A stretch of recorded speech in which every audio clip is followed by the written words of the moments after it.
Jiang Tang has transmigrated into a melodramatic novel, embodying the role of the vicious female antagonist, a mere stepping stone for the protagonists who ultimately achieve a happy ending. Observing the original character's increasingly unfortunate plight, culminating in the theft of her fiancé, scandalous rumors, and a tragic demise due to depression, fills her with dread.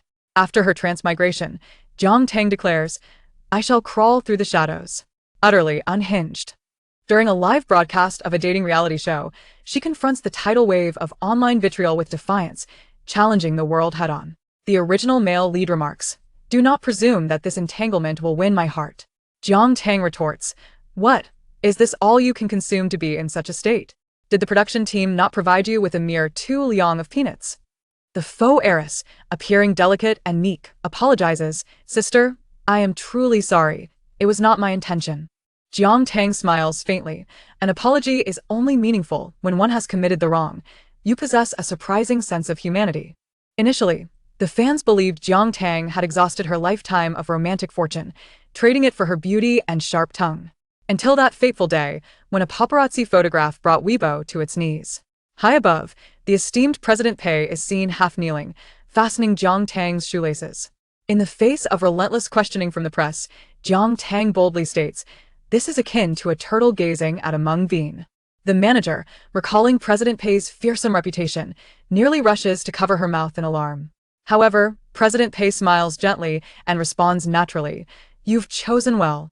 Chapter 1. In terms of unscrupulousness, she is a true professional. Jiang Tang, I never imagined you could be this malicious. You used to bully Miao Miao, and now you even attempt to push her down the stairs. Jiang Tang is roughly shoved, jolting her from her stupor.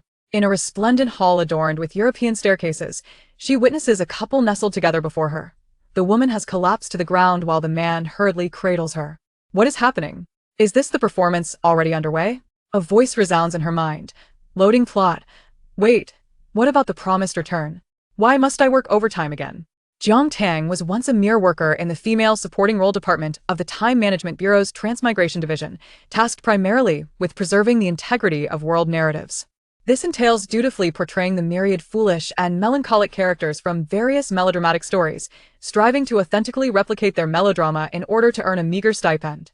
She has played the wicked stepmother in a nurturing narrative, a jilted heiress in a tale of a domineering hero, traversed through 99 tales of melodrama and finally amassed enough points for a clean escape before reaching 100 performances, seeking a tranquil world to retire in. Unexpectedly, upon opening her eyes, she finds herself within a novel titled Cold Young Master's Passion. Where is the faux heiress running? Ironically, she has become the antagonist sharing her own name, the true heiress Jiang Tang. In her mind, she vehemently demands, "System, come forth and face your demise. Time Management Bureau System number 999 at your service. I wish to file for labor arbitration. I have exchanged 30,000 points for a retirement package. Why am I still required to work overtime?" Jiang Tang resembles a corporate drone reluctantly staying late as her resentment swells. Loading task list. Detected that the host has purchased a retirement package. Your task in this world is, cherish life and enjoy your transmigration. Hello? Are you alright? Jiang Tang is nearly amused to the point of laughter by this absurd system. In this narrative centering on the faux heiress, the original character, the true heiress, becomes the ultimate victim of misfortune. She serves as the foil to the beloved protagonist Jiang Miao Miao, a catalyst for the tumultuous romance between the leads, and a pitifully unfortunate soul with nothing but her beautiful visage. Not only has she had her betrothal snatched away by Jiang Miao Miao, but she is also vilified online as an interloper, ultimately facing a fate riddled with scandal and a tragic end. Is this what you call enjoying life? System, you better keep one eye open tonight. Fortunately, she has always maintained a positive outlook, adept at sleeping through chaos, indifferent to a burning house as she observes the spectacle. This attitude allows her to navigate the trials of misfortune and overtime with ease.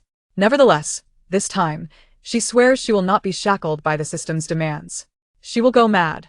Let me tell you, Jiang Tang, Miao Miao is my chosen sister, while you, despicable and venomous, raised in the countryside, are unworthy of belonging to the Jiang family, let alone coveting what does not belong to you. The man before her possesses a strikingly handsome visage, embodying the archetype of the understanding second male lead, yet his fury has marred his otherwise refined appearance. He is none other than Jiang Tang's biological brother, Jiang Yi, the pillar of stability in the female leads narrative, the #1 backup. Jiang Yi straightens up, his face contorted with disgust, his tone dripping with disdain. Apologize to Miao Miao this instant or get out. No, brother Yi, please do not do this for my sake. It is all my fault. Jiang Miao Miao, now supported by Jiang Yi, clutches her chest, her brows furrowed, eyes glistening with unshed tears, resembling a heart-wrenching figure on the verge of speech, her three-quarter sleeve subtly revealing a trace of blood on her arm. She raises her hand to wipe her eyes, inadvertently drawing Jiang Yi's attention to her injury. Jiang Yi was immediately seized by a fit of fury, bellowing at the surrounding servants. Where's the family doctor? Hurry and summon a physician. Do you not see that Miao Miao is injured? Jiang Tang curled her lips into a smirk, raising her hand to point at the dazed servants. What doctor are you calling for? Do not just stand there in a stupor. Quickly dial 120. Jiang Yi turned his face away, just as the words, family disgrace must not be aired, were about to escape his lips, only to see Jiang Tang smile knowingly and say, otherwise, I fear this injury will heal before we can act. Jiang Yi's expression momentarily froze. The servant's attempt to retrieve his phone was halted mid-motion, and after a long pause, he weakly uttered, young master. This phone. No one paid him any heed. However, the heroine proved her mettle with her swift reaction. She slightly retracted her raised hand, lowering her head, her eyes beginning to glisten with unshed tears. Sister, I know you harbor resentment towards me. I understand you do not wish to see me. It is my fault for occupying your place. I shall leave immediately, and I promise not to cause you distress. Please do not blame brother, nor our parents. And do not let this affect the reputation of the Jiang family. Jiang Tang blinked, a smile gracing her features. Though her provocation was rather simplistic, it proved remarkably effective. Her half-brother was like a fish caught on a baited hook.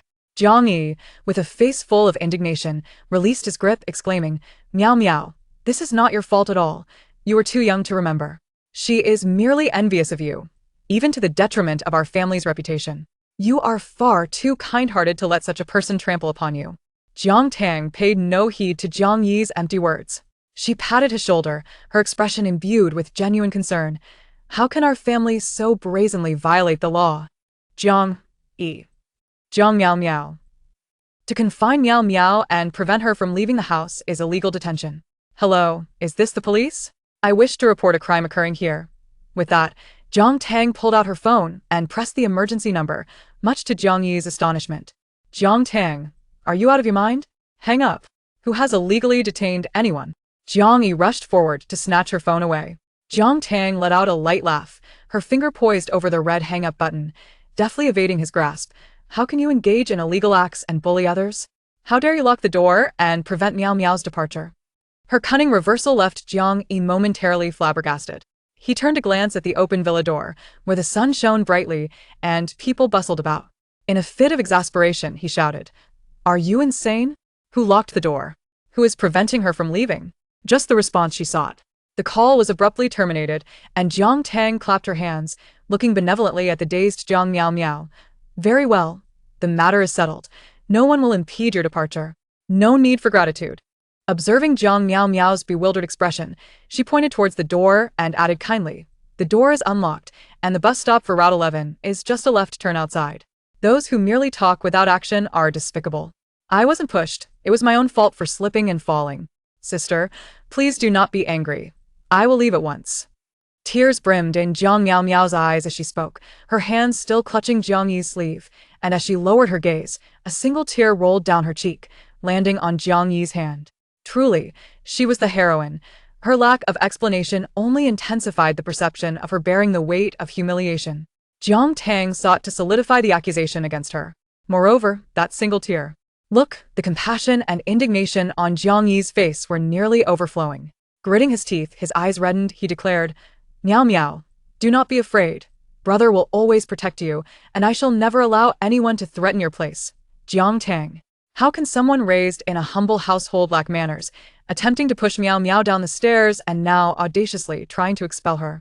Jiang Tang, from her elevated position, naturally spotted the figures of her original parents, Jiang Yu and Wan Xingmei, hastening towards them. Glancing at the onlookers gathered behind the couple, she could even hear the excited chatter among the guests. Heavens, pushing someone down the stairs, if that happens it could be fatal. And now attempting to expel her sister. How vicious. Look how pitiful Meow Meow is, crying so sorrowfully. Jiang Tang smirked, nodding with unreserved candor. Indeed. Before she could finish her thought, Jiang Yi, with a face contorted in disgust, addressed the steps below. Mom and Dad, I apologize. Esteemed guests, you have witnessed our family disgrace. She admits it. She aims to expel Meow Meow. The Jiang family cannot harbor such a vile person. No sooner had he finished speaking than Jiang Tang leisurely continued. The Jiang family has neither education nor upbringing. It is no wonder I lack a bit of decorum. Brother, do not blame our parents. The whispers among the guests abruptly ceased.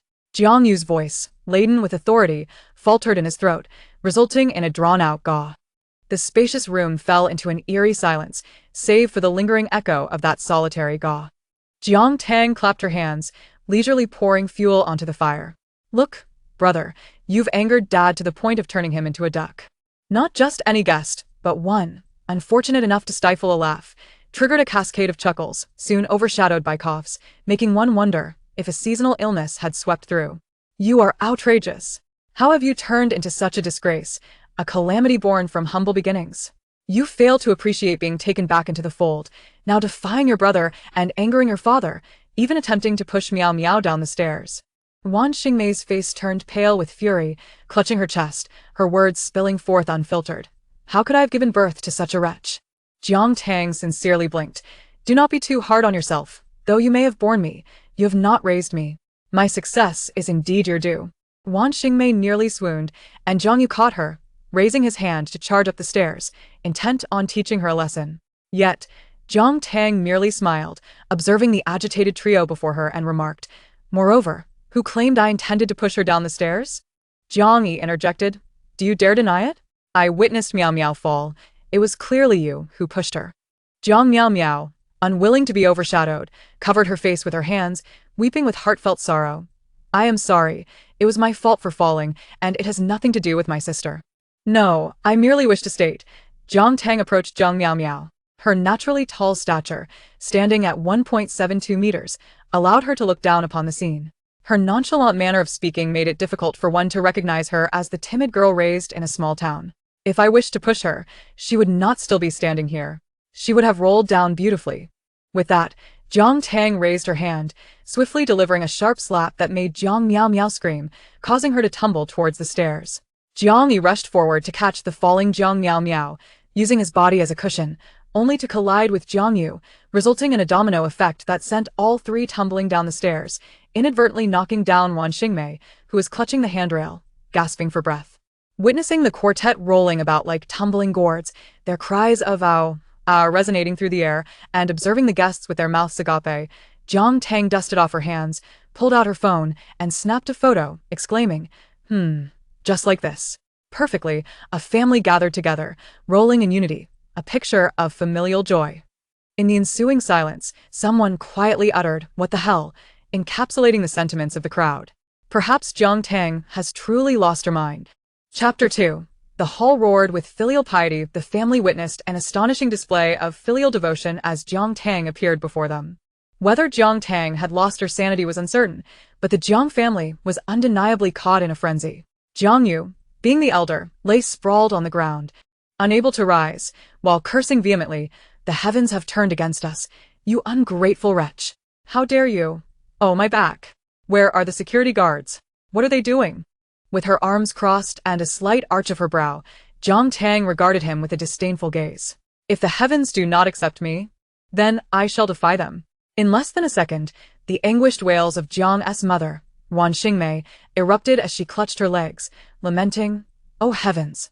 What sin have I committed? I knew this was a reincarnation of past grievances. Why did I bring her back? She was born to bring us misfortune.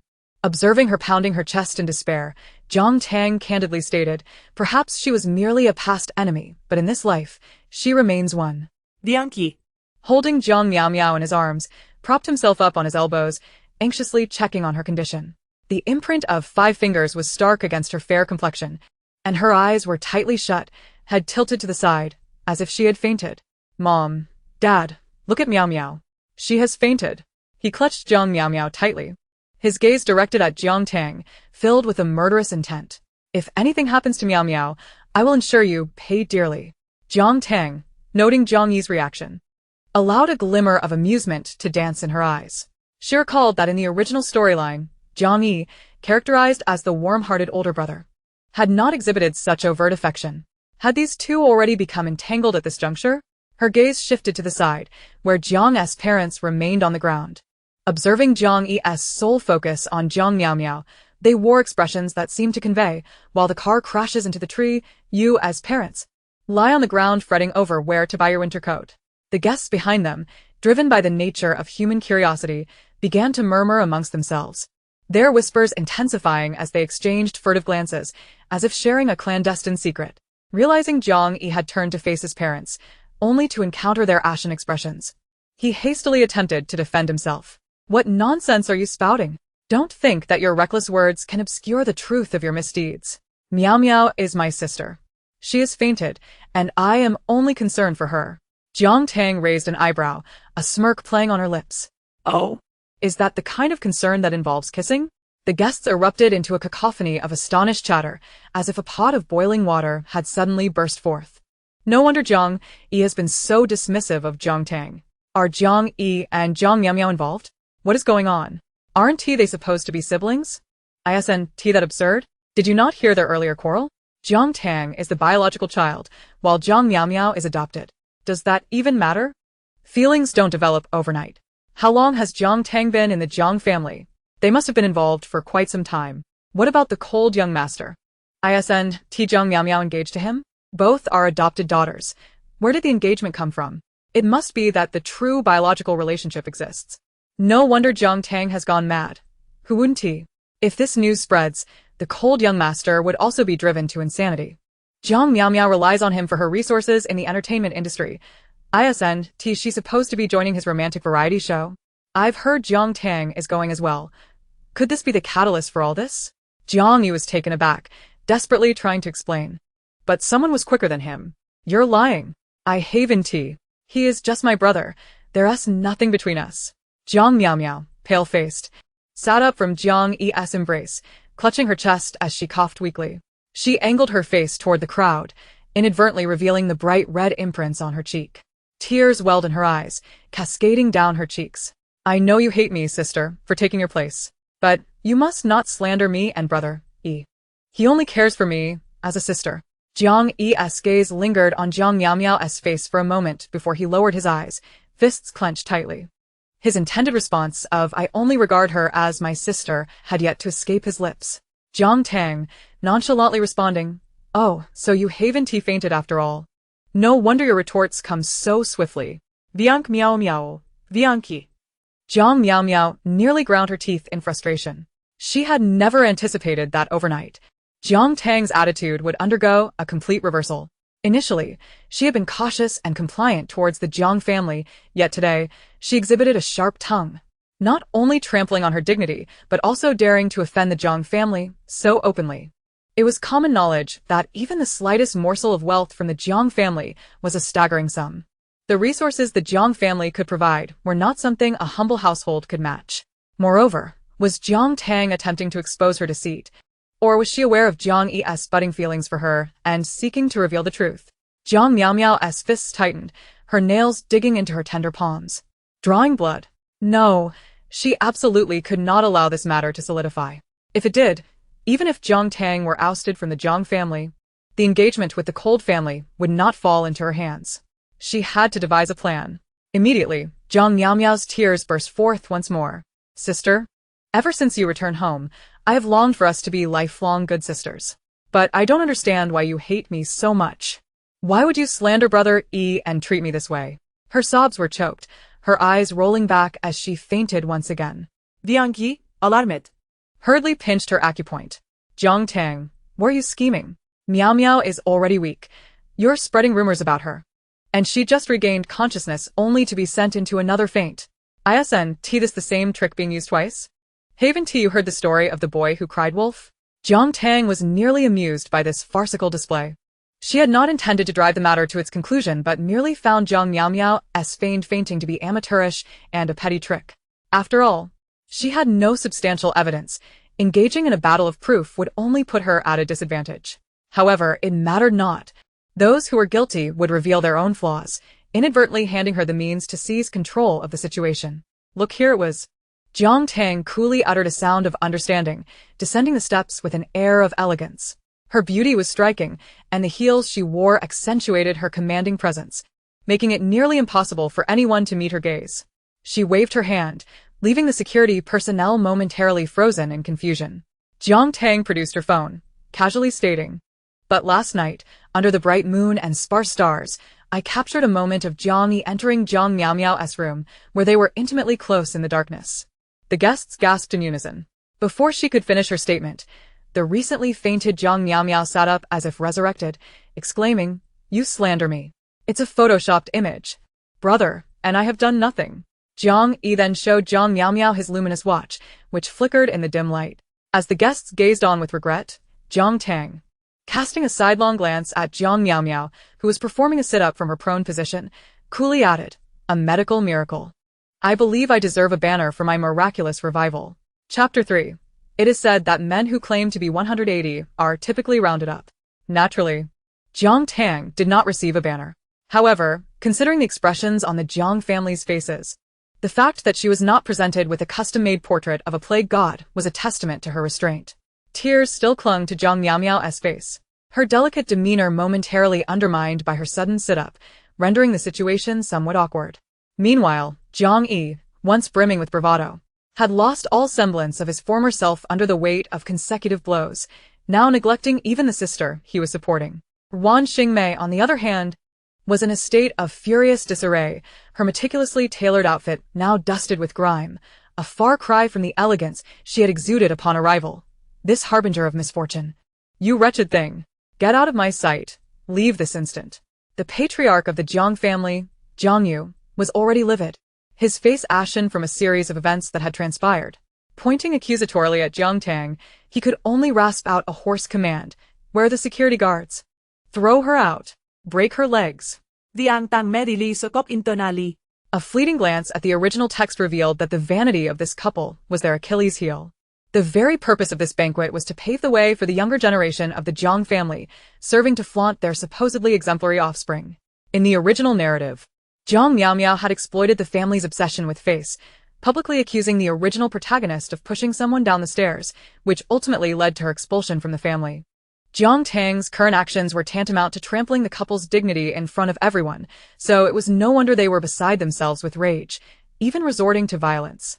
As the security guards approached, Jiang Tang felt no fear. Instead, she smiled slightly. "I have a particular trait. I always lie down where I fall to stage a scene." The guards hesitated, taking half a step back, yet remained wary. Jiang Tang continued, "Make sure to leave visible marks on me. I'll just lie at the entrance and play the victim. I'll take your 8, and you'll take my 2. I heard that the son of the Wang family next door had his bodyguards beat someone up, and he ended up settling for a minor compensation, you know?" The captain of the security team was visibly swayed. "We want 30%. "Fine, it's a deal," Jiang Tang acquiesced. As the security guards began to approach her, Jiang Yu bellowed, "Stop right there.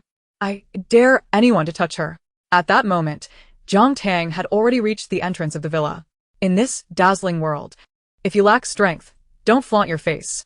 In this day and age, if you can't even afford to settle for a minor compensation, how dare you boast? She turned back, smiling at the agitated Jiang family. "Your capabilities are so lacking that it's better to sever ties. Otherwise, you'll only embarrass yourselves." After glancing at her phone, she noted that the car she had summoned 5 minutes earlier had just arrived at the villa entrance. The frantic shouts were muffled by the car door as Jiang Tang hummed a tune, preparing to return home. When she finally had time to herself, she could sort through her thoughts and assess the assets at her disposal. The original protagonist had floundered in the entertainment industry for years, failing to make any significant name for herself, and her reputation online was far from stellar. Jiang Tang, having just entered the narrative, was only aware that the original protagonist had rented a lavish flat in the city center of S-City, with exorbitant monthly rent that left her financially strained. However, this financial strain was quite excessive. Observing her meager balance of 3,000, she fell into contemplation, wishing she could turn back time to 5 minutes prior and deliver a sharp rebuke to her own self, who had so casually mentioned a minor expense. At the very least, she wanted to show off her strength to the wealthy elite. The stark reality of her poverty loomed before her. causing her hand to tremble slightly as she prepared to pay the fare, inwardly cursing the system. Despite her lack of funds, Jiang Tang resided in a genuinely affluent neighborhood, where handsome men and beautiful women passed by in droves, many of whom exuded an aura that made one want to shout "B for 50. For example, there was the man diagonally in front of her. This man was likely either rich or noble, accompanied by a young assistant carrying his bag. Dressed in a charcoal gray suit that was unmistakably custom-tailored, he had a physique that was accentuated by the fitted attire, highlighting his broad shoulders, slim waist, long legs, and exceptional height. He certainly didn't need to stand on his toes to claim he was 180 centimeters tall. Jiang Tang could only see his sharply defined profile from a 45-degree angle, stunningly handsome. What drew the most attention, however, was the string of Bodhi prayer beads he was manipulating. His strikingly beautiful face showed no sign of being affected by the gazes of passers-by. Instead, he maintained an air of aloofness. Jiang Tang stared at him for a full 2 minutes, and had it not been for her phone suddenly vibrating, she might have continued to admire him. Glancing at her phone, she cursed under her breath. The notification read, "Lung Qingchen is initiating a video call with you." The original male lead comes bearing gifts. Jiang Tang, let me tell you, do not think such a crude method can capture my attention. It was undeniable that Lung Qingchen's appearance aligned with a typical archetype of a domineering CEO in romance novels, characterized by a chiseled face, a claimed height of 180 centimeters, and the aura of wealth that would make him invincible in melodramatic narratives. Unfortunately, his voice was more grating than charming, rendering his appearance somewhat moot. Silence is the best cosmetic for men. The world does not deceive me. Lung Qingchen, the newly appointed president of Starshine Entertainment, had likely grown accustomed to wielding authority, often looking down at others with an air of superiority. When he directed his gaze at Jiang Tang, his brows knitted into a frown, clearly expressing his disdain. "I can understand your jealousy towards Meow Meow, but I cannot tolerate you harming my beloved to attract my attention." The cheesiness of his statement was off the charts, and Jiang Tang nearly rolled her eyes to the heavens. "Dude, if you're going to deceive someone, at least don't deceive yourself. Do you really think you're something special? You, Jiang Tang, if you continue to be unrepentant, you do not deserve to stand by my side." This declaration was so shocking that even the dogs passing by paused to take a second look. Even the man nearby quickened his manipulation of the prayer beads upon hearing this. "Apologies, Lung Xiao, but my heart is locked away."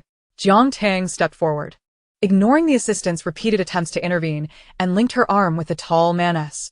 She tilted the camera to ensure only his broad shoulders and arms were captured in the video. Lowering her voice intentionally, she covered the microphone. "Saving a life is worth more than building a 7-story pagoda. Please, let me be." The man's arms stiffened momentarily, yet he did not chastise or stop her, which emboldened her further. Leaning against his shoulder, she appeared affectionate and clingy. "The key is placed at a height of 185 centimeters, but at 179 centimeters, I can't reach it." She recalled that the original male lead, Lung Xiao, also conformed to the usual standards. As soon as her words fell, a soft chuckle resonated from above her head at the 185 centimeters mark. Chapter 4. Are you playing hard to get with me? A piece of trivia. There are no men who are 179 centimeters tall. Any man who exceeds 180 centimeters by even a fraction will boast about his height, as if it were inscribed on his business card. Conversely, men who fall short of 180 centimeters tend to use insoles or voluminous hairstyles to mask it. The method of discernment is rather simple. Observe their reactions. Just as Jiang Tang anticipated, Lung Qingchen's response revealed everything. His expression darkened immediately. "Nonsense. Your words are becoming more and more nonsensical. Who is 179 centimeters? It turns out the Lung Xiao from the original text had exaggerated his height. Jiang Tang couldn't help but laugh, her eyes crinkling with mirth. "Why are you taking offense? It's obviously whoever is anxious that speaks first." Her words struck a nerve, exacerbating Lung Qingchen's already grim demeanor. He spoke in a low voice. "Jiang Tang, what new trick are you up to this time?" Lung Qingchen had initiated the video call with a mind full of grievances. Jiang Tang, with her beautiful facade, engaged in activities that repulsed him, failing to recognize her place, and arrogantly assumed the role of Mrs. Lung due to a mere marriage contract. She ought to reflect on her humble beginnings and not mistake herself for a phoenix simply because she had adorned herself with a few feathers. Not only did she cling to him, but she also bullied Jiang Miao Miao in secret. Just moments ago, he had received a call from the Jiang family, informing him that Jiang Miao had been pushed down the stairs, causing her father to be hospitalized from the stress. What a calamity. How could such a woman be worthy of standing by his side? Upon connecting the call, his already intense feelings of disgust reached a boiling point. Jiang Tang had the audacity to publicly link arms with another man, although the man remained off-screen. Lung Qingchen could discern from his shoulder height that he indeed stood out in stature. What did that resemble? Engaging in flirtations in public merely to capture his attention. And concocting such a preposterous rationale, truly, it was beyond foolishness. He scoffed softly, the curvature of his lips revealing a blend of 3 parts arrogance, 6 parts disdain, and a hint of casual indifference. Jiang Tang, are you attempting to play hard to get with me? I warn you, do not play with fire. Know your place. An overwhelming confidence radiated from him, momentarily amusing Jiang Tang. No, the original text had not hinted at such a character for the male lead. Jiang Tang could not even be bothered to glance at him, merely lifting her eyelids. While others may grow taller, you, on the other hand, fail to even project height. Yet here you are, flaunting. Perhaps I should fetch you some peanuts to accompany your drink, saving you from your garbled speech. Lung Qingchen's gaze sharpened further. Jiang Tang. It is the first time a woman has dared to speak to me in such a manner. Jiang Tang replied nonchalantly, that is merely because you have not encountered such behavior before. Acclimatize yourself with a few more encounters. If your intention is to provoke me, I must inform you, you have succeeded. Lung Qingchen's expression shifted repeatedly, his voice turning icy, laced with a threat. Should you continue in this ungrateful manner, our engagement shall conclude here. Lung Qingchen was acutely aware of how much Jiang Tang yearned for the position of Mrs. Lung.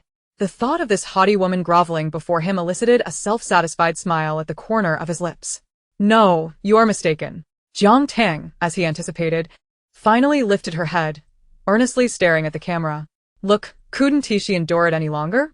Lung Qingchen raised an eyebrow, his brief utterance revealing unmistakable pride. Jiang Tang. Even if you were to kneel and plead, I would not alter my decision. What I mean to say is Jiang Tang unabashedly rolled her eyes, her tone dripping with disdain. At this juncture, you ought to say, I'll give you 10 million. Just leave me alone. Any hesitation, even for a second, would be an affront to that 10 million. Lung Qingchen's words caught in his throat. If looks could kill, Jiang Tang would have been left in tatters. Jiang Tang. I warn you, do not be greedy. Were it not for my support, your worth and reputation would hardly qualify you for this dating variety show. Do you believe I could not send you packing with just a word? As the owner of Starlight Entertainment, Lung Qingchen indeed held significant sway in the entertainment industry. He could elevate Jiang Miao to stardom just as easily as he could trample Jiang Tang into the mud. Reflecting on the various supports Lung Qingchen had provided, Jiang Tang's gaze darkened slightly. She had not forgotten the contract for the dating show. It was a special agreement crafted by Lung Qingchen for the original protagonist, who perceived it as preferential treatment, only to discover it was a death sentence. In the original narrative, all that transpired within the Jiang family became irrefutable evidence of the original protagonist's torment, festering online long before the dating show commenced. Unable to endure the negative press, the original protagonist refused to appear on the show alongside Jiang Miao. However, the exorbitant penalty for breach of contract left her powerless, allowing the program to utilize her as a contrasting figure to Jiang Miao, harvesting negative publicity to highlight the beautiful romance of the lead couple, propelling the show to tremendous success. The original work glossed over this aspect, focusing instead on the tragic fate of the female antagonist. Yet, seasoned by her literary journey, Jiang Tang suspected that this entire affair had been a meticulously crafted scheme from the outset. Very well, if a game were to be played, let us see who proves the more cunning. Jiang Tang chuckled softly, her hands opened wide. I recall the penalty for breach of contract being 7,500,000. Perhaps you could settle that first, oh generous boss. She arched her brows, smiling brightly at the camera. With such generosity, young Master Lung, you wouldn't dare wish for me to withdraw from dear you, while also avoiding that breach fee, would you? With her thoughts laid bare, Lung Qingchen's composure began to fray. He had not anticipated that the formerly timid woman, who had trailed behind him seeking his favor, would suddenly adopt such a stance, pivoting from heartfelt to audacious, audibly disrespecting him while still bound by their engagement. In the video call, Jiang Tang remained beaming, intimately linking arms with the man whose face remained obscured, leaning against him like a couple in love, seemingly oblivious to Lung Qingchen's presence. The contempt ignited a tumult in Lung Qingchen's chest. He pointed a finger. You disgraceful creature. It is no wonder your family disowns you. You lack self-respect and dignity, associating with such dubious characters. Truly, there is no remedy for you. It is crucial to understand that competition is an inherent instinct for every male, especially for a man as arrogant as Lung Qingchen. The more conceited he was, the less he could tolerate being belittled. Having traversed numerous narratives, Jiang Tang fully comprehended this truth. Lung Qingchen's ire was entirely expected by her. She took the opportunity to boldly lean against the handsome man's arm, even extending her hand as if to adjust his tie, delivering a particularly provocative remark. "Hey darling, look. He says you are dubious." The man, turning his prayer beads, paused momentarily, glancing down at the screen with an air of superiority. His striking appearance, combined with the prayer beads in his hand, exuded an aura of cold detachment, as if he were untouched by the mundane world. Just as Jiang Tang believed the man would remain aloof and indifferent, he slightly raised one eyebrow, his tone calm and articulate. "A barking dog." As if hearing celestial music. Jiang Tang thought, after all this time in various narratives, finally someone spoke sense. Chapter 5. Endure for a moment and face the consequences. Take a step back and suffer later. Lung Qingchen was on the verge of exploding with fury. His voice was frigid, laughter born of anger. His face, a tapestry of red and green, bore a certain beauty in its disruption. "Very well, Jiang Tang, you are impressive. You seek trouble, and I assure you, there is no remedy for regret in this place." Regret for what? Regret for not having struck you 2 resounding blows sooner? Having traversed countless worlds, Jiang Tang had become immune to the chaos of such absurd plots. Yet, after prolonged exposure to these irrational realms, her already precarious mental state had been exacerbated, harboring enough resentment to fuel 10 malevolent sword immortals. After all, who among the working class does not succumb to madness? It was merely a facade of endurance. Now that she was not earning that pitiful wage, who would willingly tolerate the vexations of this world? Endure for a moment and face the consequences. Take a step back and suffer later. I may be mad, but I relish it. She merely smiled brightly, observing Lung Qingchen's expression as if savoring soy sauce, raising an eyebrow, pretending to be grand when you are anything but. You truly have no shame. What seeking trouble nonsense are you spouting? You learned that one word during your 9 years of compulsory education, and you still dare to show off. Lung Qingchen was nearly driven to madness. A cacophony of clattering and crashing ensued as he kicked over his desk, roaring in his office. "Jiang Tang, what madness is this? What do you intend to do?" "What do I intend to do? Perhaps you ought to ask yourself." Jiang Tang observed him, still calm, devoid of shouting or flailing about, merely looking at him as one would observe a circus monkey in its antics. "After all this video bickering, was it not merely an effort to prevent me from participating in the dating show, to spare you and your beloved from discomfort?" Lung Qingchen's expression soured further, his chest heaving, yet he refrained from retorting. "If that were truly the case, then kindly transfer the breach fee to my account. I would love to earn that money." Jiang Tang raised a finger, placing it by her lips and shaking it gently. 200,000 for the appearance fee, 750,000 for the breach penalty. What were you thinking when you drew up this contract? What were you thinking when you persuaded me to sign it? Lung Qingchen's expression darkened further. Yet he did not respond, or perhaps he could not. Jiang Tang continued to smile, her eyes crescent-shaped when she grinned, a classic fox-like charm, her laughter radiant and enchanting. Precisely the kind of gaze that captivated. Even though he previously held a deep disdain for Jiang Tang, Lung Qingchen found a peculiar sense of satisfaction in her subtle flattery and attempts to ingratiate herself, largely due to her strikingly beautiful visage, which catered to a man's innate vanity. Yet now, he felt an unmistakable trepidation. Jiang Tang was clearly smiling, but her eyes betrayed no mirth. The derision and mockery within them were evident to him. This shift in perception rendered him wary and scrutinizing when he regarded this woman he had always looked down upon. When had this woman, possessing only a pretty face, developed such acumen? Jiang Tang, however, could not care less about his musings. When confronting such ostentatious individuals, the most critical strategy was to strip away their facade, expose their sordidness, and obliterate their pride. You must be thinking that this woman is easily deceived. Regardless of what transpires, be it her desire or reluctance, she must appear on that dating show to save face. Amidst Lung Qingchen's visibly displeased countenance, her laughter resonated with a lightness that was almost mocking. "It's a pity that the penalty you set has obstructed your path. Yet you still have the audacity to bark here without a remedy for regret? A boomerang, indeed, striking precisely where it hurts. Jiang Tang.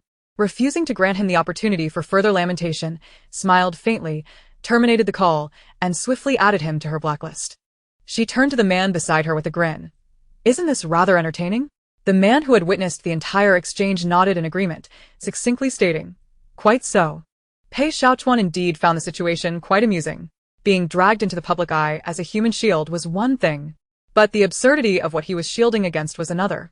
At this moment, Jiang Tang finally released her hold on his arm, a grateful heart. I thank you for your presence. Thank you, benevolent stranger. Your character is quite commendable.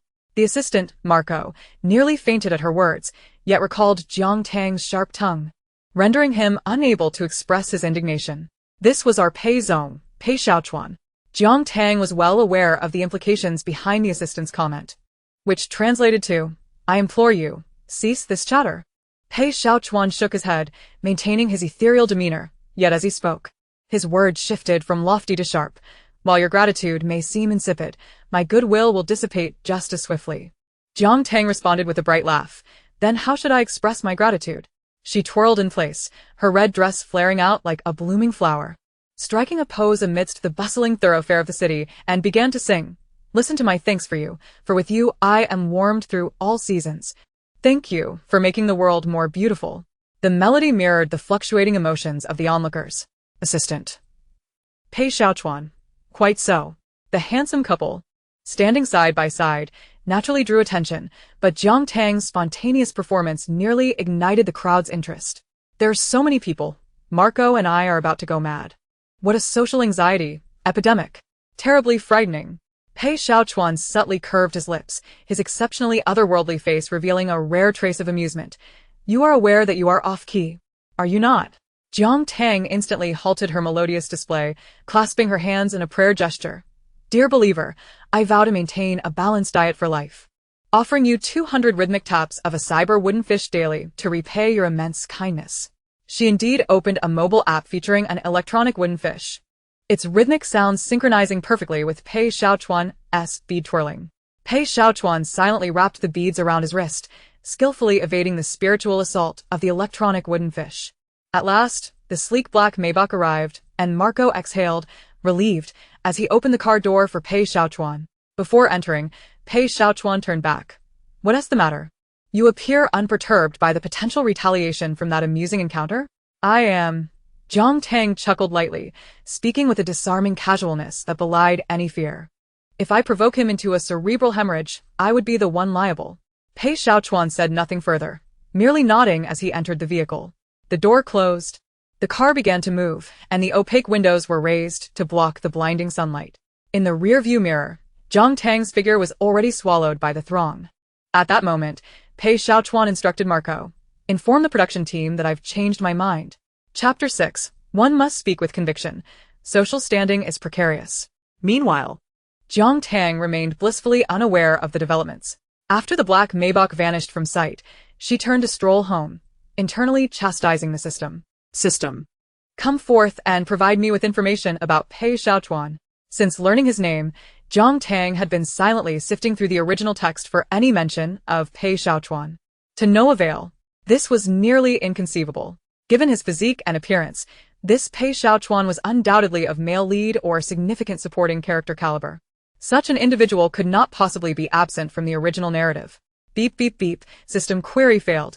Pei Xiaochuan's name was not mentioned in the original text. Jiang Tang frowned at this. She understood well that original novels were not omnipotent. Perspectives typically unfolded through the main characters and significant supporting roles. The narrative could also shift based on the actions of the taskbearer within the world. Relying solely on the original storyline would lead to being ensnared by the butterfly effect.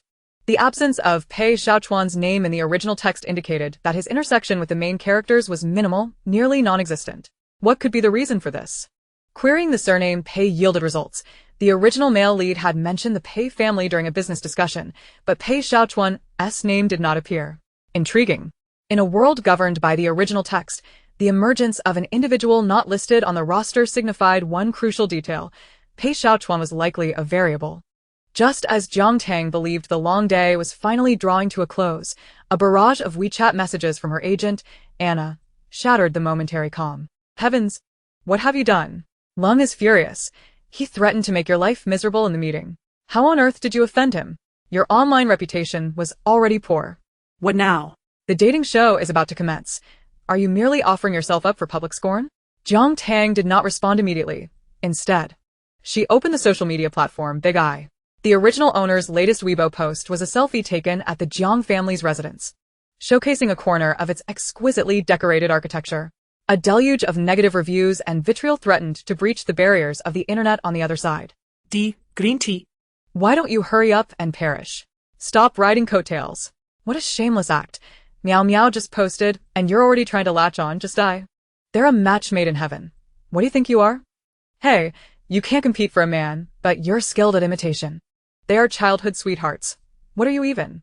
Years of acting, and you still return as a nobody. How can such trash still have supporters? A washed-up nobody still plays the diva. Is there any decency? Folks, there's a scandal on the Petal Forum.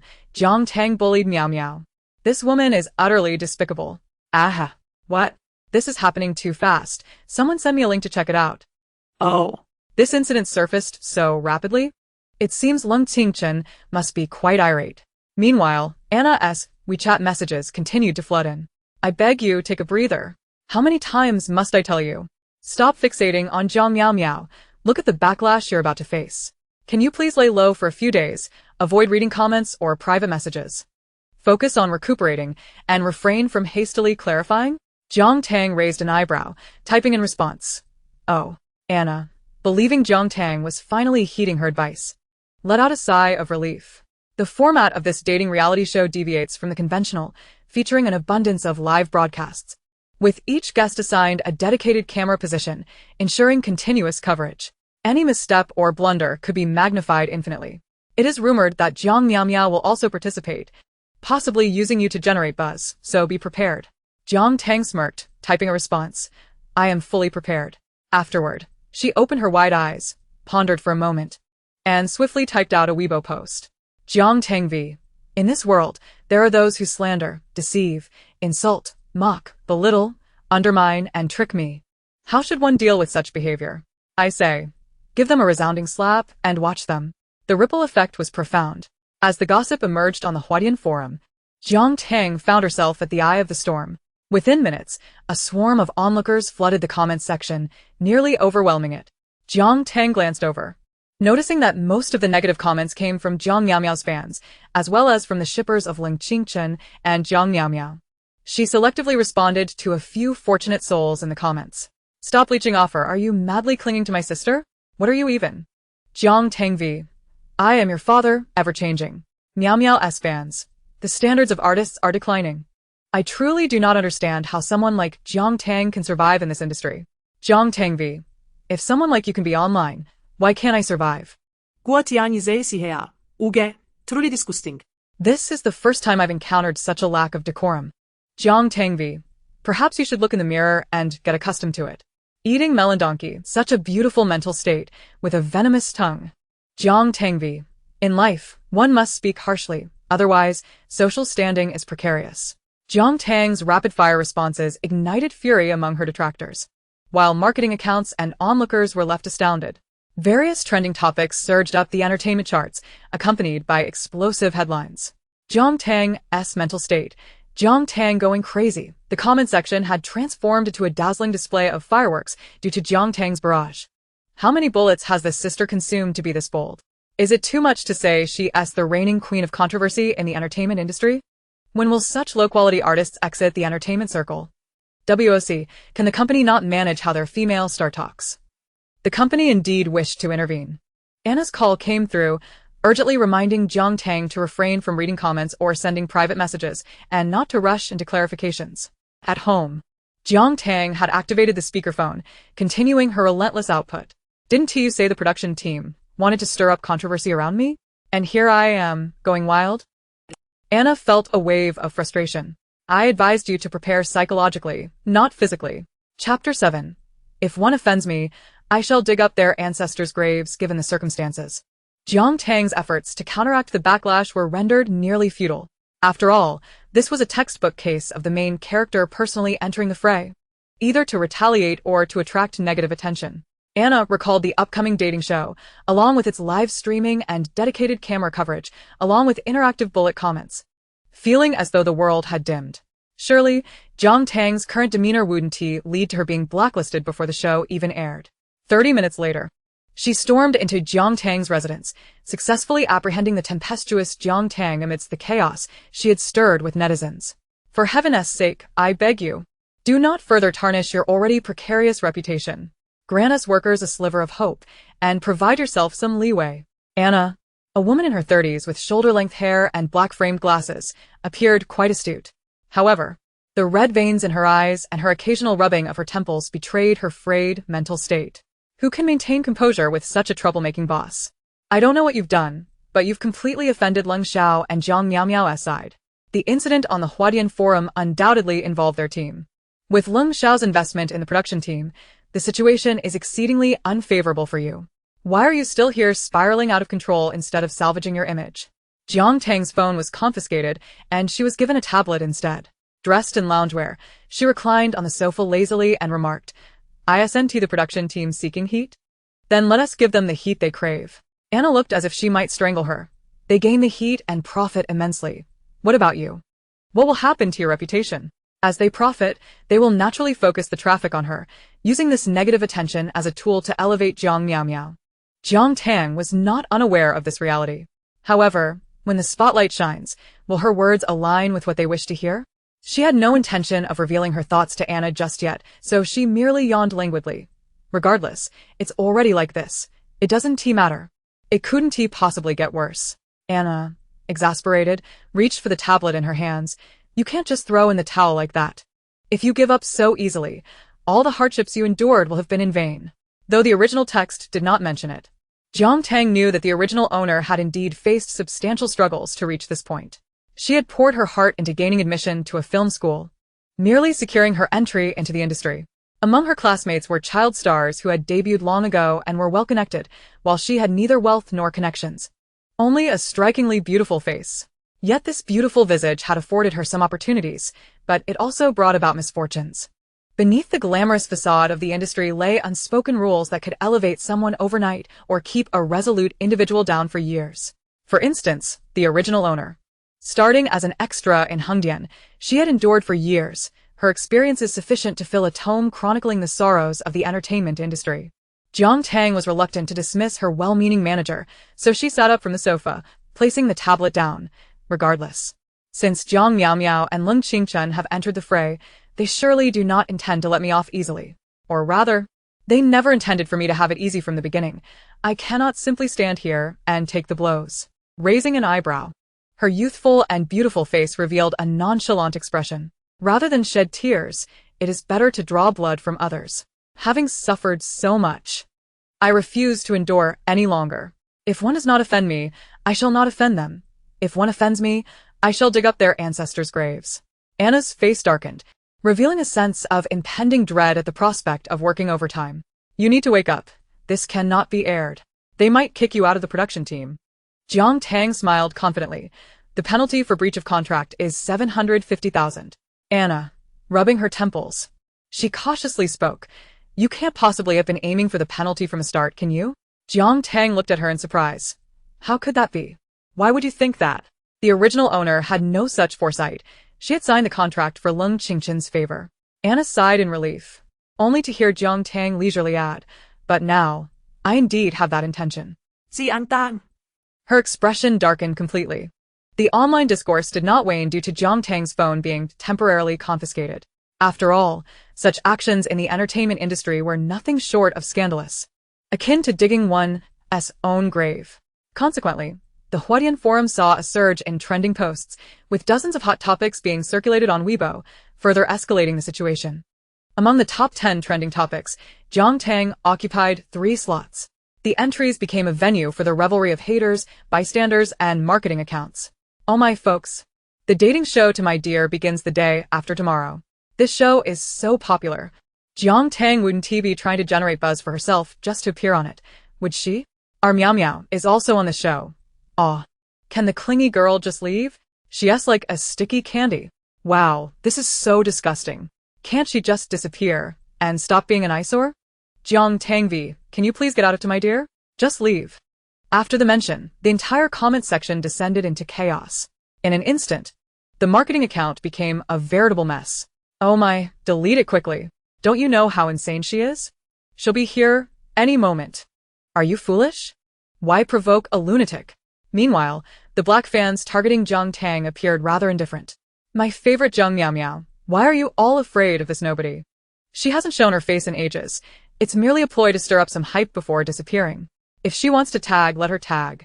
It's hilarious. Why should I delete anything? She might think we are scared of her. 10 minutes later, Jiang Tang retweeted the post. Jiang Tang V, the penalty fee is a bit hefty. Why not have Jiang Miao Miao V cover it for her fans? At this moment, the sentiments in the trending topics were unanimous. What a publicity stunt.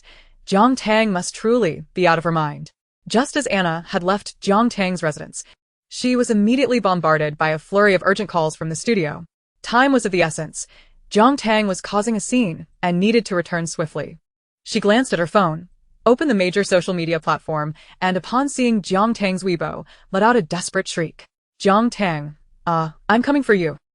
Chapter 8. The bamboo shoots on the mountain have all been taken away from you to dear you is this year's flagship romantic variety show on Green platform. Reportedly backed by significant investment from Starshine Entertainment. Unlike previous seasons featuring ordinary individuals, this year's participants are all from the entertainment industry, including actors, singers, and even behind-the-scenes personnel, along with idols emerging from talent shows. This ensured that fan interest was piqued right from the outset. To tantalize the audience, the production team refrained from officially announcing the participating guests initially, opting instead for a series of teaser silhouettes. Fans could only make educated guesses based on the vague outlines. Jiang Miao Miao was the first to be recognized. She cleverly updated a photo in the same pose just days before the silhouette reveal, leading fans to identify her. Speculation swirled around other participants, with rumors suggesting that the acclaimed actor Fong Mubai might appear, or that the rising star Chung Yan sought to transition his image.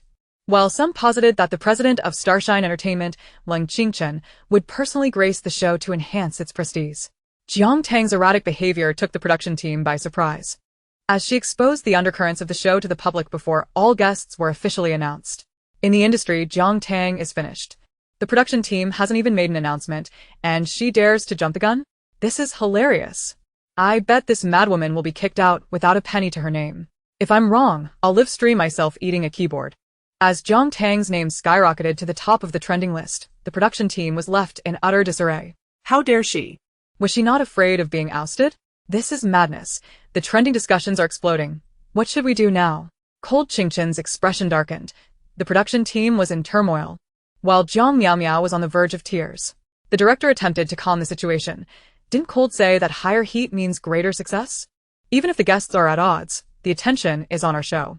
Let's capitalize on this surge and commence the official announcements. Cold Qingchen clenched his teeth, recalling the smug satisfaction he felt when he tricked Jiang Tang into signing that hefty penalty contract and the meticulous planning behind leveraging black traffic.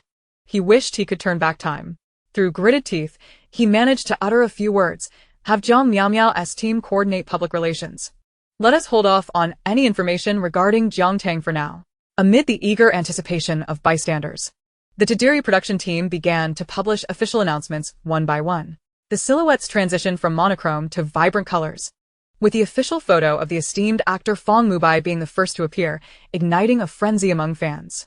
The subsequent announcement of Chung Yan sent waves of excitement through the comment sections. In Jiang Miao Miao's post, her fans flocked to express their affection. 10 official photos. 10 guest names. To dear UV, as we eagerly anticipate our gathering, we welcome you, dear ones. Jiang Tang V. Simultaneously, Jiang Miao Miao Studio released a statement. Jiang Miao Miao Studio V. Following feedback from fans, we have discovered that certain individuals, with ulterior motives, are posing as Miao Miao's fans to make disparaging remarks about other artists online. We urge all fans to remain vigilant and not be misled. Am I crazy? Or is the production team insane? Am I crazy?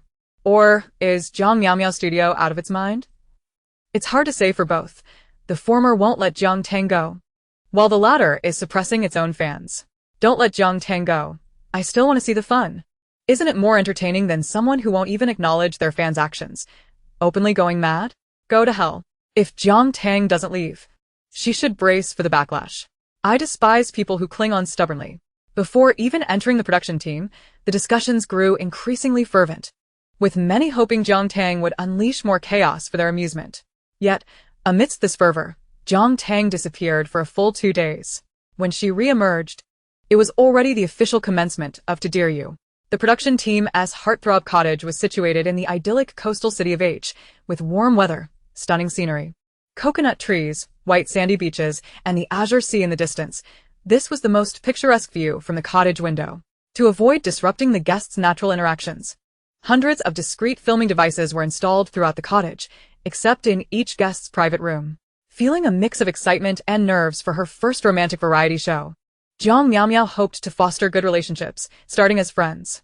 Dressed in a flowing white gown adorned with fresh jasmine flowers, she embodied a pure and innocent persona. Her makeup deliberately crafted to enhance her sweet, demure appeal. Arriving slightly late due to heavy traffic, she pushed open the door to find 8 individuals seated in the living room. "I'm so sorry for being late. I hope I won't be penalized." Her voice was soft and delicate, with a hint of tremor that evoked a sense of endearment. "Meow meow, count again," came the voice of Lu Yiwei, a singer known for her sweet and distinctive tone. "Oh, dear, I'm so sorry. The thought of a penalty frightens me a bit. I must have miscounted." Jiang Miao sat on the sofa, playfully linking her arm with Lu Yiwei. That means we're still waiting for Sister Tang, right? If she's not here, does that mean she'll be penalized?" The renowned actor Fong Mubai smiled gently. "I was the second one to arrive. I didn't see Jiang Tang. I'm not sure if she has arrived yet. Most likely Jiang Tang hasn't, and I wonder what the punishment will be this time." Cheng Yan, currently in the spotlight, chimed in as the camera lingered on his face. 5,555 R Meow Meow is so kind. Baby Anan. Penalize her. Just a rat droppings. I don't understand why the production team would want to keep her. Haha, exactly. Madwoman hasn't arrived. Ha ha ha. A few scattered comments, filled with laughter, floated by, lost among the bewildered fans. "This is ridiculous," Jiang Miao thought resentfully. Who told Jiang Tang to provoke the investors? The order of arrival was crucial. If she had just greeted the driver, wouldn't the misfortune have befallen her instead?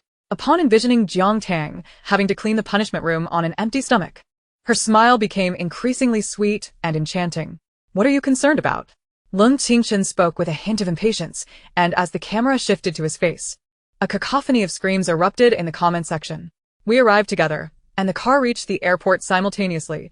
Despite the uncontrollable traffic, there could only be a few minutes difference. We are all adults. Why is she making us wait for so long? Otherwise, we could have already proceeded to the next segment." The gazes of the crowd varied, but recalling the heated Weibo battle from that day, they all had a sense of the current situation. "All right. Let us not wait any longer. Let us take a look at the task card."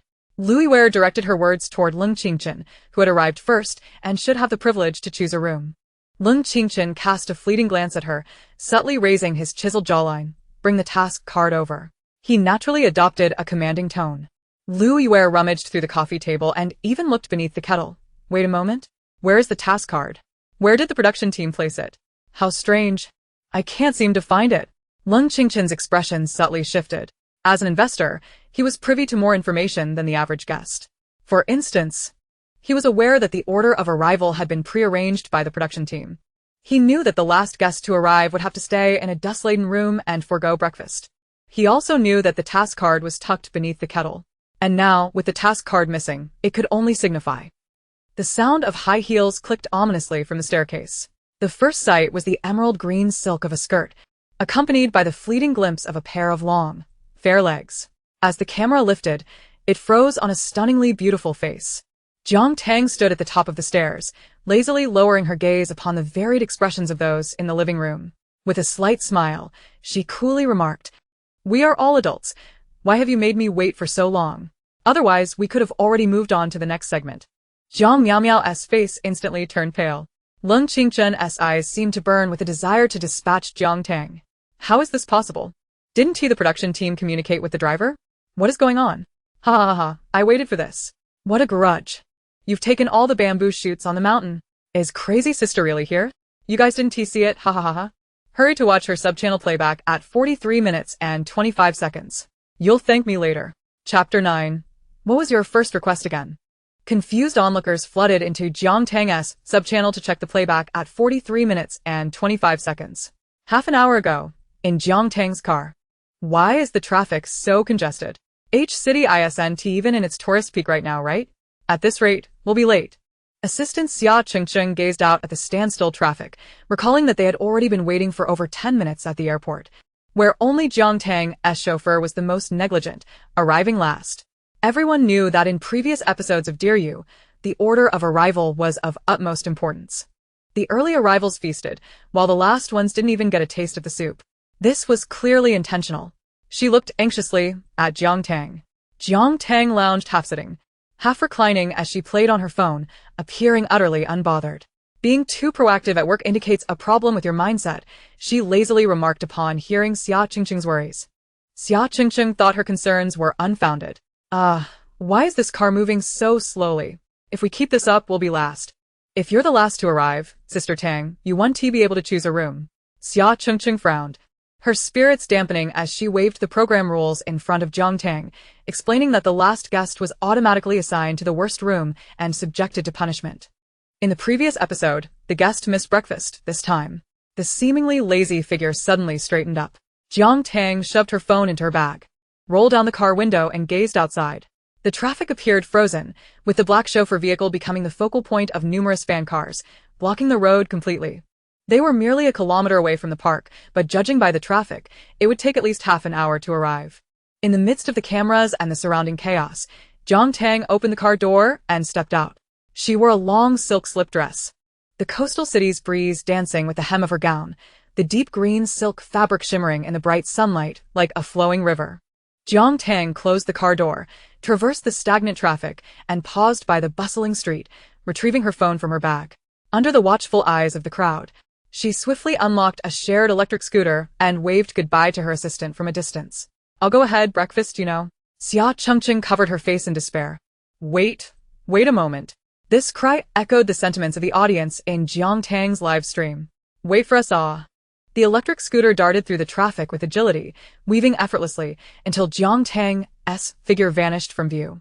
Jiang Tang, 886, wow, riding an electric scooter.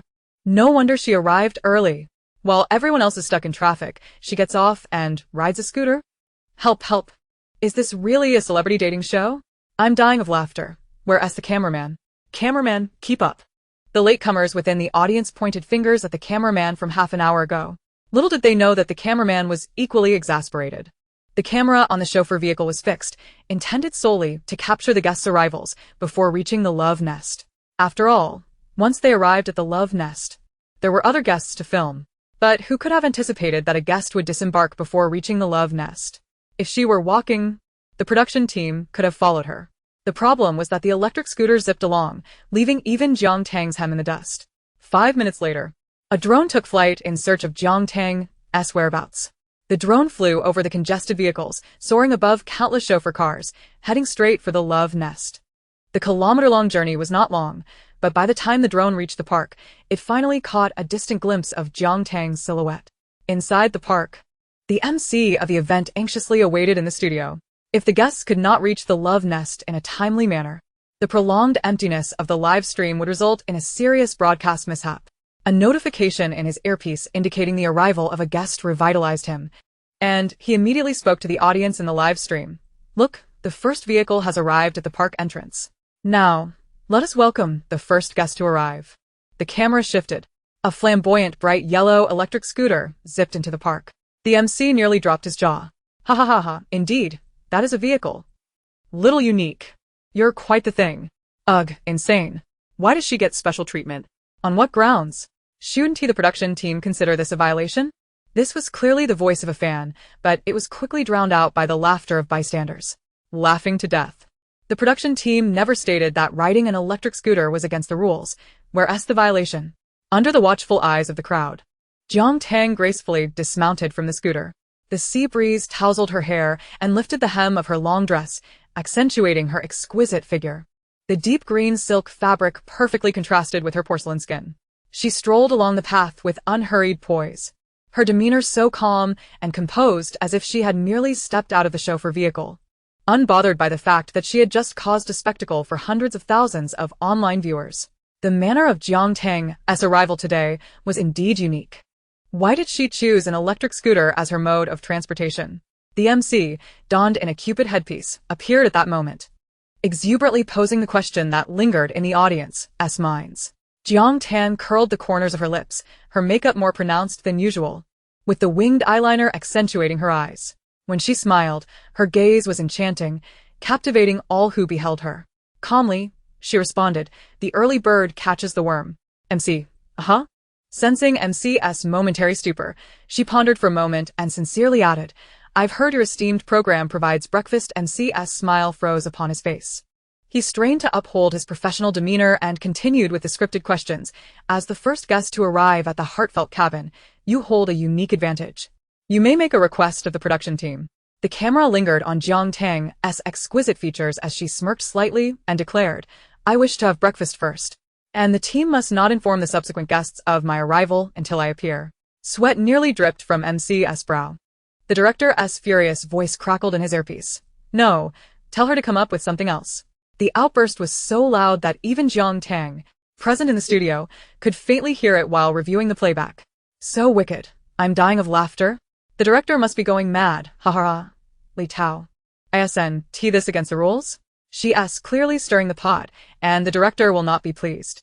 Yet, Jiang Tang merely raised an eyebrow and, before MC could interject, softly proposed, "As for my other request, could you please settle the breach of contract fee for me?" MC, "Director?" After a moment's pause, the director's despondent voice echoed through the earpiece. "What was your first request again?" Chapter 10. Don't be so cunning. Jiang Tang, upon hearing the director's words, slowly broke into a radiant smile, one that was flamboyant and resplendent, capturing the final moments of the playback video. Much like the smile she wore while standing at the pinnacle of the staircase, looking down upon others. How peculiar it is. The unseen holds many possibilities. For instance, I arrived before you, or perhaps the production team had made arrangements, or I simply went for breakfast and used the restroom. Her heels clicked against the steps as she descended, posing her question in a remarkably casual tone. "Why are you so certain that I am behind you, rather than ahead?"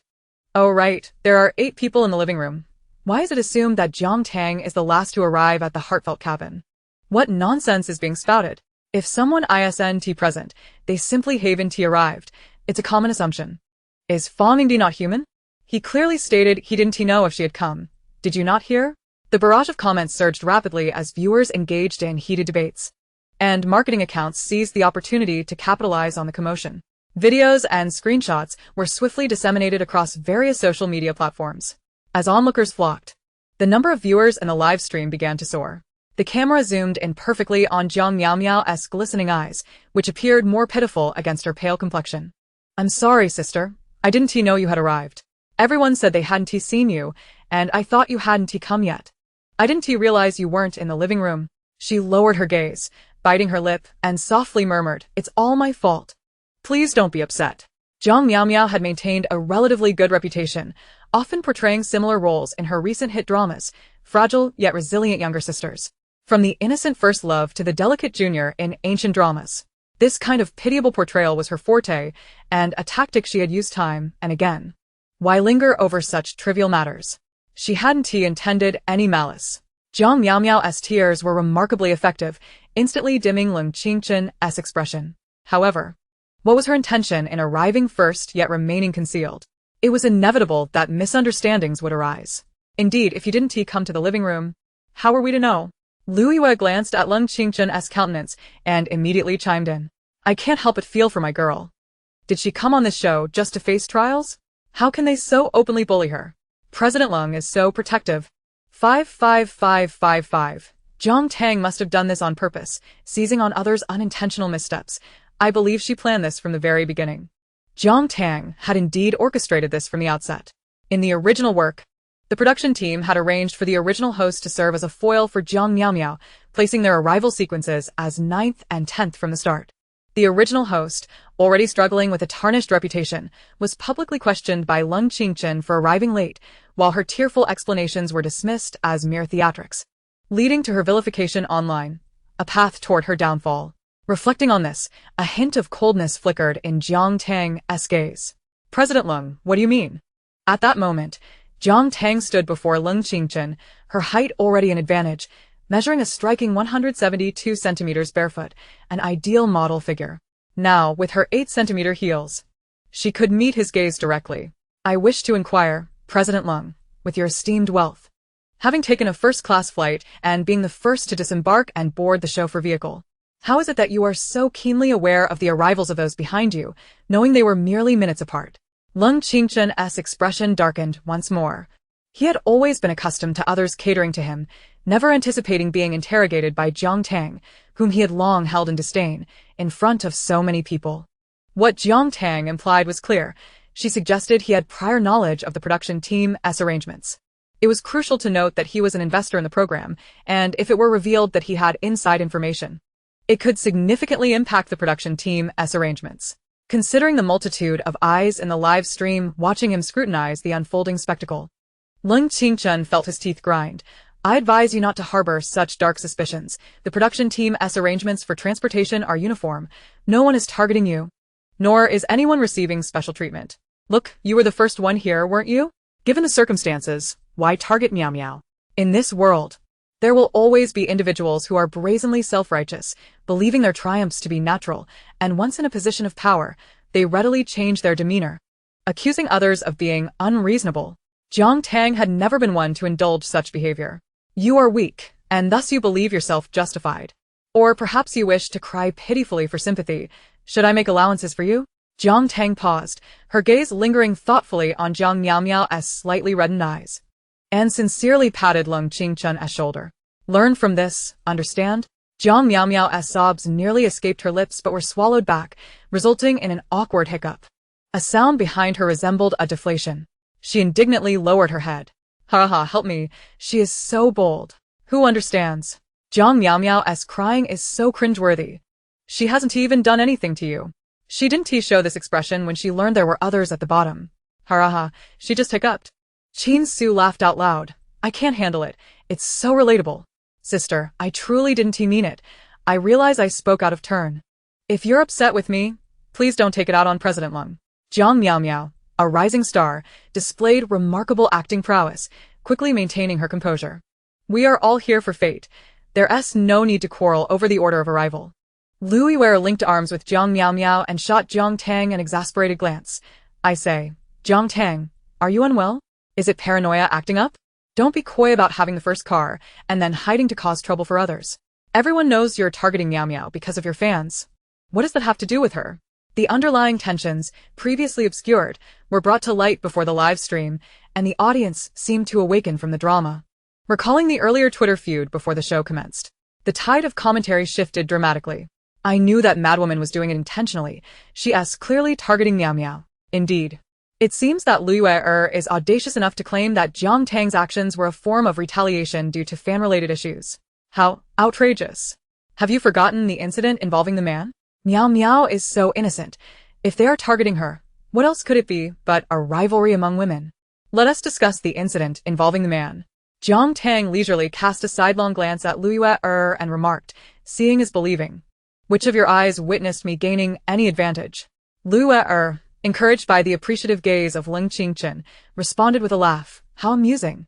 You were the first to arrive in the car. If you weren't benefiting from it, I shall devour this water bottle. At that moment, the door to the heartfelt little house swung open, and the assistant Xia Qingcheng, struggling with a suitcase, entered, exclaiming, Sister Tang, the car has finally arrived. Let me take your luggage upstairs. You won't believe how slow the driver was. Has the live broadcast already started? Jiang Tang, noticing Yu Yu's pale complexion, smiled gently. Just admit your peculiar cravings without employing such cunning tricks. Suddenly, the live broadcast signal faltered. Chapter 11. One merely needs to lift a finger to render you incapable of thriving within this circle. On that seemingly tranquil morning, a trending topic surged to the forefront with remarkable speed, capturing the attention of the masses. To my dearest you, live broadcast interrupted. To my dearest you, V sincerely apologizes. The number of viewers entering the live room simultaneously exceeded our server's capacity. We have urgently instructed our technicians to expand the server. Please allow us 10 minutes, and the broadcast will resume. As a prominent dating reality show of the year, to My Dearest You has made every effort in its promotion.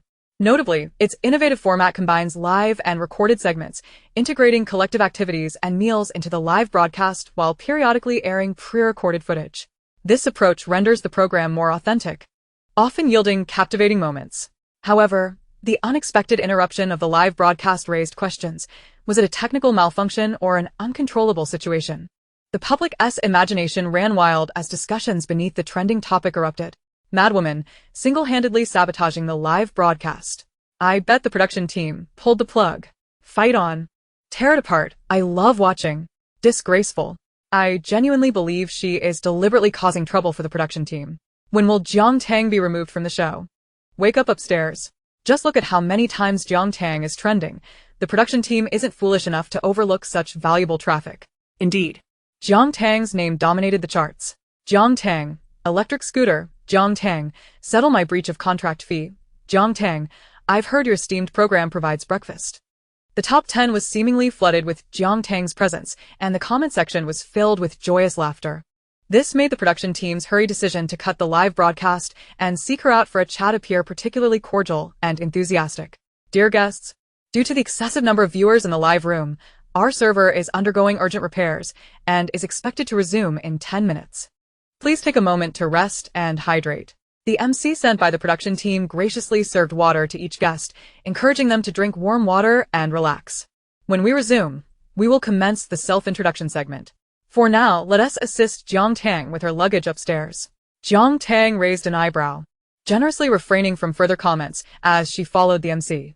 Just as she left, Lung Qingchen scoffed, stepping outside for some fresh air and slamming the door with a resounding thud. What a nuisance.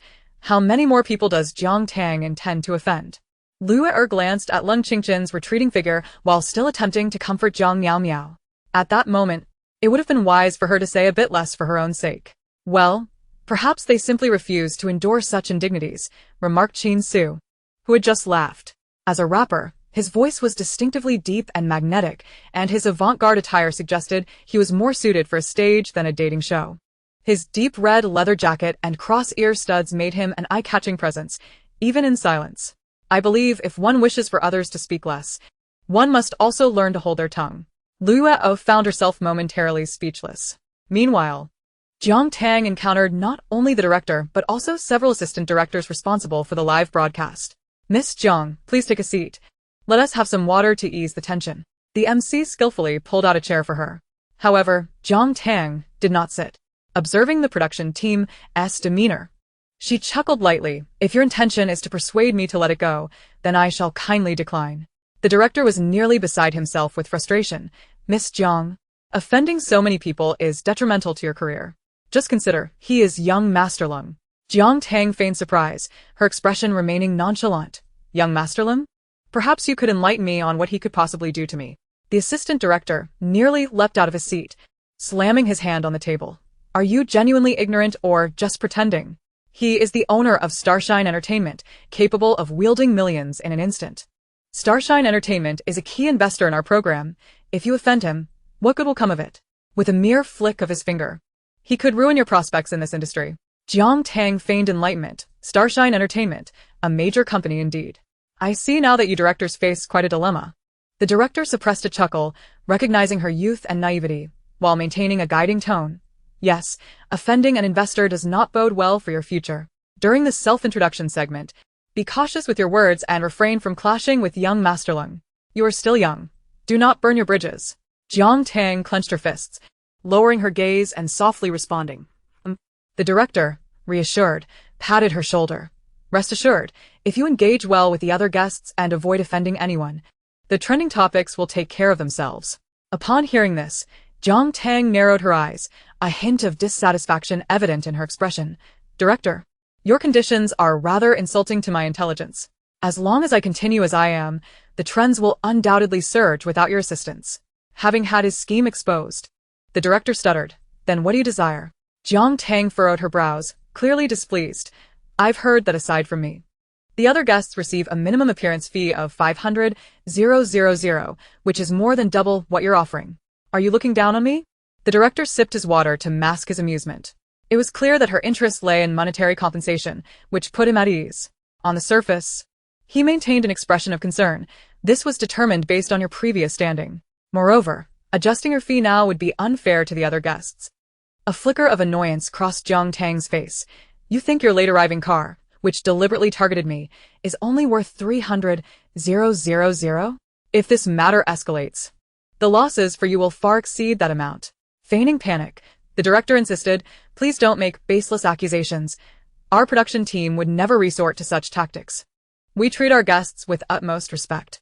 Spare me the theatrics. Jiang Tang slammed her palm on the table, causing the cups to rattle. Lung Qingchen has been against my participation in this program. He warned me just 2 days ago. I cannot afford a breach of contract fee of 7.5 million. You're clearly targeting me, trying to force me out. Her agitation grew as she continued. You must have orchestrated this. Purposefully scheduling my and Zhang Miao Miao's cars as the last two, hoping to stir up some publicity from my online interactions with her. Do you think I am a saint who will not retaliate? Mark my words, if you do not compensate me, this matter will not end here. The director's phone vibrated, and upon glancing at it, he sighed. Fine. I'll increase your appearance fee to 500,000. Let us sign the contract tonight. Jiang Tang scoffed. Now that us more like it. As time dwindled, she stormed out of the room, slamming the door behind her with a resounding thud. The director, however, remained unfazed, his attention absorbed in his phone as he typed a response. Cold Xiao, the deal is struck. Meanwhile, Cold Qingchen, standing outside and enjoying the breeze, contentedly tucked away his phone. He was not only well-informed about Jiang Tang's situation but also possessed a reasonably thorough understanding of it. He was acutely aware that, having received no offers for the past 6 months, Jiang Tang's finances were perilously low, given her usual spending habits. This, undoubtedly, explained her frequent references to the penalty clause, the staggering sum of 10 million. Jiang Tang was but a fragment of rubble, while he himself was a rare gem. Engaging in a head-on confrontation with her would serve no purpose, only diminishing his own worth.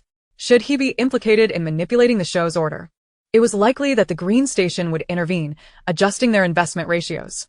With the immense popularity of this program, he could not afford to relinquish such a lucrative opportunity. He had already instructed the director to record the negotiation segment, awaiting the conclusion of the show to settle accounts with Jiang Tang. A cold smirk graced his lips as he contemplated this. He intended to make those who had wronged him deeply regret their existence. Lost in his own world, Cold Qingchen failed to notice the mocking glances Jiang Tang cast in his direction. Chapter 12. Yet I shall dare again. 10 minutes felt fleeting for the urgently negotiating production team, yet excruciatingly long for the ravenous audience. Posts on Petal Forum proliferated, while various marketing accounts seized the moment to showcase their prowess.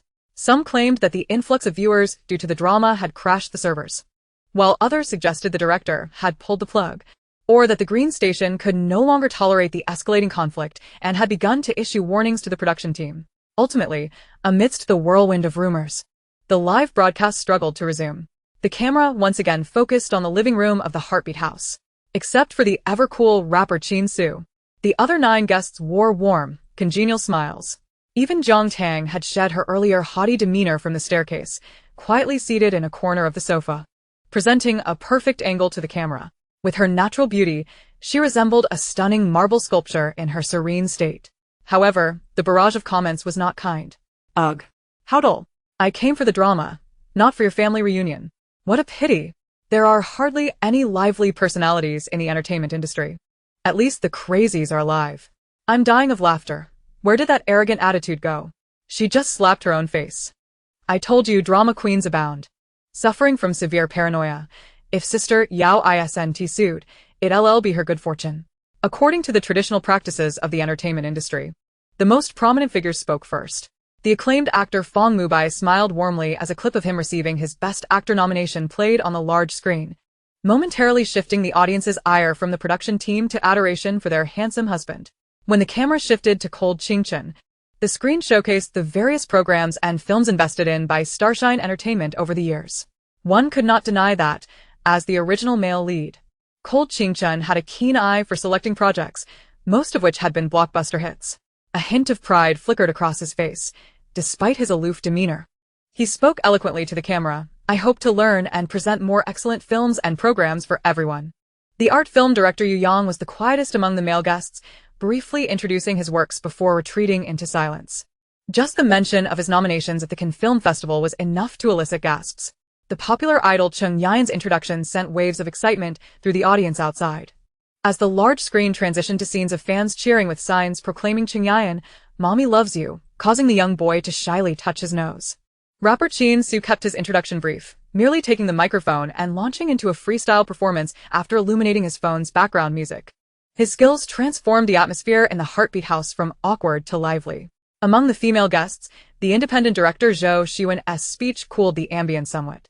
Her works, known for their depth and niche appeal, were evidently not well known among the majority of the younger guests present. Jiang Tang offered her a smile and a nod, earning a warm look in return. Laughing to death, the mad sister is putting on a good act. Now trying to win over the director. Huh? You just had a meltdown, and they saw it all. Lu Yuer's love ballad served more as her business card than her introduction. Despite being criticized for her pop songs, her sweet melodies had a broad audience, with several tracks being quite recognizable. Jiang Miao Miao supported her, joining in softly humming along to the familiar tune. The renowned dancer and internet celebrity Fong Qian was the fourth to introduce herself. She shed her jacket and, with the program's background music, showcased an impromptu dance, her shimmering gown and swaying movements making her resemble a vibrant siren. The barrage of comments erupted with wife declarations. When it was Jiang Miao Miao's turn to introduce herself, she maintained a timid demeanor, frequently glancing at Jiang Tang. Clearly intimidated. The reason I came to this program is that I have little romantic experience, but I genuinely wish to understand the feelings of love and being loved. I hope to cultivate wonderful relationships here, whether friendships or romance, and I hope the teachers who come here will enjoy being with me. Krayan. The poor girl is terrified by that lunatic. Miao Miao keeps sneaking glances at the mad sister. I say, be a person, mad sister? I'm curious to hear what nonsense the mad sister will spout next. However, when it came to Jiang Tang, the previously vibrant atmosphere dissipated like cotton candy submerged in water. Only Zhou Xiwen, who had briefly locked eyes with her, clapped in support, while Chin Su merely straightened up slightly. Cold Qingchun attempted to mask his disdain and aloofness, but unfortunately, the chill in his gaze was unmistakably evident to Jiang Tang. Jiang Tang smiled gently as she took the microphone from Jiang Miao Miao. The camera zoomed in, capturing her face as thousands of viewers held their breath, eagerly awaiting her remarks. Taking a deep breath, Jiang Tang softly began. Hello everyone, I am Jiang Tang. Before I introduce myself, I would like to apologize to Mr. Cold Qingchun for my previous behavior. The comments exploded in an instant. She's caving in. She's caving in. She's caving in. Speechless. What a letdown. Thought she was impressive, but she just walked away. I told you, there are consequences for fabricating stories. After all the trouble she caused, she thinks an apology suffices? Laughing to death. Look at her. She resembles a dog. Even the director couldn't help but frown. Was Jiang Tang's display of humility excessive? They certainly didn't want the public to perceive the production team as bullies. Meanwhile, Cold Qingchun wore a smile that blended 3 parts indifference with 7 parts disdain. Only now did she realize his formidable nature, yet it was too late for apologies or pleas. He never granted anyone a second chance. Under the intense scrutiny of the audience, Jiang Tang tightened her grip on the microphone and continued her apology. I should not have been so oblivious. Knowing full well that with just a flick of his finger, Mr. Cold Qingchun could render my career in this industry unviable. Yet I still dared to expose his manipulation of the program's script. Jiang Tang bowed deeply to Lung Qingchun, and when she lifted her head, that proud and exceedingly confident smile reappeared at the corners of her lips. I truly apologize for not giving you face, but I shall dare to do so again next time. Chapter 13. Sisters bold, and I am enamored. What the hell? Did I hear that right? Huh? Script manipulation? I hereby declare that Jiang Tang's nickname can no longer be Crazy Sister. Given such explosive material, she is my one and only sister. How could she dare to do that? The barrage of comments surged wildly after a moment of stunned silence. Not only the viewers separated by a mere internet cable, but also the guests present were struck with a singular thought. How could Jiang Tang dare to do this? For Jiang Tang, this statement was far from the conclusion. She was determined to prove her audacity through action. She arched her brow, gazing at the camera before her. Her eyes sparkling with mischief, as every word she uttered struck precisely at Lung Qingchun's most sensitive points. I shouldn't be so oblivious. Knowing full well that the production team intentionally placed me at the bottom, causing my driver to arrive over 10 minutes late, while I rashly rode an electric bike to be the first to arrive. I also shouldn't be so ungrateful, refuting and questioning Mr. Lung when he played the victim and accused me. My sincerest apologies for not offering my other cheek after being struck on the left. I hope Mr. Lung can be magnanimous and not ruin my chances in the entertainment industry. Upon finishing these lines, Jiang Tang pointed at the camera, letting out a light laugh. This time, the live broadcast shouldn't be interrupted, right? Wow, sister's bold, and I am enamored. Indeed, the reason for the interruption was this. 233333. Is this for real? Such a huge scoop. Can I really hear this? Does it imply she was threatened? Lung Qingchen could hardly believe his ears. Jiang Tang's audacity seemed impossible. He felt dizzy, his mouth opening without a sound, as all he could see was Jiang Tang's triumphant and mocking smile after her bow. Beside Lung Qingchen, Jiang Miao could no longer maintain her sweet smile. Her gaze towards Jiang Tang was filled with panic. Impossible. How could Jiang Tang know about this? This country bumpkin raised in the countryside. When did she become so astute? No, she could not be allowed to continue being so arrogant. She had finally managed to keep Lung Qingchen under her thumb. There was no way he could falter now. Sister, I know you're still angry about what just happened, but you can't slander Mr. Lung just because you dislike him. As an investor, why would he ruin the very show he invested in? Furthermore, you have no evidence at all. Who would believe you based on mere words? Once Jiang Miao stopped her theatrics, her thoughts became clearer than the humiliated Lung Qingchen. Her hands clenched tightly under the table, her delicate palms nearly turning pale from the pressure, but she felt no pain. Your personal grievances with Mr. Lung need not ruin the live broadcast. Exactly, Lung Qingchen isn't foolish. Why would he jeopardize his own investment? Miao is right. He is not a fool to destroy his own interests, and why would he target Jiang Tang without reason? A fly doesn't buzz around an egg without cracks. I think there is something fishy with the entertainment industry. Indeed, offending the investors would lead to dire consequences. The director's voice resonated from Jiang Tang's phone, each word causing Lung Qingchen's face to pale further. What he had thought was Jiang Tang's death knell now seemed to have turned on him in mere minutes. Especially when Jiang Tang boldly stated that Lung Qingchen had never wanted her on this show, and the director didn't even attempt to refute it. Beads of sweat formed on Lung Qingchen's forehead. Admittedly, Jiang Tang had not presented substantial evidence, yet the director's reactions were damning enough. Wow. This recording is quite revealing. Lung Qingchen didn't want Jiang Tang on the dating show from the beginning? What about the earlier chaos? 200,000 in appearance fees. 5 million in penalties? Moreover, Jiang Tang mentioned the car incident with Jiang Miao, and the director immediately agreed to increase the budget. The biggest scoop of the year, the dark underbelly of the show. Those 10 minutes were indeed spent on threats. Green platform, come out and take charge. After listening to the recording, Jiang Miao felt utterly defeated. With no prior knowledge of the events that transpired during the broadcast interruption, she was left with no time to formulate a counterargument against Jiang Tang. But this was merely the director speaking, not Mr. Lung. What kind of evidence was that? Jiang Tang raised an eyebrow, her expression a mix of amusement and sarcasm. With 2 eggs hanging beneath your brows, you can blink but not see. Your private friendship with Mr. Lung need not ruin the director's reputation. She hurled Jiang Miao's own words back at her. Jiang Miao's face flushed with a mix of red and white.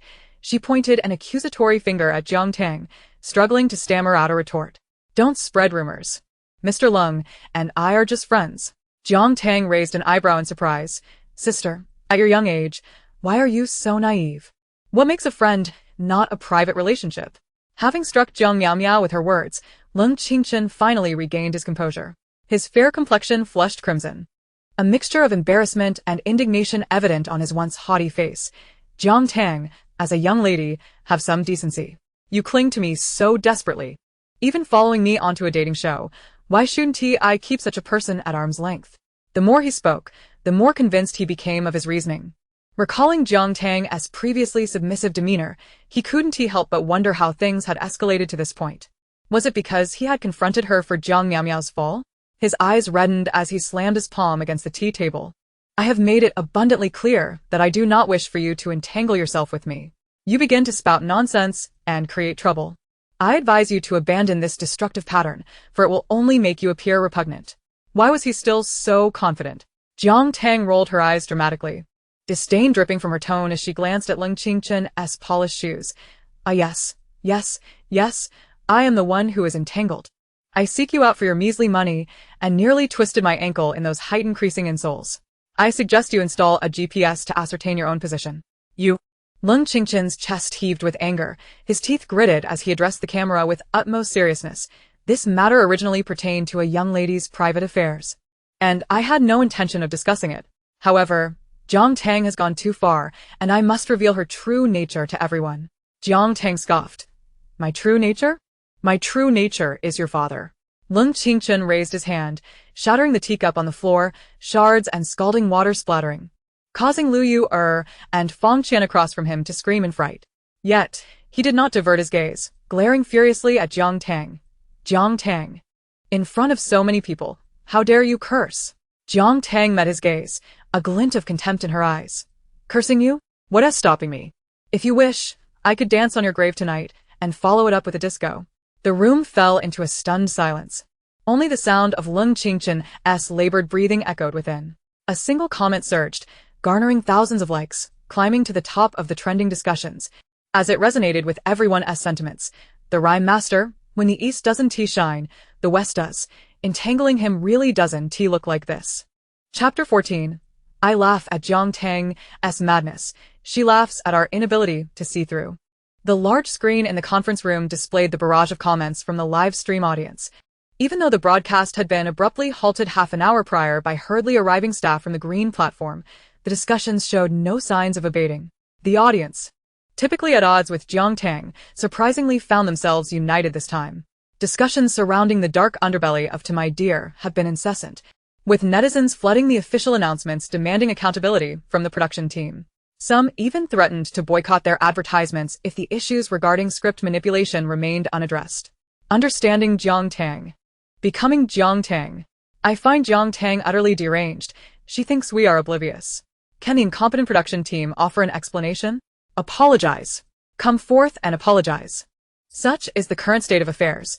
The discourse surrounding the production team's dubious practices has garnered widespread support, and even advertisers in talks with us have begun to adopt a more indifferent stance. If this continues, the impeccably dressed men were expressions of despair in this dismal meeting room belonging to the Green Station. Director Wang, responsible for variety shows, appeared haggard within mere hours, gazing at the barrage of insults scrolling across the screen. How did I ever agree to let that reckless boy from the Lung family join the team? Look what he has brought upon us. What a disgrace. Deputy Director Tang Song chain smoked, filling the room with a thick haze. We thought the investors would cherish their contributions. Yet he has unleashed this chaos. He stared anxiously at his phone, fidgeting like a moth on a hot skillet. Lung Qingchen hasn't he responded. What are we to do now? Director Wang sighed heavily, slamming his teacup down on the table. At this juncture, casting blame serves no purpose. Our priority now is to engage in public relations efforts to restore the production team's reputation. Let us convene the PR team for a meeting. Meanwhile, the elusive Lung Qingchen sat alone in his room upstairs, fixated on his phone. Just moments ago, Zhang Miao had attempted to visit him, only to be rebuffed. His phone was inundated with red missed calls, threatening to overwhelm the screen, while a deluge of messages on social media underscored his failures. The dark secrets of the industry are akin to the emperor's new clothes, an inevitable reality for any entertainment company, yet one that remains unspoken. Director Wang, the production team's reputation has suffered a significant blow, affecting subsequent business dealings. Lung, you are a perceptive individual. You know all too well the implications of this situation. Director. Young Master Lung, this was your arrangement. I merely followed your lead. What am I to do if I lose my job? Business Officer Shaoli. Lung, what should we do? Several of our collaborators have approached the company, expressing their discontent. What do we do? How could he know what to do? As he surveyed the anxious and irate messages, Lung Qingchen's fist collided with the wall, oblivious to the blood oozing from his cut fingers. Damn it, it's all Jiang Tang's fault, that ungrateful wretch. Otherwise, he wouldn't be in this predicament. Why should he bow to this woman? Yet a new call plunged him into an icy abyss. Qingchen, ever since you entangled yourself with that girl, your focus has waned. He bowed his head, begrudgingly forcing out a few words. I'm sorry, father. The elder Lung's tone was stern. You meddled in matters that were not your own. I warned you that a sparrow cannot transform into a phoenix. A petty woman is not worth your time. Hurry and rectify the mess you've created. And cease all interactions with that meow meow girl. This call, though brief, left Lung Qingchen drenched in sweat. Lung Qingchen have the PR department devise a comprehensive strategy, regardless of the cost. This resolve brought him to a boiling point, as the production team's silent yet formidable adversary, Jiang Tang, lounged comfortably in the most luxurious seaside suite of the heart-throbbing abode. After enduring a lengthy tug-of-war, the production team's verbal sparring, and the antics of Lung Qingchen and Jiang Miao Miao, the day finally drew to a close. The liberation from the constraints of the script felt utterly delightful. She recalled the arduous tasks she had undertaken, being shackled to a narrative so lackluster that it hardly garnered any interest, while those insipid individuals danced before her, evoking nothing but sorrow and tears. This time, she intentionally directed her ire towards Lung Qingchen, curious to see if her actions would be constrained. Reclining on her bed, she savored the sunlight roses graciously delivered by the production team, humming a cheerful tune. Return what you've taken from me, spit out what you've consumed. Apologies. But she is a woman who harbors grudges. Opening her social media, she wasn't too surprised to find her message box overflowing with voice notes from Anna. Clicking on one, Anna's shrill scream nearly deafened Jiang Tang. "Oh, my ancestor, I implore you, spare my heart. You're truly going to scare me to death." The production team had navigated their way back to her, presenting a new contract with an increased fee of 500,000, assuring her that Lung Qingchen would not interfere with any subsequent arrangements, and that they would make every effort to ensure that script manipulation would not occur again. Oh? Jiang Tang raised an eyebrow, perusing the contract details sent by Anna, inquiring, "How do they guarantee that?" Anna promptly replied, "The production team claims Green Station will release an official statement regarding this matter. They seem quite sincere and hope you will respond after reviewing the announcement." Indeed, asking for a response post-announcement is a considerable gesture of goodwill from the behemoth that is Green Station. Since someone had offered her a plush mattress, Jiang Tang was more than willing to recline comfortably. She opened her wide eyes. A mere hour had passed since the live broadcast debacle, and social media was ablaze with fervent netizens, though not directed at her. The top trending topic prominently displayed the words "to my dear" alongside "dark secrets." Following closely was Lung Qingchen, "A mere gesture can ruin your livelihood," dripping with sarcasm. As Jiang Tang scrolled, a new post appeared on her feed. "To my dear V, in response to today's public sentiment, the production team has revised the subsequent schedule. From today onward, all originally planned activities are nullified, and tomorrow's show will be determined by audience voting. Voting will be conducted under real name registration, with each identity permitted only one vote, eliminating any attempts to manipulate the fairness of the program. The production team will also enhance self-reflection and extend sincere apologies to all viewers and invited guests." Within half a minute of the post's release, the comments section was inundated. Daily audience voting? This sounds promising. Green Station's PR stance is relatively decent, but it's a shame no real action has been taken against those involved. If they did take action, there'd be no entertainment left. This is much better. Daily voting promises to be exhilarating. Upon reading this, Jiang Tang raised her brows slightly. There are some shrewd individuals within the production team. She messaged Anna, "Inform the production team that I agree." Chapter 15. The heart-throbbing production team has folded. The heart-throbbing production team has folded. Due to the earlier incident, today's schedule was inevitably disrupted. The originally planned segments of shopping in pairs and collaborative dinner preparation were scrapped, leaving only the audience interaction segment post-dinner. A far cry from the intended arrangements. However, due to the dark scandal, the production team feared that the paired outings would be scrutinized for potential manipulation, leading to their outright cancellation. This suited Jiang Tang perfectly. After all, who wouldn't want to earn their share for the day while reclining? She merely had to enjoy her meal. Once more, the group returned to the heart-throbbing abode, their expressions a blend of complexity. Lung Qingchen wore a grim countenance, clearly having lost his temper, casting a particularly hostile glare at Jiang Tang. The renowned actor Fong Mubai rubbed his temples and candidly remarked, "You youngsters are quite something." As I listened to this live broadcast, I found myself growing apprehensive. The other young individuals exchanged nervous glances with Jiang Tang, each one of them resonating with his sentiment. Who wouldn't he? No matter how accustomed one becomes to the camera, one cannot easily adapt to diverging from the ordinary in front of it. Before the commencement of the segmented filming, the production team had distributed brand new mobile phones to each guest, pre-installed with the communication application they had previously promoted. The Heartbeat app, This software is a bespoke product developed at great expense in collaboration with the Azure Group. Its interface is sleek and clean, boasting a comprehensive range of functions divided into guest and audience versions. The guest version operates similarly to WeChat, featuring chat, discussion groups, a friend circle, and even functionalities for gaming and teaming up. A slightly innovative feature includes anonymous song requests and secret notes. The audience version, however, is far more engaging. Viewers can follow their preferred guests and freely check whether they're online. Moreover, by paying for a membership, they can access the chat content between the guest and other participants on the Heartbeat app. The primary focus here is to generate revenue. Yet, fans remain willingly ensnared. For who could resist the joy of indulging in sweet moments at first glance? By now, everyone must have seen their assigned rooms. The newly appointed execution director is a tall, slender young man, appearing rather serious for his age. As the live broadcast resumes, he introduces today's task. Each room is uniquely furnished and decorated, allocated according to the order of arrival. The guest's objective today is to arrange their rooms. The furnishings may be exchanged or gifted, and they can also shop at the on-site supermarket, IKEA.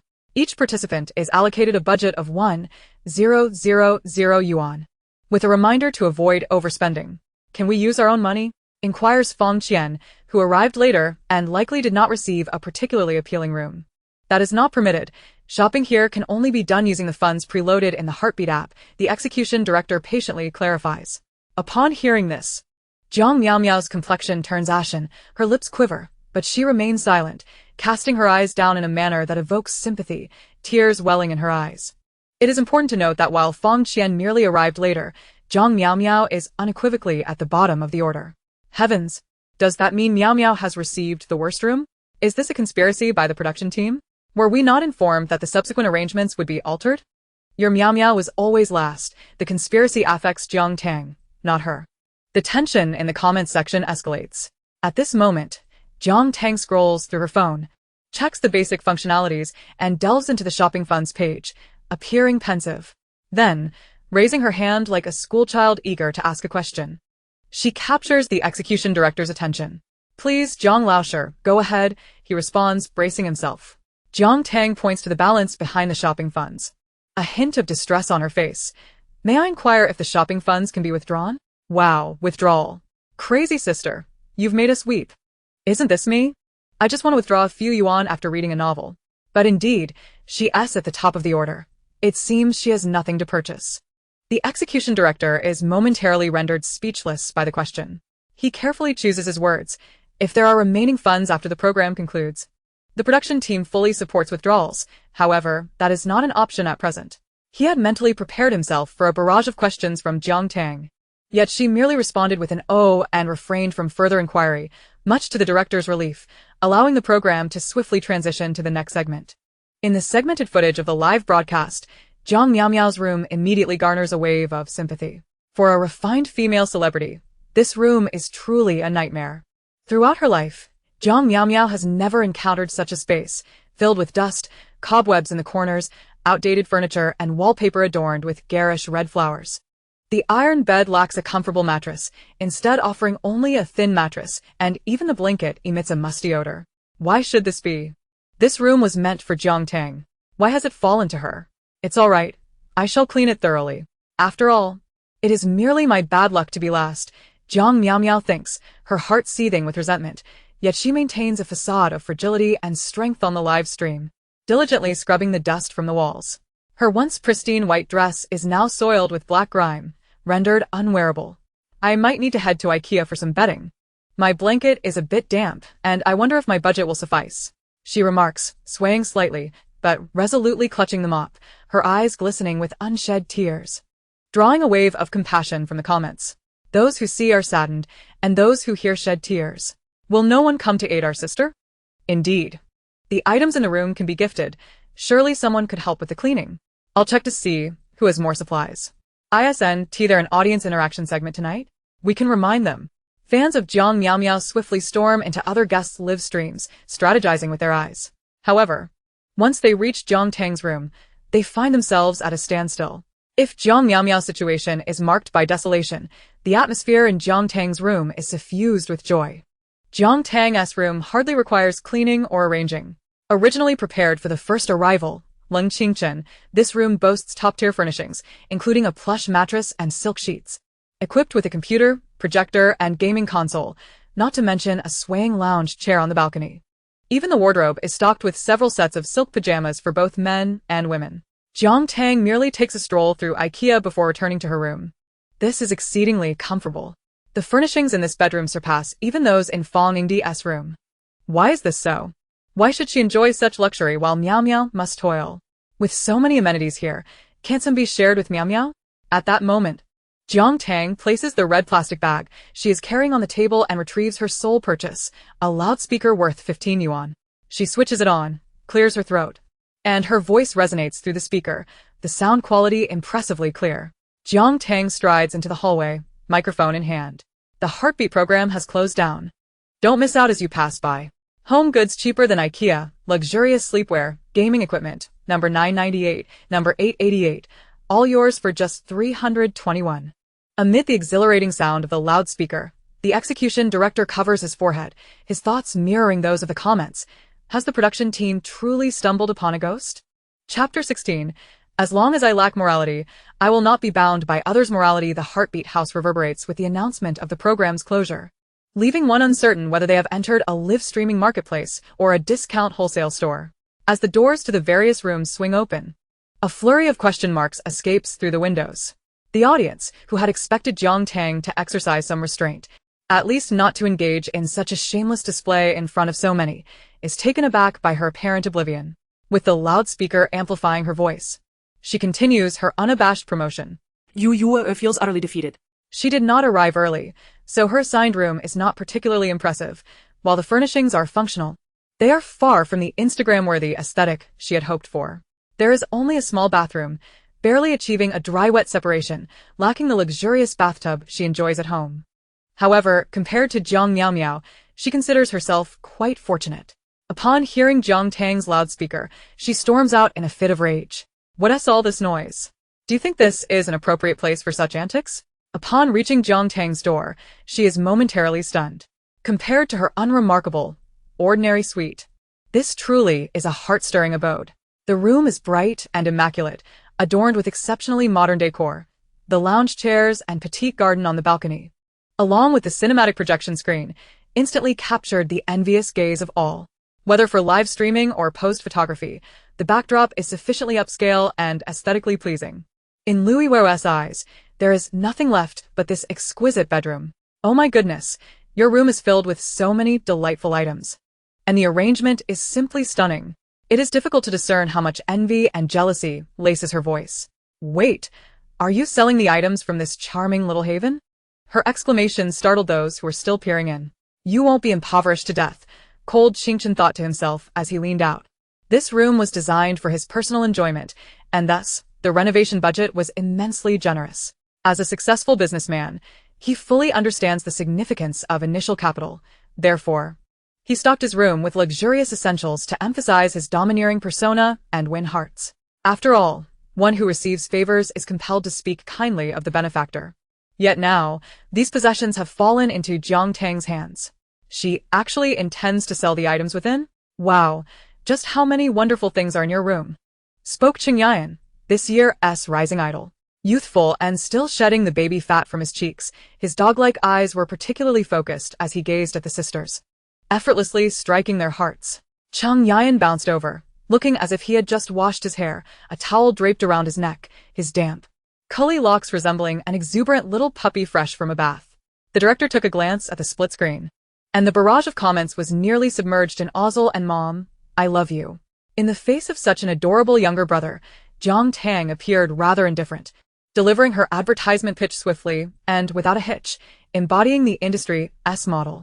Don't pass by, don't miss out. The vacuum-sealed bedding I've seen is sold at IKEA for 388. Given our camaraderie from the same show, I can offer it at an 80 discount. As Jiang Tang smiled at the camera, she momentarily faltered upon catching sight of Cold Qingchen, smoothly altering her words. Oh, right, I almost forgot. Those who have insulted me get a 12 discount, and those who hold grudges against me get a 15 discount. It's a small business, no room for negotiation. And it's all about remembering past grievances. As Cold Qingchen approached, he overheard this line, his expression darkening immediately. You've truly lost your mind. Running a business in a show? If you want bedding, you would surely go to IKEA. Who would buy your unverified items? Despite the blood draining from his heart, Cold Ching-chun maintained his haughty demeanor.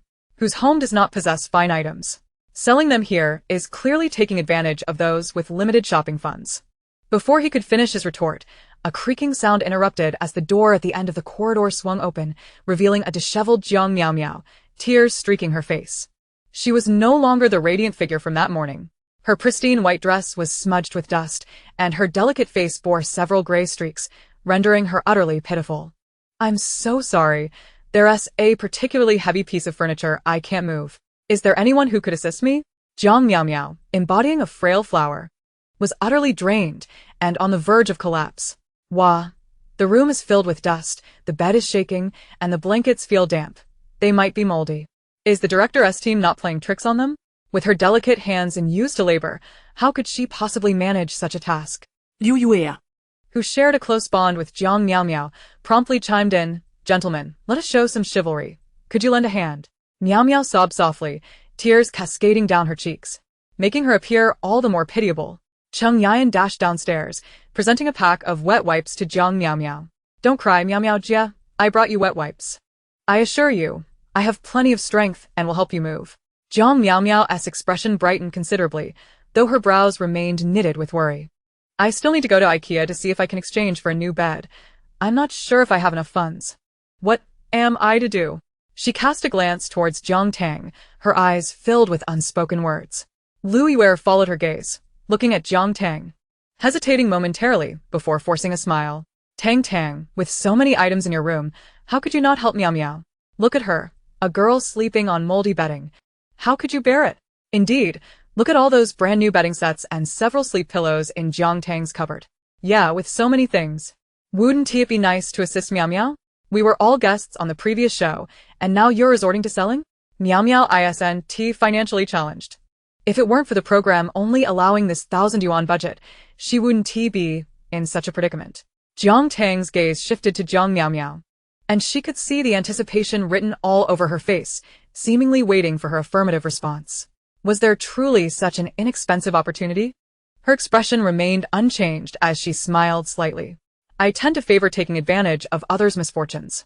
Jiang Miao Miao's hopeful demeanor froze on her face, and she glanced toward Cold Ching-chun and Lu Yue for help. How can you be so? Lu Yue was cut off by Jiang Tang's seamless continuation of her unfinished thought, lacking in civility, or perhaps devoid of moral integrity. With a smirk, Jiang Tang lightly chuckled, I apologize. As long as I lack moral integrity, I shall not be bound by others' moral expectations. Lu Yue was utterly taken aback, unable to fathom how Jiang Tang could utter such words in front of so many witnesses. Amid her astonished silence, Jiang Tang casually inquired, I say, Sister Yue, at least Jiang Yan knows to bring Jiang Miao Miao a pack of tissues. You two share a close bond. Why not lend her a hand? Chapter 17. Are you silent because you wish to decline? The audience erupted in laughter as the curious onlookers and genuine fans engaged in a heated debate over her words. Yet, in this era rife with moral coercion, such situations are not uncommon. The youth are so young during the festive season. Why don't you offer your seat to the elderly? These issues have long been a source of pain for the younger generation. Jiang Tang's refusal surprisingly resonated with some young viewers, leading to a favorable shift in public opinion towards her. As long as I lack moral integrity, I shall not be bound by moral expectations. Li Tao, Lu Yue indeed exhibits some moral coercion. If she wishes to help Jiang Miao Miao, she could do so herself. However, Jiang Tang clearly has an abundance. Why wouldn't she share with others? Isn't that simply stingy? Why must she share her possessions with others? Their relationship is quite superficial. Jiang Miao Miao previously supported Cold Ching-chun against her, so why should she assist? Even so, isn't it a bit too embarrassing to make such a scene? Laughable. It's precisely people like you who are overly concerned with appearances that give rise to so many who engage in moral coercion. At that moment, footsteps echoed from the staircase on the second floor, and Jiang Tang turned to see the director, Zhou Shiwen.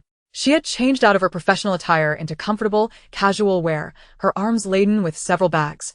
Clearly just returning from shopping. When not on set, Zhou Shiwen's demeanor was quite amiable. Seemingly oblivious to the tense atmosphere, she greeted the guests with a smile. What is happening here? It's so lively. An Opening sale. Jiang Tang raised the loudspeaker in her hand and performed a brief sales pitch, successfully bringing a joyful smile to Zhou Xuan's face. You all certainly know how to have fun. It seems the items have nearly been sold out. She spoke as she lifted the bag in her hand. I just bought some fruit and washed it on the first floor. You all should share some. Zhou Xuan opened the red plastic bag, revealing grapes neatly packed in freshness bags. Though not in abundance, it was sufficient to satisfy the cravings of an artist on a diet without exceeding caloric limits. In the midst of a narrative filled with antagonistic characters, Zhou Xuan emerged as a refreshing presence. Throughout the plot, even when faced with the original character's disgrace and public disdain, she consistently exhibited kindness and courtesy, subtly offering assistance and guidance. Jiang Tang accepted the grapes Zhou Xuan handed her. How could Zhou Xuan be unaware of the discord surrounding them? She was merely employing this method to alleviate the sharp tensions, ensuring a more palatable atmosphere. With this thought, Jiang Tang, cradling the bag of grapes, gently inquired, Sister Zhou, is there anything you need over there? Things are generally fine on my end, but I do tend to suffer from insomnia. Do you have any spare memory foam pillows? Purchasing from IKEA can be rather unfeasible, Zhou Xuan responded, winking playfully. Is this a grand opening promotion? Are there discounts available? Jiang Tang returned her a conspiratorial wink, then turned to enter the room, retrieving a memory foam pillow from its packaging. There are discounts ranging from 0 to 15%, with all options available.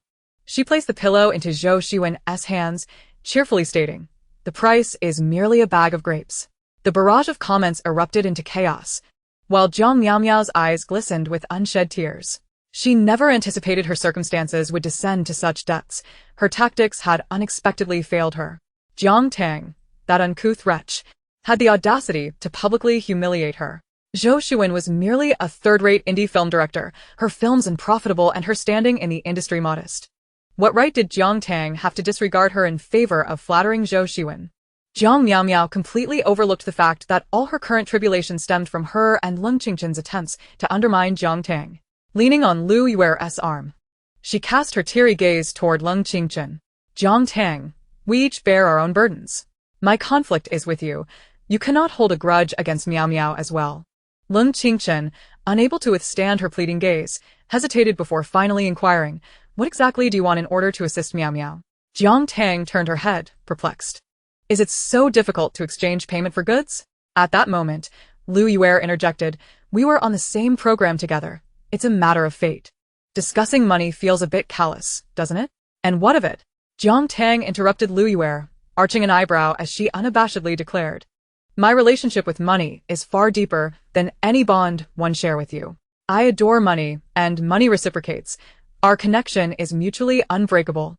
She eyed Lu Yuer warily, even stepping back a pace. Do not sow discord between us. What if it jeopardizes my fortune? Leng Qingchen could no longer contain his frustration. He stepped forward, shielding Lu Yuer and Jiang Miao behind him. Jiang Tang, stop feigning ignorance. Just moments ago you gifted Zhou the pillow. Why do you behave differently when it comes to Miao? Oh, I thought you had come for something else. It seems you are merely here to beg. Even those who beg on the street know to offer a few flattering words. What about you? Jiang Tang scoffed, taking a step closer and directing her ire at Leng Qingchen. Providing you with a gift is a courtesy, withholding it is a matter of principle. Before you attempt to morally bind me, perhaps you should reflect on how thin our connections truly are, akin to a single-ply tissue. You. Leng Qingchen was momentarily speechless. His finger pointed at Jiang Tang, unable to formulate a rebuttal. Yet, how peculiar it was. Both he and Lu Yuer were so eager to defend Jiang Miao. Yet they did not extend their own assistance. Jiang Tang genuinely could not comprehend why, if they were so inclined to stand up for Jiang Miao, they did not simply offer their own support. She directed her words at Leng Qingchen, but her gaze remained fixed on Jiang Miao. Especially you, the second to choose a room. Why do you not share your belongings with her? Observing Jiang Miao cast a pleading look at Leng Qingchen, Jiang Tang leisurely added, however, Miao, why do you allow others to come to me for help without speaking up for yourself? Is it because you do not desire anything? Of course. Leng Qingchen must have complete amenities in his own room. Laughing so hard, Jiang Tang voiced my thoughts. Clearly, it is Jiang Miao who wants something. Yet she remains silent and cries, expecting Lu Yuer and Leng Qingchen to speak on her behalf. I can't take it anymore. I have a colleague who does the same, always hiding behind the scenes while playing the innocent. Meow Meow is not like that. She is simply shy and prefers not to speak directly. Do not be upset. Let us not spoil the harmony, Cheng Yan interjected as he observed the escalating argument. Brother Lung, perhaps you should say less. Sister Jiang Tang can give her things to whomever she wishes, right? He turned to Jiang Tang, smiling, revealing an adorably dimpled cheek and sparkling eyes, prompting an outpouring of affection from the audience, who fervently declared, "My son is too adorable." Jiang Tang turned her face slightly, offering him a smile laden with meaning. Indeed, Cheng Yan had arrived. Chapter 18. Following the fans, starving for 3 days, oh my. Why is our darling always beside Jiang Tang? Considering this is a dating reality show, my mother's heart is breaking. My son is so innocent. Will he be deceived? No. Mother does not allow it. Jiang Tang did not need to glance at the comments to sense that Cheng Yan's fans were likely weeping in the chat. However, if she truly believed Cheng Yan to be a naive little puppy, she would pay the same price as the original character. One must understand the difficulty of dealing with Cheng Yan. In the original narrative, he was notorious for his cunning, with a visage as charming as his. His methods were equally ruthless. The original text depicted Cheng Yan as an angelic figure, seemingly innocent, but possessing great depth. He approached the original character when she was isolated and vulnerable, donning a facade of innocence while skillfully comforting her, swiftly earning her trust. Even his fans grew discontented with the original character, believing her presence would corrupt their beloved Cheng Yan, leading to rampant attacks against her. Yet, no one anticipated that this angelic, charming young man had a singular motive for approaching the original character, to lead her into despair, violence, psychological manipulation, and orchestrating public opinion. All these dark shadows were glimpsed only within the narrative's confines. Even Jiang Miao Miao, while basking in her popularity, had fallen prey to his traps, nearly succumbing to his deceitful charms, narrowly escaping a fate far worse had it not been for the protagonist's protective aura. However, just as tensions reached a boiling point, Cheng Yan's interruption diffused the atmosphere. Only Lung Qingchen, who had been rebuffed, wore an unhappy expression. Meow Meow, Yuer, let us not waste time here. Lung Qingchen's tone was calm, yet those familiar with him could discern his patience waning. If we wish to buy something, we can go to IKEA. We can collectively tidy up Meow Meow's room. Thus, he naturally included Lu Yuer in the conversation. Jiang Tang smiled, observing Lu Yuer's shock transform into displeasure, suppressing her irritation for the camera's sake. Who does not enjoy witnessing the moral high ground being turned against its advocate? Indeed, Meow Meow, we will certainly assist you. It simply cannot be that a young lady like yourself resides in such a dreadful bedroom. Lu Yuer entwined her arm with Jiang Miao Miao's, who wore an expression of profound gratitude, the two perfectly embodying the essence of sisterhood. Truly, in the entertainment industry, everyone seems to possess the qualities of an award-winning actor. With this delightful company, Jiang Tang indulged in an extra 2 bowls of rice that evening, her spirits soaring as she entered the fan interaction segment. As the name suggests, the audience interaction segment occurs during a designated time each day, allowing guests to engage in live broadcasts where they can see questions posed by viewers. The criteria for selecting these questions are rather simple. They must not contain spoilers or personal attacks. In truth, personal attacks could be overlooked. Jiang Tang reclined comfortably in a lounge chair on the balcony, tablet in hand, greeting the audience with a cheerful "Hello, everyone. I'm Jiang Tang. I never expected anyone would come here to exchange playful jabs with me." The barrage of comments filled the screen with ellipses. This escalated quickly. "We're already throwing jabs." Huh? "You better watch it. The ones asking questions are us." Just then, a knock resonated, and the voice of the execution director, nearly cracking, echoed from outside the door. "Jiang Tang, pay attention." "Oh, my apologies." Jiang Tang quickly corrected herself, realizing that everyone wished to get to know her better. And she felt genuinely touched. "I would like to ask Jiang Tang, what brings you to this dating show?" This question undoubtedly echoed the sentiments of many. Jiang Tang selected this comment, arching an eyebrow. "Naturally, it's for the money. I have a profound connection with it that no one else can comprehend." "Which male guest has left the best impression on you?" Jiang Tang furrowed her brow, pondering for a moment before responding candidly. "I might not be able to answer who has made the best impression, but I certainly won't hesitate to identify who is a fool, as expected of you, while others seek friendship on a dating show. She's here to settle scores." These inquiries were merely appetizers, as the production team typically prepared bolder questions during the segment to ignite the audience's enthusiasm for discussion. "What do you think about what Lung Qingchen said regarding your entanglement with him?" When this question was voiced by Jiang Tang, the comments momentarily halted. What kind of question is that? Is this what she means by playful sparring? I'm terrified. Watch out. She might snap. Jiang Tang, louding comfortan. Shifted slightly and turned. Though he may be unattractive, his thoughts are rather beautiful. The uproarious laughter from the comments rendered Jiang Tang nearly unable to see her own reflection. Clearing her throat, she waited for the frequency of comments to subside. Please refrain from insulting Lung Qingchen. I believe he possesses redeeming qualities. She paused momentarily, a teasing smile gracing her lips. Though he may be foolish, he remains true to himself, and I feel happy for him. Has anyone sent this to Lung Qingchen? Ha ha ha. Always the one who stirs the pot. As the audience prepared to relay Jiang Tang's sentiments to Lung Qingchen, another question emerged from her lips. There are numerous misunderstandings about you online. Is there anything you would like to say to those who misinterpret you? This was a classic opportunity for guests with tarnished reputations to clarify themselves. The execution director outside sighed with relief, inwardly thinking, feel moved, Jiang Tang. Let us show you our sincere efforts. To his surprise, Jiang Tang pondered for a while before asking, what do they misunderstand? They think you have a bad temper and often make others uncomfortable. The questioner's comment was highlighted, making it quite clear. Jiang Tang sốc tì rét phồn đề. Unable to suppress a chuckle. Actually, I do want to clarify that I typically do not intend to make others uncomfortable. If I do, it's because I genuinely want to embarrass someone. A loud thud resonated outside. The execution director had bumped his head against the door. Haha, a reverse redemption. What a chaotic scene in the entertainment industry. Your honesty leaves me speechless. Quickly, let us wrap up this segment before something else goes awry. The directing team felt as though they were on their knees to Jiang Tang, urgently brainstorming how to conclude the segment without further incident. They decided that perhaps a simple thank you to the fans would suffice. The director wiped the sweat from his brow, nodding in agreement. It's merely a thank you. Nothing could go wrong. 2 minutes later, Jiang Tang read the final question of the night. Is there anything you would like to say to your supportive fans who have accompanied you? Upon finishing this question, Jiang Tang furrowed her brow, for the first time revealing a hint of difficulty. I hadn't planned on saying anything, but since the question has been posed, I suppose I shall. The onlookers in the comments began to swell with anticipation, ready to hear the rare moment of heartfelt words from Jiang Tang. Ha ha ha. This woman is finally going to express her gratitude. Don't be shy, let it all out. I can handle it. Honestly, we haven't done much.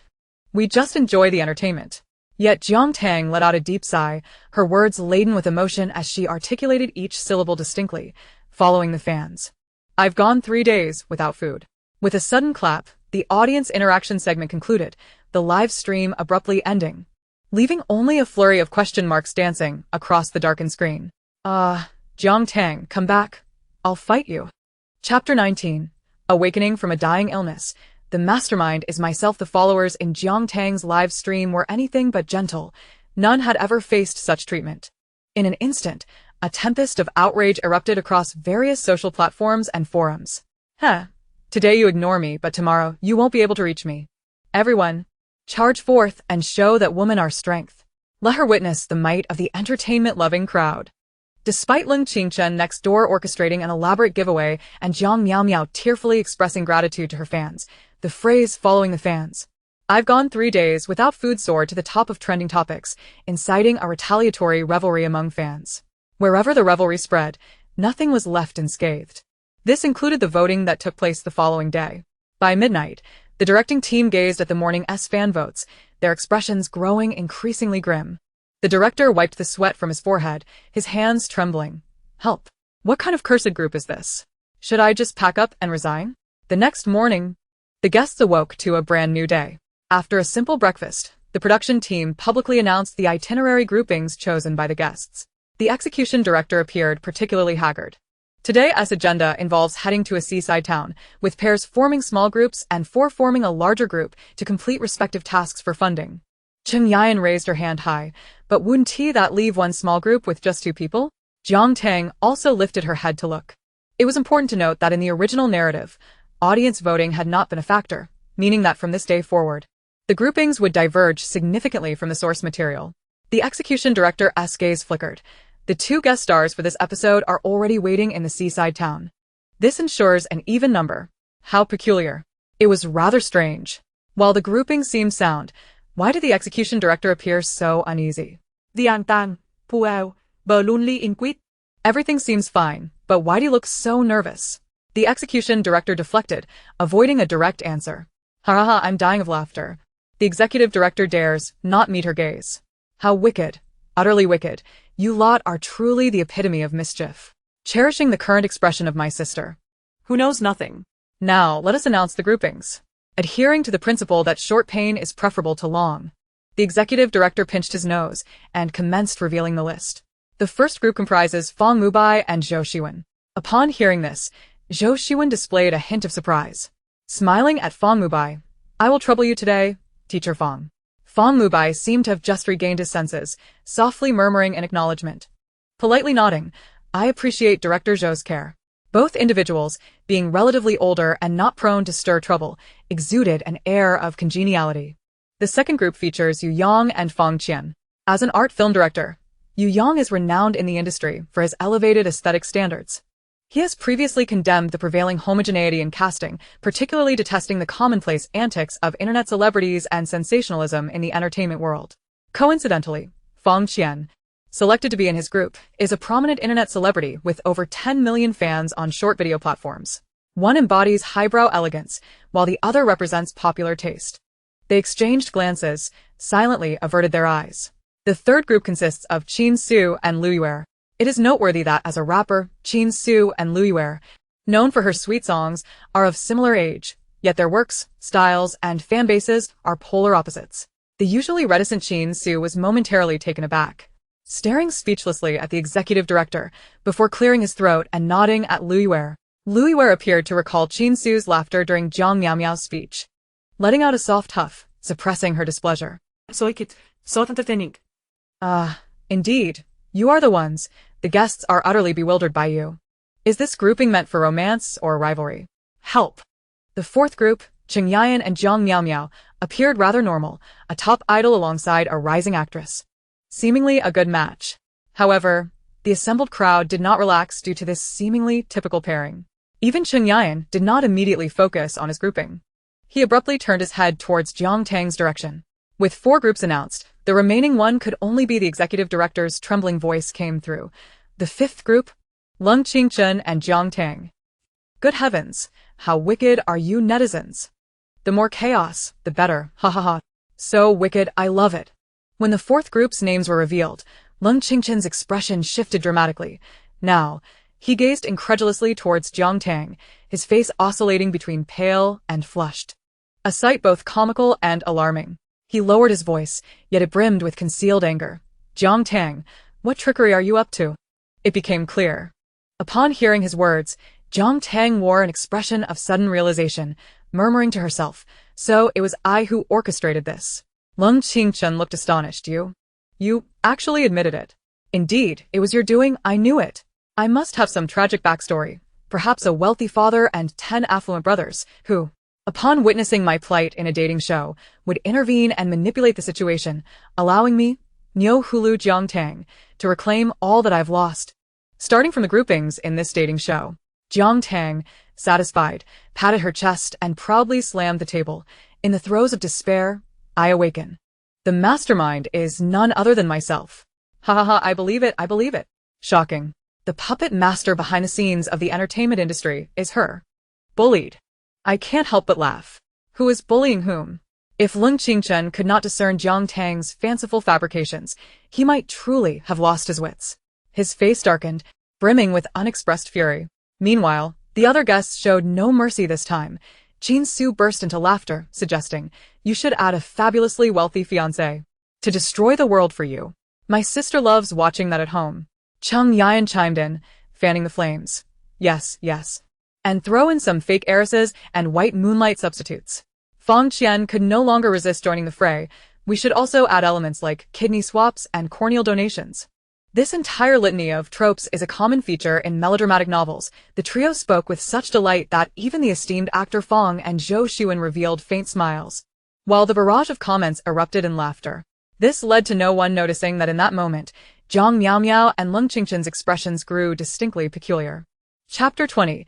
A mourning to remember those who have committed wrongdoings are often plagued by guilt. With this thought, Jiang Tang smiled. The unease radiating from Lung Qingchen and Jiang Miaomiao seemed glaringly obvious to her, akin to lice on a bald head. After all, prior to boarding, the two had appeared like ducks grasped by the neck, utterly silenced. As the program's vehicle departed the park, Lung Qingchen reverted to his previous demeanor. Let me tell you, Jiang Tang, do not think that these petty tricks will lead you to victory. I know you too well. I will absolutely not let you have your way. Lung Qingchen leaned against the front seat window, feigning nonchalance as he scrutinized Jiang Tang's expression through the rear-view mirror. Jiang Tang, adorned in sunglasses, with headphones nestled in her ears, was engrossed in a game, seemingly engaged in a lively exchange with netizens, completely disregarding him. You've told me 100 times you don't like me, yet here you are, in front of me, reiterating it. Those who know might say you hold a grudge, while those unaware might think you're still in the closet. Lung Qingchen, provoked by her insinuation, nearly jumped up. You. What nonsense are you spouting? Jiang Tang removed her headphones, her face a picture of bewilderment. I'm just playing a game. Do you think this is musical chairs? That I'm busy assigning roles? She extended her phone beneath the camera, revealing her record of chaos with her incompetent teammates. This is the first time I've seen such a direct correlation. It's impossible not to chuckle. You're right. It truly has that flavor. Woman, your evasion has captured my attention. How well do I mimic it, Lung Qingchen? I've said not to keep calling him Lung Qingchen. It's not good for him. If you keep it up, he'll start to take it personally and break down. Whether Lung Qingchen noticed the comments remains uncertain, but his sudden turn of head indicated he was indeed rattled. Jiang Tang rolled her eyes beneath her sunglasses. This audience vote was utterly beyond her expectations. She could not fathom from where this group of spectators had acquired such mischievousness. This grouping was not something ordinary people could concoct. Just before boarding the vehicle, a minor incident occurred with Cheng Yayan and Jiang Miaomiao's group. Cheng Yayan, grinning brightly, held the car door open for Jiang Miaomiao, exclaiming, "Sister Miaomiao, I appreciate it." Unbeknownst to him, at that moment, Jiang Miaomiao felt a warmth in her heart, responding, "Thank you so much, Yayan." Both of them, accustomed to playfully referring to others as older siblings, found themselves colliding head-on, resulting in a humorous mishap. The audience in the comments section finally understood where the wickedness of this grouping lay. The distance from the heartfelt little house to the town was not particularly far. Jiang Tang pondered for a moment before the vehicle came to a halt. This was a quaint tourist town near H City. Fortunately, it was not peak tourist season, and the crowds were relatively sparse. With sunglasses shielding their identities, none could recognize them. The production team led the two into a vintage residence and presented them with a box. Your current roles are those of impoverished travelers, each hoping to earn 200 yuan today to take home. The executive director stated this, gesturing for them to begin. Once upon a time, your elders bequeathed to you a peculiar chest, urging you fervently that in moments of utmost desperation, you must open it and retrieve the treasures within. Cold Qingchen, taking the initiative, was the first to pry open the lid, only to be met with astonishment as he exclaimed, "What on earth is this?" Indeed, the chest contained a few odd items. On the left lay a brick, and on the right, a spatula. Skeptically, he extracted these items, continuing his search within, only to discover an apron wedged in the corner, concealing a battered bowl beneath. What kind of treasure is this? Jiang Tang clapped her hands, a realization dawning upon her. Oh, could it be that our elders meant for us to resort to bricklaying, become chefs, wash dishes, or even beg when we find ourselves in dire straits? Whose ludicrous idea is this? Is this a way for CEO Lung to experience the hardships of bankruptcy prematurely? Surely, begging is too humiliating. Cold Qingchen's face turned a shade of green. He could never have anticipated that this dating reality show would concoct such a predicament. He would never demean himself with such actions. Yet Jiang Tang, with enthusiasm, picked up the bowl, examining it closely, tapping it lightly, and asked the production director beside her, "May I borrow the bedding from the house?" At that moment, from deep within the residence, a man's voice resonated. "If you borrow the bedding, let the director lie there while you kneel beside him, placing the bowl in front. I assure you, it will yield profits." Jiang Tang raised an eyebrow. The production director, observing her expression, felt a pang of anxiety. "You can't possibly want me to lie there as well, can you?" Does the production director possess any decorum? Who is this? Their thought process is akin to Jiang Tang's. Look at her expression. It seems like someone is here to steal the show. This voice, unfamiliar to others, was oddly familiar and somewhat endearing to Jiang Tang. It was low, magnetic, and casually delivered. as if each utterance carried an unspoken subtext of "Why are you still alive?" akin to celestial music that enchants the ears. The door creaked open. A tall man emerged from the dim room, silhouetted against the light, his form accentuated, broad-shouldered, slim-waisted, and long-legged. The swaying light within the room cast a pronounced shadow over his high cheekbones, rendering his features strikingly distinct. As he took 2 steps forward, the camera captured his austere yet handsome visage, exuding an ethereal charm. The audience's eyes were solely fixated on him. Holy cow, who is this? Is he my long-lost husband? My relation to this handsome man, unfamiliar, yet I shall call him husband. Can someone please tell me who this handsome fellow is? A surprise guest? Not me. I'll call him my lifelong partner, leading you all by 40 years. The appearance of this enigmatic, dashing guest instantly heightened the liveliness of the audience's comments, just as they rushed to demand the official reveal of the surprise guest's identity. The production team generously disclosed the information. One was Helen, a prominent socialite from the capital, a fashion icon and returning model, her magazine cover photo showcasing an ethereal elegance, reminiscent of a fairy poised to take flight. The other was the recently introduced aloof and handsome Eden internet company founder, Pei Xiaochuan. When curious minds pondered how this internet magnate intertwined with the entertainment realm, they stumbled upon the production team's thoughtful note. The heartfelt app utilized in this episode was designed by Eden, accompanied by photographs. The production team also included a runway video of Helen and a segment of Pei Xiaochuan's interview. The voiceover cautiously inquired, "You once declined our invitation. What prompted your change of heart? Was it our competition format, or perhaps a guest who piqued your interest?" During the interview, Pei Xiaochuan, adorned with gold-rimmed glasses, gently smiled at the question. His demeanor was polite and amiable, his tone melodious. The production team's antics spread far and wide, while their guests tantalizingly whetted the audience's appetite. It was a rare opportunity to witness such entertainment up close and earn some money in the process. One would be foolish not to seize it. Yet, to voice such sentiments felt slightly audacious. This mesmerizing gentleman, who left the audience in awe, casually exited the room, his fingers toying with a string of prayer beads wrapped around his wrist, the very same Pei Xiaochuan Jiang Tang had encountered earlier by the roadside.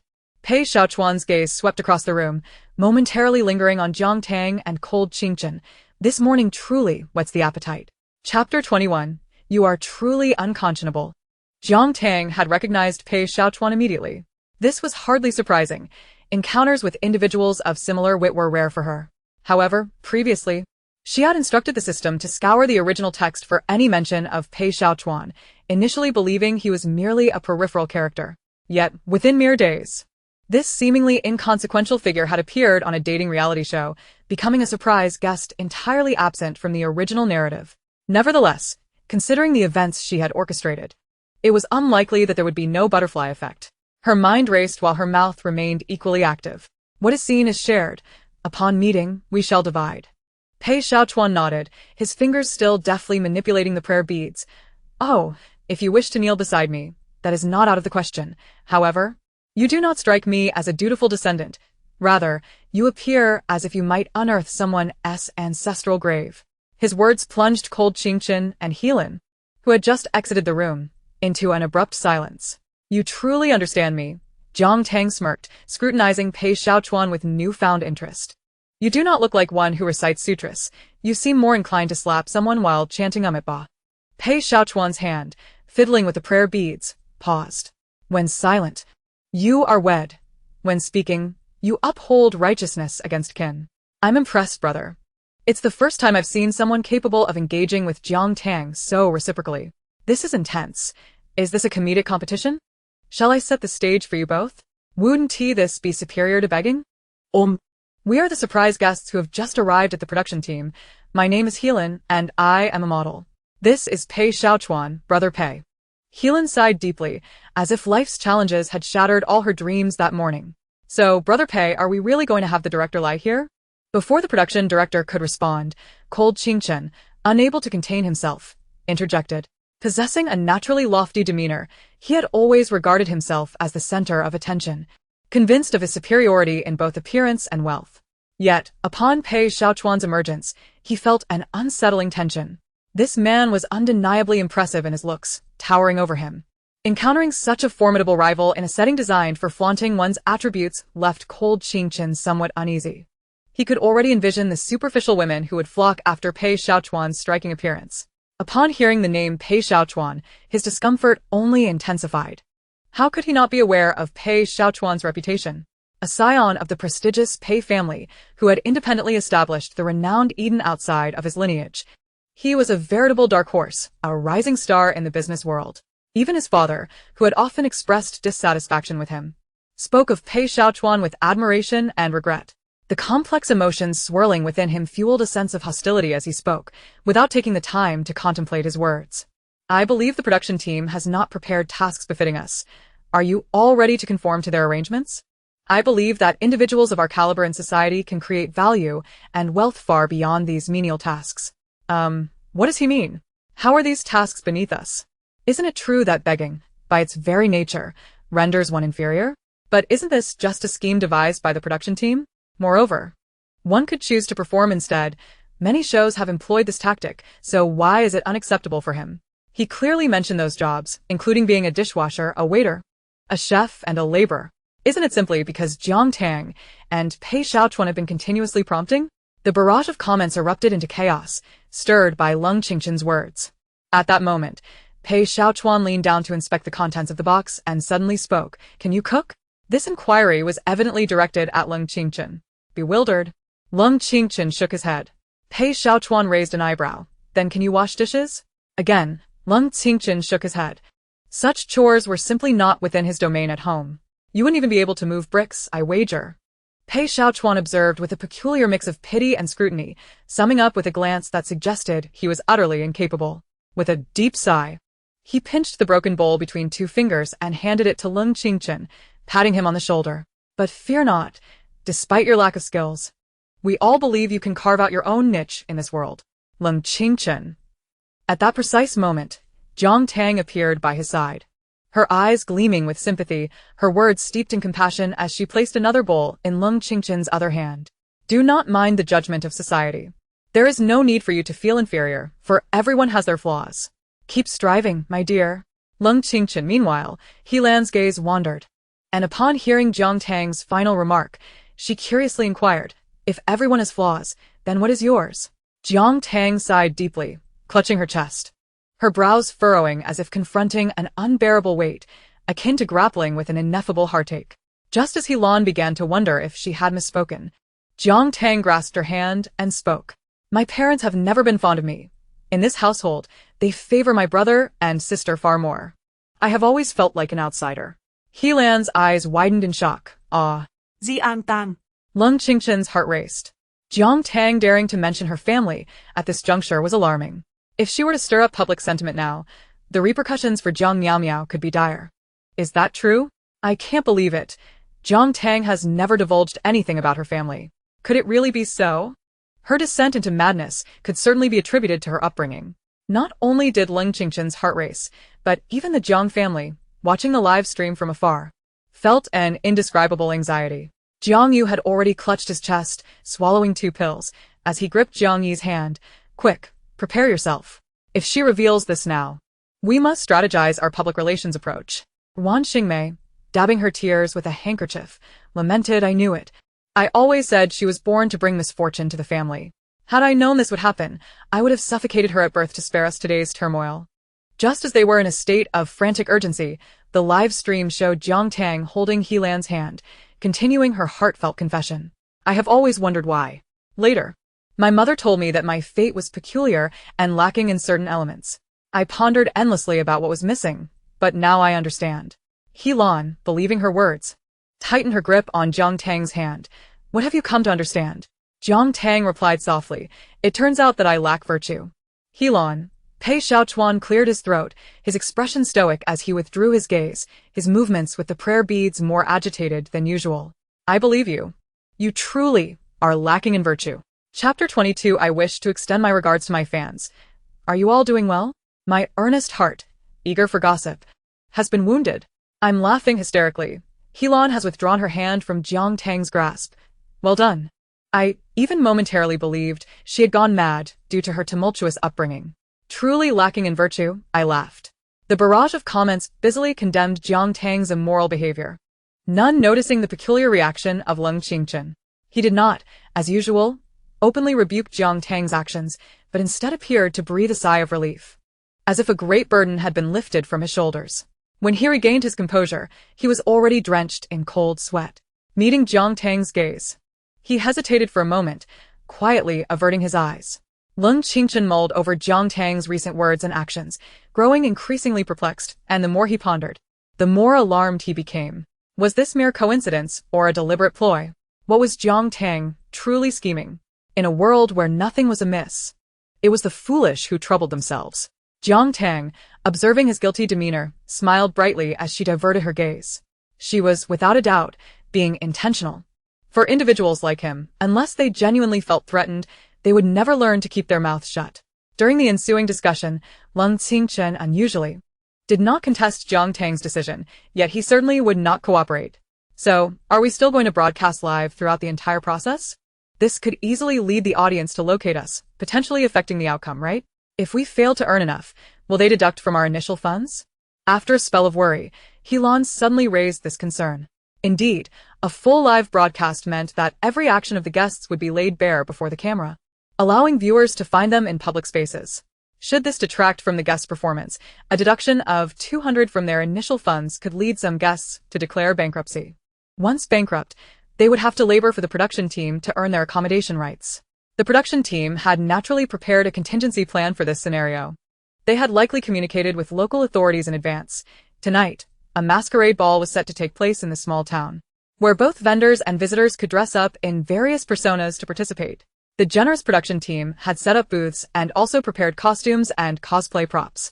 As for the specific characters for cosplay, they would be determined by audience votes, just like the groupings. This would result in the guests being completely unaware of each other's identities unless they collaborated. The two new guests were blissfully ignorant of the audience's treachery. Helan clasped her hands together and offered a small prayer. "Oh, my outfit looks splendid tonight." Reflecting on her thoughts, she felt it somewhat impolite not to communicate with Jiang Tang, and thus she asked, "What do you think your fans will vote for you?" Jiang Tang fell into her first silence since the live broadcast began. Whatever it was, it likely leaned towards the sinister. Despite having only had a brief interaction with the audience yesterday, it was evident from their sparse exchanges. Her audience, following her lead, certainly had a penchant for mischief. The barrage of comments had inexplicably grown bolder. "Woman, I still adore your rebellious spirit from last night. Who was it that said, 'Follow your fans, and you'll go hungry 3 times in 9 days?' I'm here to show you that it's not just 9 times. Isn't this a perfect example of a mutual pursuit?" The discussion did not last long. Unwilling to collaborate with Jiang Tang, Lung Qingchen departed first. He had long harbored dissatisfaction with this grouping. On one hand, he and Jiang Tang were at odds, making them ill-suited to be in the same team, and on the other hand, Lung Qingchen was exceedingly confident in his ability to generate income. After all, he had taken over the family business at a young age, managing the vast Starlight Entertainment. Over the years, Starlight Entertainment had flourished, and the list of billion-dollar projects he had overseen was impressively lengthy. Despite having dragged Liu Yuer along yesterday and spending a considerable portion of his assets to assist Jiang Miaomiao, he was still apprehensive about earning a mere few hundred yuan. Contemplating this, he stepped out of the room with a newfound lightness in his stride, oblivious to the hesitant gaze of the director behind him. Speaking of which, I have an idea. Watching him exit, Jiang Tang's eyes sparkled as she turned to Pei Xiaochuan and Helan, saying, "You better truly have an idea." Pei Xiaochuan replied, his expression alert, fiddling with the prayer beads around his wrist as a warning. "If you intend to tell me you have a morally dubious idea." Jiang Tang chuckled mischievously, radiating a playful cunning. "What will you do then? Challenge me for the position of the top disciple of the morally dubious sect?" Pei Xiaochuan, he had never been this speechless in his life. However, upon hearing Jiang Tang's words whispered in his ear, he raised an eyebrow slightly, a hint of amusement curling his thin lips. "Good idea." Helan, who was also eavesdropping, appeared increasingly despondent, resembling a hapless soul who had unwittingly boarded a pirate ship. During the costume change, to maintain a sense of suspense for the live broadcast, the voting results would not be revealed immediately, but would only be shown after the guests had completed their costume changes.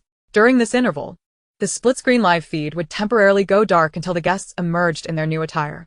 Although the live room lacked visuals, the audience could clearly hear the reactions of the guests as they entered the changing area and discovered their voting results. In the blacked-out live room, viewers listened to the cacophony of voices, now erupting in laughter. What the heck is this? What on earth is this? I want to send my regards to my fans. Are you all alright? Ha ha ha, victim want the smile 1T fade. It will merely transfer to our faces. In fact, some are quite normal after all. We are not demons, thumbs up. The black screen reflects my toothy grin. This is what you all deserve. Yet, Jiang Tang's live room was exceptionally tranquil. Even amidst the black screen, only the soft rustling of clothing could be heard, punctuated occasionally by a woman's cackling laughter. Soon, the split screen of the live broadcast lit up one by one. The fastest to change was the esteemed actor Fong Mubai, whose fans worked diligently to secure him a Batman costume. Zhou Xiwen had an excellent rapport with the public, her dress and mask both exquisite. Similarly, He Lan and Jiang Miao Miao, both well-regarded, received their fair share of affection from fans. He Lan donned an exotic elf outfit, while Jiang Miao Miao's supporters fervently voted for her Cinderella attire. Fang Qian and Yu Yang, whose presence was already somewhat subdued, were given a relatively normal plush coat during the voting. As for Cheng Yan, his exclamation of "Are you all alright?" served as his lament. When he made his entrance, the familiar, rousing music echoed throughout the live room. Immediately thereafter, a figure clad in a tight suit was pushed out of the room. With a red and silver color scheme, it was a familiar sight, a familiar essence. Cheng Yan, dressed in an Ultraman bodysuit, weakly uttered, "Do you believe in light?" Ha ha ha. Poor kid. Just because Cheng Yan liked Ultraman as a child doesn't mean he enjoys cosplaying as Ultraman on a dating show. Fans, please wake up. Shop. The popular idol has lost his right to choose a partner on the show. Let us not focus on Cheng Yan for now. There's movement in Jiang Tang's live room. She should be emerging soon. The audience, eager for entertainment, rushed into Jiang Tang's live room. The moment they clicked in, they witnessed a white figure cackling, swiftly launching towards the newly attired exotic elf. Wearing a white hat that promised fortune, draped in white garments, with a long red tongue protruding, instead of wielding a yin-yang flag, it held a loudspeaker, startling the freshly dressed He Lan. A booming sales pitch erupted through the loudspeaker, piercing every eardrum. For just 19 yuan and 90 cents, send away your ex-boyfriend, ex-husband, or ex-boss with a single click. Chapter 23. Can this be love? Can I still stand on my head and have diarrhea? Hilarity. So you mean the underworld is literally the underworld? I asked for a masquerade, not a procession of ghosts. Sister truly understands the fans. Not only does she comprehend, but she is also having a great time. Who understands? Mutual pursuit has been confirmed. Jiang Tang, with the loudspeaker in hand, enthusiastically recorded this segment once, then replayed it. He Lan's expression visibly grew more despairing. But I don't know how to sell these services. You and Brother Pei should be better at it. Just then, Pei Xiaochuan emerged from the room. His expression was impassive. The fitted suit he had worn was replaced by a plain white monk's robe, adorned not only with a string of prayer beads around his wrist but also around his neck, and he held a solid wooden fish. It must be said, a handsome person can elevate their appearance regardless of attire. The monk's robe on Pei Xiaochuan transformed him into a character straight out of a television drama. Provided he didn't wear his mask. Before the audience could even scream, Pei Xiaochuan emotionlessly removed his mask. It was a mask transformed into an emoji, boldly inscribed with 4 characters, I Buddha glutinous rice cake. Jiang Tang was nearly doubled over with laughter. Beneath the mask, Pei Xiaochuan remained composed, succinctly stating, "One sent away. One is immediately transcended, a complete funeral service. Who voted for this? Show yourselves and face the consequences for obstructing my husband's handsome face." What kind of grim ensemble is a complete funeral service? You are here for a dating show, not to ruin it. Don't waste your handsome face resources. I beg you, brother. Can this be love? Can I still stand on my head and have diarrhea? By the way, why is there still one person who hasn't come out yet? Isn't that Lung Qingchen? He hasn't been pranked by the audience, has he? It wasn't until the bullet screen mentioned it that the audience suddenly realized all the live rooms had lit up, except for one person who remained conspicuously absent. Lung Qingchen had only uttered a bewildered "What the heck is this?" And thereafter, his voice faded into silence. The audience in Lung Qingchen's live room was sparse, partly because he lacked a substantial fanbase, with only a handful of Jiang Miao Miao's fans paying attention due to his previous protective actions, and partly because his emotions were rendered unstable by Jiang Tang's antics. His anger and loss of composure ultimately affected his ability to attract followers. The audience in the live room sought the most entertaining and delightful sensory experiences, not merely to witness someone posing and showing off. No way, absolutely not. I refuse. In the darkness, Lung Qingchen's voice sounded particularly despairing. It's all right, Lung. Everyone wears masks. When it's time to show up, it'll be dark. And you won't be easily recognized. The director's voice emerged, soothingly attempting to comfort him. Moreover, your money might disappear if this continues. After much internal struggle, the live room finally brightened. The door swung open, revealing the director's figure, covering his mouth to stifle a laugh. Then, with a flick of the curtain, a riotously colorful figure appeared before the audience. Sporting a plastic pig-headed mask in front and a countryside-style red and green floral dress at the back. This ensemble, one person playing two roles, exemplified the utmost in resourcefulness. The plastic was meticulously crafted to mimic a carrying motion, even producing two fake legs on either side of Lung Qingchen, creating a lifelike illusion that was nearly indistinguishable from reality. Despite the mask adorning Lung Qingchen's face, the audience could still glimpse the unraveling of the spirited and domineering CEO's inner world through the two openings where his eyes peered out. This color scheme, my aunt back home would undoubtedly adore it. I just showed it to my grandmother, and she said it would definitely be featured at the village temple fair. So trendy, it's almost giving me rheumatism. I've never empathized with CEO Lung like this before. Lung Qingchen felt less like a participant in a romantic reality show and more like someone enduring a tribulation. Ever since he encountered Jiang Tang, not a single fortunate event had transpired. First, he suffered a humiliating public incident on a national scale, followed by the debacle involving the script that cost him both reputation and resources, raising doubts about the already limited professional standards of Xinguang entertainment. Furthermore, in his exchanges with Jiang Tang, he had not gained any verbal advantage. The memory of Jiang Tang's sharp tongue filled him with silent resentment. Just yesterday, her indifference towards Jiang Miao had led him and Lu Yuer to squander a considerable portion of their initial funds, leaving him with less than 300 remaining. Damn it. Donning this outfit while walking down the street, even without revealing his face, he was met with the smiles of passers-by. One even clapped him on the shoulder, cheerfully suggesting they take a photo together. For the first time, Lung Qingchen fled in embarrassment. He cursed his unfortunate circumstances in silence, naturally attributing all his misfortunes to Jiang Tang. He focused solely on avoiding humiliation, only daring to venture out once darkness fell. His business strategy was rather straightforward. Buy low, sell high. He purchased the inexpensive lanterns during the day, intending to sell them at night when they were most popular with children, as parents could hardly resist their pleas for one. This approach proved fruitful, allowing him to recoup his costs. Following the crowd, he noticed that it was surging towards a particular location. Amid the hustle and bustle, he managed to sell a few more lanterns. Finally squeezing into the heart of the crowd, he heard a stranger's voice calling out, "Are you still troubled by your toes digging into the ground? Do you find yourself at a loss for words after an argument, wondering why you didn't say that one thing? Are you still nursing grudges against your ex, your former partner, or your past superior? Holding on to anger only leads to greater frustration, while taking a step back could lead to health issues. Didi Daimao is here to address your concerns about breast health and nodules. For just 19 yuan, we'll send them all away." The spirited individual holding the microphone seemed weary, her voice tinged with fatigue and numbness. Such a beautiful sprite couldn't possibly be Jiang Tang. She hardly had any fans, and the audience in the live stream must have been filled with Jiang Tang's detractors. How could such a lovely outfit be hers? However, if Didi Daimao possessed exceptional eloquence, it would indeed be a strategy aimed at the youth. If only he had such verbal prowess, he could easily obliterate Jiang Tang's sharp tongue. With that thought, he felt a surge of determination and headed towards the center of the gathering, unaware that his live stream chat had already erupted into chaos. Chapter 24. Rather than being pooed into self-deprecation, learn to poo others. In stark contrast to the gloomy atmosphere on the other side, Jiang Tang thrived like a dragon entering the sea, comfortably ensconced in her own cozy space. In the dim light of a small tent, the ominous figure of Bai Wuchang leaned closer to a girl holding a notebook, whispering in her ear, "I wonder if any sisters can relate to this feeling.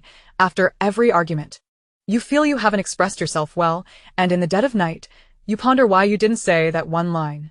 The girl widened her eyes, responding earnestly, "Master, what should I do?" Bai Wuchang patted her shoulder, speaking gravely. Many people's insults revolve around the parents of the other party, extending to 3 generations of relatives as the radius for their attacks. Winning means the parents remain alive. Losing means the family tree ascends to the heavens. This is the most basic level of insult, which I seldom employ. The girl looked puzzled. Master, why? Because it's too familiar, so it lacks impact. Jiang Tang adjusted her tongue with poise, speaking steadily. The essence of insult lies in targeting the other party's sore spots. For instance, mentioning height to a man who is 179 meters tall, or discussing time with a man who can only last 3 seconds, or confronting a miserly man about money. Do not concern yourself with the foolish criticisms directed at you. If they call you materialistic, retort that they lack manners. If they claim you've changed, respond that you are merely updating your version, evolving with the times, while they remain stagnant. The girl appeared contemplative, then suddenly enlightened. After sending the girl on her way, Jiang Tang called out, "Next one in 5 minutes." After speaking so much that her throat felt parched, even the most ironclad of tongues needed a brief respite. During her break, she turned to glance at Pei Xiaochuan beside her. A plastic lotus lantern illuminated his face, casting a serene expression reminiscent of guiding souls to the afterlife. In front of him, a beleaguered office worker, sporting large dark circles under his eyes, was tearfully recounting his plight. The words "not cosplay" truly working overtime glowed on his computer screen under the lantern's light, seeming to connect directly to the Western paradise. What should I do? My stomach has been acting up these past few years. My boss keeps painting grand dreams without a raise, and I'm ready to resign. How should I phrase my resignation letter to feel satisfied? Pei Xiaochuan pondered for a moment. Reason for resignation: stomach issues, unable to digest the dreams painted by my boss. The office worker's eyes lit up with excitement. Master, he always poohs me. He says young people should endure hardship, that making money is secondary, and not to focus on immediate gains, while criticizing my abilities and insisting I need more training. Pei Xiaochuan replied in a calm tone, rhythmically tapping the wooden fish on the table. Rather than allowing others to pooh you into self-doubt, learn to pooh them instead. He took the office worker's phone and typed a message below the chat history with the boss. If other bosses can grant raises, why can't you? I once held high hopes for you, but now you have greatly disappointed me. Jiang Tang, who had been eavesdropping, chimed in. If you venture out more, you'll realize how foolish and ignorant you are. I'm saying this for your own good. This combined strategy significantly uplifted the office worker's spirits. Thank you. I've already started taking notes here. Some are here for entertainment, while others are merely reflecting. Who can remain sane while working? Who can remain sane while working? Highly practical. I've already forwarded this to my ex and my boss. While waiting for the next client, Jiang Tang glanced at her account. Just from afternoon until now, her wallet had gained over 300 yuan. Looking over at Pei Xiaochuan, he wasn't lagging behind either. Let us each transfer 100 to Helan. She's completed her quota. Who knows, we might even have extra to enjoy some barbecue later. If I ever find myself unable to navigate the entertainment industry, I could always resort to professional street vending, Jiang Tang mused, delighting in her own thoughts. Pei Xiaochuan shook his head. No, I believe you should receive an investment. Jiang Tang blinked in surprise, retorting, really? President Pei is so optimistic about my prospects in the entertainment industry? Pei Xiaochuan replied gravely, I'll set up a tea house for you, where you can perform stand-up comedy. Lin Xiao, your insults are quite sophisticated now. Laughter filled the comment section. Shortly after, the next client entered, stepping into the space accompanied by the echoes of laughter from the comments. Jiang Tang and Pei Xiaochuan had encountered many clients with diverse costumes that night. But this particular outfit was especially novel and amusing, resembling a vibrant and whimsical portrayal of Zhu Beiji carrying his wife. Lung Qingchen observed the little girl ahead of him as she entered with her head hung low, only to emerge with a jubilant demeanor. He then witnessed the once beleaguered office worker, now invigorated, humming a cheerful tune as they exited. Initially, he harbored some doubts regarding the authenticity of the situation, but the ethereal girl at the entrance assured him, payment is only upon satisfaction. If you are dissatisfied, no payment is required. This assurance stirred a flicker of anticipation within him. If he could indeed acquire the art of verbal rebuke through this service, silencing Jiang Tang with a well-crafted insult would be quite a gratifying endeavor. However, given the public nature of the live broadcast, he was mindful to maintain his composure and withhold certain details from the service. Upon entering, he took a seat before the figures clad in white and the monk. Greetings. You are the verbal rebuke service, correct? I wish for your assistance in addressing a woman who persistently harasses me. The figure in white gestured towards a sign on the table, which read, Verbal Rebuke Service, fair to all, customized according to conduct. This seemed reasonable, reflecting on his circumstances. Lung Qingchen spoke gravely. She has continually entangled me. berating me as an ineffectual being. The monk, adorned in traditional garb, inquired, "What exactly did she say?" Lung Qingchen, recalling the painful memories, replied, "Do not be concerned with the judgment of society. There is no need for self-deprecation, for every individual possesses flaws. Keep striving, you ineffectual being." For reasons unknown, the hand of the figure in white paused momentarily. The monk beside him, striking the wooden fish, also exhibited a slight tremor. "My toes have already dug out a 3-bedroom apartment. I initially thought Ling Xiao was merely a bit inarticulate. Little did I know his intellect was also somewhat lacking. Ha ha, seeking a verbal rebuke at the night market already made my scalp tingle. You found the very person involved to rebuke." This observation was rather astute. It is well known that the caliber of insults varies greatly. Some merely focus on familial ties, manipulating the household register, which is a lesser strategy. The figure in white began to critique. This was a female rebuke, and perhaps having spoken too much, her voice had grown somewhat hoarse. The initial words seemed encouraging. Yet the latter half shifted sharply, targeting the notion of being ineffectual. Indeed, a subtle yet lethal critique, encapsulating the essence of a veiled insult. The figure in white's insights were undoubtedly valid. Lung Qingchen nodded in agreement, but a moment later, a frown creased his brow. "Wait, you are the rebuke service. Why are you praising the adversary?" Waving a dismissive hand, the figure in white cleared his throat. "Not so, not so.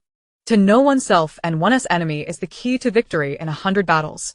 The monk remained silent, bowing his head as he resumed striking the wooden fish. Amitabha. Chapter 25.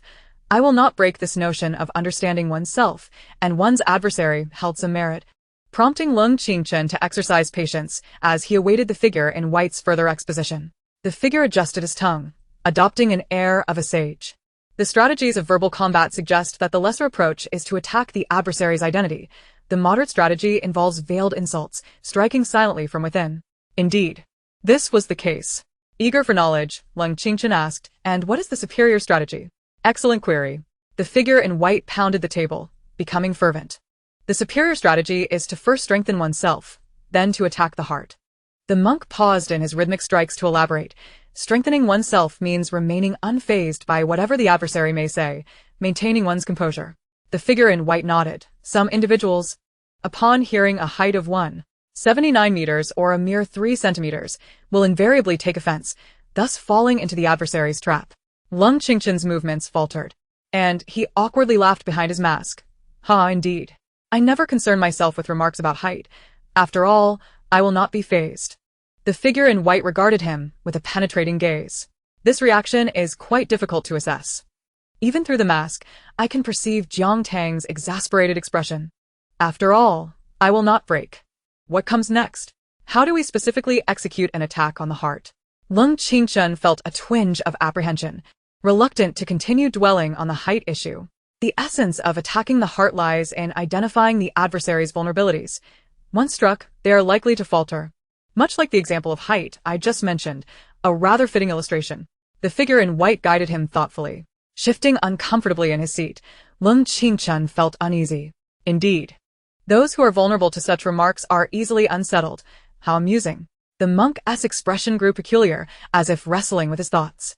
Perhaps we should discuss the circumstances under which the adversary is likely to falter. Grateful for the monk's intervention, Lung Qingchen reflected on Jiang Tang's behavior, furrowing his brow after a moment of contemplation. What, indeed, was Jiang Tang's Achilles heel? Noticing his prolonged silence, the figure in white suddenly stood in alarm. "This is troubling. The fact that you cannot articulate her flaws suggests that she is perceived as nearly invulnerable in your eyes. Brother, we have encountered a formidable opponent. Do you mean to say that your verbal rebuke service has its own hierarchy?" Lung Qingchen was about to voice a retort when the monk, momentarily stiffened, coldly remarked, "Esteemed client, your adversary appears to be engaging in frivolous mockery, speaking nonsensically as if in madness." The figure in white flicked his crimson tongue, striking the monk lightly. Lung Qingchen was filled with elation, exclaiming, "Indeed. I often feel she has lost her mind. Her words are so jumbled. What am I to do?" Clearly, the situation was indeed prickly. The adversary's skill in verbal warfare had reached an extraordinary level, mastering the essence of madness. What a superior strategy. The figure in white's demeanor turned grave, even retreating a step. As they say, chaotic fists can fell the master. Let them be strong if they wish. I shall embrace my madness. Madness is the core of the universe. Madness is the essence of existence. To think, your adversary has cultivated such unparalleled prowess. The figure's fervent state startled Leng Qingchen, causing him to take a couple of steps back.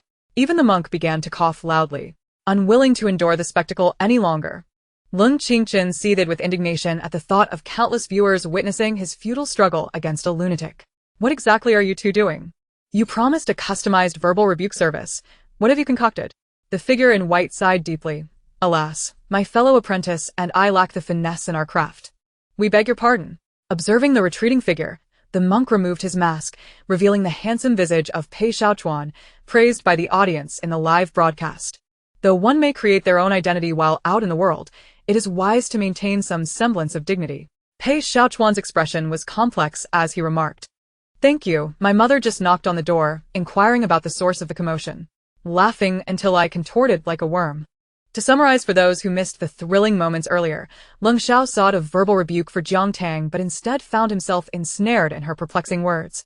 With her height shrouded in mystery, Jiang Tang even proclaimed her mastery of an unparalleled skill. What a performance indeed. But do they truly comprehend that today's highlights will be showcased in the small house? The guests learned of this development in the living room of the heartfelt small house. What? Today's highlight reel is to be played in the small house. Cheng Yan let out a heart-wrenching wail. Though he had already changed out of the Ultraman bodysuit, the lingering echoes of "Do you believe in light?" caused his cheeks to flush crimson. Meanwhile, Zhang Miao was radiant with laughter, gently brushing her hand against his cheek, as if teasing Cheng Yan about his embarrassment. Leng Qingchen's cup was knocked over. His demeanor, already darkened by his near failure to complete the task, soured further upon hearing this news. He barely glanced at Cheng Yan, whose relationship with Zhang Miao seemed to have progressed suddenly, and instead stared in shock at the director. The highlight reel of the scene breakdown encompasses a variety of elements, what we all contributed, or perhaps a record of costume changes. Rest assured, the post-production is not progressing at such a rapid pace. For now, it merely serves to showcase each individual's makeup. The words of the executive director carried a hint of illusion, almost resembling a form of comfort. This was indeed a relief. Leng Qingchen exhaled softly. It was merely a matter of exposing that attire reminiscent of Zhu Beiji's burden. As long as Jiang Tang remained oblivious to his attempts to seek out a proxy for verbal retaliation against her. Otherwise, he felt that his days would be fraught with unrest. Soon, the large screen in the Heartbeat Cottage illuminated with images. Audience voting remained relatively standard, however. Cheng Yan's Ultraman portrayal elicited a wave of laughter within the cottage. Qin Su raised his hand, mimicking Ultraman's gestures while exuberantly shouting, "Do you believe in light?" Subsequently, the appearance of Zhu Beiji carrying his wife incited another round of joyous laughter. Cheng Yan clapped him on the shoulder, laughing heartily. Goodness. Your fans truly excel at creating a spectacle. The show is top-notch. Leng Qingchen endeavored to maintain a calm demeanor while discreetly stealing glances at Jiang Tang's expression. He observed that Jiang Tang merely cast a fleeting glance, neither mocking nor offering further commentary, simply gazing silently at the screen. Thankfully, Jiang Tang did not ridicule him. To be laughed at by such a formidable rival would be an enduring disgrace. As he pondered this, the screen froze on Helan, who appeared astonished while watching Leng Qingchen from the sofa, soon followed by the enchanting figure of a fairy. Wow. Even Zhang Miao expressed envy. Turning to grasp Helan's hand. Sister Helan, your fairy outfit is simply stunning. I wish I could wear something like that someday. Ordinarily, upon hearing such sentiments, Leng Qingchen would smile warmly and lovingly assure her that he would have something even more exquisite custom-made for her. Yet today, he unexpectedly fell silent. Under the table, Zhang Miao, evading the camera's gaze, gently touched the back of his hand. Leng Qingchen's hand felt colder than ice, trembling slightly. Chapter 26. I am not eloquent. This cannot be. It is utterly implausible. This must merely be a coincidence. Fairies are a rather common costume. It cannot possibly pertain to the fairy responsible for calling out in front of the tent. Everyone knows Jiang Tang is capable of handling a loudspeaker. However, this is Helan, the young lady of the capital elite, a rising star in the fashion world. How could she publicly engage in such a lack of decorum? And then there's Pei Shaochuan, a newcomer in the business realm known for his formidable reputation. How could he lower himself to cavort with Jiang Tang? Indeed, it must be so. When one is emotionally vulnerable, they tend to cling desperately to the most improbable explanations as a means of self-deception, as if it were a lifeline. Thus, amidst the guests' enthusiastic praise for Helan's dress, only one voice seemed particularly discordant. Haha. Lung Qingchen's dry laughter sounded weak. Miss Helan's dress is quite mainstream. Coughs echoed throughout the living room, and Qin Su, seated opposite Lung Qingchen, discreetly nudged him under the table. It is well known that the term mainstream in the fashion industry carries a derogatory connotation, implying a lack of uniqueness. Helan's brows furrowed slightly. Yet out of a sudden surge of compassion and sympathy for her attire, she refrained from saying anything. What I meant was, surely many people must wear similar outfits. Right? It does seem somewhat familiar. Lung Qingchen's attempt at self-rescue was as futile as before. Even Zhang Miao Miao could not bear to witness this and gently tugged at his sleeve. Yu Yang, seated diagonally across, appeared to admire Helan's ensemble. A graduate of the indie film sphere, he had reportedly spent considerable time in Europe and possessed extensive knowledge of the fashion industry. This piece shouldn't be considered ordinary. But why say that many people wear it? Have you seen Helan? His remark, devoid of malice, nonetheless pierced through Lung Qingchen's defenses in an instant. How could that be? I just, might have seen someone with a similar style. It couldn't possibly be Miss Helan. So, this is how he reveals his vulnerabilities. The case is cracked. He was undoubtedly shaken in the tent. Regardless of wealth. All men break down the same way.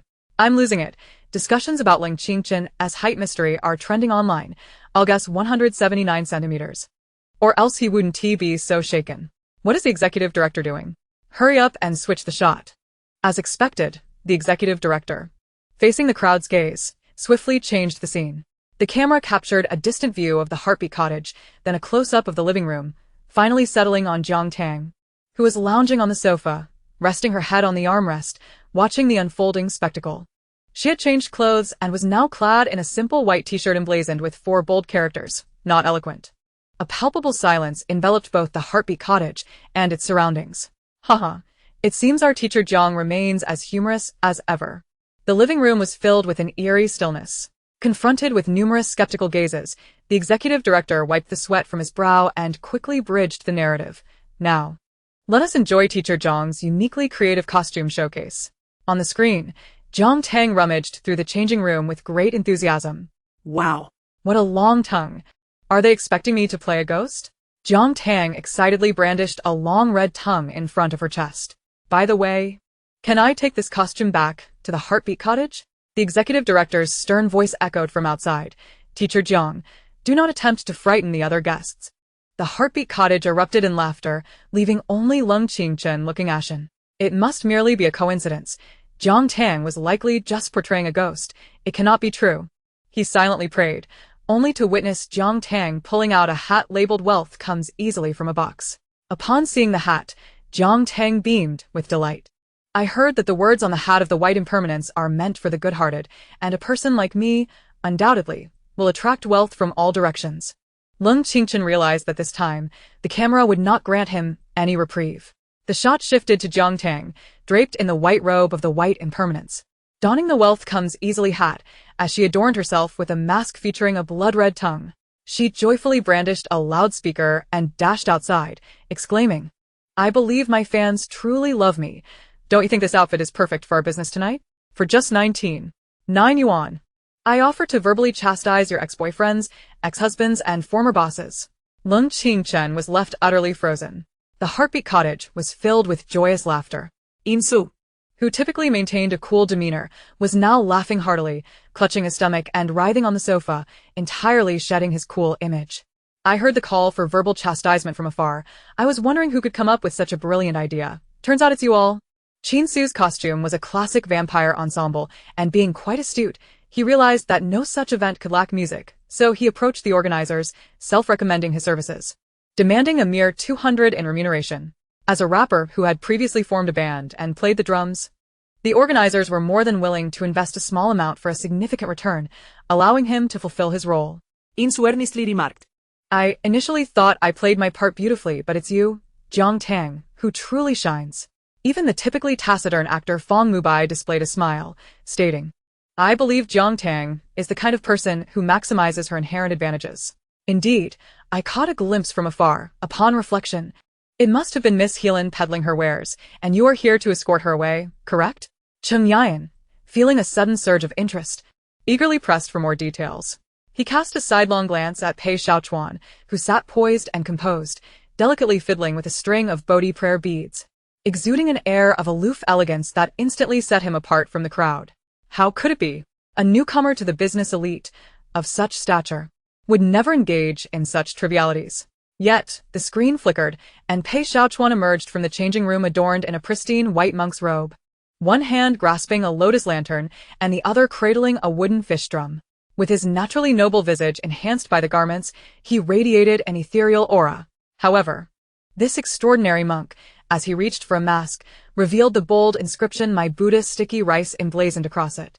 The monk remarked to Bai Wucheng, "How utterly remarkable." The crowd gasped. So, this is the true Pei Xiaochuan. Jiang Miao had long recognized this striking and affluent guest, pondering how to initiate a conversation with him since returning to the small pavilion this evening. At this moment, she finally found an opportunity to speak, instinctively glancing at Lung Qingchen's expression to gauge his current state before deciding how to proceed. Yet, upon a mere glance, her complexion turned ashen. Heavens! Someone come quickly. It seems that Lung Xiao has fainted from low blood sugar. Chapter 27. The one ensnared by public opinion became himself. The crowd turned to observe, only to find Lung Qingchen pale, eyes shut, having slumped onto the sofa. Quick! Where are the crew members? Do we have any glucose? Someone give him some sugar water. Let us take him upstairs to rest. Perhaps he is exhausted from a long day and hasn't had dinner yet. The staff, upon witnessing a guest collapse, rushed into the living room.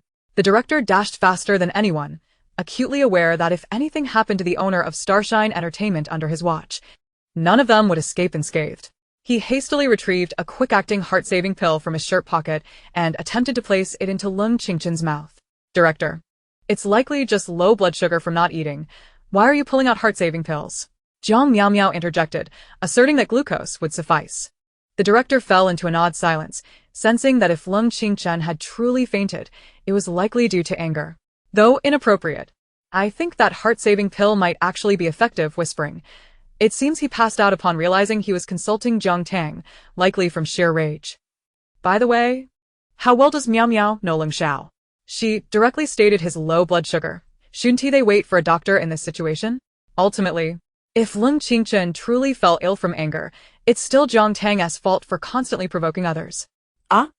What does this have to do with Jiang Tang? She is said to maintain a calm mindset and not easily break down. Moreover, it's always Lung Qingchen who instigates. If he didn't want to confront Jiang Tang, he wouldn't be so upset. As the barrage of comments erupted over Lung Qingchen, he gradually regained consciousness on the sofa. The moment he had witnessed Pei Xiaochuan colluding with Jiang Tang, a weight had lodged in his chest, causing him to faint. Fortunately, being young and physically fit, he soon revived. However, upon awakening, he was met with the director still clutching the heart-saving pill, and darkness threatened to descend upon him once more. No, it's nothing. I just haven't eaten dinner yet, so my blood sugar is a bit low. He indeed had a history of low blood sugar, and, in this moment, that affliction turned into his saving grace. Jiang Miao promptly offered him a piece of chocolate. I've seen Lung Xiao experience low blood sugar at the office before, so I thought it might be the case. It seems my memory serves me well. This remark aptly addressed many of the queries in the comments, allowing numerous fans to lavish praise upon her for her beauty and kindness. Just as the two were poised to commence a new round of performance, the living room door swung open once more. It was Jiang Tang, who had just exited to summon the on-call doctor from the medical room in the heartfelt pavilion. Before Lung Qingchen could finish his statement of "I'm fine now," the elderly physician, upon seeing him, immediately inquired, "Mr. Lung, have you been experiencing liver heat today? Anger is detrimental to one's health." The crowd gasped. Huh? Wasn't he at low blood sugar? Jiang Miao was taken aback, instinctively directing her gaze at Jiang Tang. Could it be that Jiang Tang used Didi to insult you? Lung Qingchen replied, faced with Jiang Miao's skeptical stare. Jiang Tang smiled slightly. Not quite. I merely went to accumulate virtue today. With a long sigh, she seemed to be reflecting on her own fiery temperament. However, accumulating virtue cannot save a man prone to emotional breakdown. Persuading them not to break down is as difficult as ascending to the heavens. Nearby, Qin Su instinctively remarked. Escar. How did this become a rhyme? Once more, gasps echoed through the crowd, this time from the director. Oh no. Lung Xiao has fainted again. The farcical scene concluded with Lung Qingchen being escorted upstairs. This dating show, plagued by incidents since its premiere, once again surged to the trending topics. The discussions among onlookers, the clashes among fans, and the provocations from mischievous individuals only propelled the show further into the spotlight. Whether through DDS insults, the ludicrous price of 19 yuan and 9 jiao, or Jiang Tang being lauded as a world-renowned masterpiece for inciting Lung Qingchen, the program became a whirlwind of attention. Although not entirely positive, due to Lung Qingchen's health issues, the entirety of the following day's events unfolded within the heartfelt pavilion, temporarily excluding him from the audience voting roster. This inevitably led the onlookers to perceive him as someone unable to handle the situation. It should be noted that Pei Xiaochuan, a fellow tycoon, also faced the audience as pranks, yet he maintained a demeanor of calm, occasionally delivering a witty remark, contrasting sharply with Lung Qingchen. In a certain sense, this contrast proved effective in attracting attention, achieving the desired impact that Lung Qingchen had anticipated. However, this time, the one ensnared by public opinion was none other than himself. Within the confines of the production team, the guests remained blissfully unaware of the external clamor. The following morning, Jiang Tang groggily emerged from her plush bed. It was already past 9 in the morning, yet the heartfelt pavilion was devoid of any traces of life. The aroma of breakfast had not wafted through the rooms, replaced instead by an indescribable odor. Holding her nose, Jiang Tang made her way to the living room, discovering the other guests, equally perplexed, all gazing in unison towards the kitchen. What on earth is going on? As Jiang Tang lowered her hand, her shirt revealed an emblazoned phrase across her chest. Today. She was not clad in yesterday's reticent attire. Her pristine white t-shirt bore 4 large characters: introverted personality. All the guests, the introverted Jiang Tang, cast her eyes towards the kitchen, posing a profound inquiry. Who is cooking something foul in there? In the semi-open kitchen, Jiang Miao donned a lovely white lace dress, exuding a fresh and charming aura, complemented by a floral apron that added a touch of the girl-next-door allure.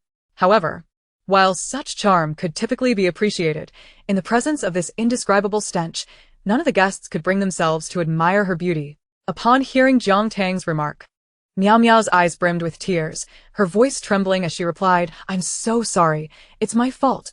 I'm just too clumsy." It's all right, Miao Miao. The voice that spoke was that of Yu Yang, the usually unflappable director of art films. You meant well, but you're just not accustomed to the kitchen. It must be said that despite Jiang Miao having played this trick countless times, there are invariably a few individuals who fall for it. One wonders whether the majority of characters in the original novel have been rendered somewhat dim-witted, or if it is simply the nature of men to succumb to such tactics. Jiang Tang rubbed her aching temples and calmly inquired, "What is she doing?" "I'm terribly sorry." Jiang Miao's voice quivered with an edge of sorrow, as if she were a pitiful creature being interrogated by Jiang Tang. "Because President Lung is unwell, we thought we would bake a cake to cheer him up." "I heard that making a cake in the microwave is quite quick." "A fruit cake, made in the microwave? Surely it cannot taste like this," Jiang Tang mused. "What kind of fruit did you use?" she questioned, her gaze fixed on the microwave as though it were a ticking time bomb. Jiang Miao stifled a sob before timidly responding, It's durian." Chapter 28. Keep going. Wishing you a speedy recovery, durian. Anyone with a modicum of common sense would be rendered speechless. Rumors have circulated that placing durian in the microwave enhances its sweetness. Whether it becomes sweeter is uncertain. But the odor? Who is cooking excrement in the kitchen? A similar dialogue unfolded once more, but this time, it was accompanied by a deep, somewhat irritable male voice. Pei Xiaochuan had evidently just risen from slumber, still ensnared in the shadows of his morning grumpiness, only to be assailed by the pungent scent. Dressed in a light trench coat that accentuated his broad shoulders and long legs, he approached, casting a glance at the whirring microwave and the tearful Jiang Miao before pausing slightly. "Excuse me, let me correct that. Who is using the microwave to cook excrement?" Jiang Miao hesitated, perhaps overwhelmed by Pei Xiaochuan's formidable presence or the undeniable evidence within the microwave. She refrained from deflecting blame onto Jiang Tang or anyone else, instead lowering her head and softly admitting, "I'm so sorry, Brother Xiaochuan. I'm a bit too foolish. I always fail at such things. I didn't realize you disliked the smell." With tears brimming in her eyes, she appeared to bear an immense grievance, yet upon lifting her gaze, there was a hint of fortitude amidst her fragility. Pei Xiaochuan remained silent, simply observing her intently. Jiang Miao sensed his gaze upon her, her heart leaping with joy, though she maintained an impassive exterior. She understood that men of exceptional stature often gravitate towards women who exhibit vulnerability and clumsiness, as innocence and naivety serve to enhance their perceived role as saviors. Jiang Miao tilted her face slightly, recalling the director's praise that she looked most captivating from this angle, exuding an endearing charm. Audiences always favored her in such moments. Did they not? Indeed, the comments section was already flooded with her fans' adulation. Wah! The foolish beauty has been solidified. My daughter is so obedient. Vu's so adorable. It's too easy to be deceived. Mom forbids it. Wah! Look at President Pei and Miao exchanging glances. Yet another male contestant enchanted by her cuteness. President Lung is not here. I would love to witness the chaos, hee. Everyone has their own shortcomings. Pei Xiaochuan maintained a gentle smile, his striking features exuding an air of aloofness that rendered him seemingly unapproachable. Yet when he smiled, it was as if ice and snow melted away, evoking an irresistible sense of intimacy. There is potential here. Jiang Miao's gaze flickered towards Jiang Tang, who sat nearby, indulging in a bucket of caramel popcorn, relishing the scene before her. What was Jiang Tang really? Her recent uncharacteristic arrogance and particularly poor attitude towards Lung Qingchen stemmed merely from her shameless infatuation with the impeccably handsome and well-bred Pei Xiaochuan. Her antics in front of the camera were merely a ploy to garner attention, hoping to revive her popularity and snag a good man. However, Jiang Tang, who was even scorned by her own parents, had no right to compete with her. Jiang Miao was determined to show Jiang Tang that in the realms of family, career, or romance, as long as she, Jiang Miao, was present, Jiang Tang would forever remain beneath her. With this thought in mind, Jiang Miao adopted a demure posture before Pei Xiaochuan, her cheeks tinted with a charming blush, fully leveraging her talents as a rising star in the entertainment industry. Brother Xiaochuan, could you perhaps teach me? You seem quite adept at it. Click, click.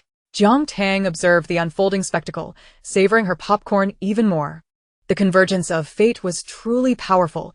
It had transformed into something so extraordinary that the original male lead, Lung Qingchen, lay in bed, while the gaze exchanged now belonged to Pei Xiaochuan, a name never mentioned in the original text.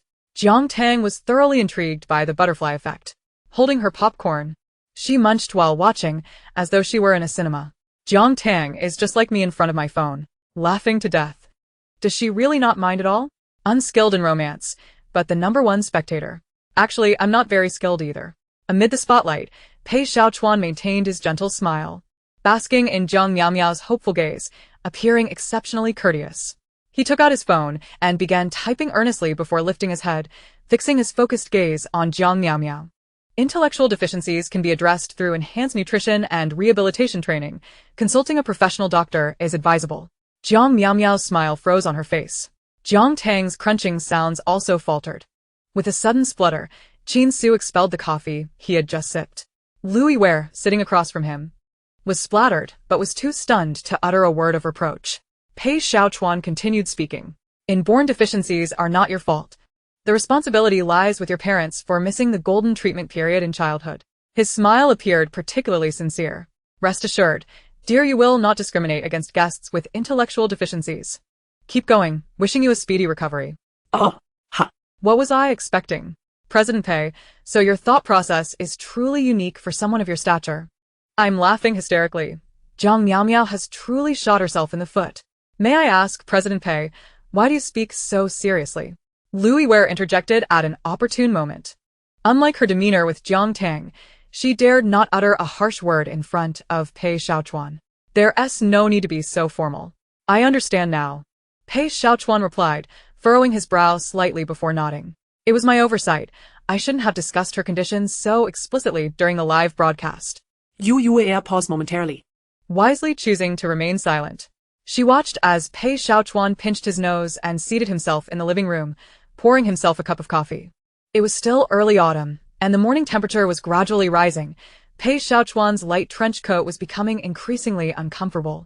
He stretched his arms and removed the coat, revealing an exceedingly ordinary white t-shirt, emblazoned with 4 bold letters across the chest, heartfelt and blunt.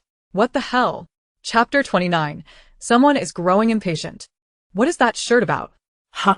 Is it the same style or couple's attire? The most explosive couple's outfit of the year, without a doubt. Uneloquent yet forthright. The crux of the matter lies in the absence of any rational individual. This seemingly ordinary t-shirt captured the attention of all the guests almost instantaneously. Jiang Tang, however, maintained her composure, even casting an appreciative glance at Pei Xiaochuan. Mr. Pei, your attire is truly exquisite. Truly exquisite. The gazes of the onlookers oscillated between Jiang Tang and Pei Xiaochuan, ultimately descending into a profound silence. You must be doing this on purpose. The morning's commotion concluded with the production team removing the microwave that had been the source of foul odors. Even during breakfast, the guests' eyes lingered on the uneloquent and forthright duo, their gazes rife with unuttered words. Jiang Miao found herself almost entirely forgotten. With Leng Qingchen absent, only Yu Yang and Lu Yue managed to utter a few words on her behalf, yet to no avail. The previously close bond she had shared with Cheng Yayan seemed to evaporate, leaving her without a single word of support. This left Jiang Miao's hands clenched tightly beneath the table. In the entertainment industry, a lack of presence equates to being forgotten, and no one desires to fade into obscurity. Due to Leng Qingchen's health issues today, the options for the audience's itinerary were rather limited. The itinerary announced post-breakfast revealed that guests would be grouped in fours to film a lunch vlog, and with the assistance of the production team, they would also shoot a promotional photo set. This task appeared deceptively simple, yet it was fraught with significant pitfalls. Same-gender guests would be responsible for each other's makeup. Upon hearing this task, the male guests remained unfazed, but the female guests exchanged glances filled with unspoken meanings. Everyone understood that the competition among beautiful female artists had reached a fierce and bloody level. Each sought to look their best, to outshine all others as the brightest star. In this treacherous arena of female rivalry, unless one was innately nonchalant, who would genuinely beautify their competitor to enhance their allure. However, should someone deliberately choose to make their rival appear less appealing, a public outcry would likely ensue under the watchful eyes of countless viewers. The first group comprised Leng Qingchen, Cheng Yayan, Zhou Shiwen, and Fang Qian. The second group consisted of Fang Mubin, Qin Su, Heilin, and Lu Yue. The third group included Yu Yang, Pei Xiaochuan, Jiang Miao, and Jiang Tang. How intriguing! Cheng Yayan is a makeup idol, and yet he has Leng Qingchen and his team to work on his look. Help! What makeup skills does Qin Su possess? My husband's makeup skills are commendable. Jiang Tang and Jiang Miao? I expected you would choose Lu Yue instead. Jiang Tang lifted her gaze, a faint smile gracing her lips. Upon hearing the task, she had already discerned who the female guest assigned to do her makeup would be. Who else could it be but Jiang Miao? Their discord within the program had not escalated to an irreconcilable level. In fact, many perceived her conflicts with Lu Yue as far more overt. For an audience eager for drama, placing her and Jiang Miao in the same group for makeup was unlikely to be as riveting as the situation with Lu Yue. In summary, there would be entertainment, albeit limited.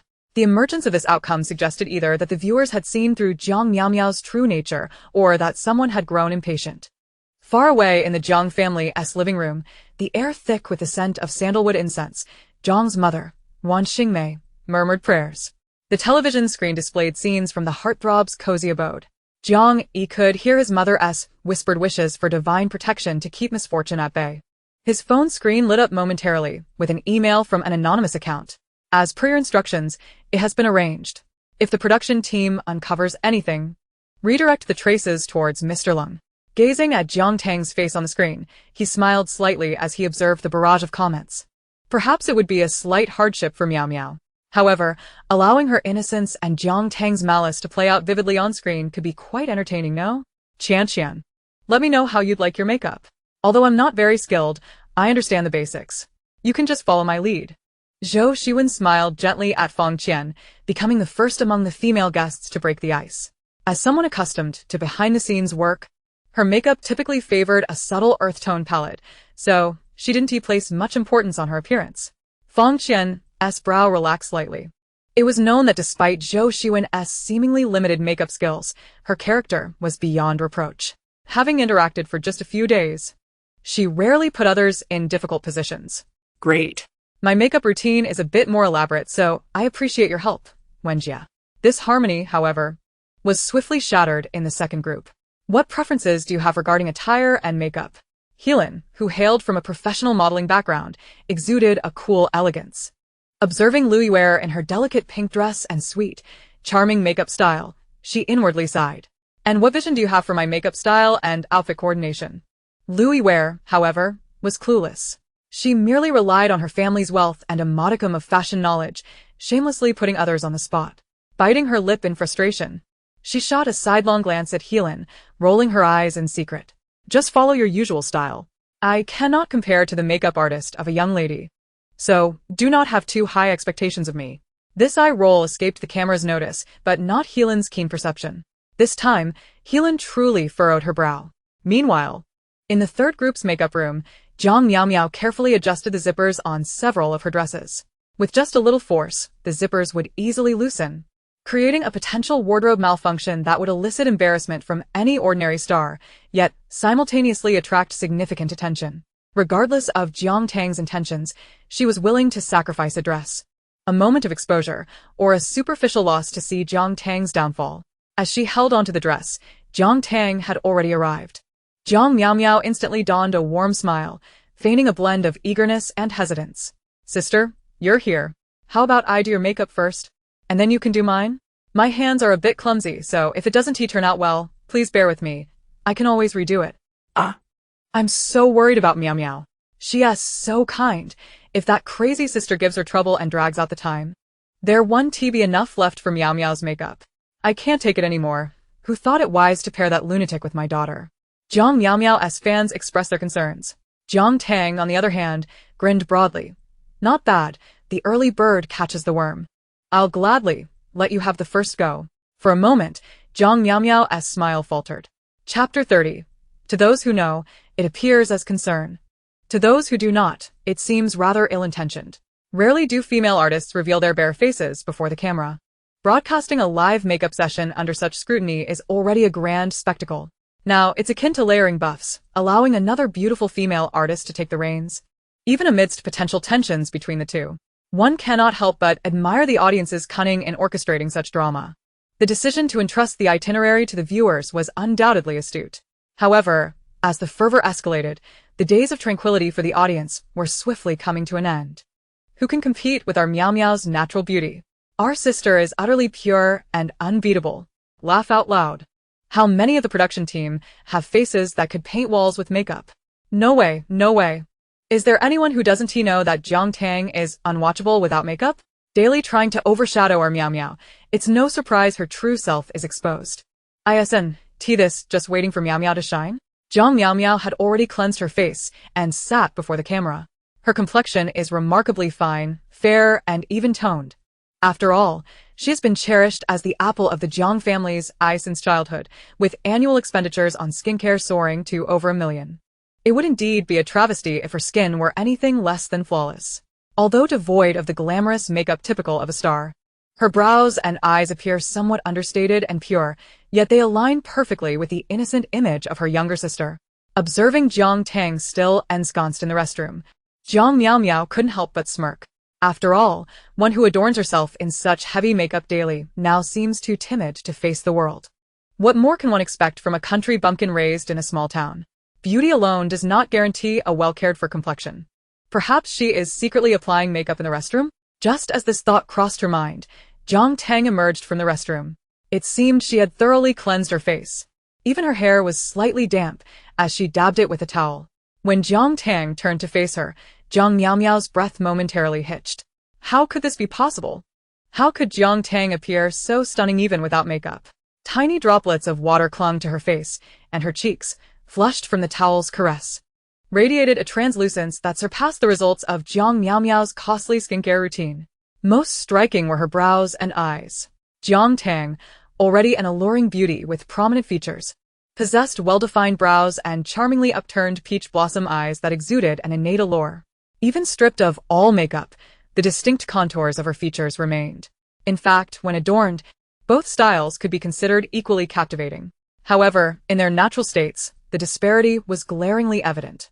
Have you taken long enough to wash your face? Jiang Miao Miao's grip tightened, a bead of cold sweat forming in her palm, yet her voice remained sweet and familiar as she linked arms with Jiang Tang. Gazing at her face with a feigned hesitance, she whispered, "That's enough time for me to apply my makeup." Wow, Jiang Tang is incredibly beautiful. I thought she would look terrible without makeup. Wait, Jiang Miao Miao paused. Could it be that Jiang Tang didn't remove her makeup properly? She couldn't have been secretly applying foundation in the restroom. Could she? Probably even did her brows. Can the production team overlook this? This blatant cheating? As Jiang Tang sat before Jiang Miao Miao, she looked up at her in response to her remark, still wearing a nonchalant smile. I took a bit longer because I had something to do. Jiang Miao Miao's heart raced once more. The closer Jiang Tang drew, the more apparent it became that there were no traces of makeup on her face. Impossible. This simply could not be. She could not allow Jiang Tang to overshadow her presence here. Jiang Miao Miao intentionally made her statement ambiguous, steering the conversation towards time and makeup. Yet, she was far too astute to outright slander her. What she aimed for was to play the role of a worried yet determined little angel trying to shield Jiang Tang. Jiang Miao Miao subtly displayed her unease, drawing attention while suppressing her true feelings. Her performance was so convincing that it appeared she had something left unsaid. Sister, you should come out more quickly next time, or else everyone might misunderstand. Regardless of whether there was a misunderstanding before, the barrage of comments had already begun to misconstrue the situation. Look at my daughter as hesitance. Jiang Tang bullying the innocent. Wow. Willing to go to such lengths to overshadow others, I've always known she wasn't a good person. In the midst of this fervor, Jiang Tang tilted her head and laughed softly. What could you possibly misunderstand about me? I'm not in the kitchen cooking something foul. Surely you wouldn't think I was dining in the restroom. Jiang Miao Miao. Dining in the restroom? Her expression management began to crack. One careless remark slipped out. Then what were you doing in the restroom for so long? Now it was Jiang Tang's turn to hesitate. She discreetly glanced at the camera, but ultimately spoke up. The restroom is also known as the cycle of life. Her smile was particularly sincere, polite yet straightforward, yet her answer was absurdly simple. I was disposing of the remnants of life. Seeing Jiang Miao Miao's stunned expression, Jiang Tang kindly offered a translation. In simpler terms, I was using the restroom. Under the shock of Jiang Tang's bluntness, Jiang Miao Miao's smile appeared somewhat strained. She mentally replayed each of her actions, repeatedly questioning whether Jiang Tang's unexpected revelation might adversely affect her own image. Observing Jiang Tang's amused expression, a subtle smile crept onto her lips. One simple phrase leaves you speechless. Are you naturally unable to use the restroom? She leisurely retrieved her makeup bag from the table, her demeanor calm. Or perhaps you were hoping for something entirely different. Let us disperse. Jiang Tang's managing her image while secretly applying makeup? It's more akin to a covert assault. Laughing madly, do you have no one in this world who cares for you? They're practically face to face. How could you not tell if she's wearing makeup? Indeed, I find it hard to believe one couldn't discern. If Jiang Tang isn't wearing makeup, what does Jiang Miao Miao mean by that? Jiang Miao Miao dared not speak further. The previous scenes from days past still lingered in her mind, refusing to fade. If she continued, who knew if Jiang Tang might unleash her wrath here? No, I merely noticed you were in there for quite some time, so I casually checked on you. I was a bit surprised you'd directly say I'm rather shy. Jiang Miao Miao's smile was somewhat forced, yet she hastily retrieved her beauty sponge and makeup supplies. Preparing to apply makeup on Jiang Tang. Jiang Tang closed her eyes, a hint of amusement still lingering at the corners of her lips. She softly acknowledged, your concern is appreciated, but next time, perhaps refrain from expressing it. Those in the know might perceive it as genuine concern, while those unaware might see it as insincere. Chapter 31. Were you implying that intentionally? Anyone who has committed a misdeed often feels guilty. Jiang Miao Miao trembled at the implication of insincerity. The 79 yuan waxy eyebrow pencil nearly slipped from her grasp. She forced a smile. Sister, what do you mean by that? I was just casually checking on you. Jiang Tang regarded Jiang Miao Miao's pale visage in the mirror and gently smiled. What if everyone misconstrues your comment as suggesting I was in the restroom for an inordinate amount of time, implying I was up to no good? Wouldn't that lead them to believe you have ulterior motives? She turned her head to meet Jiang Miao Miao's bewildered gaze, chuckling softly. Were you deliberately implying that? Laughing to death. If Jiang Tang genuinely isn't wearing makeup, then Jiang Miao Miao's earlier actions were just stirring the pot, weren't they? What nonsense. Miao Miao was simply trying to help her cover up. How could she say that? Jiang Tang's words mirrored Jiang Miao Miao's earlier sentiments. Why is it permissible for Jiang Miao Miao to say it but not Jiang Tang? Jiang Miao Miao was struck with a chill. The surrounding cameras felt like a multitude of scrutinizing eyes, poised to expose all her hidden thoughts. Denial became an instinctual reaction. Of course not. I was just before she could finish. Jiang Tang interrupted. All right, I understand. Jiang Tang lazily leaned back against her chair once more. Mr. Pei has said that low intelligence isn't to your fault. I want to discriminate against you. Hurry up and apply the makeup. Remember, the early bird catches the worm. Jiang Miao Miao's hands trembled subtly. At that moment, she dared not feign clumsiness or risk any further mishaps in her makeup application. Thus, she refrained from making any bold moves with the base makeup. However, her mind whirled, crafting a clever strategy. Jiang Tang was a quintessential beauty with prominent features, and the makeup style that suited her diverged from Jiang Miao Miao's usual approach. She merely needed to meticulously apply the makeup style she excelled at, effectively obscuring Jiang Tang's facial advantages while avoiding any apparent flaws. Upon contemplating this, after meticulously applying her makeup, she picked up the eyeliner pencil and altered Jiang Tang's originally slightly upward-turned eye corners, drawing them downward instead, rendering her naturally elongated eyes somewhat rounder and duller, thereby diminishing her inherent advantages. With a light-colored brow gel, she further softened the hue of her eyebrows. Observing Jiang Tang with her eyes closed, she decided to apply a tender pink blush and eyeshadow, imparting a youthful and innocent charm to the overall look. Miao Miao certainly put in a great effort. I recall her once conducting a live makeup tutorial for herself, where she meticulously followed every step. Indeed, the application appears quite meticulous, yet it somehow feels dissonant. Their styles have always differed. Jiang Tang is simply not suited for Miao Miao's makeup style. Yet, one must admit, this is Miao Miao's typical approach, and thus, there's little to criticize. The audience in the comments section began discussing as Miao Miao had anticipated. Miao Miao's reputation has always been impeccable, coupled with the aura of a pure-hearted younger sister, which has led the audience to adopt a largely forgiving attitude towards her. After all, as a younger sister, it matters not if she is somewhat clumsy or in need of care. Such seemingly unintentional actions are generally acceptable to the viewers. Miao Miao stole a glance over. She had expected Jiang Tang to voice her doubts upon seeing her reflection in the mirror. She had long prepared a set of arguments to articulate her grievances, aiming to gain the upper hand in this new round of confrontation. However, Jiang Tang merely cast a calm glance at the mirror and remarked, "Though it differs slightly from what I envisioned, it appears you have indeed made an effort." With that, she lowered her head to organize her makeup bag. It is indeed my clumsiness that has failed to meet my sister's expectations. If she is truly dissatisfied, the director mentioned earlier that adjustments could be made. The hidden grievances in Miao Miao's words were almost impossible to conceal, drawing a wave of sympathy from the fans. Witnessing Jiang Tang, just as she had predicted, refraining from delving deeper into the matter, as if she were destined to swallow this silent grievance. The delight in Miao Miao's eyes was nearly impossible to disguise. After all, this is in front of the camera. Jiang Tang could hardly ruin her makeup in retaliation. A sense of invulnerability began to settle in her heart. In the girls' dressing room, men were prohibited from entering. Nearly 4 hours had passed. 6 gentlemen sat outside the door, engrossed in their phones, resembling boyfriends waiting outside a changing room. Seated in perfect order. The makeup required for men is comparatively simpler than that for women, which is why they had arrived early. Cheng Ian was the most familiar with makeup among them, although his familiarity leaned towards the aesthetics of boy band idols. His makeup bag even contained glitter and shimmer powder. His companion, Leng Qingchen, was anxiously shifting positions, his makeup quite pronounced. Under the lights, the shimmer on his eyelids sparkled excessively. The makeup was commendable, yet he seemed somewhat ill at ease. In contrast, Cheng Ian's look was astonishingly impressive. It appeared as though Leng Qingchen was utterly oblivious to the world of cosmetics. According to his statements in front of the camera, he aimed to present a subtle smoky eye. However, Cheng Ian's purple eyeshadow had already matched the width of his eyebrows, resembling a character from an ancient drama.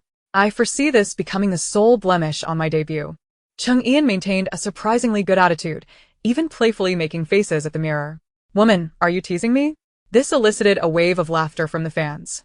Qin Su's makeup was crafted by Fang Mubai, rumored to have endured considerable hardship in his youth, having once played minor roles on set. In those days without a makeup artist, he had done his own makeup. Thus, with the skill honed from experience, Qin Su appeared strikingly natural this time. In contrast, Fang Mubai's look, styled by Qin Su, could only be described as underground rapper makeup, with an avant-garde aesthetic, even featuring a cartilage earring. Fang Mubai seemed unconcerned, initially. One could sense that he and the makeup were mismatched, yet as he conversed with Qin Su, his posture and demeanor subtly transformed. It was as if he had completely immersed himself in his character, prompting exclamations of truly deserving of the title of Best Actor. One could not help but wonder how they looked inside. Yu Yang appeared as though he had not applied any makeup at all. And Pei Xiaochuan was in a similar situation. One was entirely a behind-the-scenes worker, while the other had little connection to the entertainment industry except for having developed the Heartbeat app. The two unwittingly employed the technique of applying face oil to each other's skin, achieving a smooth base. Pei Xiaochuan pondered over Jiang Tang's personality from their previous encounters, as well as the conflict he was aware of between her and Jiang Miao Miao. He fixed his gaze upon the direction of the dressing room, seemingly lost in deep thought. After a moment, he uttered 4 words, "A commotion in heaven." Accompanying his remark, the door to the dressing room swung open. Chapter 32, The True and False Monkey King. As the door to the dressing room opened, the male guests immediately straightened their posture. Only Ching Ian wore a frown, deliberately hiding his face behind another's shoulder, feigning a shy demeanor. This amused Zhou Shiwen and Fang Qian, who emerged arm in arm. Their makeup evidently resulted from prior consultation. Both donned the same wine-red hue, one in a fitted bandage mini dress, the other in a flowing silk gown, resembling a pair of twin sisters. Fan Qian even creatively adorned the outer corners of their eyes with symmetrical little flowers. Wow. Even the typically indifferent Fang Mubai displayed a look of astonishment and admiration. Wow. Sister Zhou and Sister Fang are stunning. Did you two coordinate this? Cheng Yan, Unable to mask his face any longer, leapt up, a devil-may-care grin plastered on his face. With my disastrous makeup, I feel immense pressure standing beside these two beauties. wow. I just came from Sister Zhou's side. The atmosphere was harmonious throughout. Sister Zhou truly deserves the title of director, enhancing the connection between the two. Fan Qian's makeup skills are quite impressive. Her color choices are bold. The way they coordinated is delightful. Meanwhile, He Lan and Louis Wei next door are nearly at each other's throats. I just don't understand why He Lan ignores everything Louis Wei says. At that moment, He Lan and Louis Wei's group also made their entrance. If the previous group's atmosphere was akin to a gentle spring breeze, this group was the epitome of icy tension. Stepping out first was He Lan, her face still bearing signs of anger, a sentiment easily discernible to all. Louis Wei had chosen an outfit for He Lan that was entirely unsuitable, a pink puff-sleeve dress. He Lan, with her model-like physique, sharp shoulders, and tall stature, typically adorned in high fashion, cold styles, had never worn anything like this. Moreover, Louis Wei, who was enamored with pink, had applied a dreamy, sweet makeup look on her. He Lan's retaliation was even more direct. She had crafted a gothic black ensemble for Louis Wei, transforming the usually sweet and whimsical girl into a character adorned with green lip gloss, resembling a rebellious style. Louis Wei stepped out with this makeup, openly rolling her eyes. The two exchanged glances filled with disdain, seating themselves expressionlessly apart, one on the far left, the other on the far right. Save the child. He Lan just kept telling Louis Wei that her style is ill-suited for this outfit, which would only amplify her flaws. For every word she said, Louis Wei merely retorted with Missy, refusing to listen. For goodness sake, have you seen He Lan's tone? No one owes her anything. She could use a more polite approach. Must she speak in a commanding tone? Who would listen to that? One is a spoiled princess, the other a troublemaker. Conclusion reached. With both groups now present, how far could the third group be? Pei Xiaochuan straightened up a bit. He had a premonition that Jiang Tang was about to make a jaw-dropping entrance. The door of the makeup room for the third group opened slightly, and the voice of Jiang Tang emerged. Brothers outside the makeup room, are you ready? Prepare to welcome our explosive and sizzling entrance. As soon as Jiang Tang finished speaking, exhilarating music erupted. The familiar background melody prompted everyone to instinctively join in singing, Monkey brother, you are truly remarkable. The 5 elements mountain cannot contain you. With this line, the door swung open, revealing a figure clad in a tiger-striped skirt, her face painted in red and white. One hand brandished a wooden stick while the other dragged someone out from within. This person, similarly adorned with red and white face paint and dressed in matching attire, reluctantly covered her face with her hands as she was pulled out. The leader, waving the wooden stick, exuberantly shouted, "Here comes the Monkey King." No one present, aside from those who had attended the night market, had witnessed such a spectacle, and they were immediately astonished, their jaws agape. Lung Qingchen's expression darkened, yet he swallowed his frustration. Fong Mubai, who had been conversing with Zhou Shiwing, momentarily lost his words, eventually pulling his gaze back after a prolonged pause. Yu Yong nearly dropped his camera equipment, which fell onto the soft carpet. Cheng Yan choked on his drink, coughing violently. Qin Su's laughter threatened to lift the roof. Only Pei Xiaochuan remained unperturbed, merely remarking, "Sister Jiang Tang, is this truly explosive and sizzling?" Cheng Yan stammered incoherently. Jiang Tang, the daging Jiang Miao Mia. Struck a pose reminiscent of a demon-slaying hero and glanced at him. "Do you think Monkey Brother is explosive or not?" "Indeed, it is quite explosive. However, it seems the energy is misplaced. It certainly rivals the spectacle from a few years ago, when paparazzo Zhang Xianwan captured the moment when Emperor Fong danced under the moonlight with a mysterious woman on Valentine's night." As Cheng Yan spoke, he cast a glance at Fong Mubai, his curiosity palpable, his hands trembling. Jiang Tang immediately pressed for more, and then Fong Mubai coughed, a faint blush appearing on his face. "I found myself dancing in the park with my mother." Explosive, indeed, but what about the sizzling part? Regaining his composure as he pounded the sofa, Jiang Tang and Zhang Miao turned simultaneously, revealing a piece of red fabric sewn onto the back of their tiger-striped skirts. "Among all the monkeys, our behinds are the reddest. Wouldn't you say that's sizzling?" "Haha, I remember that. It nearly crashed the whole platform." "Help! Ha ha ha, Zhang Miao. If you've been kidnapped, just blink. What is going on? Why is Jiang Tang dragging Miao into this madness? I took a peek earlier. She looked somewhat human at first, but how did it end up like this? As Zhang Miao pondered, regret washed over her. A profound sense of remorse. She wished she had met an unfortunate end when she was assigned to the same group as Jiang Tang. The moment Jiang Tang picked up a brush, she sensed something was amiss. It was a body paint pen specifically designed for body art, accompanied by Zhang Miao's shriek. A large swath of red paint immediately spread across her face. "Jiang Tang, have you lost your mind? What are you doing with all these cameras watching you?" She screamed and struggled, but Jiang Tang pressed her firmly into the chair, the strength in her grip making Zhang Miao feel as if her bones might shatter.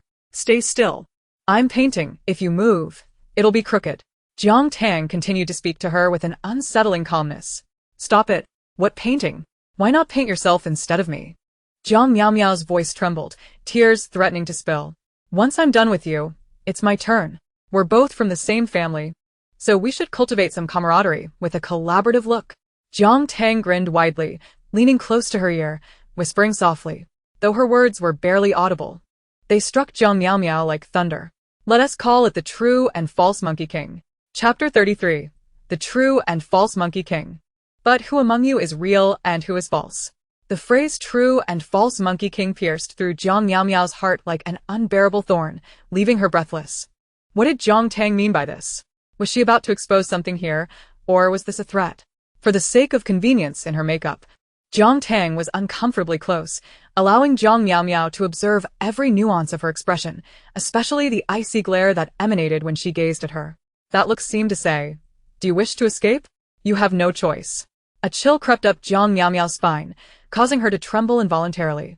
Everyone in the industry knew she was the most cherished daughter of the Jiang family, which afforded her countless resources. She aspired to shine, to be beautiful, to be the brightest star in the spotlight.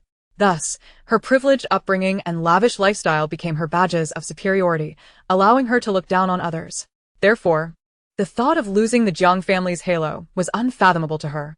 Everything she took for granted would vanish, and poverty and mockery would come crashing down like a tidal wave. Unacceptable. Utterly unacceptable. She could not allow herself to become that way. The resistance that had once been rigid now softened, her sharp cries stifled in her throat as she permitted Jiang Tang to dress her, unable to utter a single no. Both humiliation and resentment swirled within her heart, eclipsing the once proud feeling she had when she envisioned Jiang Tang as her contrasting figure. Exposed in front of everyone, Jiang Miao felt her face burning, clutching her tiger-striped skirt as if she could tear it apart in frustration. Shame was one aspect, but now, more pressing was her fear of the future. What would happen? The dating variety show had only just begun. What would she do in the days to come? Meanwhile, Jiang Tang was entirely oblivious to Jiang Miao's turmoil. How about that? Isn't it very sizzling? She released her grip on Jiang Miao, twirling the wooden stick in the air with a display of strength before turning to Cheng Yan. "This is a life-or-death question. Please answer carefully. Kinsukaim din. Egging on the situation. Cheng Yan, who had initially been posing like a woman, now dared not breathe, quickly retreating to the side. All right, your behind is red. You go first. But why are there two Sun Wukongs here? Jiang Miao Miao, who had remained quietly in the corner, felt her heart drop. She swiftly turned to Jiang Tang, anxious that she might say something inappropriate at that moment. Yet, Jiang Tang remained silent, though the tale of the true and false Monkey King was well known. Did you not watch television as a child? Qin Su reached out, linking arms with Cheng Yan, laughing like a fool, completely shedding any semblance of aloofness. This scene was a classic representation of the true and false Monkey King, and it seemed Jiang Tang had deliberately chosen a segment where the appearances were similar. Fang Mubai smiled gently at Cheng Yan, sensing the awkwardness between Jiang Tang and Jiang Miao Miao, and attempted to ease the tension. Isn't it quite fateful that they both share the surname Jiang? Perhaps that's where the inspiration came from.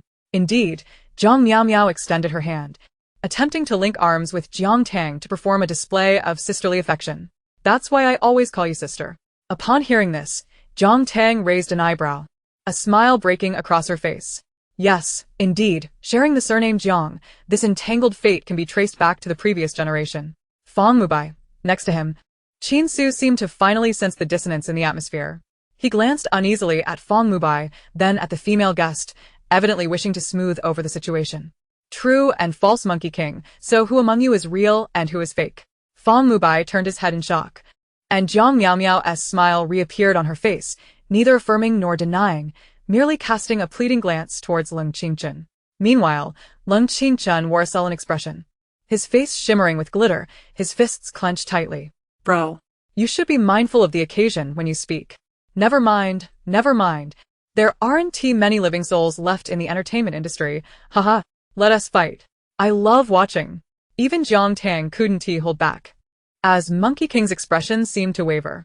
You're the master of reverse situations, huh? She shrugged, spreading her hands in a mysterious manner. When the false appears real, the real may also be false.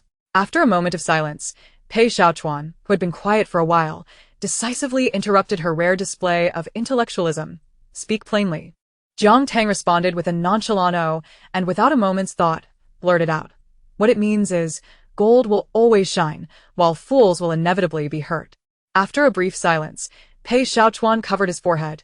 Chao Shuichen just visited me in a dream, advising you to sleep with one eye open. To stimulate the audience's anticipation, today's photo shoot did not employ an all-angle approach, but rather utilized a full-side capturing method, preserving the final images for later release. The photos and behind-the-scenes footage ultimately propelled the show's popularity to new heights. The first image captured the twin sisters sharing a harmonious smile amidst an ethereal atmosphere. The second showcased the somewhat discordant He Lan and Lu Yuer, maintaining a deliberate distance that the photographer artfully transformed into a tense rivalry. As expected, the effect was remarkable. As for the third image, the top comment succinctly encapsulated the public sentiment. Professional melon eater. At least those two are still human. Yet. It was precisely this series of photographs that lured many who would not typically delve into dating shows to click on them. The discussion surrounding the show burgeoned, evolving from a singular entertainment industry audience to a swelling wave of viewers that had the production team grinning from ear to ear. Jiang Tang's Weibo followers surged from a pitiful few 100,000 to an astonishing 2 million in just a few days since the broadcast. What a beautiful state of mind. The entertainment industry is overflowing with life. I don't understand. What is the artistic concept behind that red cloth? Oh well. Let her be. She's the one with the most attention amidst a mountain of monkeys. Coincidentally, a viral clip from a live stream aptly answered this viewer's query. During a vlog shoot, the renowned domestic art film director Yu Yang, holding his camera equipment, wore an expression of profound discomfort. Nevertheless, he maintained basic courtesy.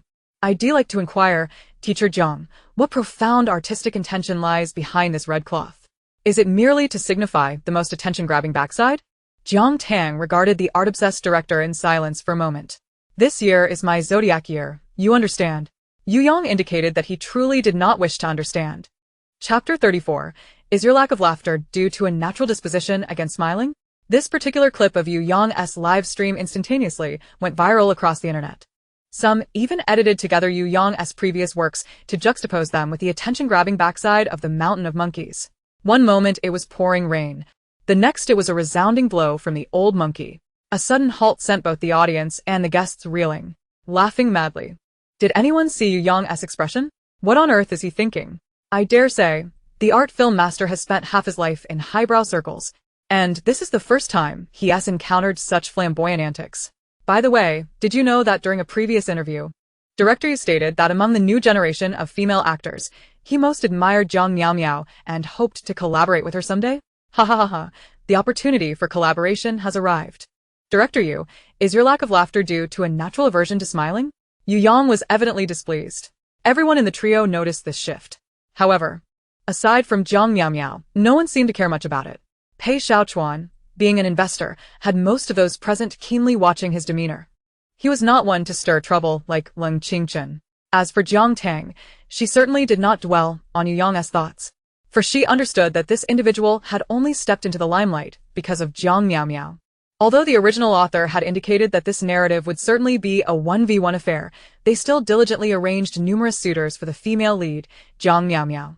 Especially within this inevitably explosive dating show, any man with a fashionable persona was either a villain or one of Jiang Miao's suitors. Even if they became the antagonist, their dark transformation would invariably relate back to Jiang Miao, be it unrequited love or jealousy turned to madness. Such dynamics aligned perfectly with the female lead's elevated status. Yu Yang was among the most useful tools in Jiang Miao's pool of admirers. To quote him, Jiang Miao was his muse of inspiration. Yu Yang, As described in the original text, was arrogant due to his talents, infatuated with the art form, and possessed an obsession with cleanliness, unable to tolerate even a hint of unattractiveness. However, the fact that he regarded Jiang Miao as his muse indicated a flaw in his aesthetic judgment. consequently, His films could be charmingly described as niche, or rather unappealing to the average viewer, who, then, would concern themselves with whether he was angry or not. After all, he had elevated Jiang Miao to the status of muse, and with such taste, shouldn't he be afforded some leniency? With this mindset, Jiang Tang's entire vlog shooting process became an exhilarating release. At times, she mimicked the frantic gestures from Journey to the West, and at others, she resembled a wild monkey frolicking atop the mountains, nearly swinging from one treetop to another. It felt as if one had stepped into the set of a wildlife documentary. Oblivious to Yu Yang's evident irritation. Apologies for the trouble today, Jiang Miao said as she emerged from the resting room, having tidied her makeup. I didn't consult with you beforehand. My sister just confirmed this theme with me. I hope it hasn't impacted your shooting. My expressiveness doesn't quite match up to hers, and I can't encapsulate the essence of this theme. For the first time in her life, she washed her face with such swiftness, whether intentional or not. A hint of red paint lingered at the corners of her eyes. Now clad in her previous snow-white gown, the red marks made her appear as though she had been weeping, exuding an air of vulnerability. It's perfectly fine. Before Pei Xiaochuan could speak, Yu Yang interjected. He studied Jiang Miao's tear-streaked face with meticulous attention, his demeanor unusually gentle. I'm not particularly adept at this theme, either. Jiang Miao lifted her gaze, tears brimming in her eyes, as if they might spill over at any moment. I'm truly sorry. I have longed to collaborate with Director Yu. Yet I find myself at fault, squandering such a precious opportunity. Her words were indeed artful, elevating him while expressing her own disappointment in a manner that satisfied his desire for validation. Yu Yang's expression flickered. He was, after all, an artistic youth, easily swayed by emotional currents. At this moment, his long-cherished muse stood before him, appearing fragile and pitiful, filled with admiration for him. How could he not be stirred? It's all right. I intend to prepare for my new film after this show concludes. Perhaps then we can consider collaborating. Jiang Miao's expression shifted to one of astonishment and joy. What genre of film are you envisioning, Director Yu?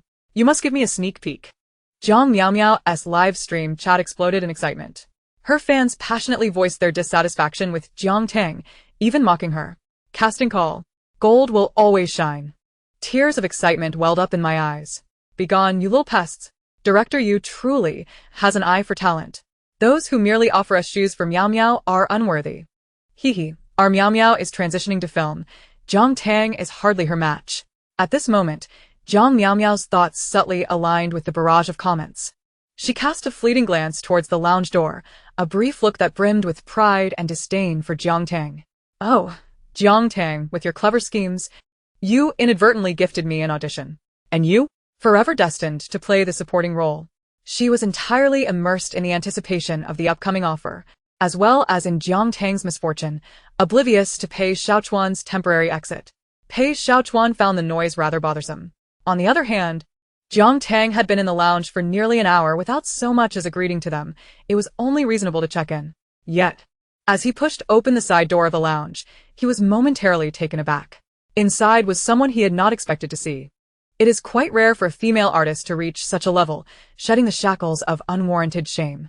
Fang Mubai's phone contained a recording of Yu Yang's filming, and he replayed the footage from Jiang Tang's Animal World set, her expression unusually serious.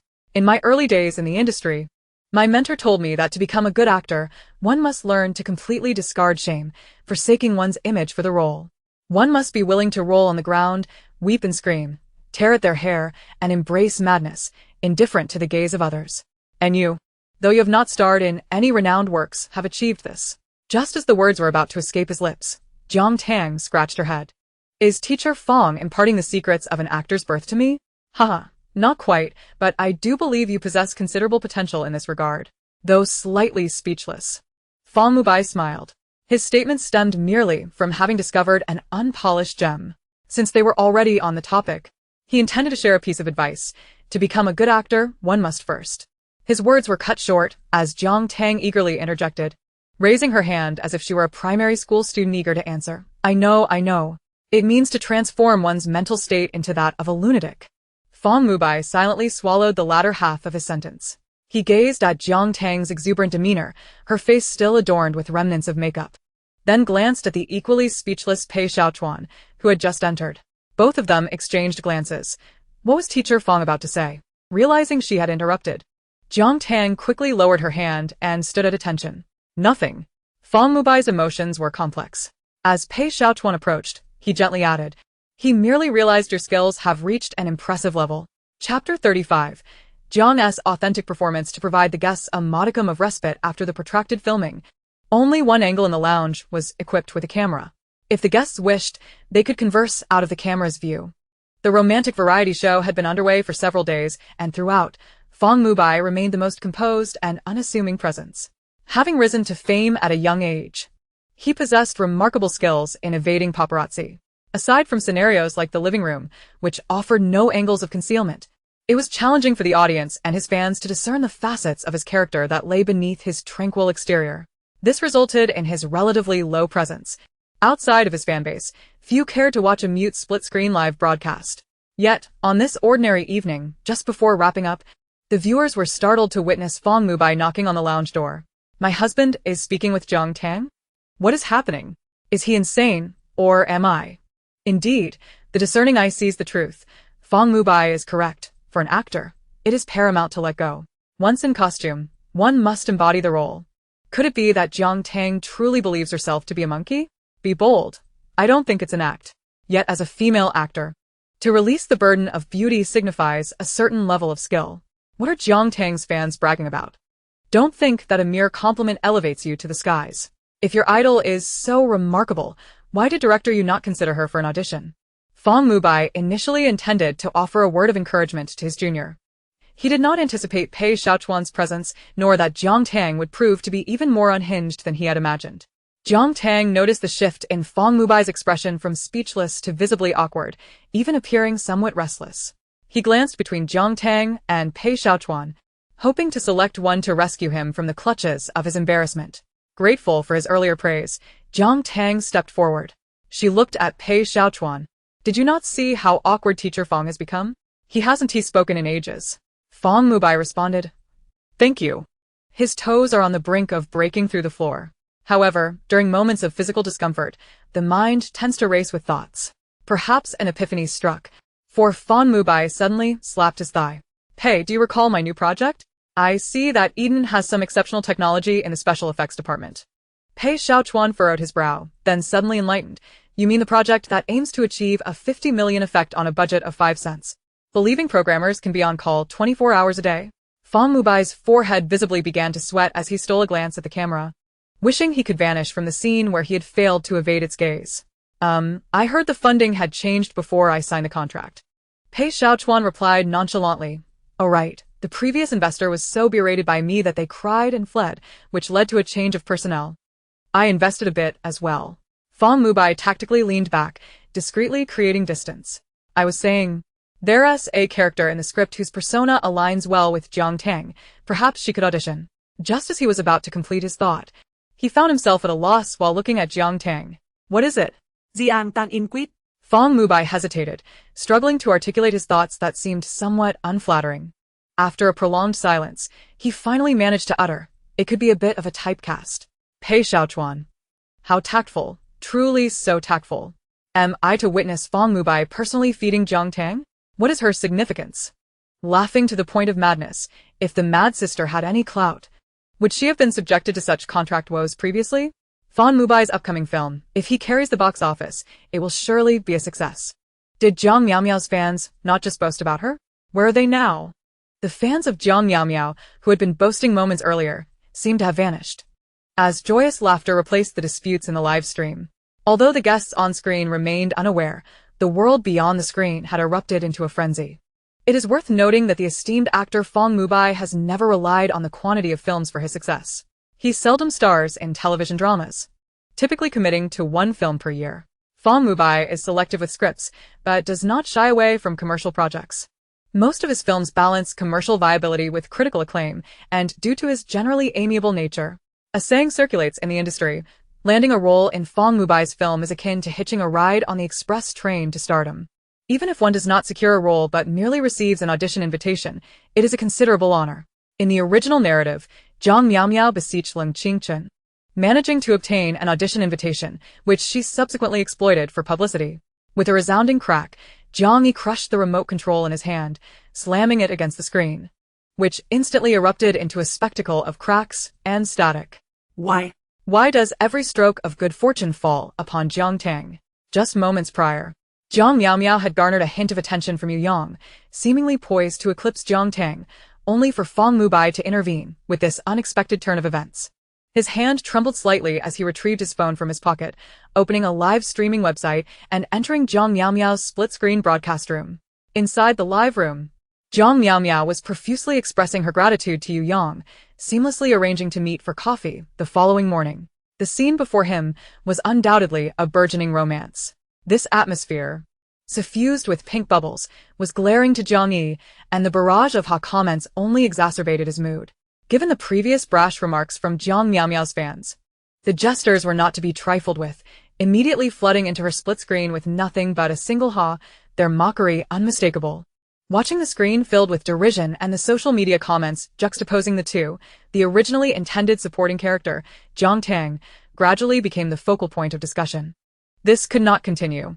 If Jiang Tang gained notoriety, not only would Miao be mercilessly bullied, but what would become of the Jiang family's reputation? Jiang Yi switched to another broadcast room, glaring fiercely at Jiang Tang's composed demeanor. With such a face after receiving the biscuit, she certainly knew how to feign. Yet, Jiang Tang was indeed not pretending. Her calm appearance stemmed from only one reason. She was fervently flipping through the original text and interrogating the system in her mind. If it were a film starring the esteemed actor Fong Mubai, she should be able to align with the original plot. However, the roles of the financial backer and Pei Xiaochuan were never mentioned in the original work. In the dating show of the original text, Fong Mubai had never extended any invitations. Please spare me, I truly know nothing. The system's wails echoed in her ears as Jiang Tang muted the sound, finally attaining a semblance of peace. Just moments ago, Fong Mubai had offered her an olive branch, yet her reaction had been rather subdued. After Fong Mubai found an excuse to leave, Pei Xiaochuan finally spoke up again. What? Do you find me unworthy? He recalled Jiang Tang's earlier words. Neither ecstatic nor excessively grateful, but rather, I would like to consider it. To be honest, Jiang Tang had indeed contemplated whether to wade into these murky waters. Before entering the dating show, she had formulated some plans based on the original plot, yet had hesitated regarding this film. This was not to say the film was lacking. On the contrary, it was exceptionally remarkable, destined to become a sensation in the future, hailed as a film that no one would forget within the next decade. It was the last film shot by the illustrious actor Fong Mubai, celebrated as his swan song. As the narrative unfolded, Fong Mubai's demise, as a character of the highest caliber in the original novel, was jarringly abrupt within the storyline. There were no foreshadowing hints, and the subsequent explanations appeared as nebulous as mist. The plot primarily centered on Jiang Miaomiao and Ling Qingchen. As a newcomer who had received support, Jiang Miaomiao's grieving and nostalgia garnered her a wealth of praise. However, when a character dies without justification, aside from narrative necessity, it often points to the author's reasoning system. Did the original author remove Fang Mubai for personal reasons? She pondered internally. After a brief moment, the system responded. Indeed. The author mentioned in a note that Fang Mubai's character was modeled after her former idol who fell from grace. Now it made sense to Jiang Tang. Such spur-of-the-moment decisions by an author can be easily glossed over in a novel. Yet, when these narratives manifest in a tangible world, the illogical events inevitably bear hidden reasons for their rationale. In the original text, Fang Mubai's death was a hasty decision by the author, devoid of logic. However, in this world, if Fang Mubai were ultimately destined for demise, there must be a compelling reason behind it. A glint of contemplation flickered in Jiang Tang's eyes.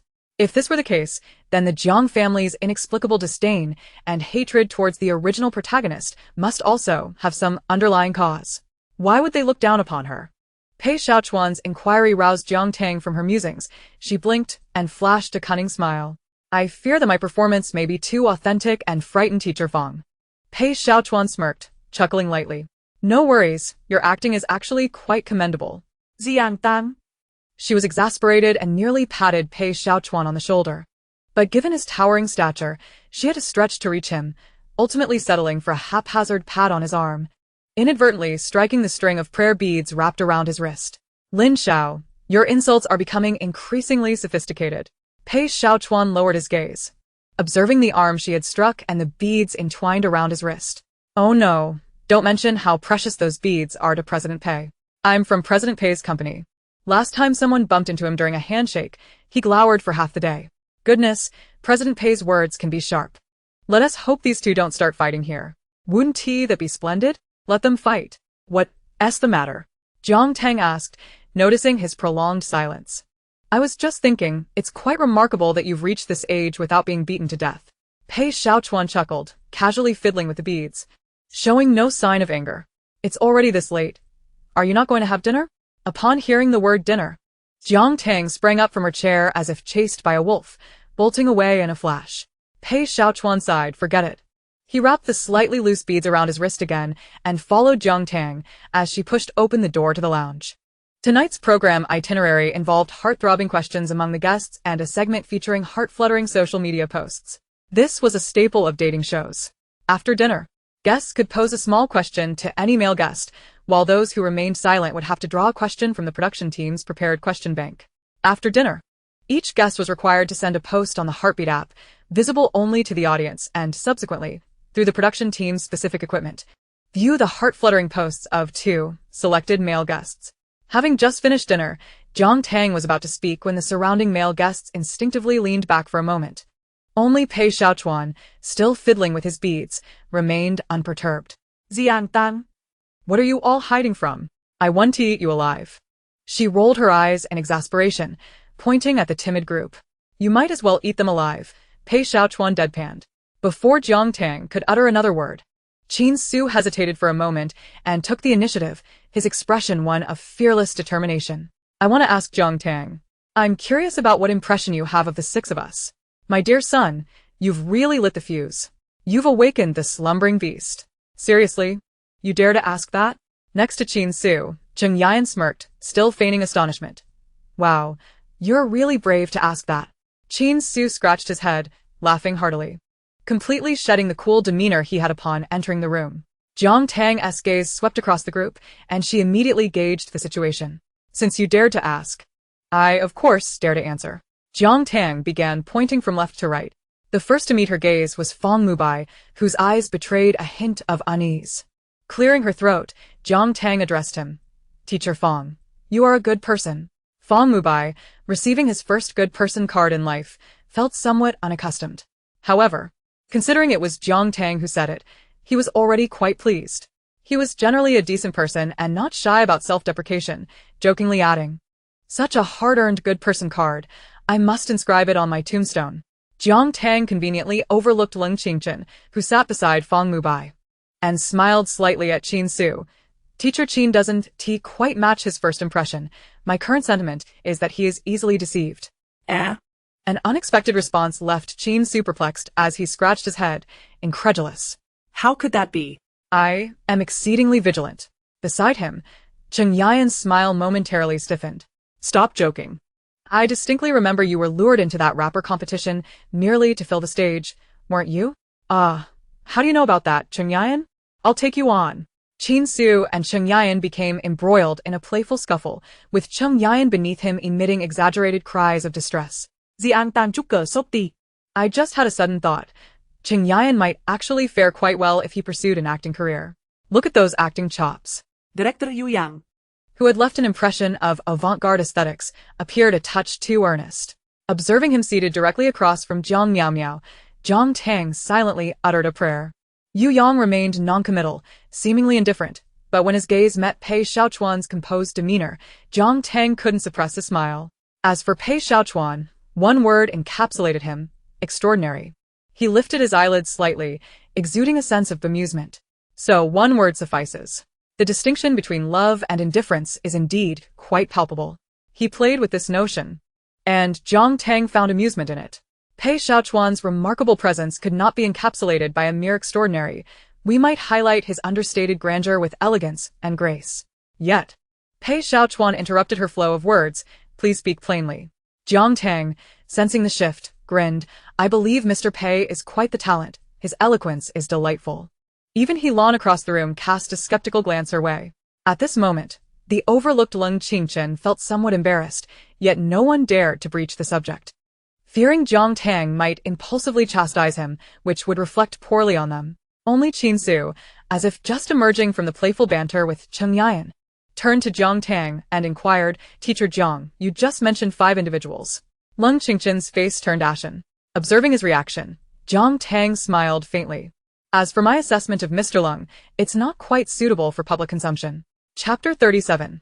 What is this about? Falling for my sister? In Su. Do you not consider the context when you speak? Sister, you are my only sister, and you slay just like this. I'm in tears. She is so considerate, even accounting for censorship issues. As long as I remain unembarrassed, the awkwardness transfers to others. Under the piercing gaze of Leng Qingchen, Jiang Tang sat down with remarkable composure. What are you staring at? Continue asking. At this point, no one dared to pose further questions to Jiang Tang. The male guests fell silent, and it was time for the female guests to step up. Fang Qian was the first to muster the courage to inquire, revealing her evident interest in Pei Xiaochuan. May I ask, Mr. Pei, is the Buddhist bead you wear a sign of your faith? Despite the dating show spanning several days, Pei Xiaochuan appeared to remain an enigma to most. The more mysterious he seemed, the greater the curiosity surrounding him. Thus, when the question was posed, the surrounding ladies turned their attention toward him. Pei Xiaochuan continued to toy with his mala beads, his expression as consistently placid as ever, unaffected by the spotlight.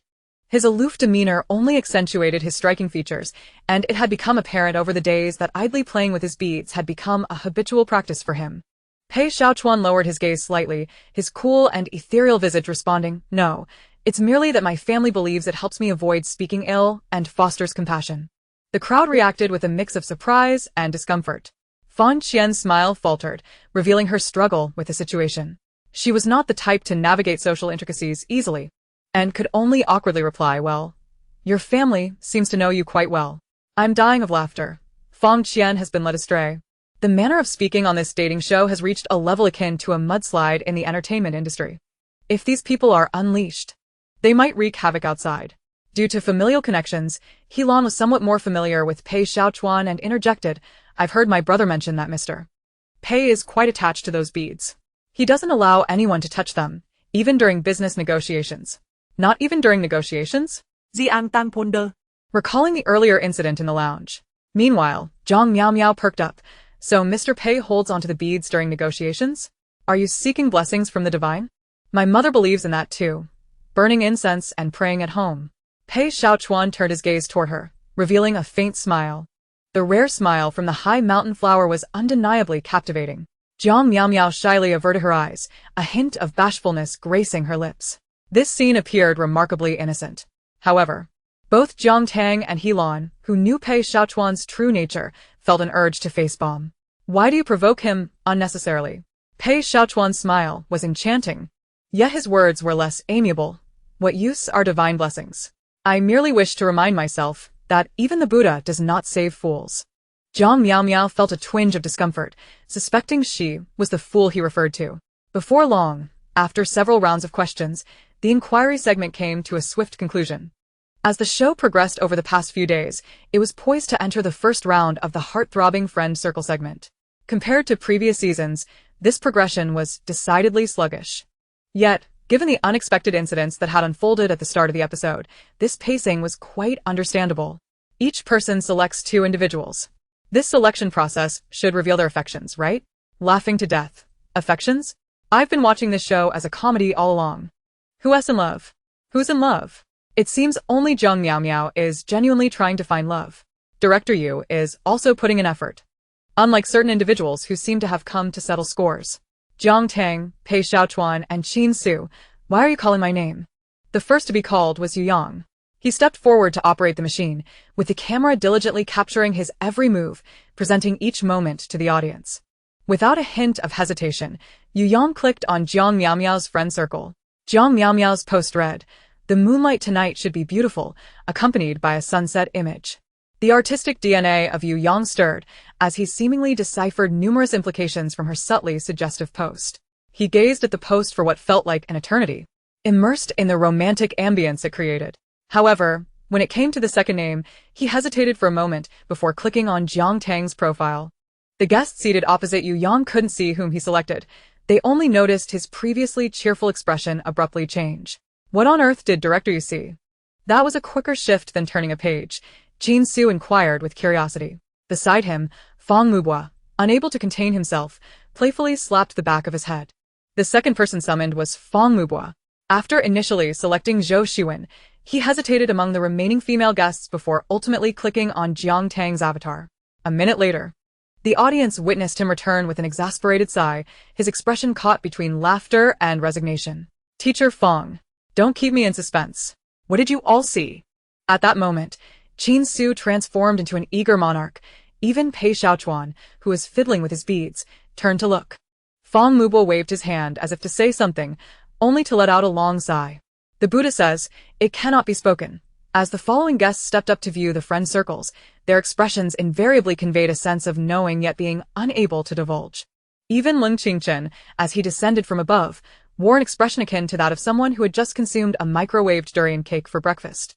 The essence of his demeanor conveyed an unspoken yearning. Pei Xiaochuan, the final male guest, had begun to surmise the identity of the individual whose social media post had caused such a stir. Without lingering on any name, he directly tapped on Jiang Tang's. Before his eyes appeared not a single post, but a cascade of them. Jiang Tang had inundated her timeline with nearly 10 posts that day, ranging from whimsical musings about the monkeys on the mountain to her endeavors in honing her linguistic skills in the King's Canyon, an eclectic mix of thoughts. Yet, the foremost post stood out as the only one relating to romantic sentiments, time-stamped just prior to the segment where they would view each other's heart-fluttering posts. Jiang Tang, what is the point of clicking here? Have you fallen for me? What is the point of clicking here? Have you fallen for me? What is the point of clicking here? Have you fallen for me? Well, I know you're just here for the spectacle. So allow me to impart a few pearls of wisdom, embrace you in my arms, love you to the marrow. Breakups will only feign innocence. The sunset is just right. The moonlight is beautiful. Anonymity is merely a guise for flirtation. A life of wandering, yet devoted to one. Whoever believes is the fool adorned with a green hat. Pei Xiaochuan. Wait a moment, Jiang Tang. What on earth are you doing on a dating reality show? Are you here to be an anti-fraud mentor? Chapter 38. Anonymity as flirtation versus believing is being a fool in love. Jiang Tang truly embodies the essence of mischief. While others engage in romance on a dating show, she seems intent on sowing discord. Jiang Miao Miao has been caught in the crossfire, hilariously so. Yet, she speaks the truth. Anonymity does equate to flirtation. Do Leng Qingchen and Yu Yang believe that post is directed at them? The phrase "the sunset is just right," "the moonlight is beautiful," "anonymity is merely a guise for flirtation," strikingly echoed Jiang Miao Miao's heart-fluttering post. It is noteworthy that today, 3 guests had selected Jiang Miao Miao as either their first or second choice. The individuals placing her as their primary selection were Leng Qingchen and Yu Yang, while Chung Yan designated her as a secondary choice. The camera zoomed in to capture every nuance of the guest's expressions, ensuring that no fleeting emotion would be overlooked. Upon glimpsing Jiang Miao's post, both Lung Qingchen and Yu Yang subtly curled their lips into smiles. In the realm of dating shows, such reactions, although unnoticed by the guests themselves, would undoubtedly be showcased as highlight moments for the audience. Only those who believe that the heart-fluttering post is aimed at them would exhibit such responses. Stop with the nonsense. How old is Miao Miao? What flirtation are you talking about? Do you really believe the words of a madwoman? Does Jiang Tang ever utter a single truth? She is merely envious of Miao Miao, hence her wild claims. But Jiang Tang cannot even see Jiang Miao's post, can she? Laughing my head off. Miao Miao's fans pretending to be innocent. Wasn't she just caught in the crossfire of flirtation? What defenses are they trying to raise? The banter between Jiang Miao's fans and the onlookers gradually escalated, spilling over from the video itself into forums and social media platforms, until a video emerged, expertly edited to juxtapose the expressions of Lung Qingchen and Yu Yang as they viewed Jiang Miao's post against their reactions to Jiang Tang's post. Not only that, the creator of this video was a specialist in micro-expressions, elucidating the subtle yet distinct shifts in their countenances. The former displayed a nuanced joy and excitement, while the latter exhibited surprise, disbelief, and a hint of indignation. This comparison compellingly illustrated that both men believed themselves to be the intended recipients of Jiang Miao's post, and upon viewing Jiang Tang's, they began to connect the dots. Miao Miao's fans rallied for a campaign to report the video, yet its popularity surged, propelling the micro-expressions into trending topics. The fans fell silent once more, perhaps due to the restriction on viewing posts from the same gender. The segment where the female guests perused heart-fluttering posts lacked the anticipated drama. Xiaowen first examined Fang Mubai's posts. His timeline consisted of several work-related photos, filled with an abundance of polite acknowledgments, but devoid of any personal sentiment, an utterly watertight facade. After some deliberation, she hesitantly clicked on Qin Su's profile. Qin Su, do I really speak without regard for the occasion? Xiaowen burst into laughter. As the eldest sister among the group, she regarded the younger boys as if they were mere children. As she walked back, she affectionately ruffled Qin Su's hair, stating, "That's precisely the case." Qin Su stood frozen, his youthful heart feeling 1,000 cuts, visibly crestfallen. Fang Mubai glanced over, taking in the scene. When Jiang Miao approached, the audience held their breath. The barrage of comments in the live stream surged as many new viewers, drawn in by the recent trending topic, eagerly awaited a conclusion. Was Jiang Miao's remark about the beautiful moonlight an indication of flirtation? Who would she choose first? These questions plagued the minds of countless viewers. Jiang Miao gazed at the screen, hesitating for a moment before clicking on Lung Qingchen's profile. Lung Qingchen, I too wish to wander through life, yet have unwittingly fallen for one, accompanied by an image of a white jasmine flower. Oh my, a prophet is among us. Someone throw her out. One post flirts under the guise of anonymity, while the other suggests that believing makes one a fool in love. Please don't let me perish in laughter here. Ha ha ha. Now I understand why Lung Qingchen's expression is so grim. Unbeknownst to Jiang Miao, who was oblivious to the laughter of the audience, she lowered her head, shyly smiling. Her cheeks tinted with a captivating blush, reminiscent of a maiden in the presence of her beloved. She then opened Yu Yang's profile. Although his words lacked the fervor of passionate declarations, as he was inherently a reserved intellectual, he nonetheless conveyed his sentiments subtly. Yu Yang, I look forward to tomorrow's sunrise, alongside an image of today's sunset. Seeing that both of her chosen individuals had subtly indicated their preference for her, a sense of delicate joy blossomed within Jiang Miao. She cast a light glance at Jiang Tang. In this segment, Jiang Tang could never outshine her. Jiang Tang was entirely oblivious to her expression. In truth, she hadn't even considered whom to select. If all else failed, she would simply choose at random. She stepped forward, casually glancing among the 6 avatars. The audience held their breath, as if the comments had been muted, awaiting Jiang Tang's decision. Under the scrutinizing gaze of all, Jiang Tang's finger brushed the screen. Selecting her choice with an air of playful spontaneity, her voice rang clear amidst the silence, seemingly reciting a whimsical rhyme. As she recalled the latter part of the rhyme, an ominous premonition stirred within Pei Xiaochuan. If you don't choose, you are but a little dog.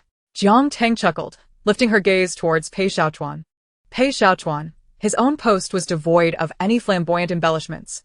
It contained no words, merely an image that succinctly encapsulated his feelings.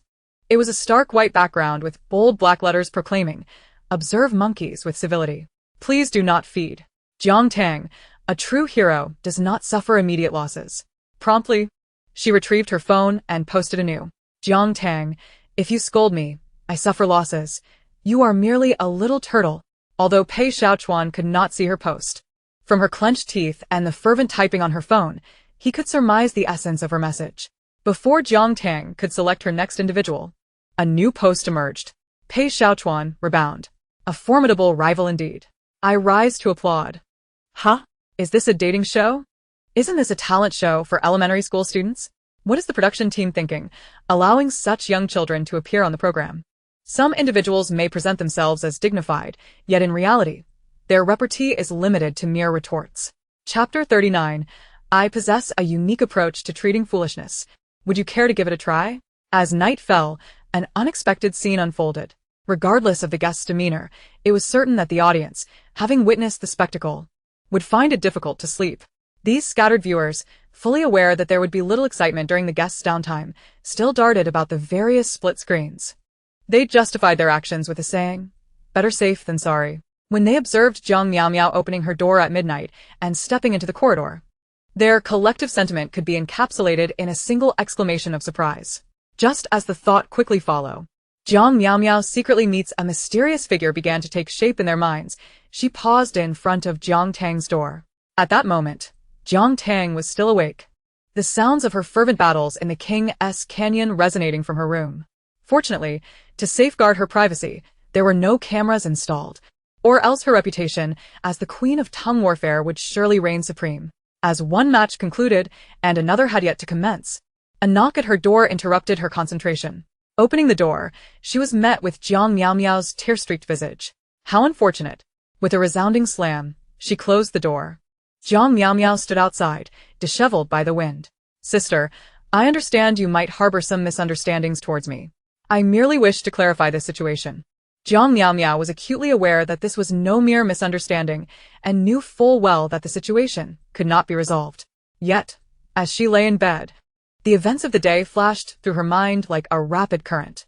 Jiang Tang's words, "Is the real Monkey King fake or genuine?" echoed in her thoughts, haunting her like a death knell. Was she going to expose her in this dating show?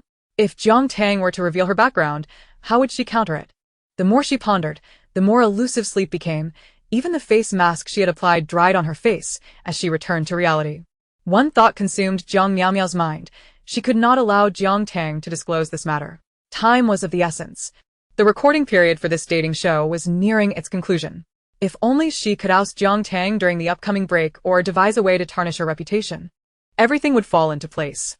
As long as no one believed her, all would be resolved. The door before her creaked open once more. Jiang Tang. Clad in pajamas and holding her phone, which was still engaged in ranked matchmaking, spoke in a detached tone. "It is midnight.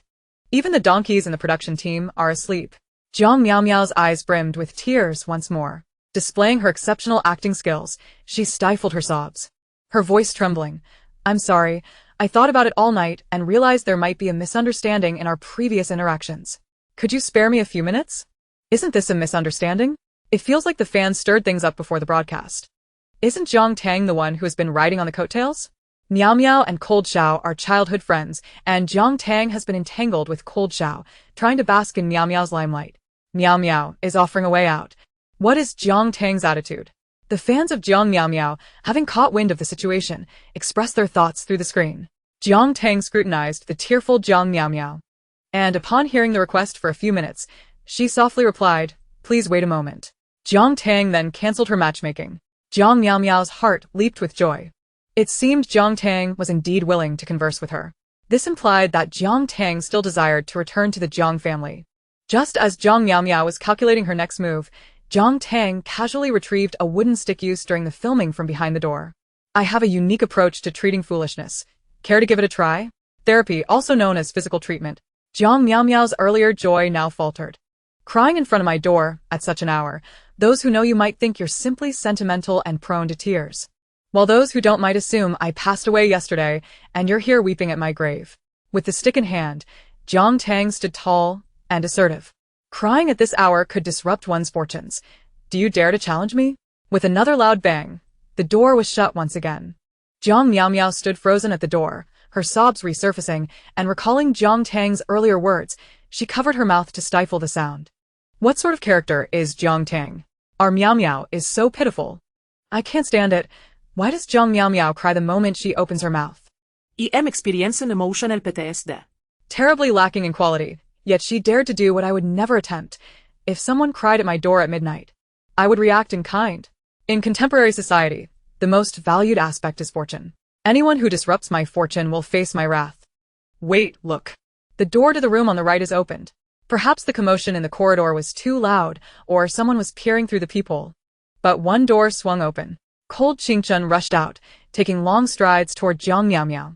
What is going on? Did she bully you?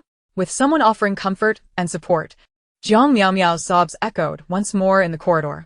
Cold Qingchun glared at Jiang Tang's door, a flicker of intense hatred crossing his face. Who bullied you? I will ensure she pays dearly. Let's talk over there about what transpired.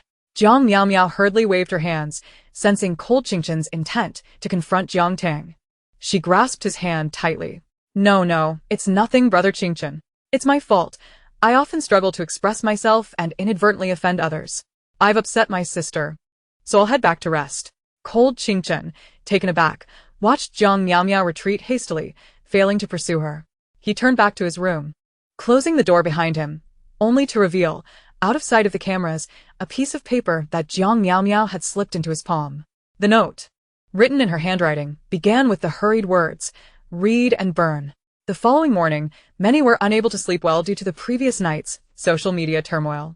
For instance, Yu Yang, although he had just consumed coffee and appeared somewhat alert, the dark circles under his eyes betrayed his poor sleep quality. As for Cold Qingchun, he resembled a student cramming for final exams, relying solely on adrenaline to keep him going. The executive director who entered the room cast a glance at the two, then discreetly observed Jiang Miao Miao, silently sighing. Today's itinerary was likely a result of the audience staying up late to vote after watching the live broadcast. The goal was to stir up drama, even more malicious than Jiang Tang's previous antics. After breakfast, we will engage in the date selection phase, where everyone can invite one of the two opposite gender guests they felt a connection with from last night's heartthrob posts. Please note that only mutual selections will be considered successful matches. If a date cannot be arranged, a lucky audience member will draw lots to assign random partners. Jiang Tang set down her milk and began typing furiously on her phone. Moments later, a notification appeared on the Heartthrob app. The guest you follow, Jiang Tang, has posted a heartthrob moment visible to the audience. As the audience clicked to view, Jiang Tang's post read, "Wow, could it be that I guessed right? Is someone engaging in flirtation? This audience is quite discerning, seemingly reflecting my own charm." Chapter 40. A battlefield of emotions? I adore watching. Some individuals, although outwardly silent, were secretly instigating drama. It is well known that tumultuous emotional confrontations are what viewers of dating shows relish the most. The more novel and thrilling, the better to captivate a wider audience. By delegating voting rights for the schedule to the viewers, it indirectly revealed what they were eagerly anticipating. The expressions of the male guests shifted rapidly, all eyes converging on Jiang Tang. No one was foolish, especially since all 6 male guests had seen Jiang Tang's post from the previous day. Only Jiang Miao Miao remained blissfully unaware of the unfolding intrigue. She found herself ensnared in a web of distress. From the reactions of Lung Qingchun and Yu Yang yesterday, she could ascertain that both individuals had undoubtedly placed her as their primary choice. However, regardless of whom they deemed their secondary selection, discontent would ensue. On one hand was Lung Qingchun, with whom she had already entered a phase of ambiguity prior to the show. And on the other was the director, who had granted her the opportunity to shine on the big screen. If both were vying for her affection, what was she to do? Despite her current turmoil, she could not help but steal a glance at Jiang Tang. After all, being chosen by multiple suitors was infinitely preferable to being overlooked entirely. The former was a magnet for attention, while the latter was met with disdain. Without comparison, there could be no pain, and under this victorious mindset, Jiang Miao Miao managed to smile. Within mere minutes, the Huabian forum had spawned over a dozen threads speculating whom Jiang Miao Miao would ultimately choose. Her fans meticulously analyzed past live streams, debating who shared a closer bond with her and which choice would be more advantageous. It's abundantly clear who the crowd favors. Just look at those male guests in Jiang Tang's social circle. Everyone understands the appeal. Miao Miao's choice is firmly in her hands. It's a matter of picking one from two, while someone else isn't quite so fortunate. This is hilarious. Crazy sister even liked President Pei's post yesterday, dreaming that he would choose her. Jiang Miao Miao's fans felt a surge of pride. Let us be real. We all understand the standing of a comedic character in a romantic variety show. It's all for amusement. Everyone knows what kind of person our Tang Jie is. Others are here to cultivate romance, while she's merely here to halt it. Even passers-by could not contest this point. After all, Jiang Tang's demeanor was akin to that of a love repellent. It appeared that even a celestial being or the deity of love could not unlock her heart. After announcing the rules, the production team stepped back, granting time to the guests. Zhou Dao, shall we take a stroll later? No one anticipated that the typically reticent Fang Mubai would be the first to speak. It seemed he had been contemplating this for quite some time. Zhou Shiwen appeared momentarily taken aback, then smiled gently. Sure, we've been here for a few days without a proper breath of fresh air. The first pair, Fang Mubai x Zhou Shiwen, was confirmed, prompting the others to spring into action. Lung Qingchen cleared his throat, rising to approach Jiang Miao Miao. Simultaneously, Yu Yang, sitting just beside him, also stood, his gaze directed towards Jiang Miao Miao. This is thrilling. The battlefield is set. Who will Miao Miao choose? Such a difficult decision. I'm dying of laughter. Don't hold out hope for Jiang Tang. Look at what she is doing. At that moment, Jiang Tang had already dug into a bag of caramel sunflower seeds beneath the table. She was engrossed in the spectacle, savoring the seeds with utmost delight. Appearing more like an audience member than the actual audience, Lung Qingchen was the first to speak. Miao Miao, let us go out together later. While Yu Yang did not speak directly, he too extended an inviting gesture. Jiang Miao Miao feigned surprise and shyness, unable to resist a furtive, triumphant glance at Jiang Tang. One was a contest between two men for one woman, while the other was a figure lost in her own world of munching seeds. The outcome was glaringly obvious. She tempered her smirk, preparing to make her choice. The next moment, Jiang Miao Miao's eyes widened. Tang Jie, are you coming or not? I've been a bit tired from running around outside these past few days. How about we play some games instead? Qin Su, seated across from Jiang Tang, waved at her. I'm telling you, I'm incredible at games. Jiang Tang glanced at him, then lowered her head to check Qin Su's profile on the Heartbeat app. When you say incredible, do you mean as a goalkeeper in a diamond match? Qin Su's incredulous wail barely escaped his lips. Did you forget that the Heartbeat app can link to gaming records? Beside him, Cheng Yan's remark struck home. So now the whole world knows. Jiang Tang calmly added, indeed. In the distance, Jiang Miao Miao was still caught in her dilemma with the two men, her expression slightly shifting.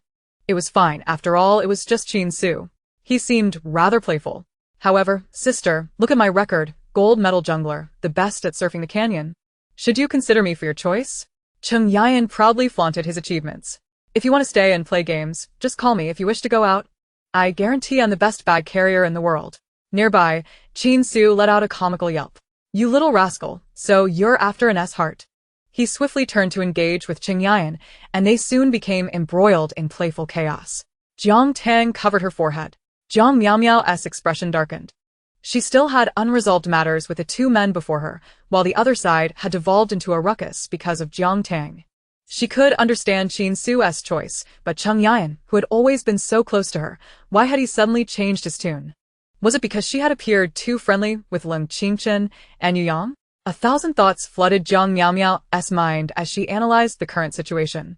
Yet, the one thing that brought her solace was Pei Xiaochuan, who seemed glued to his chair, utterly unmoving. Yesterday, Jiang Tang had been the first to choose Pei Xiaochuan, and everyone had witnessed it. Now that she had not agreed to Cheng Yan, was she perhaps waiting to gauge Pei Xiaochuan's reaction? Don't be ridiculous. How could Pei Xiaochuan be someone she could aspire to? Just as Jiang Tang was about to interject after enjoying the childish antics of the two, Pei Xiaochuan set down his teacup. The subtle noise drew the attention of the group momentarily. Pei Xiaochuan's expression remained placid, wearing an aloof demeanor. But when he turned to Jiang Tang, his voice was notably soft and gentle. You said whoever gets chosen follows me, right? What the hell? Wait.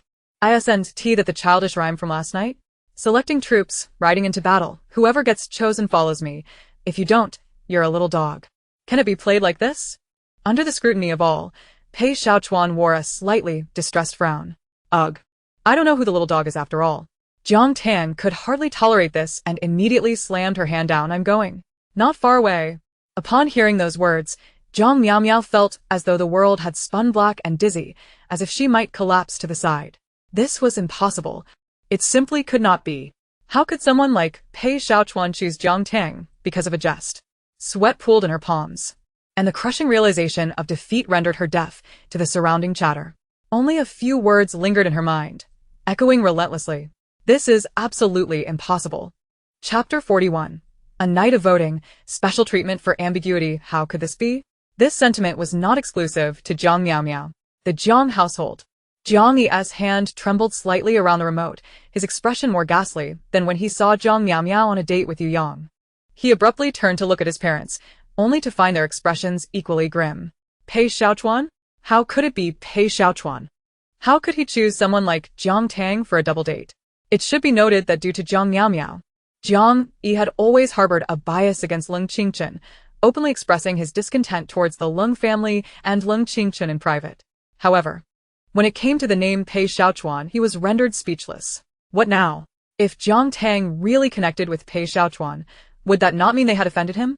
Jiang Yi's voice was parched, and sweat began to bead on his palms. Pei Xiaochuan could not possibly have an interest in someone like Jiang Tang. Jiang's father appeared somewhat pale, yet he maintained an outward semblance of composure, offering words of reassurance. I am well aware of Pei Xiaochuan's character. Despite his youth, he is remarkably astute and not easily deceived, possessing exceedingly high standards. Jiang's mother gently patted her husband's hand. Indeed, I recall Mrs. Pei mentioning her desire to find him a suitable match of equal standing. Someone like Jiang Tang is hardly regarded by our family, let alone by him. Indeed. Jiang Yi comforted himself. This is simply implausible. He was not alone in such thoughts. Many shared the same sentiment. Ordinary viewers might find the name Pei Xiaochuan rather unfamiliar. Yet they had certainly heard of the reputation of the Eden proprietor. His tale of establishing an independent venture from scratch had captivated many, earning him a formidable reputation in the business realm that even affluent families utilized to instill lessons in their wayward offspring. Countless individuals clenched their teeth in silent resentment upon hearing Pei Xiaochuan's name, yet before him, they dared not utter a word. The chasm between such a person and Jiang Tang appeared vast, seemingly capable of accommodating 10 Jiang Miao Miaos. Yet, there would always be those who remained unconvinced. Elementary school romance. I am shipping it. I was shipping that rebound last night, but I dare not say it. Eden employee, please share your current feelings. In response to the above, I'm utterly devastated. How could my boss possibly be involved in elementary school romance? In shock. Pei Xiaochuan's online persona transformed overnight into that of an elementary schooler. Was this a reflection of humanity's moral decay or a distortion of ethics? While the two stirred up a storm across the internet, they found themselves in a speeding luxury vehicle. To the left, Pei Xiaochuan was wholly focused, while to the right, Jiang Tang appeared ashen. The scene rewound to 10 minutes prior. Armed with an array of recording devices, the duo boarded a minivan arranged by the production team. Outside, a sea of yellow electric scooters congregated, with fans eagerly gazing in the direction of the minivan. Pei Xiaochuan recalled the first time he watched the program live. The little yellow scooters zipping along. With a complex expression, he turned to Jiang Tang.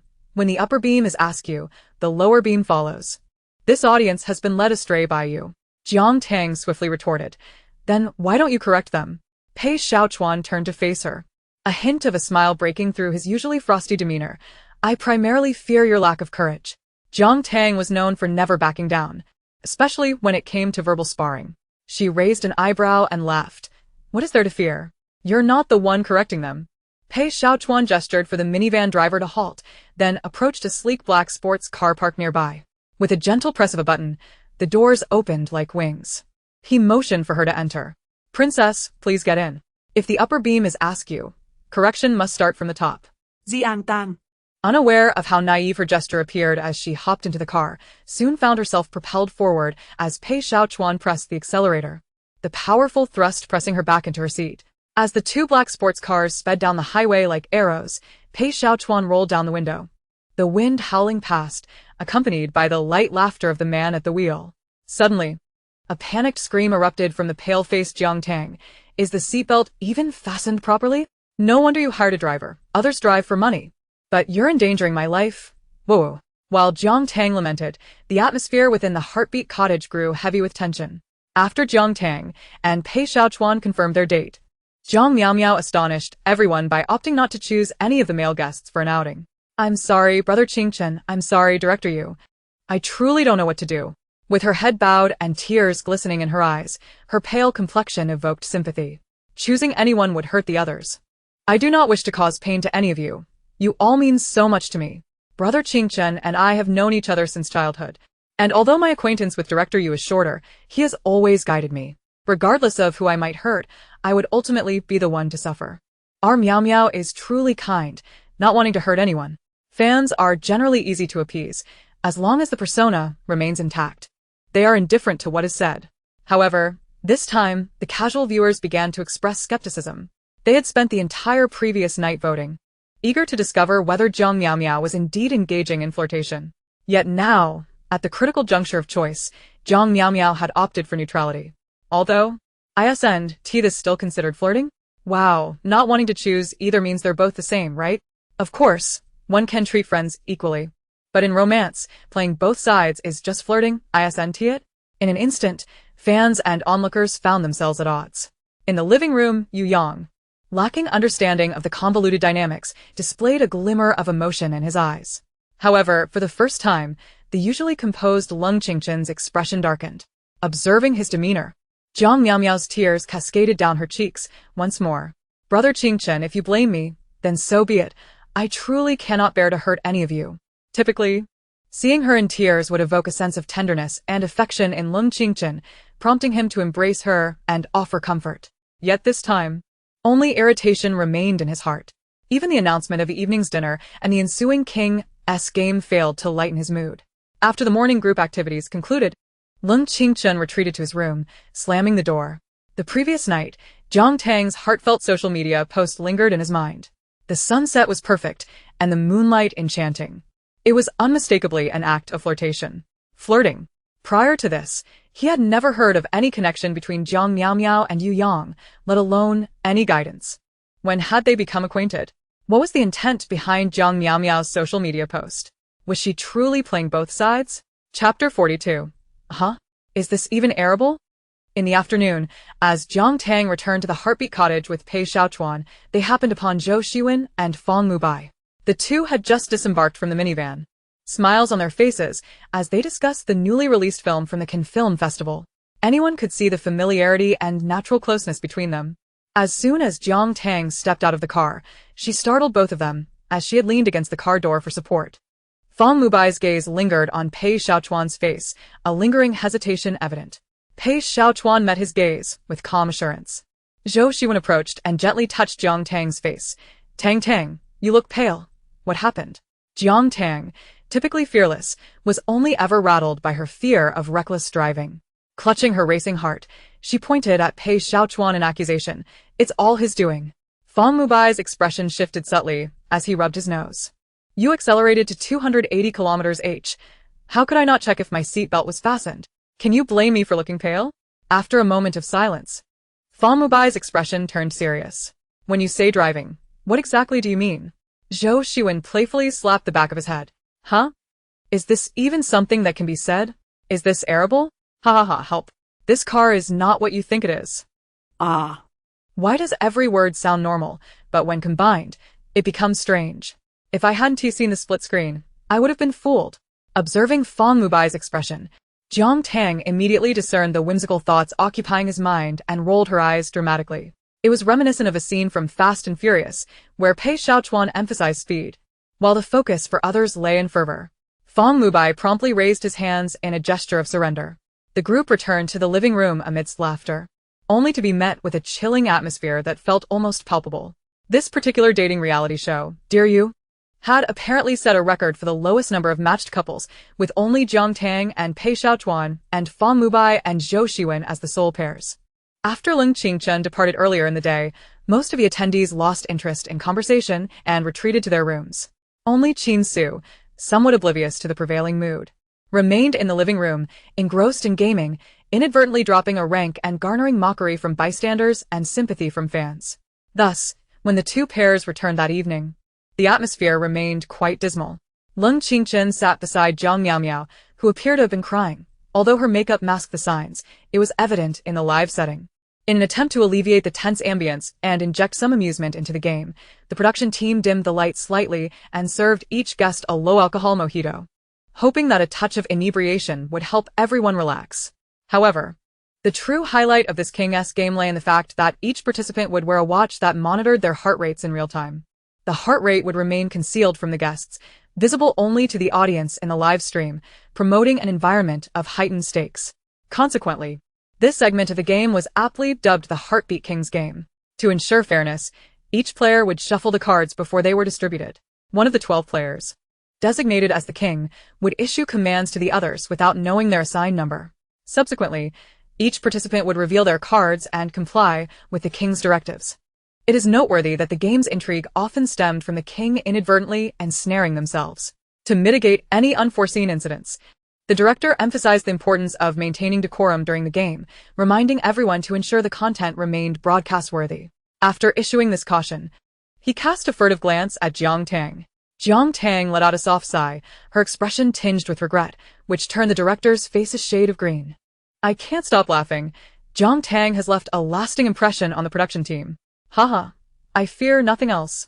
But I dread that Sister Tang might inadvertently cause the show to be taken down. Wait. Did you see Jiang Tang sigh? Jiang Miao and Lung Qingchen as heart rate spiked. This is hilarious. Are they frightened?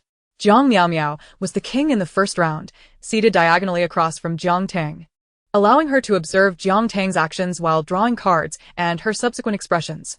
Jiang Tang appeared to be enjoying herself immensely, chatting with Pei Xiaochuan as she drew her card. The thought of Jiang Tang's state today stirred a peculiar feeling within Jiang Miao. She had certainly heard of Pei Xiaochuan's reputation, a figure she deemed unattainable. Yet, she recognized his aloof demeanor, which rendered him indifferent in their brief exchanges, causing her to abandon any aspirations of developing a connection with him. However, witnessing Pei Xiaochuan walking back to the living room alongside Jiang Tang reignited a sense of imbalance within her.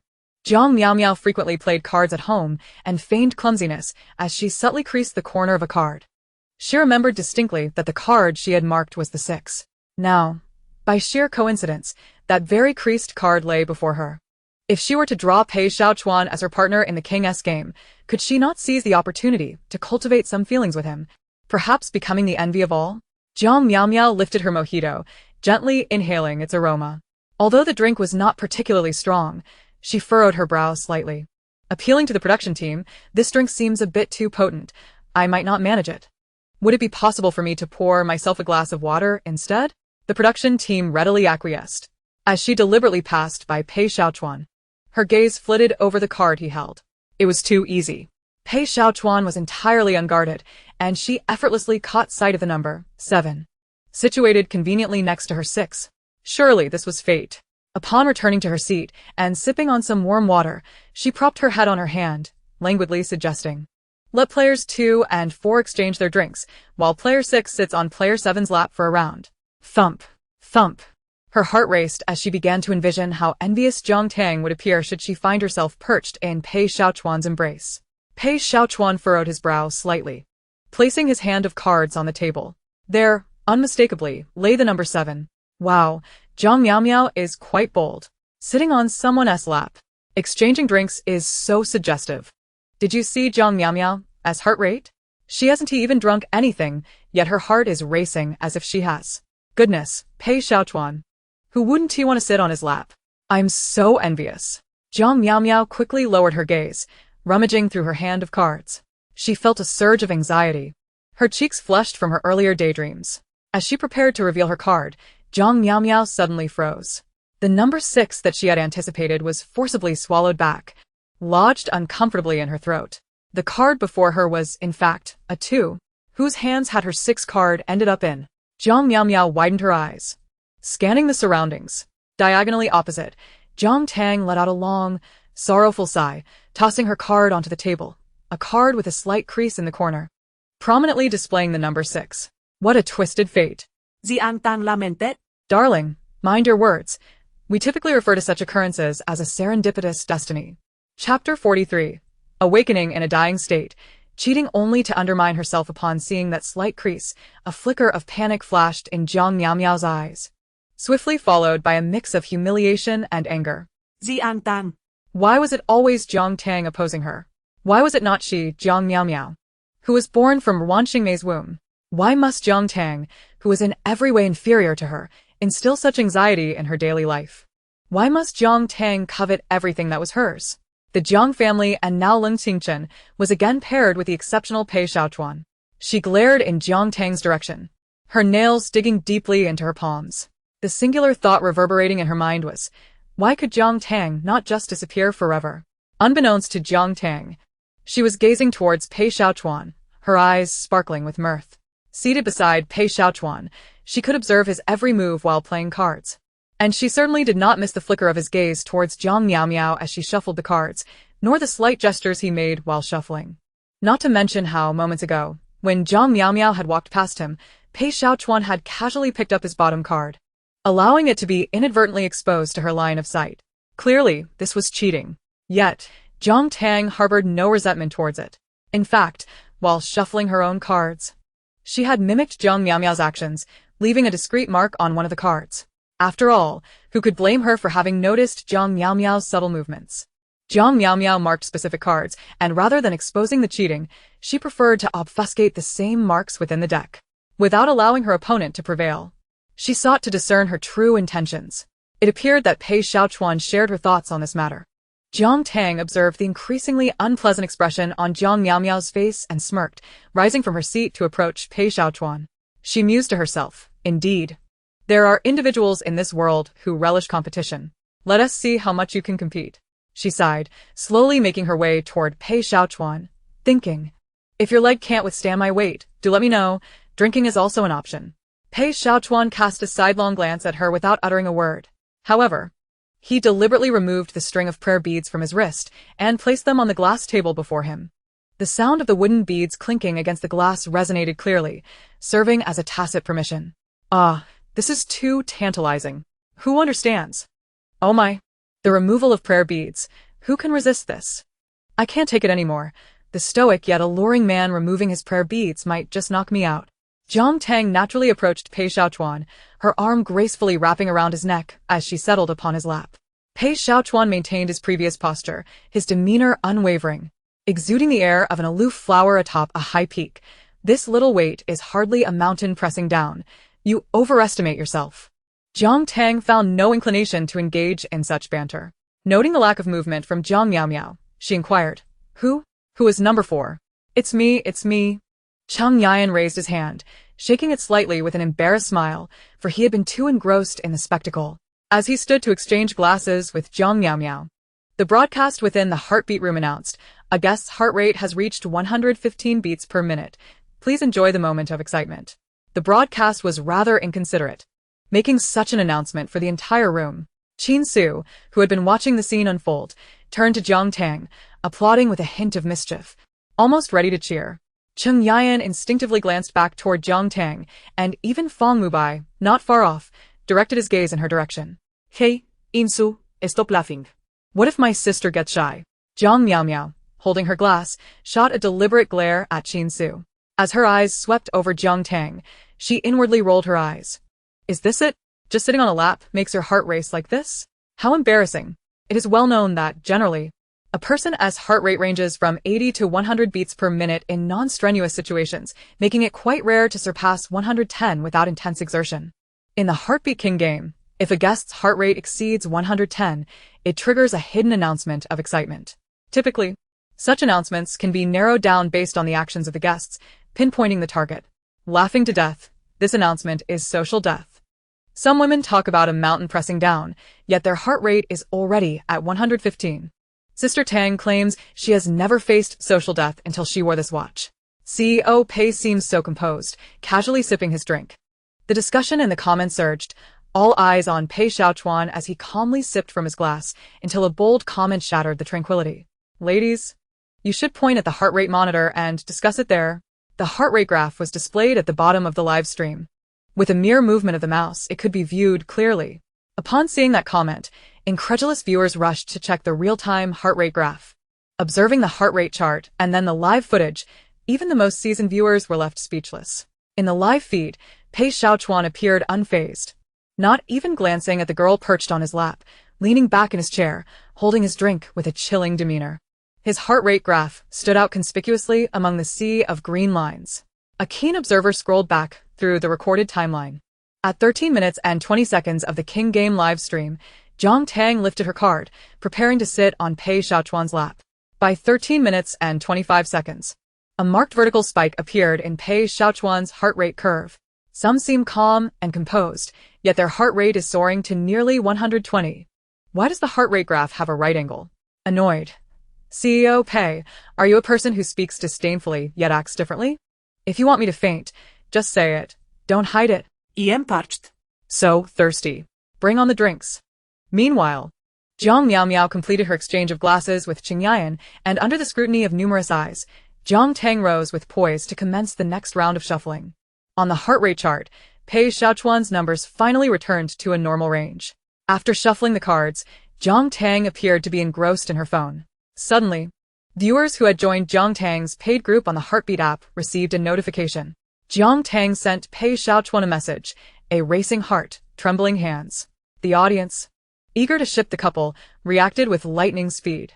Jiang Tang, you just placed your phone in your chest pocket, but why is it still vibrating? Viewers, huh? Pei Xiaochuan's typing status lingered for about 5 minutes. Pei Xiaochuan, 6 Chapter 44, treading multiple boats, one day it will capsize. Perhaps the heart rate announcements had indeed been somewhat alarming, as the subsequent rounds of games were rather uneventful, consisting of mundane tasks such as feeding food to one another or trivial hand-holding prompts. Jiang Tang, holding a card, found herself growing drowsy. She grasped her glass, sipping the refreshing mojito to awaken her senses. At that moment, Qing Yayan's royal decree jolted her awake.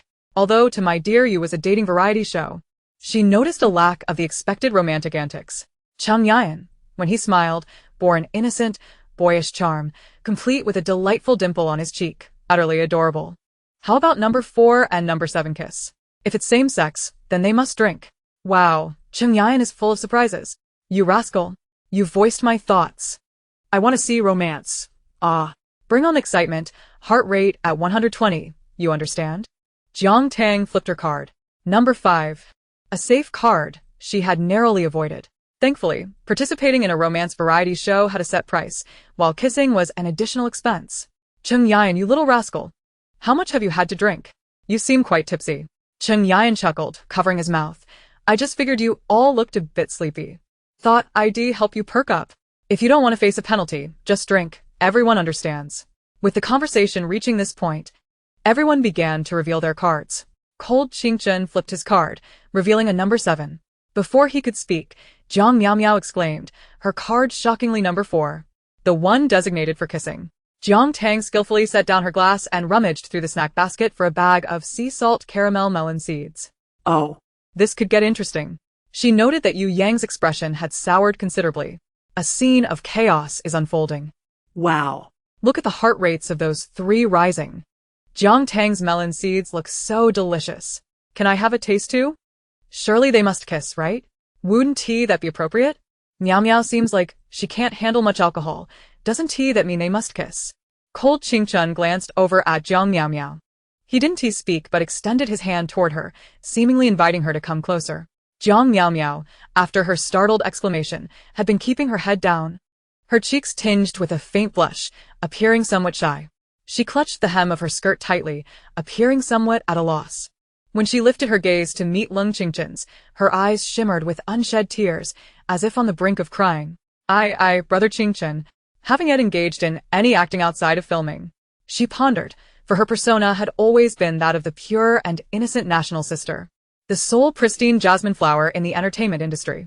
Kissing someone in a romantic reality show was decidedly inconsistent with her established image.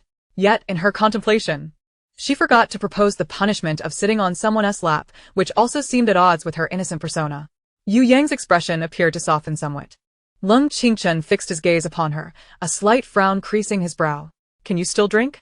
Jiang Miao Miao looked at the glass of alcohol before her. recalling her earlier remark about her poor tolerance for liquor, and found herself caught in a dilemma that nearly drove her to madness. However, she genuinely did not wish to be bound to Lung Qingchen, as if they were conjoined twins at the outset of the romantic reality show. It was well known that while pairing up was advantageous, establishing a couple early on diminished the intrigue.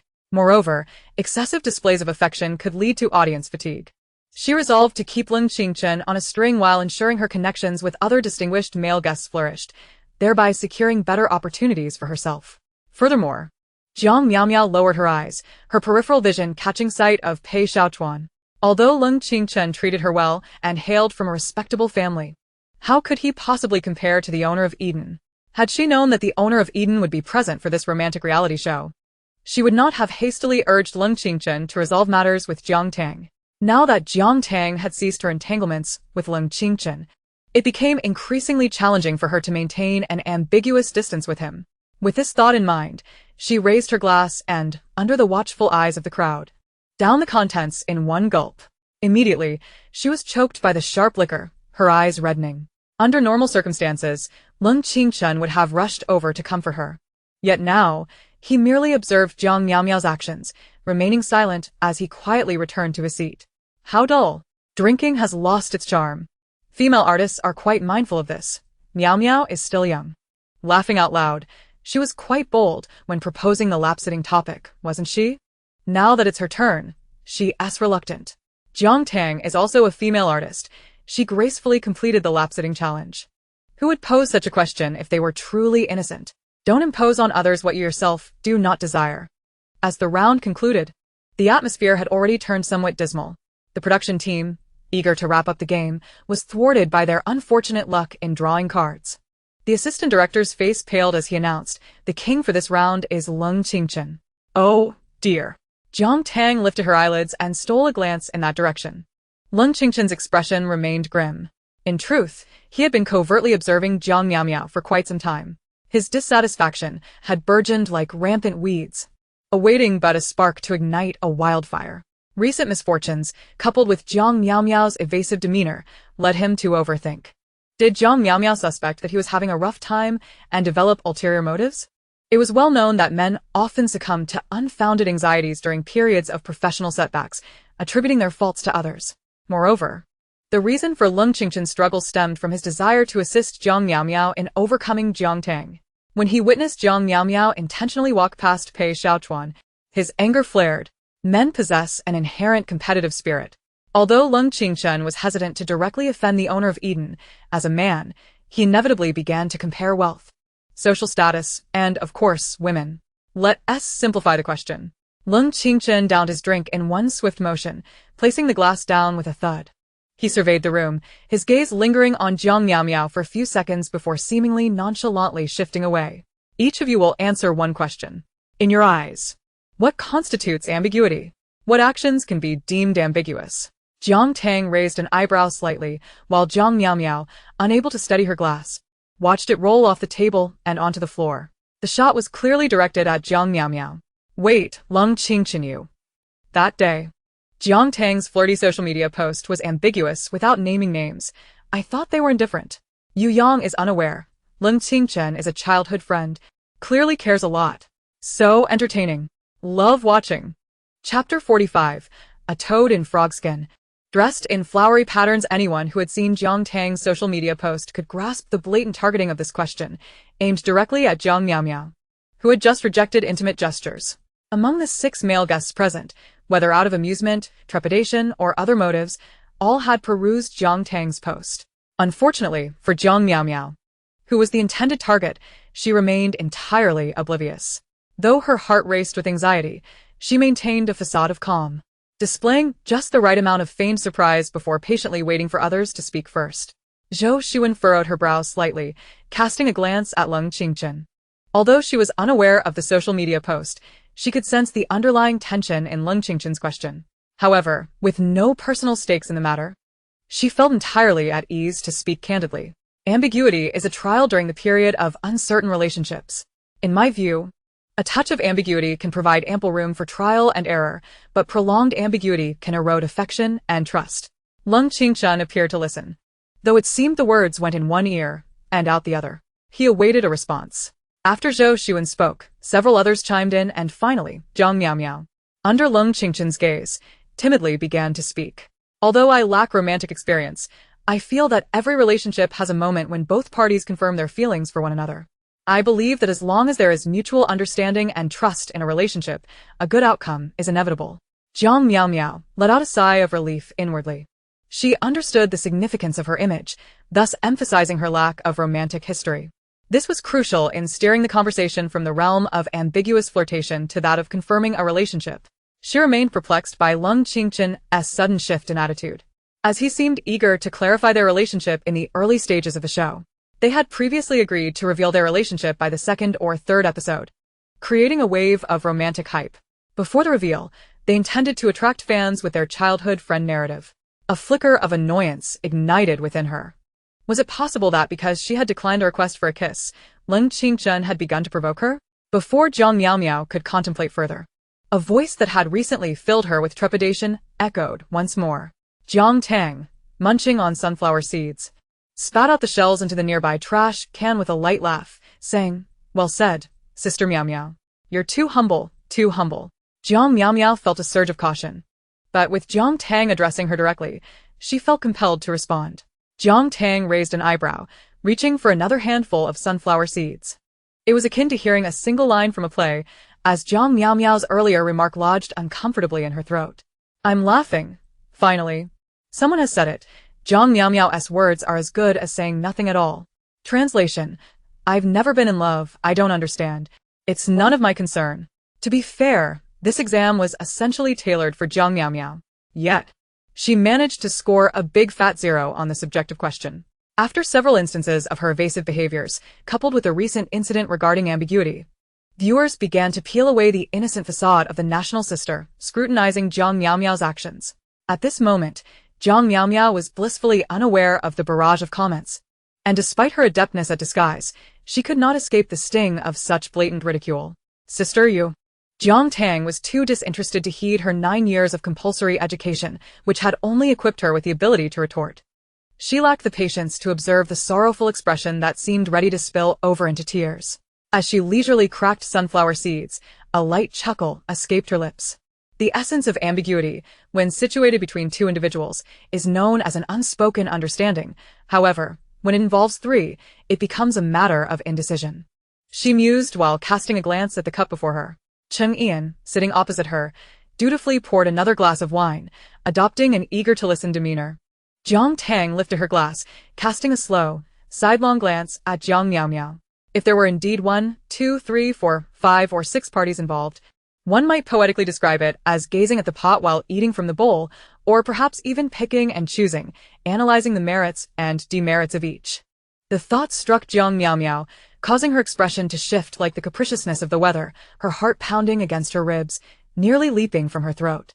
She hoped fervently that no one would interject, allowing this moment to pass swiftly. However, contrary to her expectations, Jin Su, in his ignorance, inquired, "What if we were to speak less kindly?" Jiang Tang raised an eyebrow, her gaze drifting toward the pair of Jiang Tang and Leng Qingchen across the table. Her expression a mix of amusement and irony. It was reminiscent of a toad clad in a frog skin, adorned in gaudy attire. Leng Qingchen, with his ostensible aura of heartbreak, merely served to cast Jiang Miao's countenance into further disarray, as if they were merely a motley crew, destined to pair together. One was the charming Sea King from the original tale, with admirers scattered across the 7 oceans, while the other was a Sea King who feigned disdain for the original character, yet reveled in the adulation he received. Now in his 30s, he had mastered the art of balancing dual roles. Jiang Tang had no inclination to offer either of them any semblance of kindness. Cheng Yan, Seemingly particularly intrigued by Jiang Tang's remarks, pressed on with his inquiry. "Everyone makes mistakes. What if they choose to amend them?" Jiang Tan so mai phai li. Lowering her glass, "There is no such thing as a prodigal returning home, only a Sea King pausing on land for a moment." Yu Yong observed the fluctuating colors on Jiang Miao's face, his brow furrowing once more. He had never held much regard for such colloquial expressions, and now he cleared his throat. It was time to temper the conversation, as it was a public venue. Jiang Tang was not offended. Rather, she found it somewhat amusing. This was not a game of musical chairs. There was no need for such haste in assigning roles. Even in a game of musical chairs, one ought not to claim a seat for another. Yu Yang's face stiffened. Realizing that his words had inadvertently placed Jiang Miao Miao in a position of identification with the previous remarks. I merely wish to remind you, in public spaces, one should exercise caution in speech. Allowing a thread of goodwill can pave the way for future encounters. Jiang Tang was nearly in stitches from his didactic tone. She picked up her phone and switched to selfie mode, scrutinizing her visage. After a moment of inspection, she turned to Pei Xiaochuan beside her.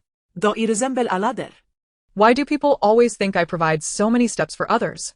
Pei Xiaochuan, idly fiddling with his prayer beads, replied calmly, perhaps you simply appear more approachable. The onlookers reacted with enthusiasm.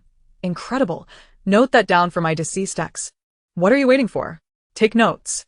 Director U.S. speaking style is unbearable. So high and mighty. You can't deny it.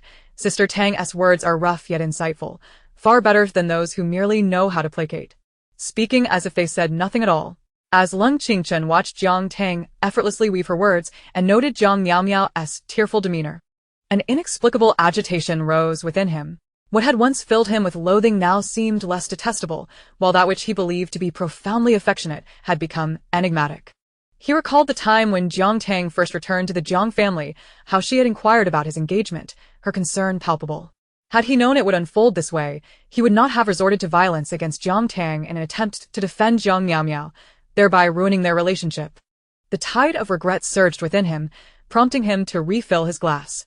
Chapter 46. Are you there? The jester's entrance as the atmosphere grew increasingly tense. The directing team swiftly intervened, halting the segment that was meant to foster romance but had devolved into emotional discord.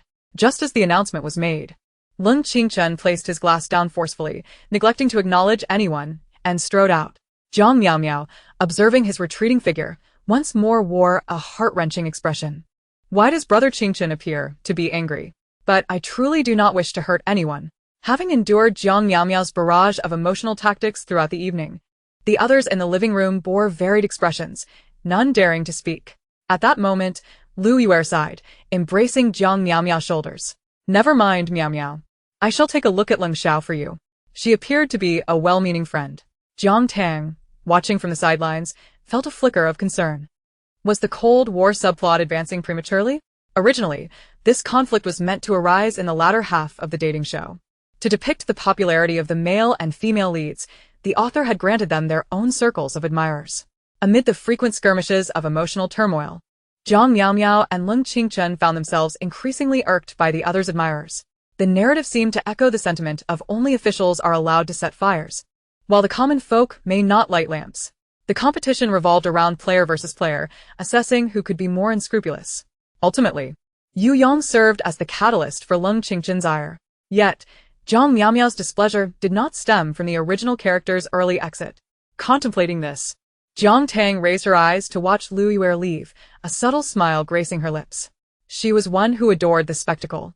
The dating show had been airing for nearly a week, and devoted viewers had become well acquainted with the format. They knew that after the evening's group activities, it would be the guests' time to unwind. With no cameras present in the rooms, viewers seized the moment to scroll through their phones, discussing sweet moments and thrilling plot developments. Just as the audience was engrossed in lively discussions on the Heartbeat app, a notification pinged on everyone's phones. Leng Qingchen had sent Jiang Tang a message on the app. Are you there? This message struck like thunder on a clear day, leaving all who had watched the show in stunned silence. Posts began to sprout like mushrooms after rain in the dead of night. Leng Qingchen? Jiang Tang? I thought I was hallucinating from staying up too late. Aren't these two supposed to be at each other's throats? Leng Qingchen must have been left unrecognizable after Jiang Tang's tirade. Leng Qingchen even claimed Jiang Tang was pestering him. Rumors circulated before the show began, claiming Jiang Tang was harassing Leng Qingchen, jealous, and trying to upstage Jiang Miao Miao. The reality is, Jiang Tang insulted these two. Speaking of which, isn't Jiang Tang still online? Indeed, upon checking Jiang Tang's status on the Heartbeat app, she was online, seemingly just returning from a conquest in the King's Canyon. In the next moment, her status switched to typing. Oh my gosh, she's actually replying? Could it be that they will end up together? Not necessarily. I feel like after that incident, the atmosphere might not be so tense. Amidst the throngs of viewers online at this late hour, Jiang Tang replied, "To initiate a conversation with 'Are you there?' is merely the hallmark of a jester." Familiar phrases, familiar sentiments. Lung Qingchen's status remained stuck on typing. As he struggled to articulate a response, having drunk, he was compelled by a mixture of intoxication and regret to send that message, yet upon reading Jiang Tang's reply, he felt an inexplicable surge of remorse. However, there was no turning back. At this juncture, seeking a remedy for regret was futile. He could only continue the dialogue. Lung Qingchen typed, "There's no need for such tension. After careful consideration tonight, I believe there may be some misunderstandings between us." He felt a sense of satisfaction with his words, convinced he had grasped Jiang Tang's sentiments entirely. Despite 1,000 words and myriad explanations, he believed that Jiang Tang's madness stemmed merely from a love turned to hatred. Her inability to garner his attention had driven her to such extremes. The so-called nonsensical ramblings and eloquent expressions were largely a manifestation of this turmoil. The depth of love often breeds an equal measure of hatred. He pondered whether a shift in his attitude towards Jiang Tang, coupled with the resolution of their misunderstandings, could quell her animosity and restore their rapport to what it had been 6 months prior. If he could elicit warmth and concern from a woman whom even Pei Xiaochuan regarded with newfound respect, it would undoubtedly be a source of pride for him. With this thought, he found himself envisioning Jiang Miaomiao's expression of regret. Perhaps it was best to let her stew in her own thoughts for a while. Ling Qingchen gazed at his phone screen, awaiting Jiang Tang's response. He noted that her online status had changed to typing, a state that lingered far longer than a mere moment. A familiar surge of emotions welled within him. He understood her excitement at this moment, as well as the multitude of sentiments she yearned to express. "Jiang Tang, that year, you caught a cicada, thinking you had captured the entire summer. What the hell? Is this a sign of lingering feelings? Jiang Tang, don't you dare stab me in the back now." The audience, witnessing the live chat, was on the brink of losing their composure. Meanwhile, Ling Qingchen was overjoyed. "Ling Qingchen, it's alright, I understand." Moments later, a new message appeared. Jiang Tang, no. "You don't understand at all. The cicada wants to slap you for grabbing it." Ling Qingchen. "Nailed it. This woman has me completely under her spell. Jiang Tang, with your prowess in punctuation, you'd better keep an eye out while speaking tonight. Sister Tang, you're my only sister. Can we refrain from panting heavily while typing next time?" Ling Qingchen sent a flurry of ellipses, eager to say more, but was met with the heartless notification from the Heartbeat app. Jiang Tang had enabled friend verification. He was not yet her friend and needed to send a request. The red exclamation mark felt like another mockery of his predicament.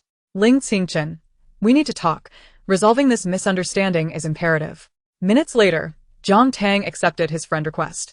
Before he could message her, a new notification popped up. "Jiang Tang, I suggest you water the verdant tree in your heart with the water from your brain. Lounging around like a bee will only lead to more buzzing." He attempted to extend a friendly gesture, but was met with yet another rebuff from Jiang Tang. In a fit of drunken frustration, he hurled his phone away, momentarily alleviating his pent-up rage. After a while, he located his shattered phone and, forcing it to power on, opened the Heartbeat app to Jiang Tang's chat. The red exclamation mark greeted him once more, indicating that his message had been sent but was rejected. With a crash, he flung the phone against the wall, declaring it irreparably broken. Chapter 47. You fool. What do you take for treasure? Though his emotional outbursts in the confines of his room were unknown to outsiders, the interactions between him and Jiang Tang on the Heartbeat app were far from secret. Soon enough, before midnight struck, the news had taken flight, climbing to the top of trending topics. It is common for rumors to swirl around the president of an entertainment company and female celebrities. However, it was rare for such a high-ranking executive to be blacklisted by an underappreciated starlet. Ling Qingchen is now claiming there's been a misunderstanding. His initial attitude towards Jiang Tang was abysmal. If only he had known it would come to this, why did he act so poorly at first? Don't think everyone has a short memory, concocting a contract worth 7.5 million for breach and manipulating scripts to bully others. Now he wants to brush it off as a misunderstanding? Things aren't that easy. He must be grateful he asked the financier. Had he been the artist, how would he survive in this industry? The Jiang family had already settled in for the night when an unexpected phone call disrupted their peace. What could possibly have happened at this hour? Noticing Jiang Yu's increasingly grave expression as he answered the phone, Jiang Yu felt a sense of foreboding and quietly inquired. Could it be that Jiang Tang had stirred up yet another mess? Hastily, he retrieved his own phone to check the trending topics. A shocking headline caught his eye: Ling Qingchen blocked by Jiang Tang. Upon seeing this, Jiang Yi felt a wave of darkness wash over him, nearly losing consciousness. Beside him, Wan Xingmei began to pound her chest in despair. I knew it. That wicked child is here to ruin our family. Her hands trembled as she clutched her son's hand tightly. Jiang Yi could feel the sweat pooling in her palms. The room was so quiet one could hear a pin drop. Even the voice on the other end of the line was painfully clear, belonging to Ling Qingchen's father. The head of the Ling family, Ling Haolin. This is outrageous. Jiang Yu, you've raised a fine daughter. Look at what she has done. How could you let her and Qingchen participate in a dating show? A barrage of accusations ensued, clearly intended to hold him accountable. Jiang Yi ukuset Jiang Tang inwardly. Yet plastered a smile on his face to appease his in-laws. My sincerest apologies. She has lacked proper guidance since childhood. It's truly beyond our control. After all, before he could finish, Ling Haolin let out a long sigh. I say, you've been far too indulgent. Keeping her under your roof is truly a sin. Jiang Yu felt his hair bristle in frustration, gripping the receiver as beads of sweat trickled down his forehead. After all, she is my own flesh and blood. How could I allow her to fend for herself? I hope this won't tarnish the relationship between our families. A brief silence enveloped the line. Jiang Yu was taken aback and sought to break the quiet. Is there something wrong with what I just said? On the other end, Ling Haolin sighed. His voice tinged with anger. I was speaking of that Jiang Miao Miao, who flirts with every man she meets on the show. Who are you talking about? What? Jiang Yu was momentarily stunned, clutching the receiver in disbelief. Are you referring to the fiancé we arranged? Surely you don't mean your adopted daughter? The voice on the other end continued its tirade, growing increasingly furious, his voice trembling with indignation. Young people these days are so naive, unable to perceive the intricacies of relationships. How could I, a seasoned player, remain oblivious? I thought that given their childhood friendship, a little affection wouldn't hurt.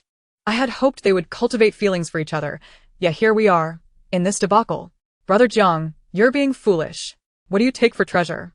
The call ended abruptly, leaving the living room in a heavy silence.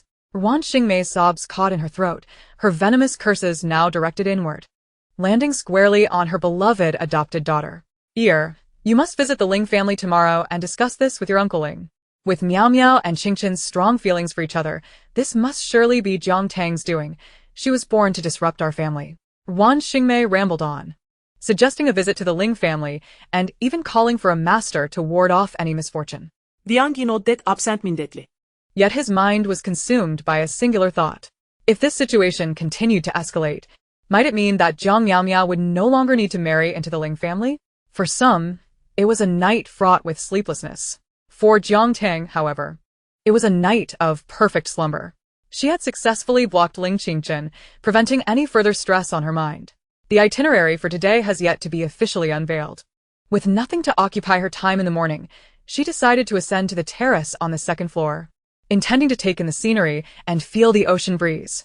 However, before she could even step through the terrace door, she was greeted by a familiar sound, specifically, the sound of weeping. How unfortunate. Such a mood dampener so early in the day. Jiang Tang was poised to roll up her sleeves and enter. But upon spotting a familiar figure at the tea table where Jiang Miao Miao was seated, she halted in her tracks. Instead of Yu Yang, as she had anticipated, it was Pei Xiaochuan, engrossed in a magazine.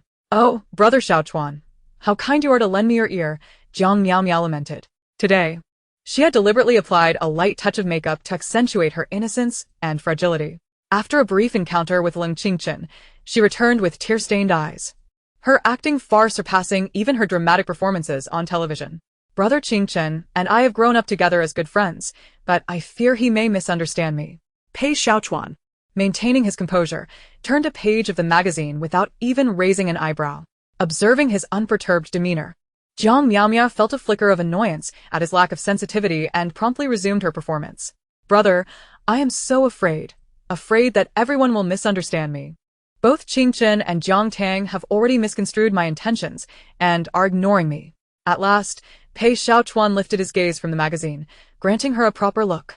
Jiang Miao Miao's heart soared with delight, seizing the moment to press on. I'm so sorry. I truly am inept at handling these matters.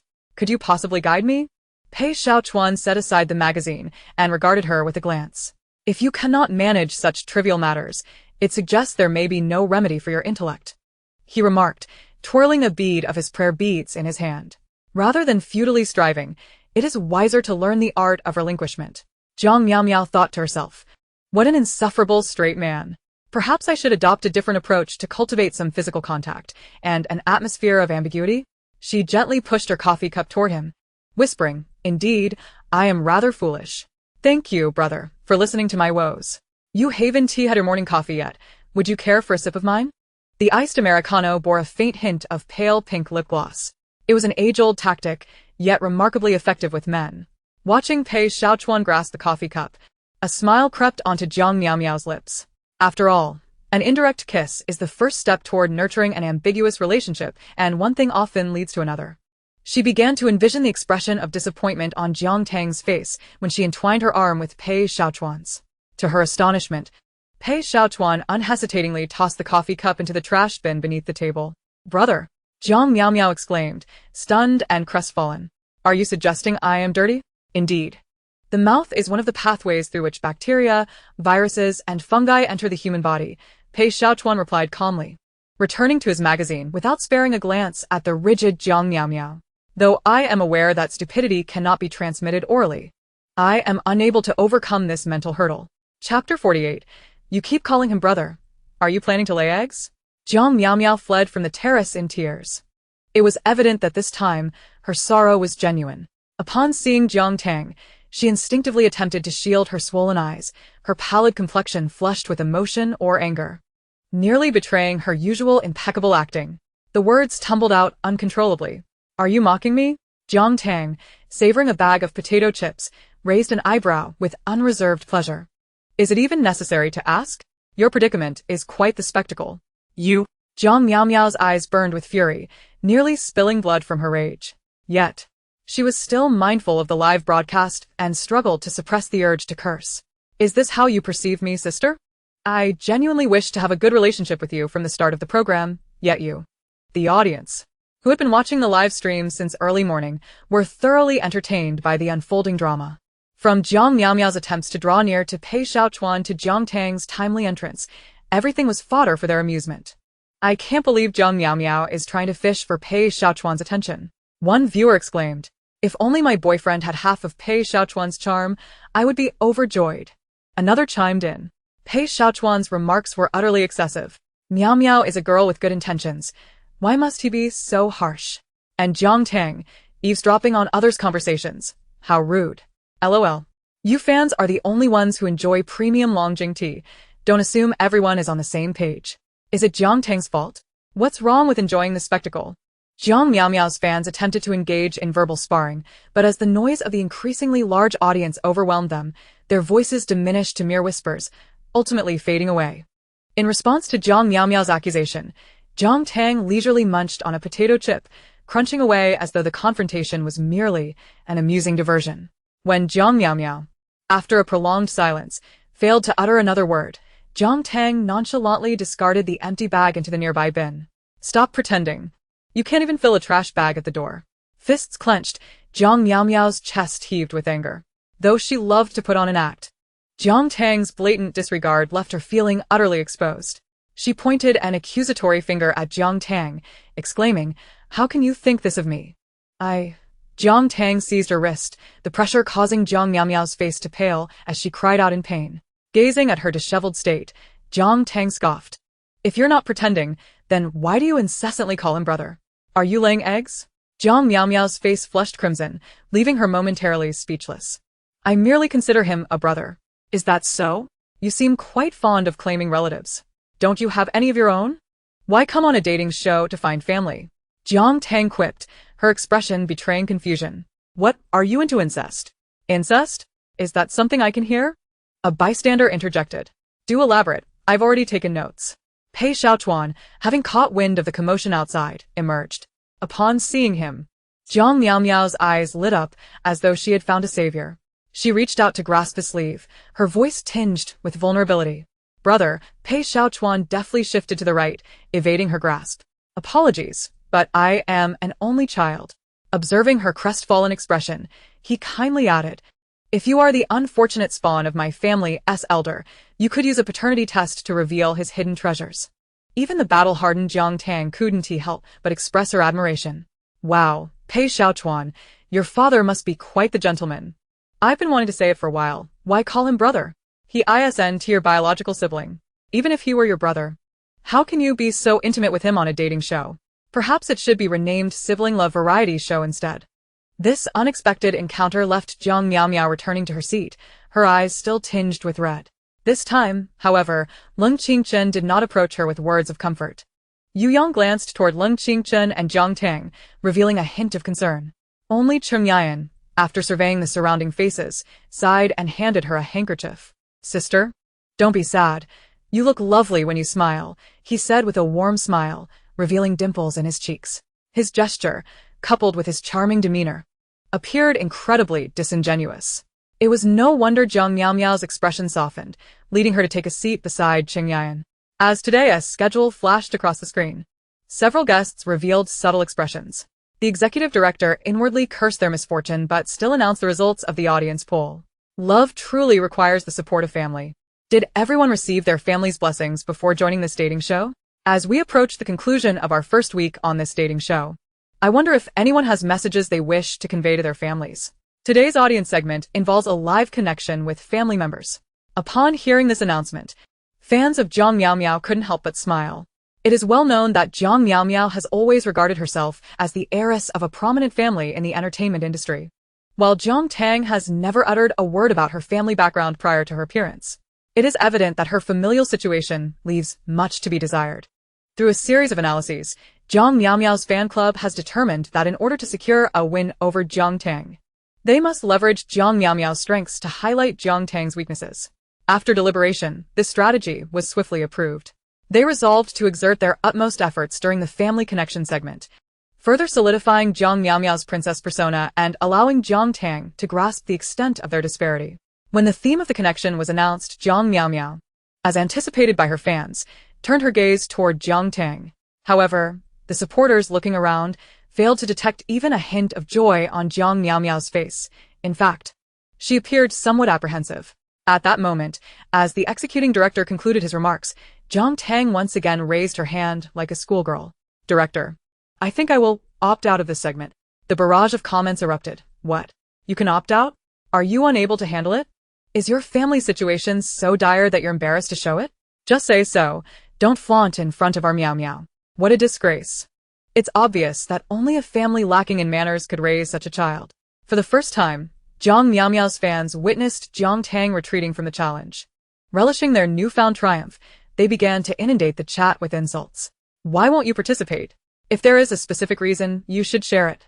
The executing director was generally lenient regarding family matters, recognizing that some guests prefer not to showcase their parents, concerned about disrupting their family's normal lives.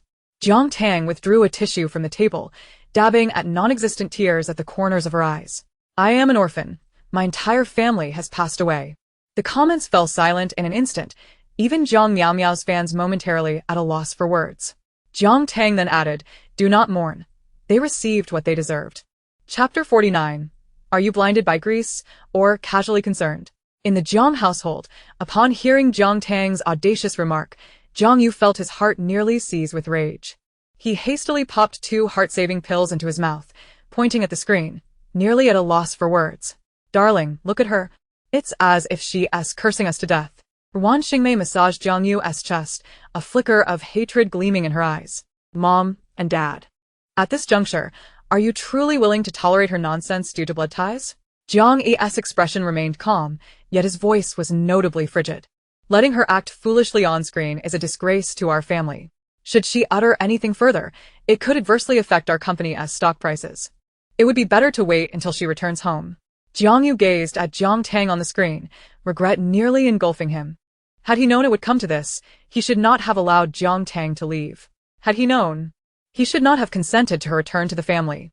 He clutched his chest, gasping for breath, then sighed. At this point, we can only endure until this episode concludes.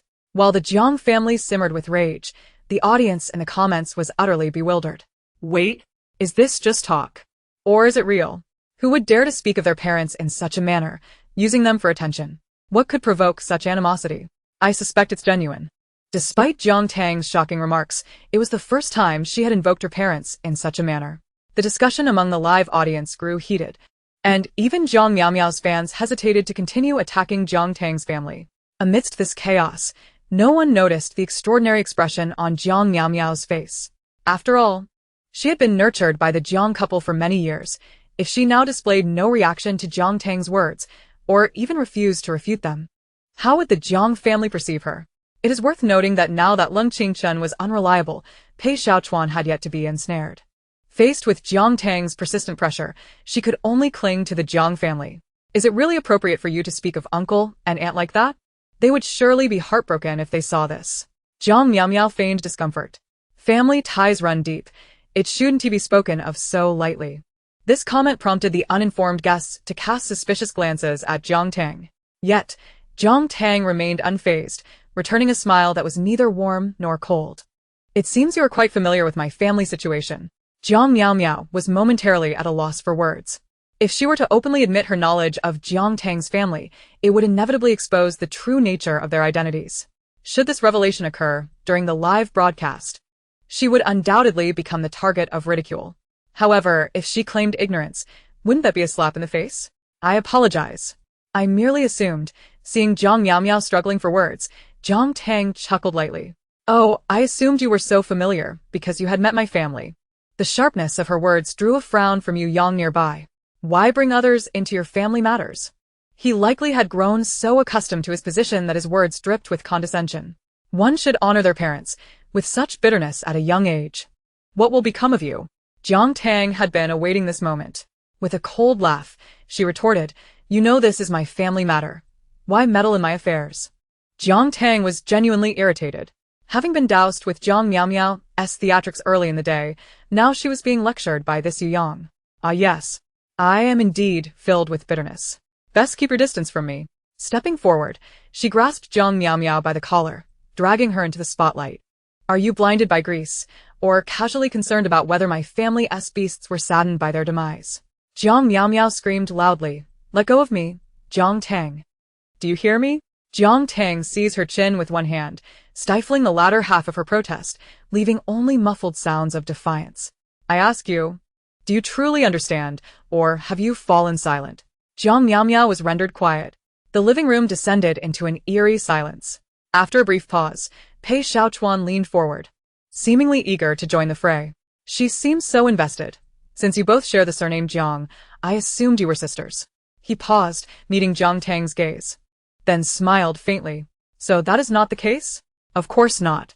Jiang Tang had yet to release her grip on Jiang Miao, coldly laughing as she patted Jiang Miao's face. If I were to be her sister, I must have committed murder in a past life. Pei Xiaochuan chuckled, seemingly indifferent to Jiang Miao's plight or the tension radiating from the surrounding guests. Instead, he twirled his prayer beads and inquired, What unsavory deeds did your parents commit during their lifetimes? Deliberately, he emphasized the phrase during their lifetimes.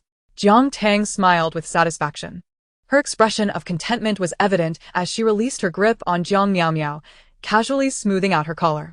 They committed the trivial crime of abandonment, and yet some believe I should be filial. As she spoke, Jiang Tang cast a light, dismissive glance at Yu Yang. Yu Yang's comments erupted in the chat. My goodness, abandonment? Is Jiang Tang implying she was abandoned? No wonder she's so unhinged. Is this true? In this day and age, how could parents abandon their children? My ex-boyfriend is practically a ghost to me. Such parents truly deserve their fate. If it is indeed a matter of life and death, we ought to uncork a bottle of champagne. If not, then Jiang Tang's scolding is certainly well-deserved. Jiang Miao broke free from Jiang Tang's grasp, and upon hearing those words, a flicker of panic crossed her eyes. She retreated to her seat, silencing herself in fear of drawing Jiang Tang's attention and inadvertently revealing her true lineage. At that moment, the executive director astutely interrupted Jiang Tang's tirade. Let's hold off on contacting teacher Jiang for now. Is there anyone here who isn't prepared to reach out to their parents? He had anticipated that aside from Jiang Tang, no one would respond. However, a voice startled him, nearly causing his glasses to slip from his nose. For the same reason as Jiang Tang. Pei Xiaochuan declared. What?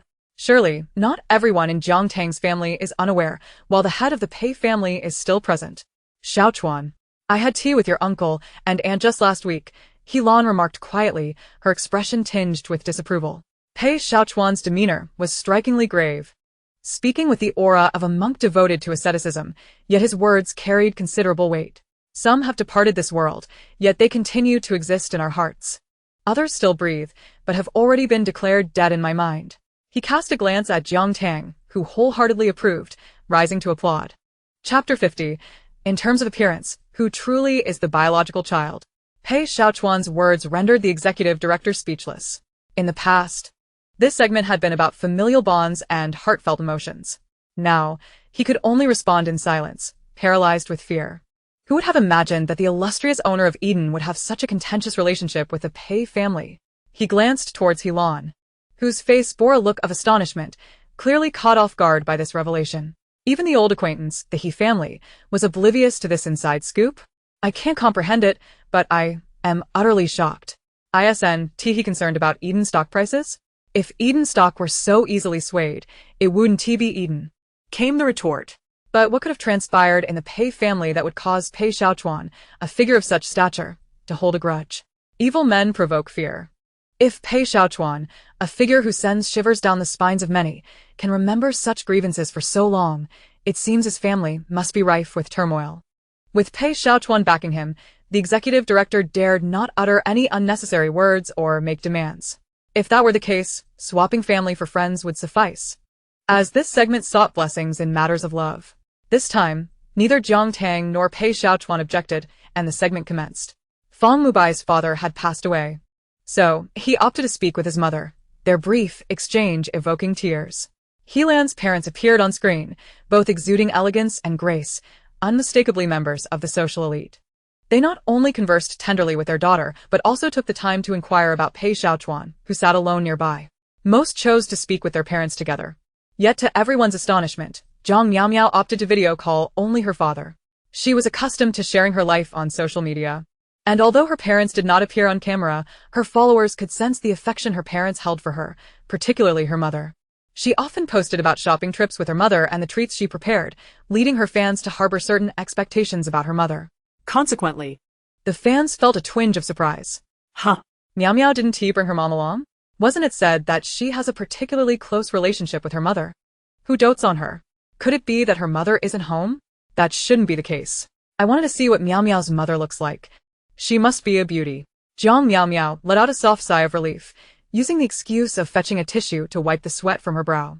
The moment she heard the phrase talking to family, her shirt's underlayer was almost instantly drenched in cold sweat. The words finished flashed in her mind. If Jiang Tang were to be provoked by this segment and chose to expose her identity, it would spell disaster for her. Her second thought was that she absolutely could not allow Wan Xingmei to appear on screen with Jiang Tang. In her youth, Wan Xingmei had been a beauty. Even now, with age, traces of her past allure lingered. Her youthful visage bore a striking resemblance to Jiang Tang's, even with the passage of time and the emergence of wrinkles.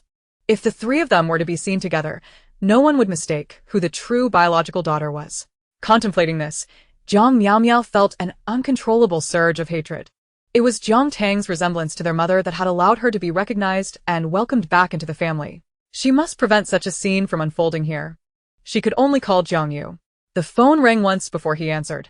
He had depthly assumed the role of a caring father, inquiring about Jiang Miaomiao's well-being, occasionally asking if she had been crying again. My daughter has been spoiled by me. I apologize for any trouble she has caused you all recently, and I appreciate your care for her. From now on, we are all friends. Let's stay in touch. Miao Miao's dad is backing her up. Oh, my goodness. Dad must have seen crazy sister bullying Miao Miao. Translated, that means no one should dare to bully my daughter. Crazy sister, did you see? Our Miao Miao has family to protect her. Just as the audience was eagerly engaged, a minor unexpected event unfolded on the video. They noticed that the door behind Zhang's father swung open, and in walked Wan Xingmei, the very person Jiang Miao Miao often mentioned but today fervently wished to avoid. Dressed in a velvet gown, she maintained an air of elegance when not throwing tantrums, saying, "Honey, is it Miao Miao calling?" She appeared to be the quintessential good mother. Jiang Miao Miao's cold sweat poured down in an instant. She never anticipated that, even after calling Jiang Yu separately, Ruan Xingmei would coincidentally appear on the screen. At this point, it was too late to say anything. She cheerfully exclaimed, "Mom," and sprang up from the sofa. In the midst of this exaggerated display of excitement, she accidentally let her phone slip from her grasp, causing it to crash against the coffee table and go dark. Jiang Miao's limited acting skills reached their peak as she frantically attempted to salvage her phone, but in reality, she was disconnecting the video. Watching the screen and projection plunge into darkness, she exhaled in relief, only then realizing she was drenched in cold sweat. "I'm so sorry, so sorry. I haven't seen my mom in ages. I got too excited and dropped the phone. I'll call back later." As long as she could stall for a bit, Jiang Yu would surely find a way to prevent Ruan Xingmei from appearing on screen. Jiang Tang sat at the other end of the sofa, propping her head up and relishing the spectacle. She found delight in watching Jiang Miao's futile attempts to outsmart the situation, revealing her guilt beneath the facade of cleverness. It was amusing enough that Jiang Tang felt no inclination to expose her, simply to enjoy the entertainment. The moment Ruan Xingmei appeared on screen, Jiang Tang noticed Fang Mubai drawing in a sharp breath, his gaze shifting to her. In that fleeting moment, astute observers detected the underlying tension. Despite Jiang Miao's virtuoso performance, she could not conceal the telltale signs of her anxiety in every gesture. However, it must be remembered that the more one tries to conceal, the more curiosity they evoke. At that moment, the executive director reminded her that the time for the call had arrived. Jiang Tang pondered briefly before dialing her agent Anna, opting not to make a video call. This call had not been prearranged. If one were not vigilantly following the program, it could easily be overlooked amidst the busyness. The phone rang a good 10 times before it was finally picked up. Anna's voice, laced with uncertainty, echoed through the small room via the speaker. "Oh my goodness, ancestor. What trouble have you stirred up this time? Did you insult the director? It couldn't he possibly be President Pei, could it? I must tell you, he is someone who sends shivers down the spine of even the most seasoned business people." The camera zooms in, magnifying Jiang Tang's expression of utter disbelief, while behind her, Pei Xiaotuan gazes with an enigmatic smile. "Nonsense," he calmly refutes. "I have a very good temper." On the other end of the line, Anna exclaims, "I'm so sorry. I didn't mean it that way." "Really? Is this genuine?" Jiang Miao, who had been reduced to tears by your scolding all morning, interjects with, "Excuse me? Do you remember what you said about your parents just half an hour ago?" This is hilarious. Jiang Tang's manager seems to be like a parent receiving a call from the teacher. Despite the spirited discussions that erupted from Anna's candid remarks, a post quietly appeared on the Petal forum. Does anyone else feel that Jiang Tang's close-up looks oddly familiar? The first line of the post reads, "Doesn't Jiang Tang resemble Jiang Miao's mother a bit?" Chapter 51. My only virtue is my desire to educate fools on how to behave. The guests in the live broadcast were blissfully unaware of the internet frenzy that had unfolded. Once Anna realized the production team was on the line, she hurriedly apologized to the crew and the guests. "I apologize, everyone. I got so overwhelmed that I couldn't keep up with the live broadcast. My artist has caused you trouble." Jiang Tang, perched on the sofa, eagerly ripped open yet another bag of chips. "It's no bother. If there's trouble, it is theirs to bear." Anna, with her forehead in her hands, let out a dramatic wail. "Jiang Tang, please, mind your words. This is live. Save me." Seeing the manager in such distress only makes me laugh. The smile won't fade. It will merely transfer to my face. No wonder the manager avoids watching the live feed. This must count as occupational hazard. After a lengthy commotion, they finally got to the core of the matter. As Anna contemplated the program's requirements, she fell silent. Love, blessings, and the like. Reflecting on Jiang Tang's goals before appearing on the show, she let out a long sigh akin to that of a weary mother. "I don't hope for you to find a partner. I merely wish you don't get your legs broken for your reckless tongue on the show." Jiang Tang, what a heartwarming blessing. Nearby, Jin Su chuckled. "Sister Jiang Tang, I feel like your manager is more anxious than you are. I sense a certain kinship between myself and the emperor."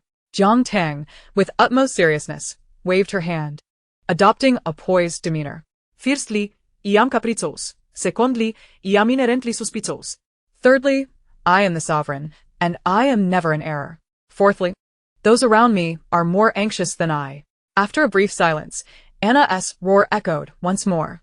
"Jiang Tang, you wait." The phone was abruptly hung up. Jiang Tang slapped her forehead and turned to Jin Su. "Almost forgot the fifth point. If I dislike someone, I wish to annihilate their entire lineage." Young Qin. Do you agree? Qin Su, recalling Jiang Tang's formidable prowess, sighed, lamenting his unfortunate fate, and elongated his voice. Indeed. This scene, witnessed by others, seemed oddly glaring. Lu Yu had long harbored a dislike for Jiang Tang, and now, seeing her compare herself to an emperor, with others encouraging her, she couldn't resist interjecting with a sarcastic tone. Teacher Jiang, you truly have a way with people. I once knew someone in the circle, neglected by her parents, devoid of friends. Perhaps she fared poorly in life, leaving only her manager willing to associate with her. Her gaze swept over Jiang Tang's face, scoffing lightly. Apologies. Teacher Jiang, I meant no offense. I was merely referring to someone of no societal value, lacking ability, yet eager to ride coattails. I trust you won't misunderstand. Lu Yu had endured much and finally awaited the conclusion of this dating show. In her mind, had it not been for the 7.5 million breach of contract penalty, Jiang Tang would have long vacated this dating program. Having insulted so many, it was certain that all viewers would find her repugnant. Now, she could let loose and retaliate against Jiang Tang, ensuring the audience would view her in a new light. However, regrettably, the audience she hoped would be captivated was currently gazing at her as if she were an elderly man on the subway engrossed in his phone. wow. Lu Yu's remarks are rather low. That's excessive. Jiang Tang didn't provoke her at all. Why mention her parents? Em furious. Such veiled insults. Can someone give her a good scolding? Probably not. Sister Tang merely uses her words. This is a show. If it turns physical, it would lead to major trouble. Jiang Tang set her phone down, casting a sidelong glance at Lu Yu amidst the concerned gazes of those around her. Ah yes, your friend seems quite remarkable. I, however, am different, she declared with exuberance. I am a person of societal consequence. Fang Mubai couldn't help but interject. Jiang Tang, don't underestimate yourself. Your merit still. He attempted to cite her acting skills as an example, but was interrupted by Jiang Tang's response. She raised an eyebrow, effortlessly dragging Lu Yu from the other sofa, and amid Lu Yu's shrieks, she amiably yet pointedly patted her ashen face. My sole virtue is my desire to teach fools how to behave. Her gaze lingered on Lu Yu's face for a brief moment, and a smirk graced her lips. No offense intended. I was speaking of fools. I trust teacher Lu won't misinterpret? Jiang Tang, already tall, nearly lifted Lu Yu off the ground with his tug, and the latter struggled desperately to escape, stammering, I didn't misunderstand. She had hoped Jiang Tang would let her off the hook, but upon witnessing a change in Jiang Tang's demeanor, she found herself tossed onto the sofa, landing unceremoniously on her back. Didn't he misunderstand? So you were insulting me for mistaking fools? The resounding crash, accompanied by Lu Yu's wails, stunned the entire room. Jiang Tang, at this moment, leisurely clapped her hands, expressing regret.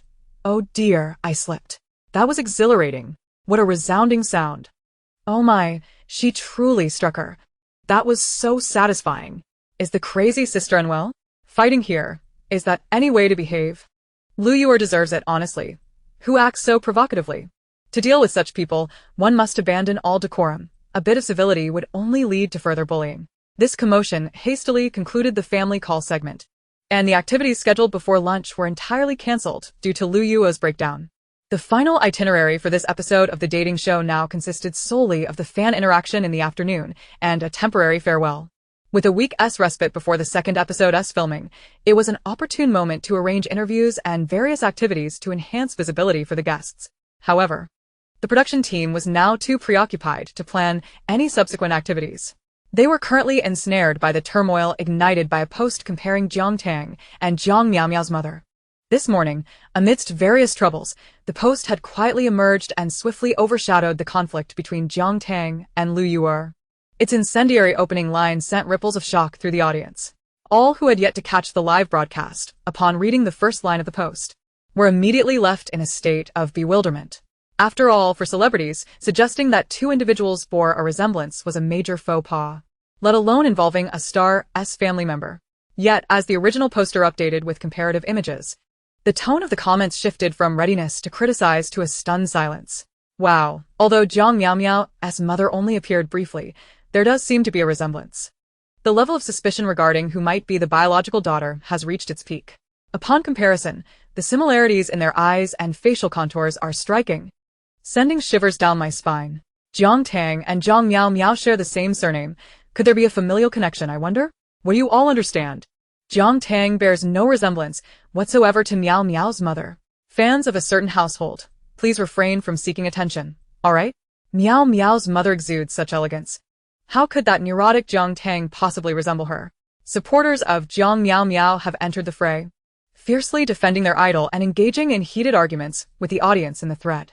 Yet, their discourse meanders endlessly, unable to escape the notion of elegance. No one dares to compare their appearances directly. The shared surname and physical resemblances have ignited the gossiping fervor among netizens.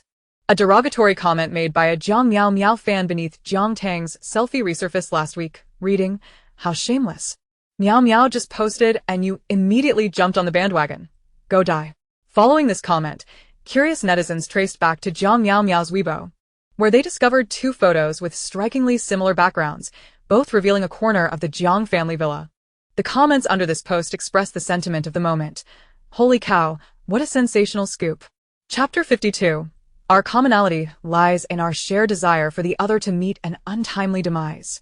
A month prior, the comments beneath Jiang Tang's Weibo were rife with insults. Stop bleaching off. This is Miao Miao's home. Do you even deserve it? How laughable. She takes selfies at her own home while you pose in someone else's. Many people's first impressions of Jiang Tang stemmed from such sentiments. Accusations of riding on the coattails of popularity, imitating personas, bullying others, and being entangled with the cold Ching Chun were all rumors that circulated about her before she even appeared on the show. The last accusation fell apart on its own. But what about the earlier ones? The original poster diligently compiled these details and added their own commentary. Is it possible that Jiang Tang was not posing in someone else's home, but rather taking selfies at a relative's? If that were the case, wouldn't her being accused of leeching off popularity be unjust? Under a flurry of photo updates, this otherwise mundane post rapidly ascended to great heights within just a few hours. The evidence presented by Jiang Miao Miao's fans regarding the alleged popularity leeching became corroboration for comparing the two women's living environments. However, before noon, the eager audience refreshed the page only to find a message. This page does not exist. Upon checking the original poster's account, it was discovered to have been deactivated. In the Jiang household, Jiang Yi put away his phone, attempting to quell yet another quarrel between Jiang Yu and Ruan Xingmei. "It's nothing, Mom." I took a look. "It's just someone trying to stir the pot, questioning whether Jiang Tang is a relative of ours. No other speculations, and it's nothing serious." So I had them take down the post. The original poster used our mother's photo, which constitutes a violation of portrait rights, and I instructed them to pursue legal action.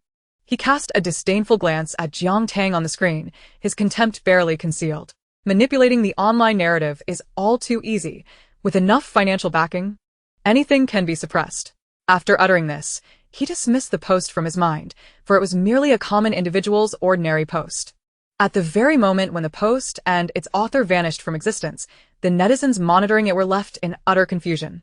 How could a post that merely speculated based on appearances and publicly available Weibo comparisons disappear so swiftly? Jiang Miao Miao's fans, however, reveled in their triumph. Aren't they just spreading rumors? And now they've deleted their account after such a short time? Laughable. They probably feared being sued for their slander. Our Miao Miao is a wealthy heiress. Not just anyone can latch onto her. The ensuing quarrels and mockery surrounding the deletion of the post spread far and wide. Some marketing accounts captured screenshots of the original post and transferred them to another platform. Before long, the blog post faced restrictions and subsequently vanished. However, unlike the previous forum, if a post on this new platform is reported and the report is successful, the identity of the reporter can be revealed. The marketing account, dubbed Gossip Sister, opened their notification of deletion to find a surprising message. The Jiang Group has reported your post for violating portrait rights. Those who operate marketing accounts tend to possess a certain stubbornness. Moreover, with the official Blue verification account personally reporting, the marketing account sensed the potential for both gossip and traffic. They quickly responded by posting a video on Weibo and a popular video site, titling it dramatically. Blue verification personally reports. Thousands of comments vanish overnight. What is the Jiang family hiding? They immediately fired off commentary. To summarize, Jiang Tang claims to be an orphan abandoned by her family. They deserve their fate. Meanwhile, netizens discover the striking resemblance between Jiang Tang and Jiang Miao Miao's mother. I noticed something intriguing. Why did Jiang Miao Miao interject when Jiang Tang claimed to be an orphan? Exactly. If she was completely oblivious, Why would she speak up? Later, when Jiang Tang asked if she was aware, she fell silent. And have you noticed that Jiang Miao Miao usually loves showcasing her mother? Yet this time, she only called her father? Hold on, that's quite a bit of information. The mother unexpectedly appears, and Jiang Miao Miao drops her phone, causing the video to cut off. How could Jiang Miao Miao not know that Jiang Tang resembles her mother? If the theory of them being relatives holds, then only calling her father and dropping the phone must be intentional. Viewers on social media transformed into modern-day Sherlock Holmes, scrutinizing every second of that few-minute video with a magnifying glass. As they discussed, they included tags. Curiously, despite Jiang Tang and Jiang Miao Miao's frequent appearances on trending topics, today, their tags failed to gain traction. With the show's trending topics ever-changing, the production team resumed their normal operations after the disappearance of the forum post, completely unaware of the untrending video. After a simple lunch, the fan connection segment of the first episode was about to commence. This was the opportunity for fans to interact with the guests face-to-face at the conclusion of the first episode, an event each guest took very seriously, except for Jiang Tang. When the fan connection live stream commenced, the audience was greeted with the sight of Jiang Tang lounging in bed, too lethargic to even reach for her phone, relying instead on a phone stand at her bedside to facilitate the live broadcast. She clearly had only washed her face, lacking any makeup, and appeared to have just awakened from a nap. The assistant from the production team urged her, "Teacher Jiang, why not get up or put on some makeup? Your fans are eagerly awaiting." Indeed. Those new fans are filled with anticipation. Jiang Tang yawned, lazily rolling around in bed. Fans? What fans do I have? Aren't they all just here for the entertainment? Prior to entering the show, her number of followers had been dismally low, with many simply there to observe and criticize her. "I'm breaking down. This woman is so heartless. I'm breaking down. Why can't those who are here for entertainment also be considered fans? Is it so hard to enjoy and become a fan at the same time?" Under the assistant's persistent coaxing, Jiang Tang finally emerged from her cocoon of blankets, resembling a reluctant worker forced into a 996 work schedule. She waved her hand in greeting. "Hello everyone, I'm Jiang Tang. Seize this opportunity, if you miss it. Once the show is over, you won't be able to criticize me anymore." With that, she opened the bullet screen comments. Instantly, the barrage of comments flooded the screen, nearly obscuring her face in the video, leaving her little time to discern the rapidly scrolling questions. Fortunately, the live streaming feature of the Heartbeat app allows filtering of the most frequently asked questions, enabling her to simply read them one by one. "Sister Tang, if you were to compare yourself to an animal, what would you choose?" This question is almost a guaranteed response, as nearly everyone has asked it. For instance, Jiang Miao Miao claims to be an adorable and beautiful little white cat, while Cheng Yan perceives herself as a cute puppy, an identity that well sustains her persona and attracts followers. Jiang Tang pondered for a moment. "Me? If given the choice, I would wish to be a seagull, soaring high, swooping down to the dock for some fries, and then defecating on everyone's heads." The audience reacted with bemusement. What am I expecting? That's certainly a refreshing take on remaining true to oneself. Surprisingly fitting for her character, she truly lives up to her reputation. After a series of engaging questions, Jiang Tang refreshed the top 3 question list. Upon glancing at the queries, she was momentarily taken aback, only to reveal a slight smile. The top question read, "Sister Tang, you resemble Jiang Miao Miao's mother remarkably. What is your relationship?" Jiang Tang noticed an assistant from the production team nearby, who was visibly startled, and the barrage of exclamation marks flooding the live chat caught her attention. Without a moment's hesitation, she replied solemnly, "We share 3 commonalities. First, we bear a striking resemblance. Second, we are both women. And third, we both wish for the other to meet their demise sooner rather than later." Chapter 53. The consequences of one's own actions. As soon as the phrase about wishing for an early demise escaped Jiang Tang's lips, the live chat erupted in chaos. They truly must be relatives. No wonder they look so alike. What on earth happened for them to wish such ill on one another? So the original poster who reported this wasn't spreading rumors after all. Amidst the audience's gossip, only fans of Jiang Miao Miao were particularly aggrieved, bombarding the chat with insults aimed at Jiang Tang. "What nonsense are you spouting? Miao Miao's mother is so elegant, a lady of high society. How could she possibly resemble someone so venomous? Are you trying to leech off her fame again? Is it never enough?" Unfortunately, the sudden surge of comments overwhelmed the chat, drowning out their grievances. Ignoring the chat's uproar, Jiang Tang scrolled down the question list and, to her astonishment, The top 3 questions were all directed at Jiang Miao Miao. Upon reading the first question, Jiang Tang quickly understood the situation at hand. As she had anticipated, the fleeting shot of Wan Xingmei was enough to spark curiosity about their relationship. Once curiosity ignites among netizens, they will inevitably seek to uncover the truth. Delving deeper into the matter, how would the already guilt-ridden Jiang family respond? The answer was painfully obvious. They would go to great lengths to conceal the truth, potentially resorting to extreme measures. After all, as a lofty aristocratic family, they have never deemed the emotions of ordinary people worthy of their consideration. Wealth has granted them privilege, as well as a wretched arrogance. Now, it was time for them to pay the price for their haughty original sin. Leaning against her headboard, Jiang Tang casually grabbed a nearby cushion and hugged it close, glancing at the question board. The top 3 questions presented were merciless. The inquiries were, of course, not aimed at her, but rather at Jiang Miao Miao, who was currently responding to questions. The question that stood out was, how would you evaluate Jiang Miao Miao? The audience's eagerness to witness the unfolding drama was palpable, and she opted to skip this question and request another. She raised her hand to signal the assistant to expedite the process. However, the assistant's offhand remark, questioning her sudden change in demeanor, caused Jiang Tang to narrow her eyes slightly. Indeed, after the assistant's comment, the tone of the live chat shifted dramatically. Weren't you just fervently criticizing her before? What has made you so timid now? Are you feeling guilty? I suspect she realizes she has stirred up trouble and is trying to play it safe now. I too wish to question the production team. Were they not previously doing everything possible to prevent me from making things difficult for Jiang Miao Miao? Why, then, have they now placed her in front of me to berate? Jiang Tang smiled slyly at the assistant, her thoughts clear as day.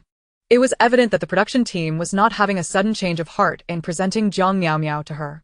As the assistant fell silent, Jiang Tang began to toy with the sad frog cushion in her hands, chuckling softly. I am not one to speak ill of others behind their backs. The chat erupted with a series of question marks before suddenly realizing the implication. Since the start of the show, Jiang Tang had consistently confronted her adversaries directly, relishing the immediate reactions that followed. Criticizing someone without witnessing their response diminishes half the joy. It's akin to savoring meat without garlic. The flavor is significantly lessened. The earlier tumult in the chat dissipated abruptly. Jiang Tang threw a glance at the female assistant, swiftly changing the subject before the assistant could intervene. She read aloud, Are Jiang Miao Miao and I related? We are not related by blood. Under the watchful eyes of the audience, Jiang Tang's answer was crisp and decisive, reflecting her usual straightforward demeanor. In my previous life, I was not so wicked. She spoke the truth. Indeed, there was no familial connection between her and Jiang Miao Miao. After all, how could a true heiress share any blood ties with a false one? Hold on. She did not deny her connection to Jiang Miao Miao's mother and even expressed a desire for mutual demise, which clearly suggests a relationship. But she didn't outright confirm it either. That statement can be interpreted in many ways. It's impossible. If there is a connection with Jiang Miao Miao's mother, then how can there be no relation to Jiang Miao Miao? You might as well say Jiang Miao Miao isn't her biological child. This is hilarious. You're all just guessing without any basis. Do you think this is a drama? After addressing several questions, Jiang Tang observed that the inquiries in the chat were becoming increasingly absurd, prompting her to declare an early end to the broadcast and call it a day. The production team would need to reckon with the traps they had set for her. While Jiang Tang concluded her session with satisfaction, Jiang Miao Miao was not enjoying the same fortune. In her room, an assistant had also been assigned by the production team. But unlike Jiang Tang's, this assistant was not there to create pitfalls. Rather, she was tasked with maintaining order in the live chat. She was actively steering the conversation away from Jiang Tang, censoring any mention of her with a mere flick of her fingers.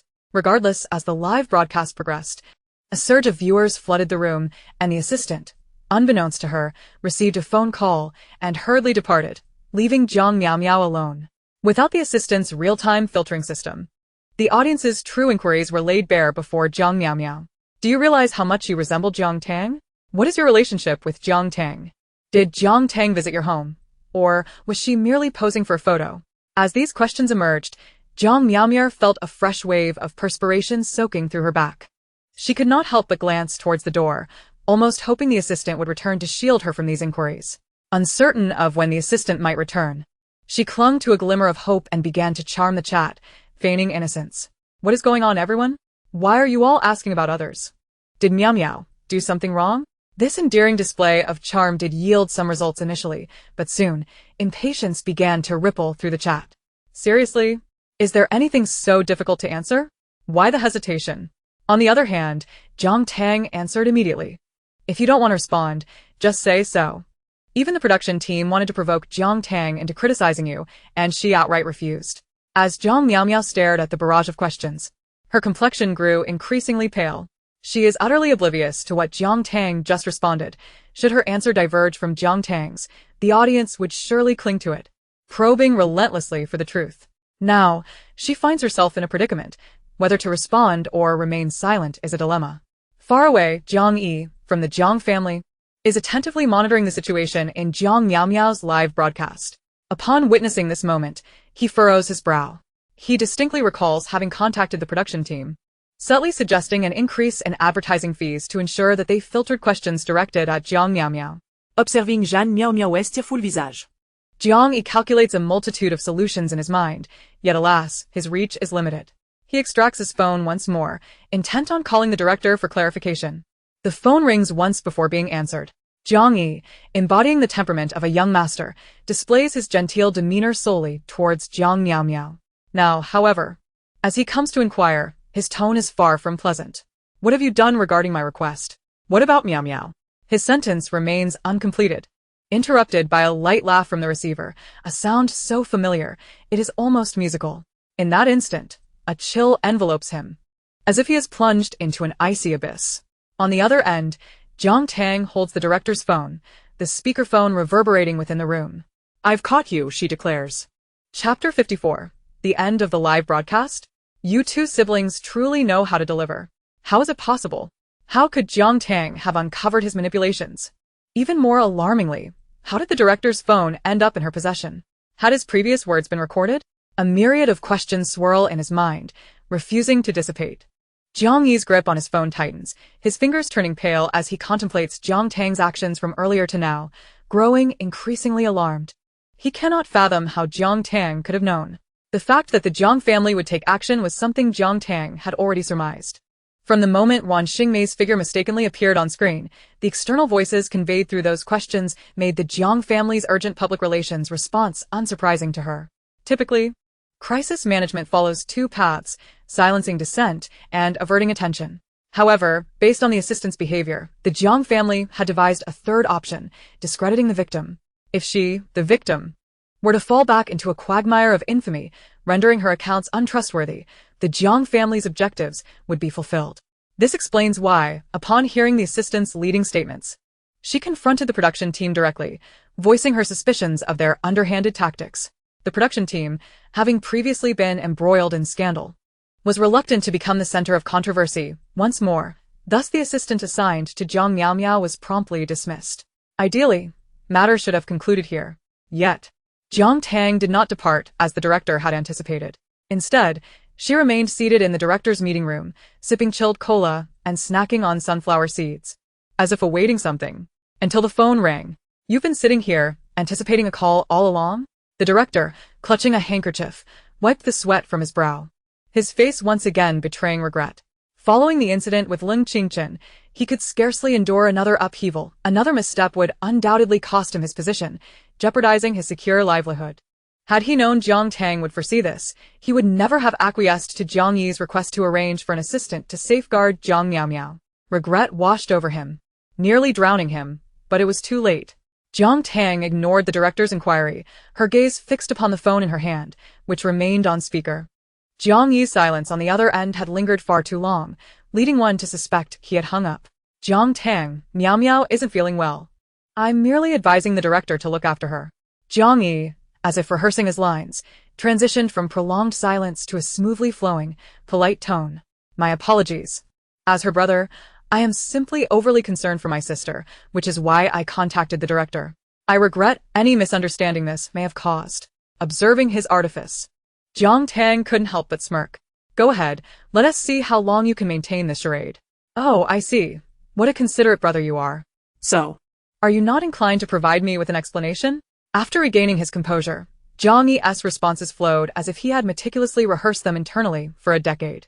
His tone was impeccably gentle, his words akin to those of aristocracy, flawlessly crafted.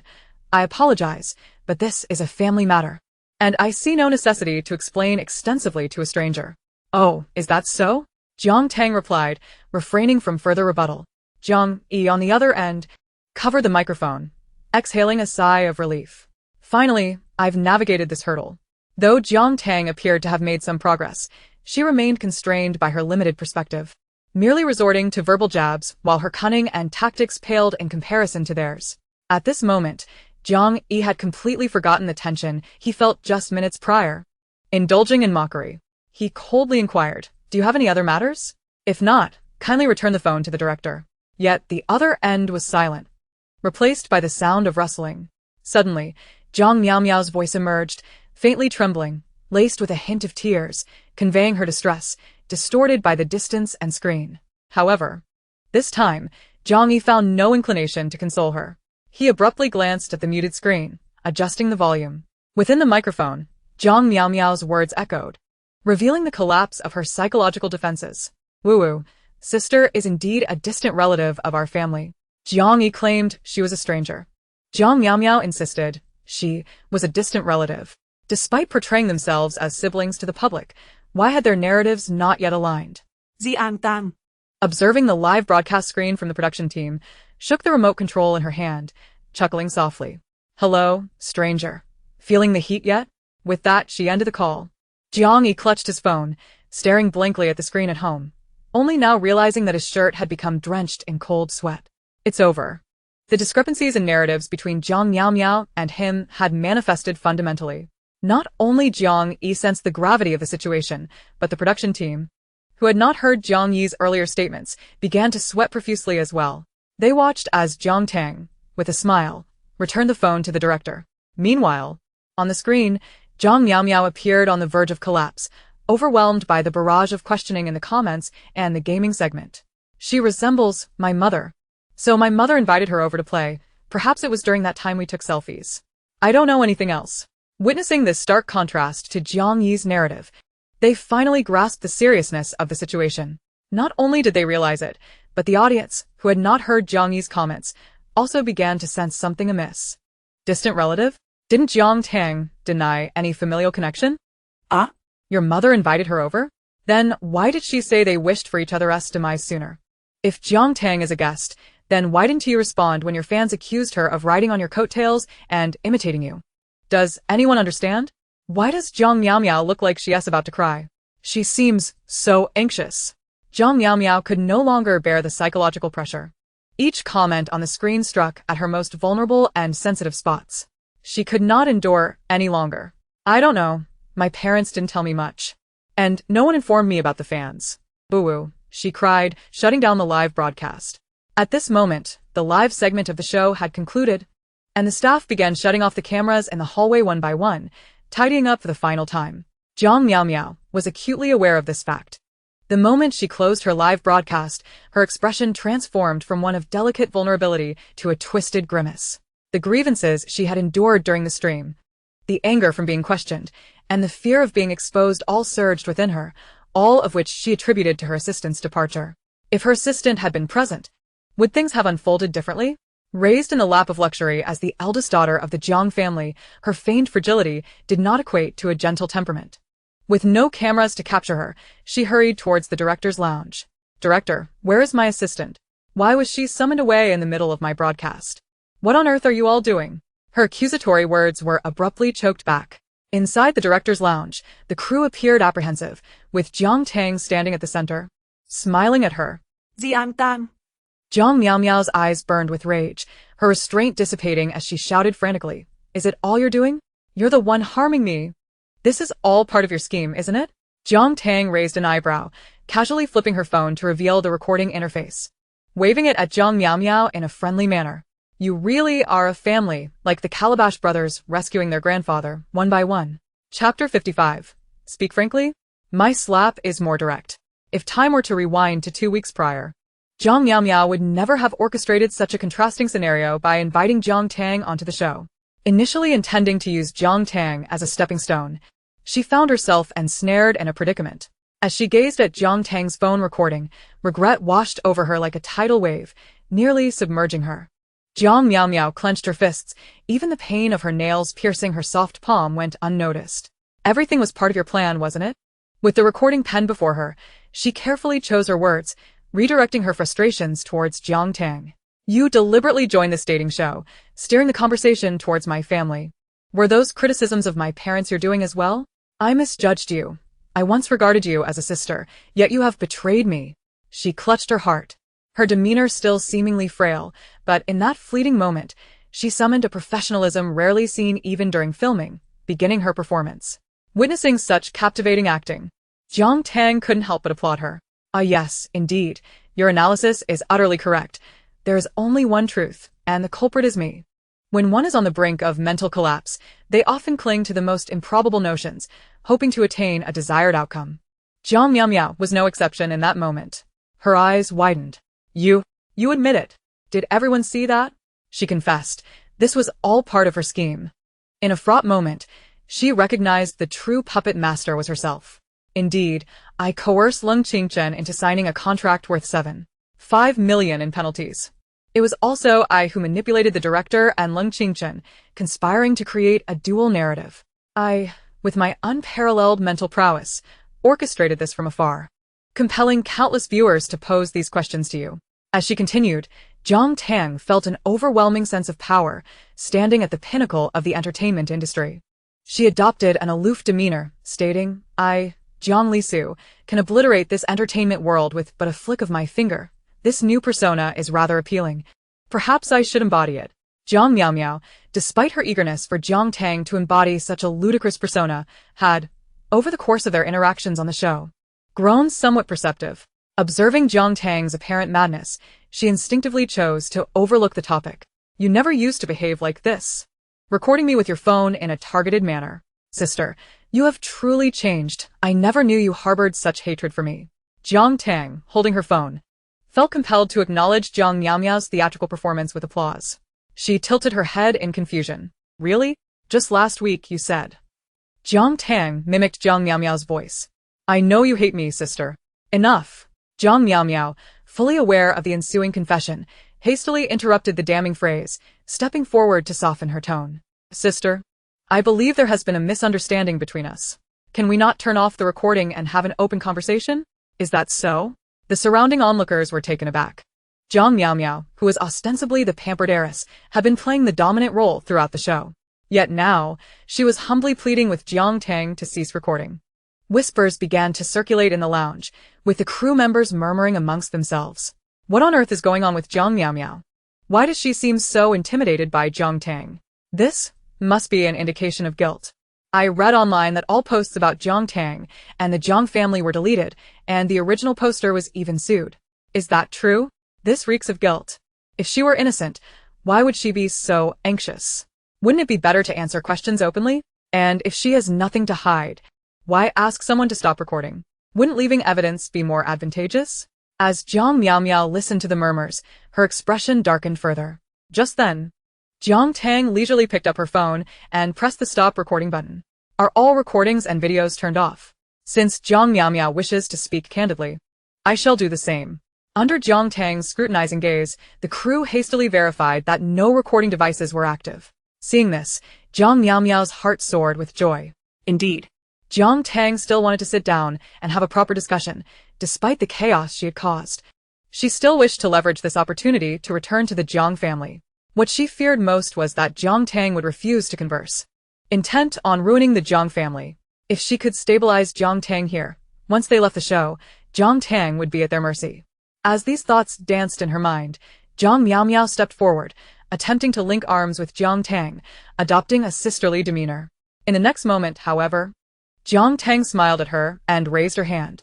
Slap. The sharp sound echoed throughout the room. The crew, who had just been marveling at Jiang Tang's youthful demeanor, stood frozen, unable to intervene. Jiang Miao Miao let out a scream, stumbling back 2 steps, her eyes wide with disbelief. Jiang Tang. How dare you hit me? Mom and Dad will not let you off. Without hesitation, Jiang Tang delivered another slap, this time to the opposite cheek. My apologies, but once is an accident, twice is a habit. You'll soon learn whether I dare to do it again. She stepped forward, gripping Jiang Miao Miao's collar, lifting her from the ground, and administering several swift strikes. This slap is for your incessant wailing outside my door these past few days. This slap is for attempting to deceive me like a fool.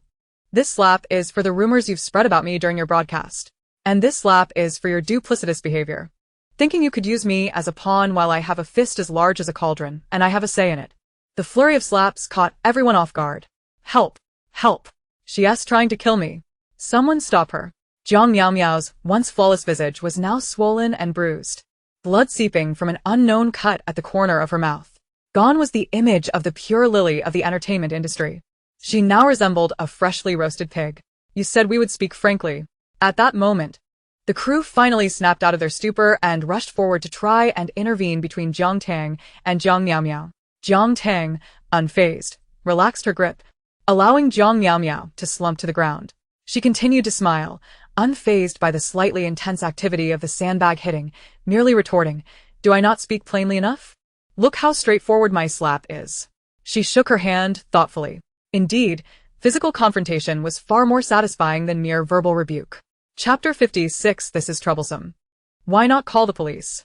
In the modestly sized lounge, an eerie silence enveloped the space, interrupted only by the sound of Jiang Miao Miao gasping in pain as she covered her face.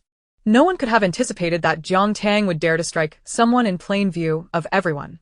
If this matter escalated, it would undoubtedly not end peacefully. The director felt a wave of darkness wash over him as he recalled Jiang Yi's countless reminders to take care of Jiang Miao Miao. And he longed to fast forward to retirement, cash in hand. What to do? What to do? How could Jiang Tang suddenly resort to violence at this moment? Did she not fear the Jiang family or the presence of those who could amplify the situation? Jiang Miao Miao certainly would not suffer this humiliation in silence. Escalating this would tarnish her own reputation. After slumping on the floor for a while, holding her face, Jiang Miao Miao finally regained some composure. The first thing she did was pull out her phone, activating the front camera to inspect her precious visage. Seeing her delicate face, now swollen and bruised, she felt a mix of hatred and anger. If looks could kill, Jiang Tang would have been eviscerated 1,000 times over. Jiang Tang. I assure you, this is not over. My parents and brother will not let you off the hook. Oh. Did they ever let me off the hook before? Jiang Tang's retort left Jiang Miao Miao momentarily speechless. Her lips moved as if to utter more threats, but Jiang Tang, after a moment's contemplation, added, "This is quite troublesome. Why not call the police? In front of the authorities, I shall recount the entire tale, from beginning to end." "No, we cannot call the police." "Don't call the police." The two voices echoed in unison. Jiang Miao Miao and the director exchanged a glance, momentarily stunned, but in that instant of eye contact, they both comprehended each other's resolve. Under no circumstances could they involve the police. Jiang Miao Miao, still covering her face, thought bitterly that Jiang Tang must have planned this all along. She surely hoped the incident would escalate to draw the police's attention to past events. Once official personnel became involved, Jiang Tang's background and the incidents of the past would be impossible to conceal. Jiang Tang must intend to leverage this situation to gain official endorsement of her lineage. It is worth noting that while physical assault could be classified as intentional injury, it would hardly result in severe consequences. However, should Jiang Tang exploit this widespread attention to summon the authorities, the Jiang family's past indiscretions would be laid bare. Once uncovered, that would be disastrous. No, she must not allow Jiang Tang to achieve her objective. Once away from the production team, the Jiang family would have ample means to retaliate against her. There was no need to escalate matters to a public spectacle over a personal grievance. Jiang Miao Miao meticulously calculated her options, convinced she had thoroughly deciphered Jiang Tang's intentions. Shielding her face, and with no audience present to feign weakness for, she coldly declared, "The person involved here is undoubtedly me. If I say we are not calling the police, then we are not calling the police. Right, do not call the police." The director chimed in. Turning to the crew present, he commanded, "None of you are to leave. Sign a confidentiality agreement. This matter must not be disclosed. It is essential to note that to my dearest you had only recently cleared the negative impact of the initial phase as troublesome script, and by sheer fortune, had skyrocketed in popularity. If news of the brawl among guests were to break out now, it could jeopardize not only their advertising partnerships, but also the airing of the next episode." This was a matter of significant consequence. Jiang Tang observed their frantic activity. each performing as though the situation were grave. Her intention to stir the pot was not solely for vengeance. She had surmised that the Jiang family would certainly refrain from involving the police. A smile curled upon her lips, revealing a glimmer of satisfaction. As she had surmised, the reasons for the original family's misfortune were far more complex than mere misidentification. While reading the original novel, she had sensed an anomaly. Logically, upon discovering that a child had been switched at birth, regardless of emotional ties to the adopted daughter, a thorough investigation into the circumstances of the mix-up would ensue. Whether due to hospital error or personal misconduct, the matter would demand a rigorous examination. Yet, this crucial aspect was entirely overlooked by the original author, who failed to address the intricacies of the identity swap. Even the Jiang family seemed not to have considered pursuing an investigation into the events of that year. This was why Jiang Tang had so boldly accused them of abandonment, despite being entirely unaware of the underlying truths. However, observing the Jiang family's reactions and Jiang Miao Miao's guilty demeanor, she felt confident she had placed her bets wisely. The events of that year might not have been a simple mix-up, but rather a case of abandonment and adoption. Why, then, had the Jiang family forsaken their biological child? Jiang Tang smiled, concealing the depths of her contemplation. It mattered not. She had not come to seek understanding or sympathy. Her sole purpose was to secure a harmonious and joyous retirement, and perhaps to deliver a few resounding slaps in the process. Just then, the door to the director's lounge swung open once more. Qin Su peeked inside, appearing to scout the situation. We just finished the live broadcast. Yet the corridor is devoid of assistants. Were we not supposed to film a segment before leaving? What is going on? As his gaze adjusted, he immediately spotted Jiang Miao Miao's swollen cheeks and the blood at the corner of her mouth.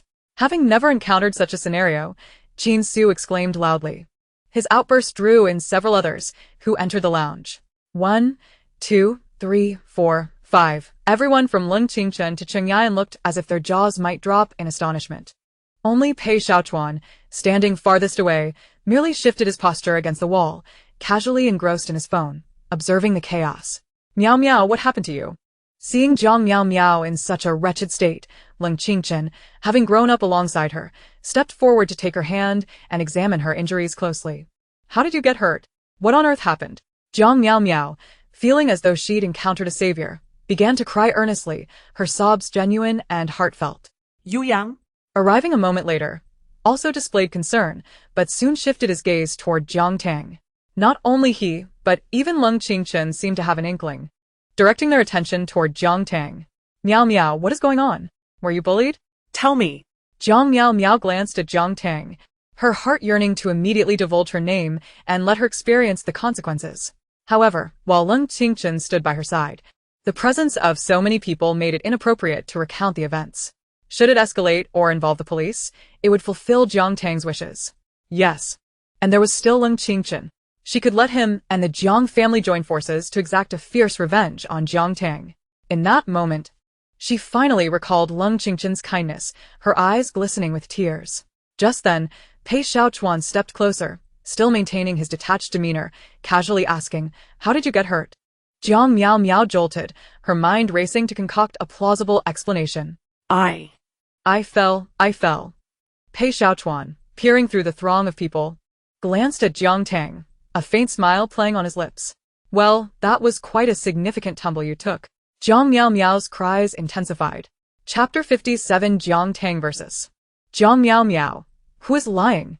Regarding Jiang Miao Miao's claims of falling, anyone with a modicum of intelligence would harbor doubts. The lounge was scarcely large enough. It was implausible that even a fall from the second floor could result in such a visage as if her face had hit the ground first. As Jiang Miao Miao has articulated her thoughts so explicitly, those who are neither directly involved nor witnesses find themselves unable to express doubts, even in the face of speculation. At this juncture, all they can do is retreat to their respective homes and seek solace with their families. No one noticed that before departing, Pei Xiaochuan glanced back, casting a significant look towards Jiang Tang.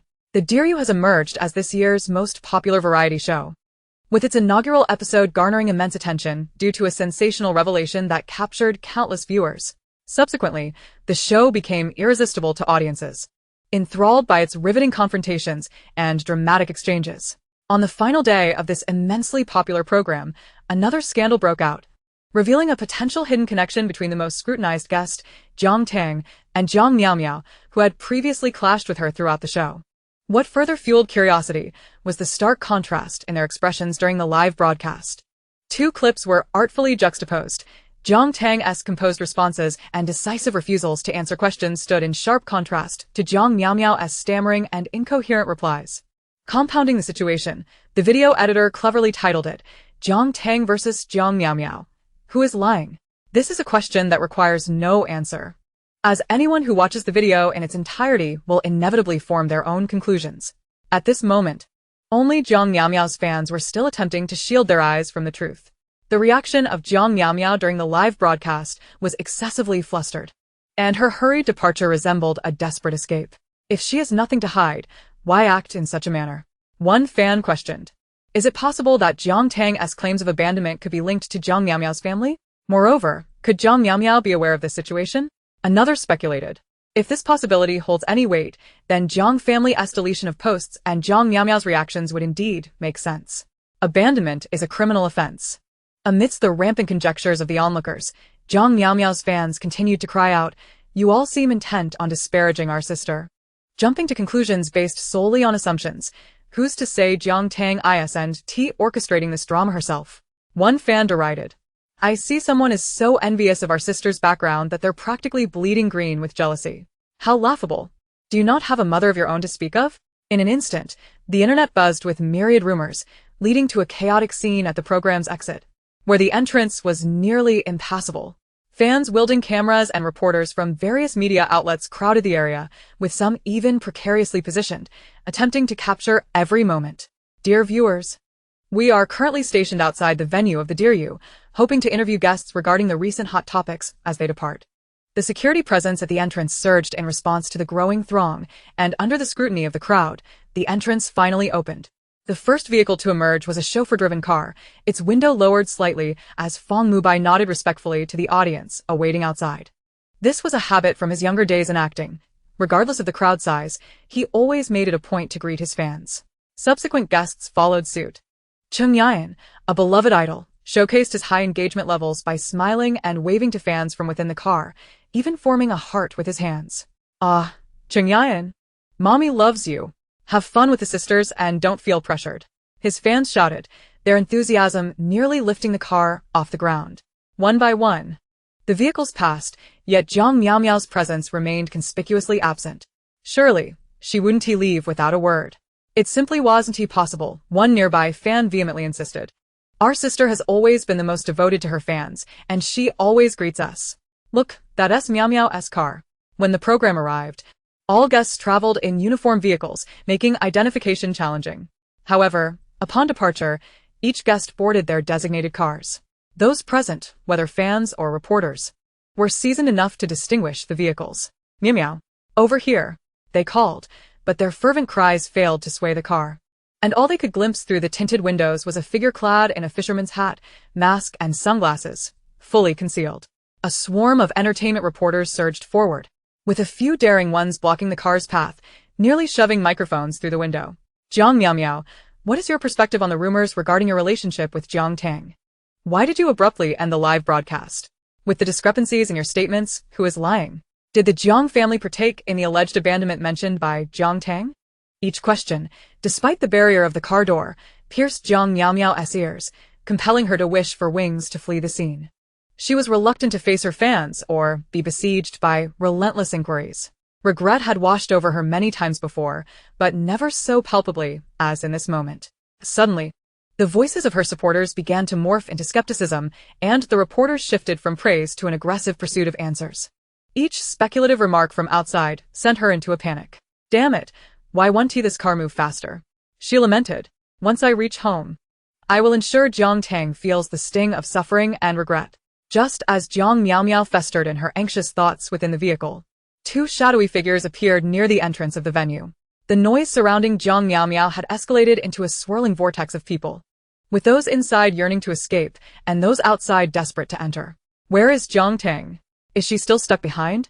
A reporter, pressed against Jiang Miao's car, wondered aloud. With only one exit from the venue, where could she possibly go?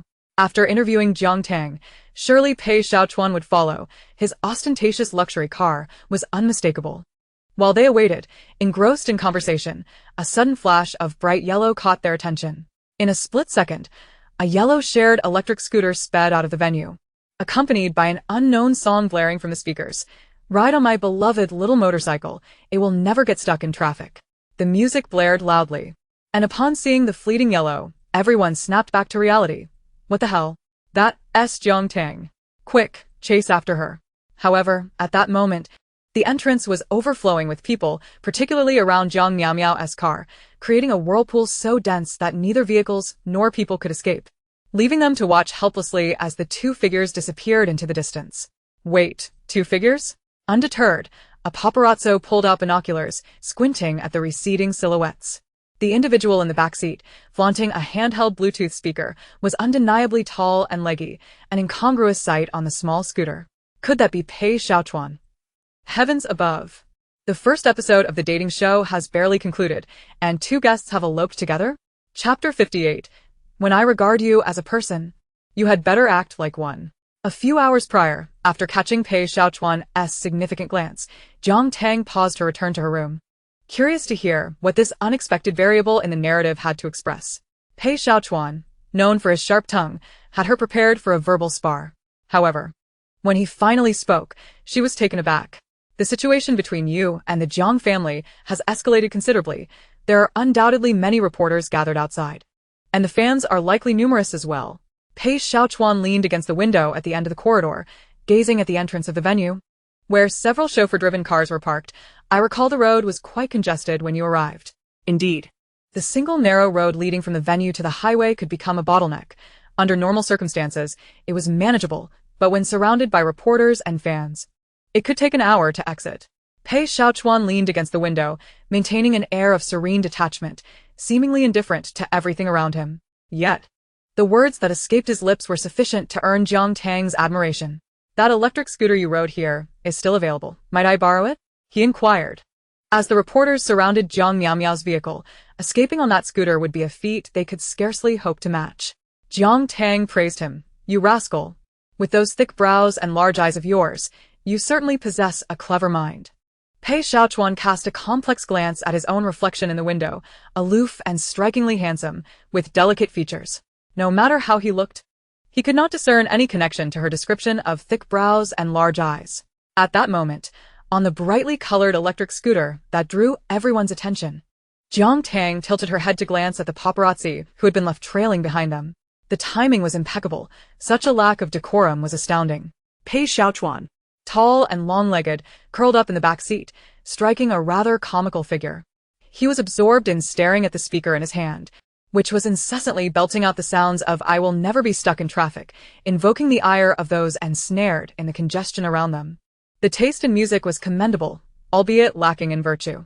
Once they exited the narrow path, the scooter became redundant, but fortunately, Pei Xiaochuan's car was there to pick them up. He was mindful of those who had helped him, bringing Jiang Tang along as well. The two individuals, whose decorum had nearly vanished, exchanged a glance and clasped their fists in acknowledgement. Too kind, they both replied. Their mutual understanding centered on their shamelessness. Pei Xiaochuan's driver was exceptionally skilled, ensuring a smooth ride, which led the two of them, having distanced themselves from their phones for a week, to lean against the car windows. Engrossed in their digital escapades, Jiang Tang navigated her way onto social media, nearly overwhelmed by the flood of notifications that threatened to crash her app. Upon glancing at the screen, she was astounded to see her notifications swelling to 999, a testament to the show's explosive popularity. When she opened the trending topics, she could scarcely recognize her own name, which now topped the list. Jiang Tang, Pei Xiaochuan, electric scooter. Pei Xiaochuan, likely also perusing the same news, accidentally clicked on a video. The reporter in the footage appeared to be nearly frantic, his voice echoing with despair. "Jiang Tang, are you really going to remain so steadfast from start to finish? Would it kill you to grant me an interview?" The instigator of this turmoil was thoroughly amused, even taking the time to like and reply to the post. Jiang Tang Z Ponde playfully. Aha. Sister Tang seems to have gotten her hands on her phone. She's already surfing the net. Oh my goodness, that song you played was so incredibly disarming. Though the subject appeared under your video, you are hardly in a position to feel joy. The reporter fell silent for a time, seemingly exasperated to the point of being infuriated.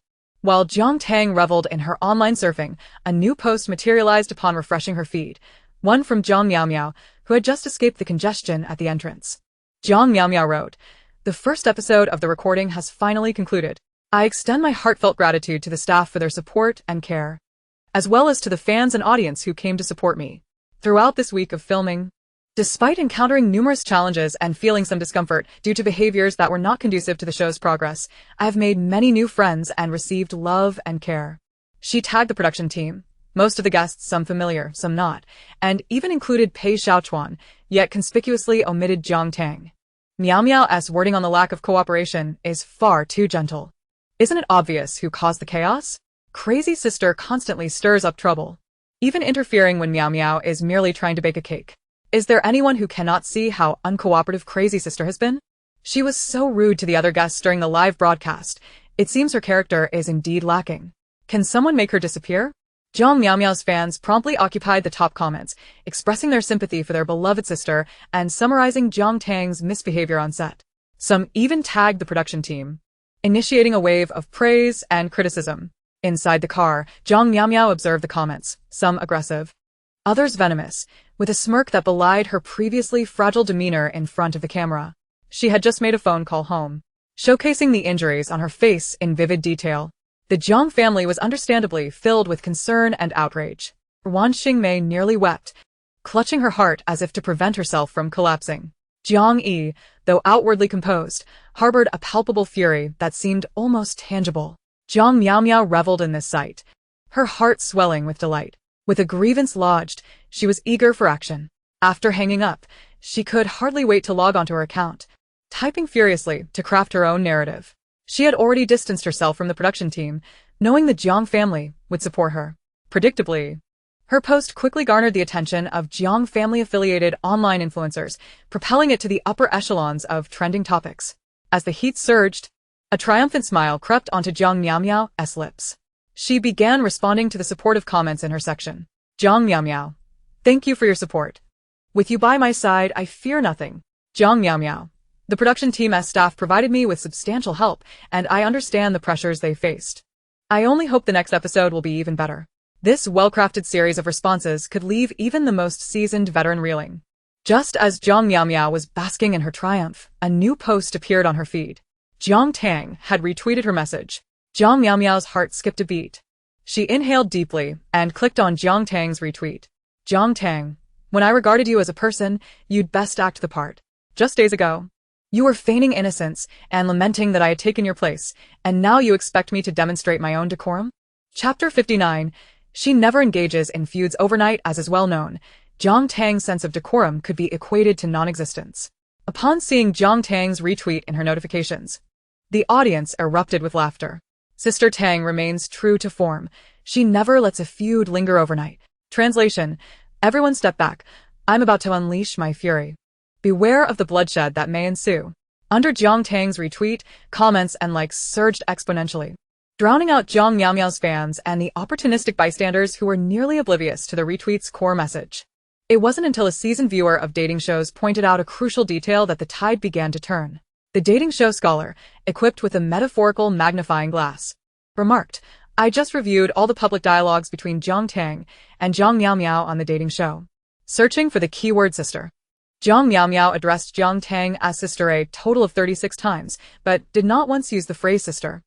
I took your place, raising significant suspicion about the existence of undisclosed private conversations.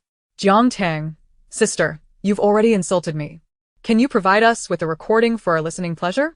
Wow, the counting scholar has arrived. I'm utterly amazed. Wait, what context would lead to someone saying I took your place? That's not standard dating show dialogue. Jiang Miao Miao, Jiang Tang, please, we're all eager for the scoop. As the comments and private messages filled with concern and flattery rapidly became overshadowed by the curious onlookers, Jiang Miao Miao felt a bead of sweat form in her palm. Desperately trying to recall if Jiang Tang had indeed recorded their conversation that day, she hastily dialed Jiang Yi's number. Brother, what should I do? She didn't record me, did she? What if she did? Jiang Yi, having already seen the post, sighed inwardly, furrowing his brow as he analyzed Jiang Tang's word choices and phrasing. If she had a recording, why not release it directly? She merely quoted your words without disclosing any audio, indicating that she possesses no tangible evidence. Her actions are merely an attempt to bait you, observing your reaction. Upon hearing this, Jiang Miao Miao exhaled softly, her expression easing somewhat. So it is, I thought she was deeply cunning, which was quite alarming. Jiang Yi held the phone in one hand while typing furiously with the other, conveying orders to his subordinates to manage public opinion and orchestrate a counterattack. All the while reassuring, it's all right, Miao Miao. Does she even have the intellect for that? As she watched Jiang Tang's online status flickering on social media, seemingly gauging reactions. A fierce hatred flickered in Jiang Miao Miao's eyes. Jiang Miao Miao V. I don't understand what you're saying, nor do I grasp why you, sister, always resort to such aggressive language. If attacking me brings you solace, I don't mind. Jiang Miao Miao took pride in her words, believing them to be well-founded, distinctly reflecting her noble upbringing.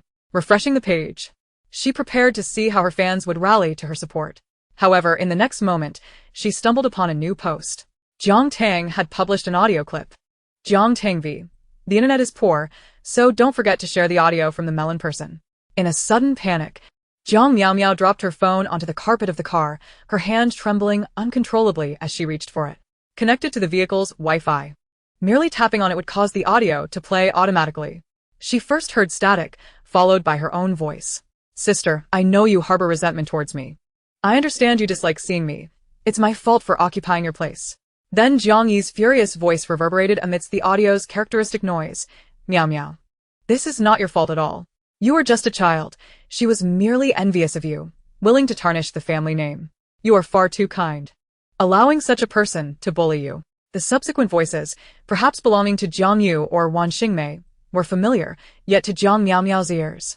They seemed shrouded in a haze, failing to register even a fragment. You don't know how to be grateful. How did I raise such a creature?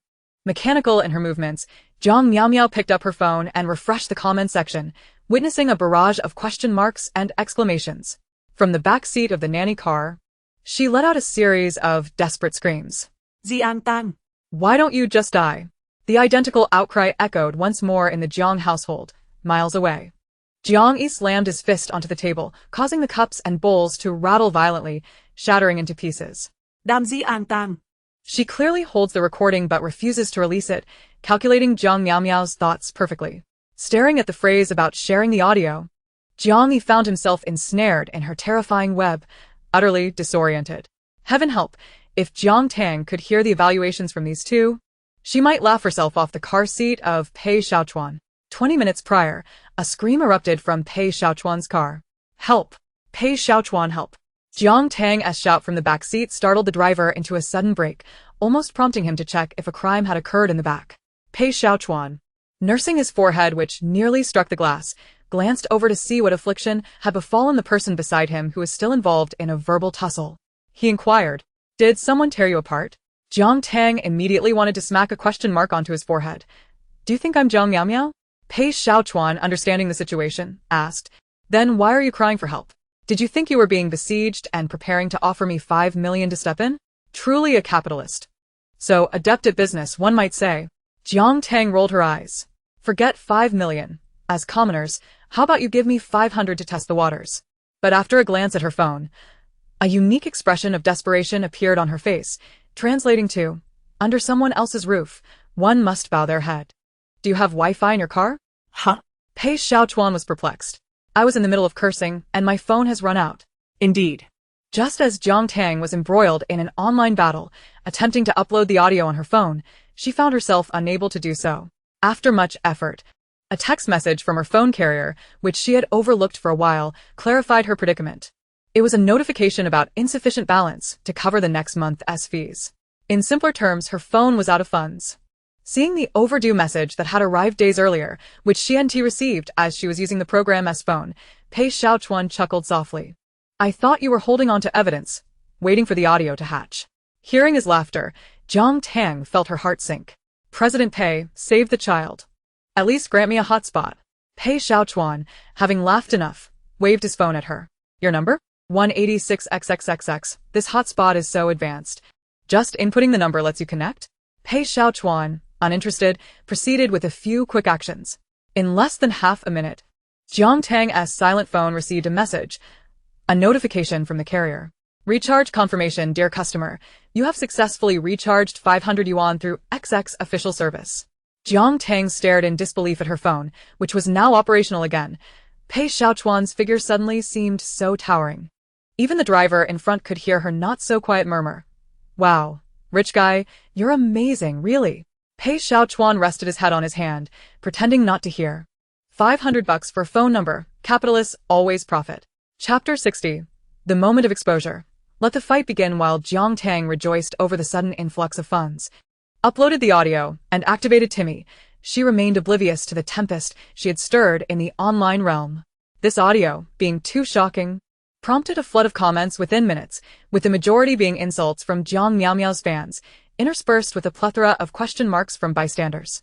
After finishing a game, Jiang Tang found that the audio, featuring numerous characters and intertwined with the live dialogue, had been replayed and dissected by the audience several times.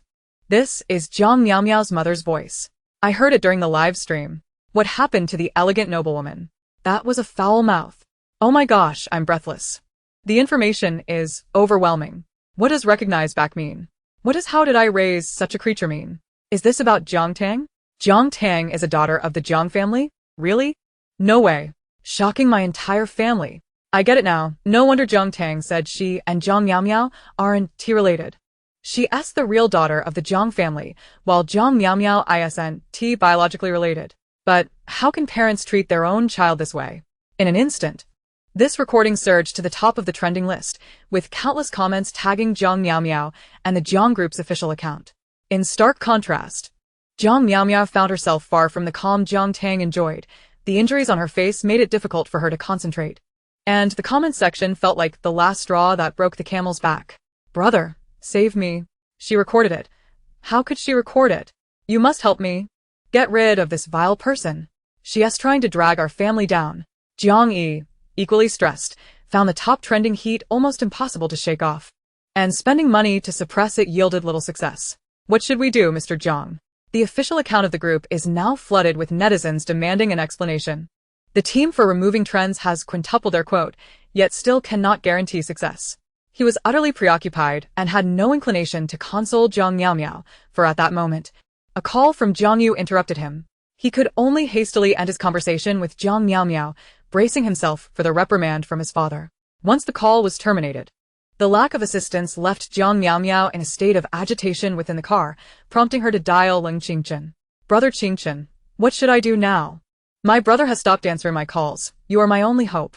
The silence on the other end filled Jiang Miao with dread. She pinched her thigh, tears welling in her eyes, her voice tinged with sobs.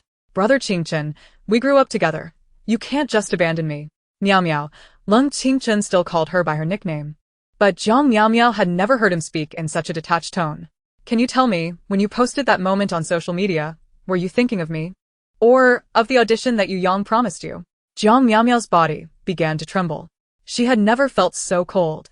The person on the other end resembled a stranger devoid of any emotion. No, that post was merely an expression of my feelings. It was a dating reality show. Wasn't it? My agent advised me not to confirm any relationships too early, as it would adversely affect my popularity. As she spoke, she began to cry pitifully. On the other end, Leng Qingchen did not comfort her, as he usually would. Jiang Miao felt a sense of foreboding. After Jiang Yi hung up, Leng Qingchen was her last lifeline. Brother Qingchen, after all these years, don't you know me? You are the only one in my heart. Is that so? Leng Qingchen's tone remained flat, but his next statement sent chills down Jiang Miao's spine. Since you claim that I am the only one in your heart, then when you return home tomorrow, prove it to me. Realizing the implicit meaning behind Leng Qingchen's words, Jiang Miao was at a loss for how to end the call.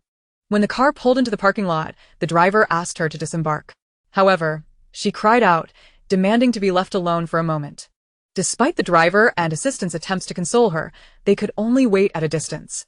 Once the car was empty, Jiang Miao, trembling, expertly input a phone number that was not saved in her contacts. The phone rang just once before being answered. A middle-aged man's voice, warm and hearty, should have evoked goodwill. However, after listening to Jiang Miao's sob story, the voice replied, useless thing. The social media platforms and short video sites were embroiled in turmoil due to this audio, while Jiang Tang was equally relentless, racking up kills in the King's Canyon. Pei Xiaochuan watched the trending topics, noting the netizens' admiration for Jiang Tang's audacious ambush, while Jiang Tang first slaughtered her opponents and then unleashed a tirade against her AFK teammates. He felt a sense of mental dissonance. Upon refreshing the page, Pei Xiaochuan discovered a new Weibo post. Jiang Group Fee. Recently, numerous discussions about our chairman's family have surfaced online. We apologize for taking up your time. Ms. Jiang Tang went missing years ago but returned home last year. This audio has been selectively edited to misrepresent our internal family issues. We urge everyone not to believe rumors, nor spread them, and to respect the personal privacy of those involved. The public relations team at Jiang's had hastily devised this plan, leaving Jiang Yu in a state of despair, his hair turning gray from worry. He was a man who valued his reputation deeply and had never anticipated such disgrace, entangled in online disputes. With the flames of controversy threatening to engulf them, the undeniable fact of Jiang Tang's lineage could not be concealed. He could only grit his teeth and accept it while attempting to obscure the past regarding abandonment. Everyone, work overtime today. Jiang Tang may retaliate at any moment, so the PR team will not return home. We must be on high alert, the manager of the PR department declared, while the employees groaned in despair, only daring to roll their eyes discreetly. Meanwhile, Pei Xiaochuan, having read the announcement from Jiang's, poked Jiang Tang. Stop cursing. Jiang's Blue V has released a statement. Jiang Tang. In the midst of executing her moves in the game, paused to reply, hold on. Pei Xiaochuan asked, what? Only to see her finish her final friendly remark before sincerely saying, the Jiang family can be criticized at any time. But this fool will be irreproachable if she misses the chance. Damn it, Pei Xiaochuan gritted his teeth. He reminded her to take care. 5 minutes later, after Jiang Tang concluded a match, she clicked to enter ranked play again. Pei Xiaochuan, known for his decisive and thorough approach, clenched his fists. When exactly will you? Oh, I nearly forgot. Jiang Tang reluctantly cancelled the ranked match and opened Jiang's announcement. She read for 2 seconds before furiously typing and reposting. Jiang Tang V. Listening to your words is like hearing empty rhetoric. I suggest you speak honestly and refrain from empty chatter. The top comment echoed the sentiments of many netizens and Pei Xiaochuan alike. Wait, how can you still make such claims? As Chapter 61 unfolds, Jiang's PR efforts appear to be in disarray. As Jiang Tang aptly noted, the announcement seemed to convey something while simultaneously saying nothing substantial. Its sole effect was to acknowledge Jiang Tang's biological ties. However, the concerns of netizens were brushed aside with a mere flick of the wrist. It was no wonder that the comment section was rife with dissatisfaction. Before hearing the audio, the public had a relatively favorable impression of the Jiang family, and some even envied their glamorous lifestyle showcased during live broadcasts. Many began to dig up footage from the live stream, recalling the tender care Jiang Fu had for Jiang Miao Miao, leaving them momentarily bewildered. This announcement is utterly pointless. If the Jiang family truly cared for Jiang Tang, why delete posts across the internet before? Isn't that a sign of guilt? I truly feel for Sister Tang. She is biologically theirs. Yet she faces scorn from the adopted daughter's fans for merely existing in her parents' home. It's suffocating to imagine. Didn't they say this was a familial conflict? Didn't you hear? Jiang Tang clearly attempted to push Miao Miao down the stairs, intending to harm her. The audio was clearly taken out of context. If you believe it was taken out of context, then present the evidence.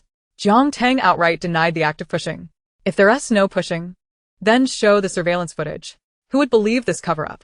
While Jiang Miao Miao's fans clung desperately to the notion of family conflict, many netizens who delighted in unearthing past grievances infiltrated the support groups and voting teams. Jiang Miao Miao's voting team V. Everyone, give it your all. During the voting and family connection segment, let the adopted sister witness the true meaning of disparity. What family can compete with our young lady?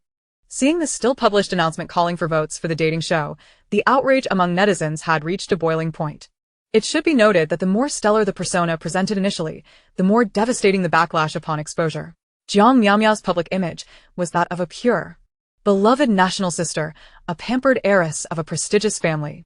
In her vlogs and written pieces, she depicted a life that seemed to exist only in dreams, with a harmonious family, doting parents, and an idyllic childhood companion.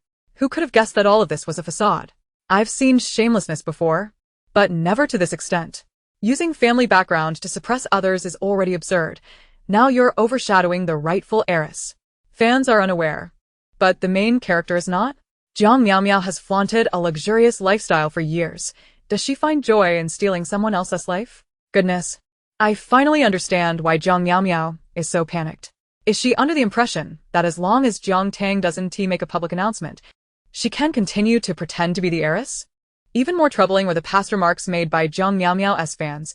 I see someone is so jealous of my sister's background that their eyes are bleeding. Laughter ensued. Was it truly the case that one lacked a mother? Beneath that comment, netizens flocked together, forming a formidable line, akin to towering skyscrapers. Jiang Miao Miao v. Is it really true that one has no mother? As night fell, the public relations department, burdened with heavy dark circles under their eyes, began to report. Mr. Jiang, the netizens are demanding that we release evidence promptly. Without proof, merely relying on the announcement will not convince the public.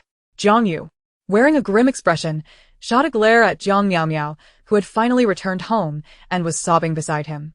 Ever since he had brought Jiang Miao Miao home, his business had flourished, leading him to indulge his wife's words and shower affection upon this adopted daughter. He never anticipated that this time, she would create such a significant debacle. Dad, we all witnessed Jiang Tang pushing Miao Miao. I had previously instructed to keep the surveillance footage archived to prevent Jiang Tang from turning the tables. Upon hearing the public relations department's words, Jiang Yi immediately spoke up, finally earning an approving glance from Jiang Yu. At last, you've shown some sense. Jiang Miao Miao may be naive, but must you also be so? If you repeat yesterday's foolishness, you might as well kneel in the corner. At these words, a faint smile finally appeared on Jiang Yi's lips. He cast a confident glance at Jiang Miao Miao, nodding reassuringly. Rest assured, I will ensure it is handled swiftly and decisively. Once the video was released, the situation would undoubtedly shift dramatically. No matter how much the netizens believed Jiang Tang deserved everything, after witnessing her malicious intent and deliberate harm towards Jiang Miao Miao, how could they possibly take her side? By then, he would ensure that Jiang Tang faced the consequences of her actions. He failed to notice that as he spoke, Jiang Miao Miao's lips moved slightly. Yet she remained silent, her head bowed. The public relations team, following his lead, quickly located the footage from that day, preparing to begin editing. Having gone a night without sleep, they bore the signs of fatigue, yet still managed to hastily edit the footage while stifling yawns, crafting a meticulously prepared statement to accompany it. Jiang Group V, our chairman, adhering to the principle of keeping family disputes private, refrained from making public announcements during familial conflicts. Due to severe slander, we hereby release the surveillance footage. 2 weeks prior, Jiang Tang attempted to push her adopted sister, Jiang Miao Miao, down the stairs, gravely endangering her life. After a night of frustration, the Public Relations Department, upon releasing the video, invested heavily to secure trending status. As expected, the moment the video was published, it soared to the top of the trending list, with the comment section flooded with hundreds and thousands of fans rallying for Jiang Miao Miao. Come fort, Heiress. Evidence has arrived. Pushing someone down the stairs could lead to death. Jiang Tang clearly committed a wrongful act, selectively releasing only half the recording. Observing this, Jiang Yi smirked disdainfully, setting his phone aside. He understood that those who act immorally eventually face their own demise. Once the truth emerged, Jiang Tang would undoubtedly be condemned by all. 5 minutes later, the Public Relations Department knocked on the door again. Come in. I am eager to see how Jiang Tang will explain herself this time. Jiang is needed. Opening the door for the public relations staff. At that moment, the employee, who had previously exuded confidence, now appeared pale, clutching his phone and anxiously refreshing the screen. Clearly in a state of panic. That video. The employee glanced at Jiang Yi and then at Jiang Miao Miao, hesitating, struggling to find the words. Observing his demeanor, Jiang Yu slammed his hand on the table. Speak. What is going on? The video has been released, but the netizens are analyzing it frame by frame. The public relations employee's gaze fixed on Jiang Miao Miao, his eyes almost ablaze with fury. Jiang Yu and Jiang Yi followed his gaze, noticing Jiang Miao Miao's face had turned ashen. Her hands clenched tightly around her skirt, her head lowered in silence. The netizens had discovered that Jiang Tang's hand had not touched Jiang Miao Miao at all. She had fallen on her own. How is that possible? I distinctly saw it with my own eyes. The public relations employee's words struck like thunder on a clear day, and Jiang Yi could no longer maintain his previously composed demeanor. He leaped from his chair, snatching the phone from the employee's hands to open the video that the netizens had analyzed frame by frame. In the footage, as Jiang Miao Miao fell backward, it was evident that Jiang Tang merely raised her hand to tuck a strand of hair behind her ear. In the next instant, Jiang Miao Miao's deliberately falling body was caught by him as he rushed forward. Jiang Yi turned his head mechanically, directing a shocked gaze at Jiang Miao Miao, who was weeping silently on the sofa. Their exclamations of shock echoed in unison. Why didn't you speak up sooner? Chapter 62. One engagement away from a drama series, Jiang Yu's lips were almost turning purple with rage as he snatched up his phone. Glancing at the comments beneath the official blog, his chest rising and falling dramatically. Under the Jiang Family Group's official blog, Jiang Miao Miao's fans had vanished from the forefront, and the comment section had transformed into a sea of amusement for netizens. What are you clarifying? Are you defending Jiang Tang? I must ask. Has Jiang Tang mastered some mystical skill, wielding her energy to control weapons from afar? In light of this video, it is clear that Sister Tang was absolutely correct. With relatives like these, one might as well be an orphan. The true and false daughters, framing and slander. This is truly the annual drama. The comment above is right. One engagement away from a drama series, this is a fierce contest for the marital contract. Upon reaching this point, Jiang Yu nearly fainted from disbelief. The Jiang family and the Lung family indeed held such an engagement. Why, after such a significant matter, did you not speak up? Do you realize the magnitude of the loss we are facing now? Trembling, Jiang Yu fished a bottle of quick-acting heart medication from his pocket, popping a few pills to steady his racing heart.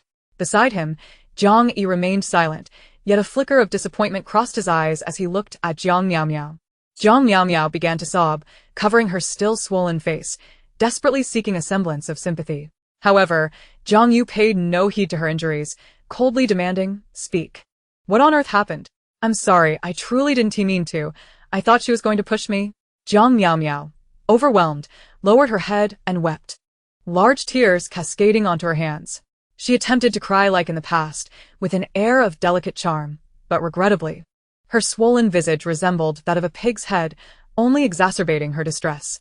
I was scared. I took her place," she returned, "and I felt she hated me. I clearly had an explanation. I said I fell on my own, it wasn't intentional." At that moment, Jiang Miao Miao felt an immense relief for having previously expressed her innocence, intending to provoke Jiang Tang. Now, she at least had a bit of breathing room. In the audio, Jiang Miao Miao indeed mentioned that she fell on her own. However, Jiang Yu's expression darkened. At the time, it sounded as though the kind-hearted Jiang Miao Miao was trying to exonerate her sister. Yet now, it sounded increasingly awkward. Jiang Yi remained silent for a long while, finally lifting his head to meet Jiang Miao Miao's pleading gaze, before ultimately speaking. "Dad, I misunderstood Miao Miao's words. Get out and kneel." Just as Jiang Yu was about to erupt in fury once more, his phone rang again. To his dismay, the caller was Lung Qingchen's father. Although the Jiang family had not slept all night, Jiang Tang had enjoyed a splendid night's rest in her cozy abode. At 1 o'clock in the afternoon, she opened her eyes, searching for her phone to order takeout. The numerous notifications flooding her screen made her rub her eyes in disbelief. While the barrage from her manager was expected, the assistant's shrieks were also anticipated. The only surprise was a message from an unfamiliar number. "Unknown number. The Jiang family has responded." Moments later, another message arrived 5 minutes later. "Strange number. The dogs I keep at home respond better than they do." Jiang Tang couldn't help but smile, casually adding this unfamiliar number to her contacts, noting it as Pei Xiaochuan. Jiang Tang. "So, Mr. Pei also has dogs at home? But how is it that yours can respond?" Pei Xiaochuan seemed unfazed by her recognition. His replies came swiftly, as if he were perpetually surfing the internet. "Pei Xiaochuan, because it's a golden retriever." Jiang Tang. "Thank you, that joke is rather chilly." Rising to her feet, she glanced at her social media, swiftly scrolling to reveal a trending topic. The Jiang family's reverse clarification had Jiang Tang chuckling awake. She reviewed the work-related messages on her phone, isolating the audition invitation for Fang Mubai's film while delegating the rest to Anna. The satisfaction of being a hands-off manager was indeed delightful. Jiang Tang took pleasure in observing the trending topic, where numerous posts under her fans' banners lambasted the Jiang family. Each comment was a clever quip, and she felt entertained. She engaged with the posts like reviewing official documents, liking them one by one. Given the circumstances, she deemed it unnecessary to respond. Less than half an hour later, a knock echoed at her apartment door. Was the delivery this swift? Jiang Tang, unguarded, opened the door. The apartment she rented was in an excellent location, precious real estate, albeit not spacious and with modest amenities. It was said that during the day, One could hear the cries of nearby children and the barking of dogs. The hallway was far less spacious than that of a villa. At this moment, the somewhat cramped corridor was filled with 7 or 8 people, led by Jiang Yu, with the stiffly smiling Wan Xingmei at his side. Besides Jiang Yi and Jiang Miaomiao, there were also filming crew equipped with lights, professional cameras, and sound equipment. Upon seeing her silhouette at the door, Jiang Yu seized the initiative to speak. Tang, we misunderstood you before. Wan Xingmei, while smiling, bore an expression that seemed fixed in place, appearing warm yet devoid of sincerity. My dear, we truly misjudged you. It's all my fault for not taking better care of you back then. Come home with me. Jiang Miaomiao appeared somewhat out of sorts, dark circles under her eyes. Her cheeks still swollen, looking both haggard and absurd. She stepped forward, her knees buckling, and fell to the ground. My actions that day led to misunderstandings at home. I explained that I simply stumbled. I truly did not mean to. I do not ask for your forgiveness, but for the sake of your father and mother, please forgive them. The prepared cameras clicked away, capturing the emotional scene of familial reunion. Jiang Tang, still groggy, was met with this barrage of entreaties. Instinctively, she took a step back, waving her hands as if shooing away evil spirits. Go away, go away. The expression on her face could not have been clearer. Leave, pestilence. The Jiang family was momentarily taken aback. With a resounding slam, Jiang Tang shut the door. The family exchanged glances, each perceiving the gravity in the other's eyes. Although it was embarrassing, it was still preferable to the repercussions on their stock prices. There are no parents without faults. Blood ties are unbreakable, hearts intertwined. Regardless of their inner thoughts, as long as they maintained a facade of unity, Jiang Tang, thinking of her own reputation, must comply with their demands. This way, a family reunion would preserve the Jiang family's reputation, wouldn't it? Unfortunately, while ideals may be grand, reality can be starkly disheartening, with the cold iron door shut. It might now be too late to retreat. However, closing the door could not deter Jiang Yu's resolve to sacrifice for the sake of stock prices. Tang. Open the door and see your father. He is apologizing to you. His voice was almost mournful. The door soon opened. Jiang Yu felt a surge of joy, and the nearby cameraman promptly hit the record button. Yet, as soon as the iron door opened, a bucket of water splashed out. Refreshingly cold, it was invigorating. Jiang Tang. Holding a foot basin in her left hand and brandishing a long stick with a red suction cup at the end in her right, exuded a defiant air. As the saying goes, with the toilet plunger in hand, I reign supreme in close combat. Her furious voice echoed through the corridor. Old Bai Deng, what moral coercion is this? Do you fancy yourself a slope? I have no desire to be the donkey that descends. Chapter 63. The charisma of the toilet plunger. Jiang Yu was taken aback. He had anticipated Jiang Tang's recent radical behavior, but he had not foreseen it escalating to this extent. Mr. Jiang, our equipment, the filming crew member stammered as he stood at the back. Unharmed, but aware that the equipment was not waterproof. The splash from the foot basin inflicted not just emotional trauma, but a devastating blow to their filming gear. As the filming plans disintegrated and Jiang Tang's stance grew increasingly resolute, Jiang Yu's expression darkened further. Tang, do you truly harbor no sense of familial affection? I know you bear resentment, but if your parents genuinely wished to abandon you, why would they rush to welcome you back upon seeing you? Wan Xingmei stepped forward to support Jiang Yu, intending to embrace Jiang Tang, but hesitated at the sight of the toilet plunger in her hand. Although she hesitated, her words remained unwavering. Yes, Tang, what parent does not love their child? You are flesh of my flesh. Jiang Tang regarded the couple's duplicitous faces and was suddenly struck by the notion that they suited a more confrontational demeanor. Their current display only made her feel nauseous. When one feels a bit queasy, there is often a compulsion to release the tension in their hands. Jiang Tang let out a no, and the toilet plunger temporarily drooped in her grip. In Jiang Yu's eyes, this was a signal of her gradually opening up. He stepped forward, emotionally attempting to grasp Jiang Tang's hand.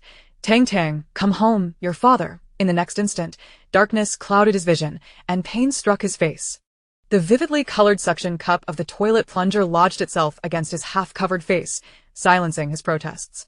This swift and forceful action caught the Jiang family off guard, while the crew members were still preoccupied with their drenched equipment, and no one intervened.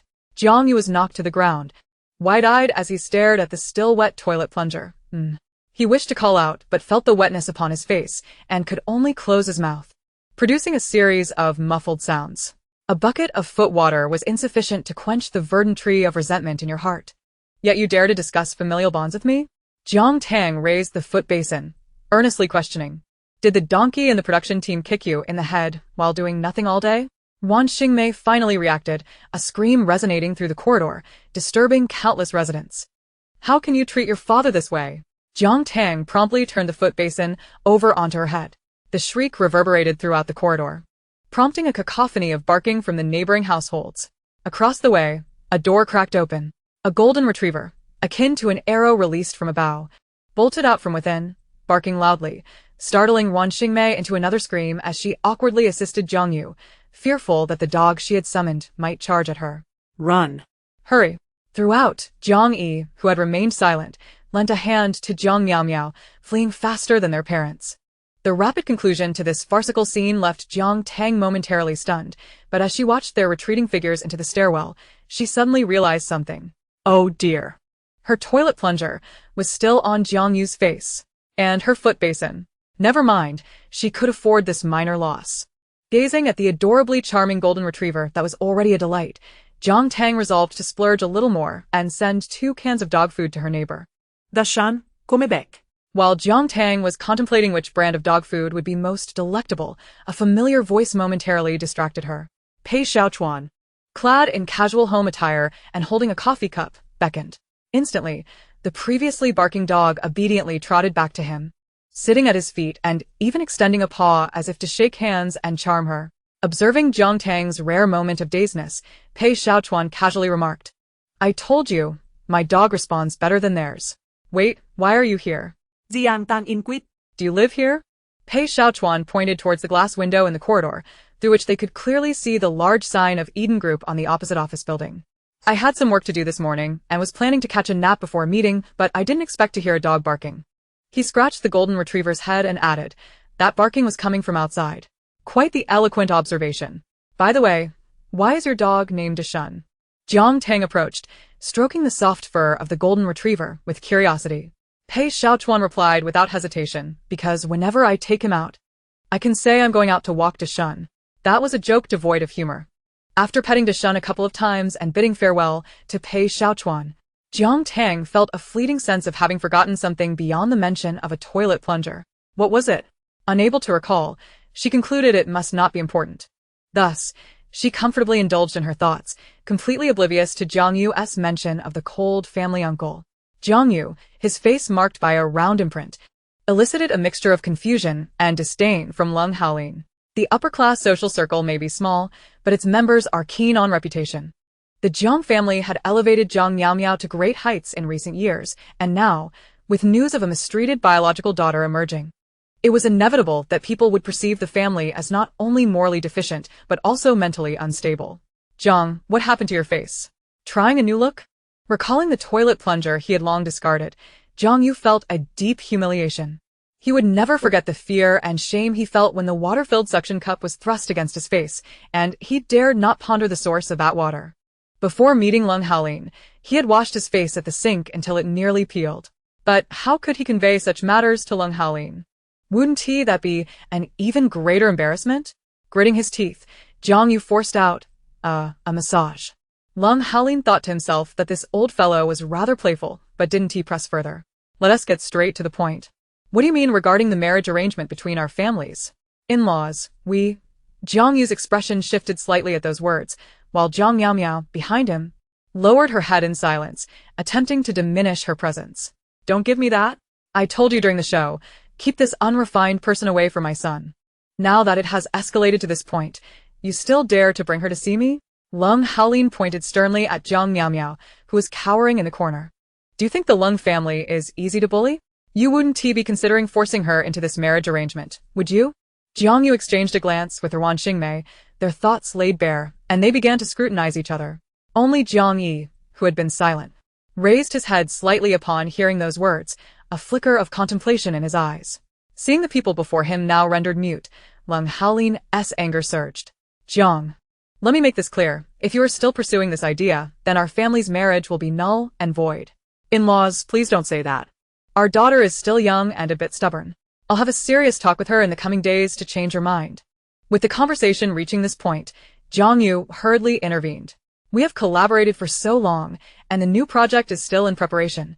Let us not let this minor issue ruin our relationship. It's just a matter between the children, and we can hardly interfere.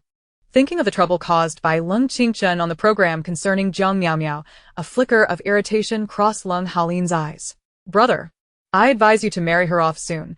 You shouldn't keep someone her age at home. Jiang Miaomiao suddenly lifted her head, opening her mouth to speak. But under Lung Haolin's fierce gaze, she lowered her head in tears, casting a pleading glance at Jiang Yi beside her. Indeed. But the matter of this childless marriage is also complicated. You say marriage, but someone has to be willing to marry her. Otherwise, in a couple of years, before Jiang Yu could finish a sentence, Jiang Yi took a deep breath and declared, Dad, I will marry her. Chapter 64.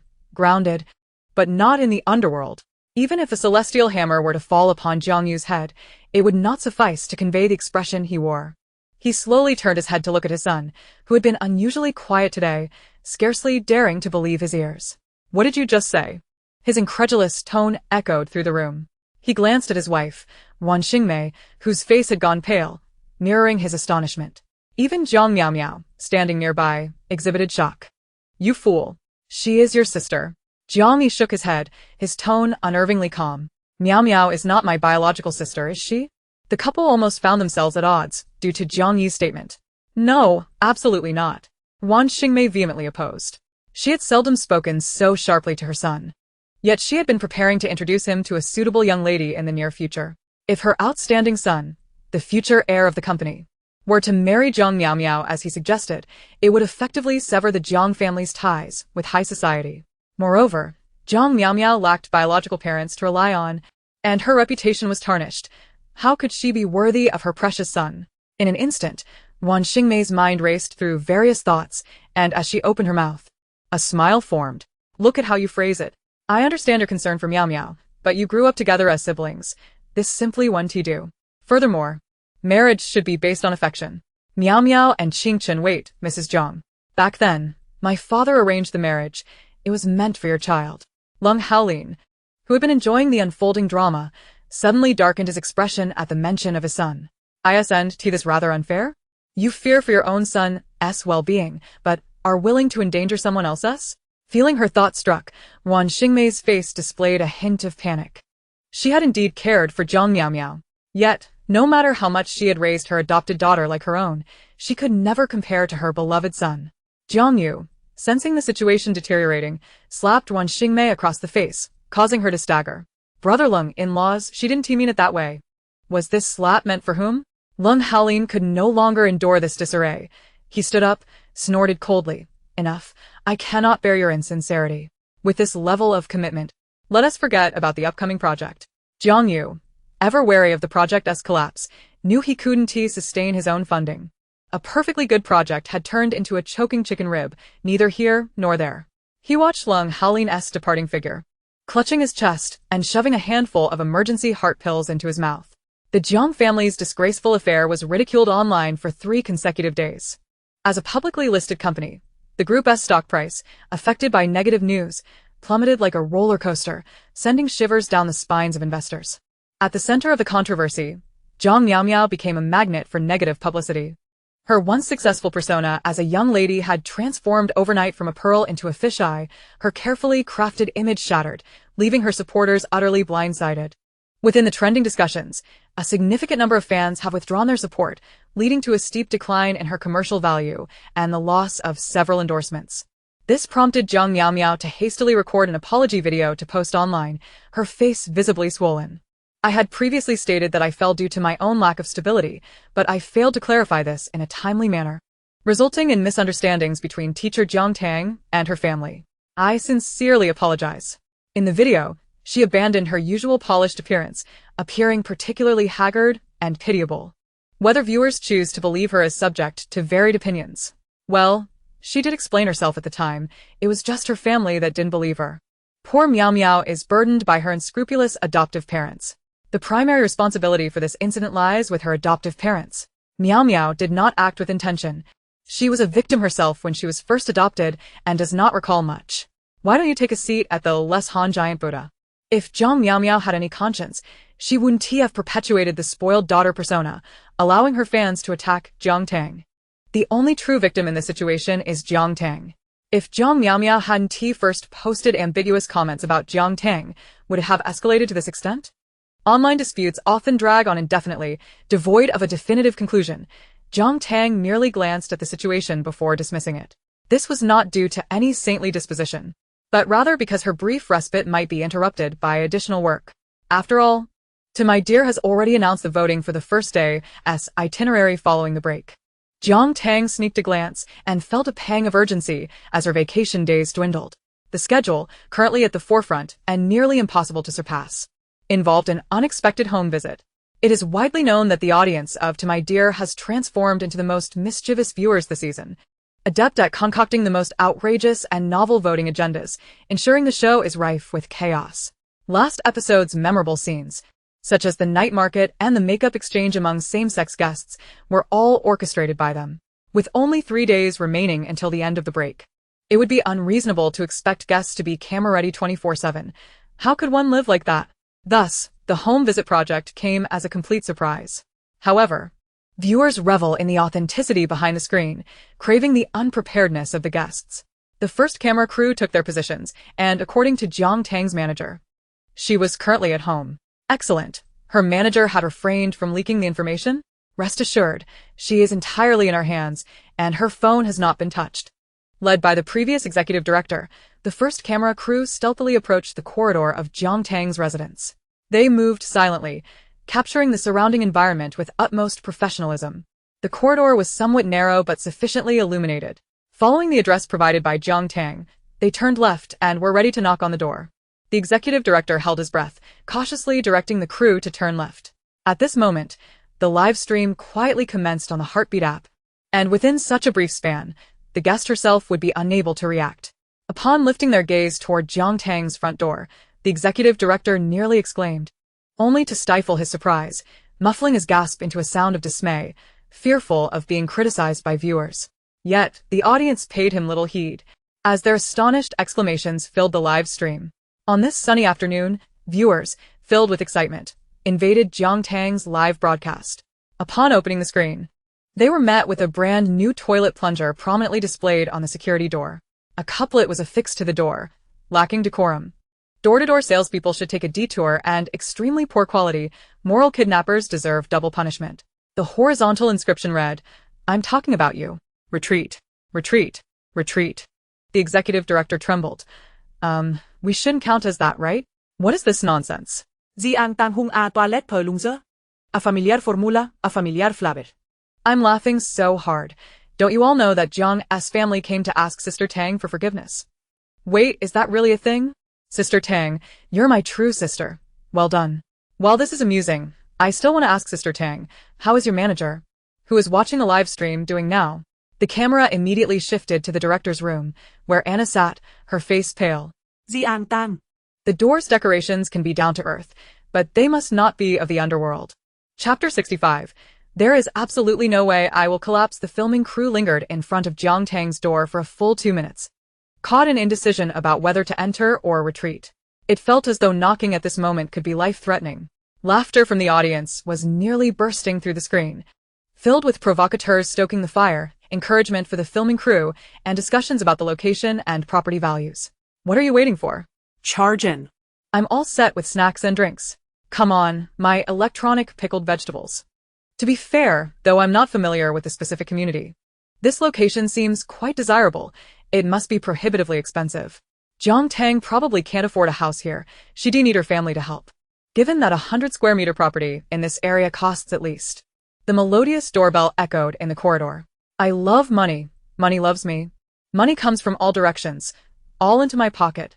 A loud thud resounded as someone, startled, dropped their microphone, causing a thunderous crash that jolted the stunned executive director back to reality. Ha! Jiang Tang is quite. He hesitated, finally managing to utter, quite candid. But just a moment later, Jiang Tang's voice resonated from behind the door. Isn't it a bit inhumane to drag me into work this early?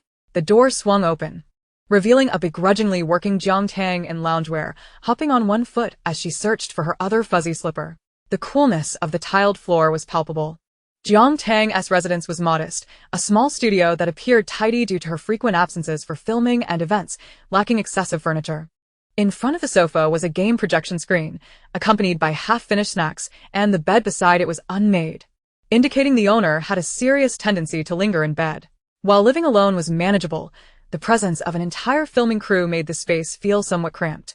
The executive director appeared momentarily stunned, attempting to sit as minimally as possible on the sofa, contemplating, does Jiang Tang truly live in such a small place?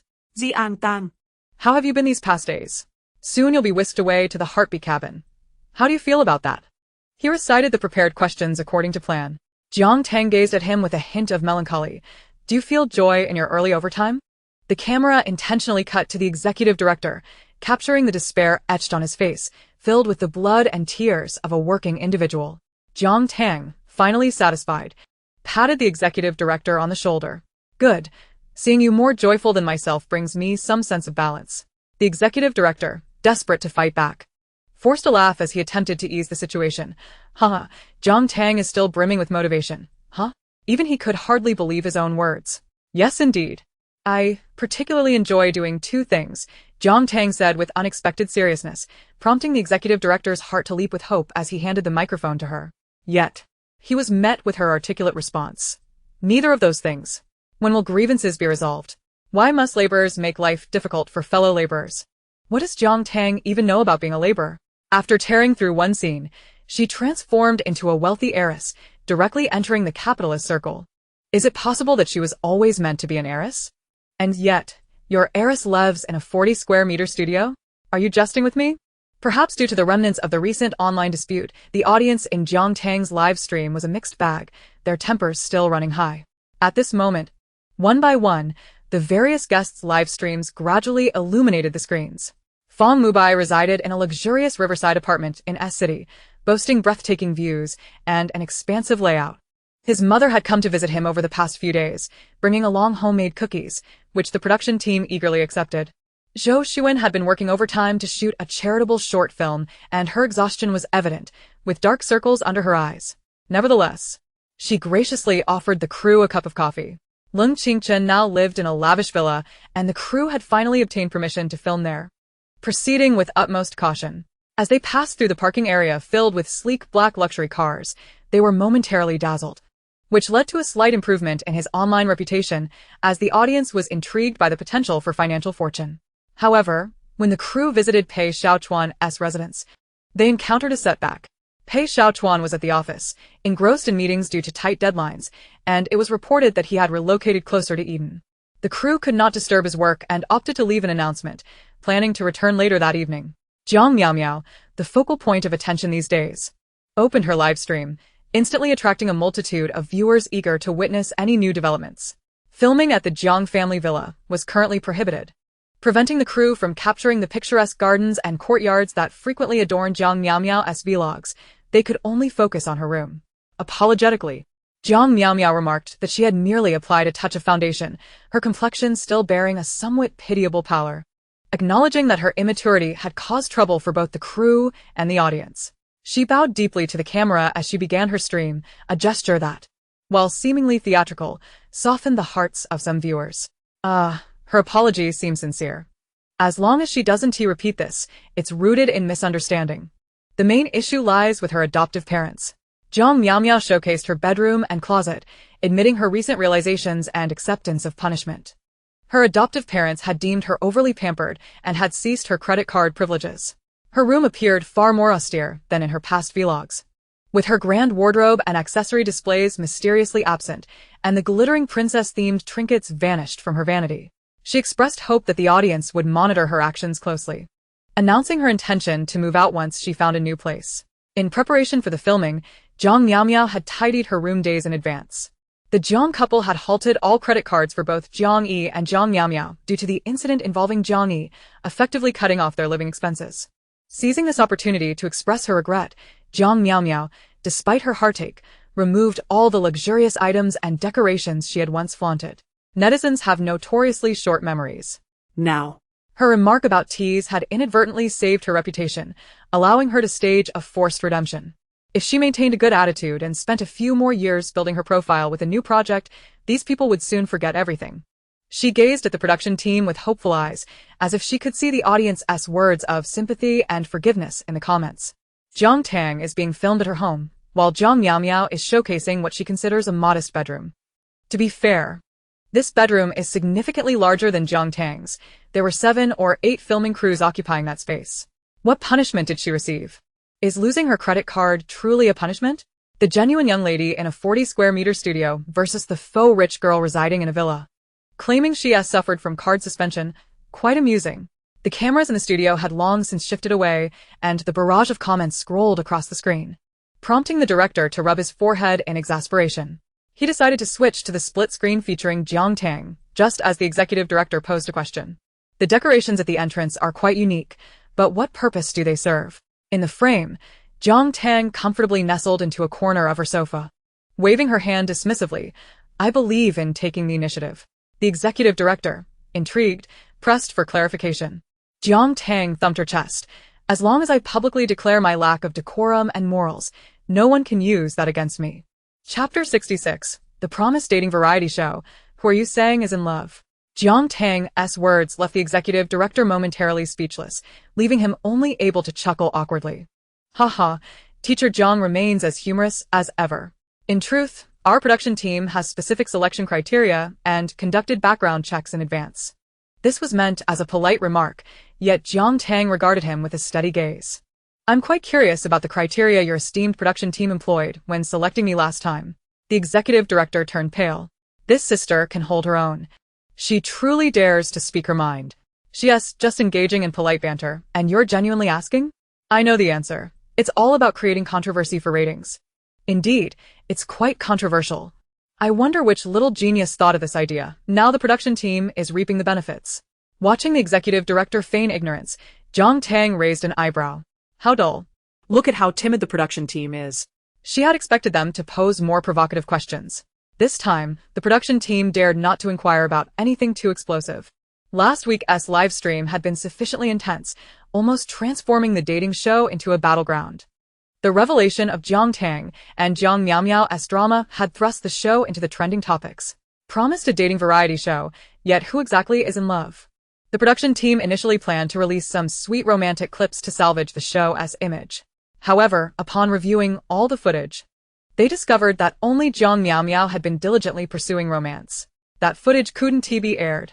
Under such circumstances, the production team was understandably cautious around Jiang Tang, striving to maintain decorum. As the conversation shifted, the comments began to turn towards the production team, prompting the director in the studio to swiftly conclude the topic, ushering Jiang Tang away towards this week's heartfelt cabin. This week's heartfelt cabin, situated in the outskirts of a city, was secluded yet offered exceptionally fresh air and splendid scenery. Learning from the previous mishaps involving electric scooters and blocked doors, the production team kept the location strictly confidential prior to the show. If last week's seaside villa exuded a European resort vibe, this place embodied the simplicity and comfort of a rural retreat, unadorned yet supremely cozy. Upon arrival, Jiang Tang found 2 guests already at the cabin entrance. "Good morning, Sister Tang. It's been a while. How have you been?" Qin Su's greeting echoed from afar, and Jiang Tang waved back with a smile. "I'm doing all right. It's just that this show has me waking up far too early. When I crawl out of bed, it feels akin to lifting the lid off a coffin." Executive Director, "You clearly only wake up in the afternoon." Qin Su laughed heartily, his carefully crafted wrapper look wasted. "You don't understand." Jiang Tang set down her hastily packed bags. "One must prioritize sleep. While my mind may be deranged, my body must remain healthy." At that moment, Zheng Ian approached, holding several bottles of drinks he had fetched from the fridge. He opened one and handed it to Jiang Tang. "Last week at the beach, I remember you always seemed drowsy in the mornings." Jiang Tang patted Zheng Ian's shoulder earnestly. "As long as I'm perpetually sleepy, I want to have time to be troubled by love. Waking up in the morning with lingering sadness over dreams of untold riches, only to open my eyes and find it all vanished. The opening thunder strikes again. The familiar show. I have returned. Isn't this just me?" Although Chen Yan is quite young, she possesses a remarkable ability to care for others, such as thoughtfully unscrewing the cap of a beverage. Qin Su, the foolish one, is still there chuckling away. Jiang Tang, holding the drink, politely expressed her gratitude but did not take a sip. instead making her way into the living room. The guests had mostly gathered, yet Pei Xiaochuan was still absent. In just a week, several guests had undergone significant transformations. The first to catch the eye was Jiang Miao. She remained clad in her beloved white dress, yet her makeup and accessories lacked the usual expensive flair, presenting a more understated and pure appearance. Compared to her previously affected demeanor, the slight vulnerability she now exhibited felt far more genuine. Lung Qingchen had also experienced a notable change. While his gaze still occasionally lingered on Jiang Miao, his attitude towards her was strikingly different from the previous week. He did not approach her to inquire about her well-being, nor did he offer a greeting, which was a primary reason for Jiang Miao's palpable sense of grievance. Another guest, Yu Yang, appeared somewhat dazed, resembling a heartbroken man whose eye contact seemed to silently question everyone about the reasons behind this turmoil. When Jiang Miao attempted to greet him, he hesitated momentarily before turning away. Only Qingyan, in a display of confidence, greeted Jiang Miao when she was ignored, extending a bottle of opened drink. This act of kindness drew considerable praise from the audience, even from Jiang Miao's remaining fans. However, Jiang Tang remained unaffected by all this. She exchanged greetings with a few familiar guests, completely disregarding Lung Qingchen and ignoring Jiang Miao's hesitance. She chose to focus on her own enjoyment. "Is Xiaochuan brother not here yet?" He Lan inquired softly, glancing towards the entrance. "Mr. Pei is in a meeting at the company this afternoon, so we are waiting for him to return home for a surprise," the executive director explained. He Lan appeared somewhat disappointed, lowering her gaze in thought before suggesting, "If he hasn't left for home yet, can we watch the live broadcast of the surprise? Look, isn't this a perfect reaction? We must watch it for the amusement. Waiting for everyone is so dull. Let's enjoy it together." Observing the audience's nearly unanimous reaction, the production team acquiesced. Yet, upon hearing this, Jiang Tang's heart sank. The camera crew was already in position, and the live broadcast commenced. Upon seeing the door to Pei Xiaochuan's residence, Qin Su burst out laughing. The imposing, solemn security door bore a handwritten note. The characters were elegantly inscribed, radiating an undeniable presence. However, the content read, "No one is home. Please contact the neighbor for sales." What a clever diversion. Jiang Tang felt her teeth clench slightly at this note. The Jiang family had indeed disturbed Pei Xiaochuan's afternoon rest over the past few days, and the paparazzi following them had taken to knocking on doors, pretending to be salespeople. After being mistakenly confronted a few times, Pei Xiaochuan had grown irritated and affixed this note.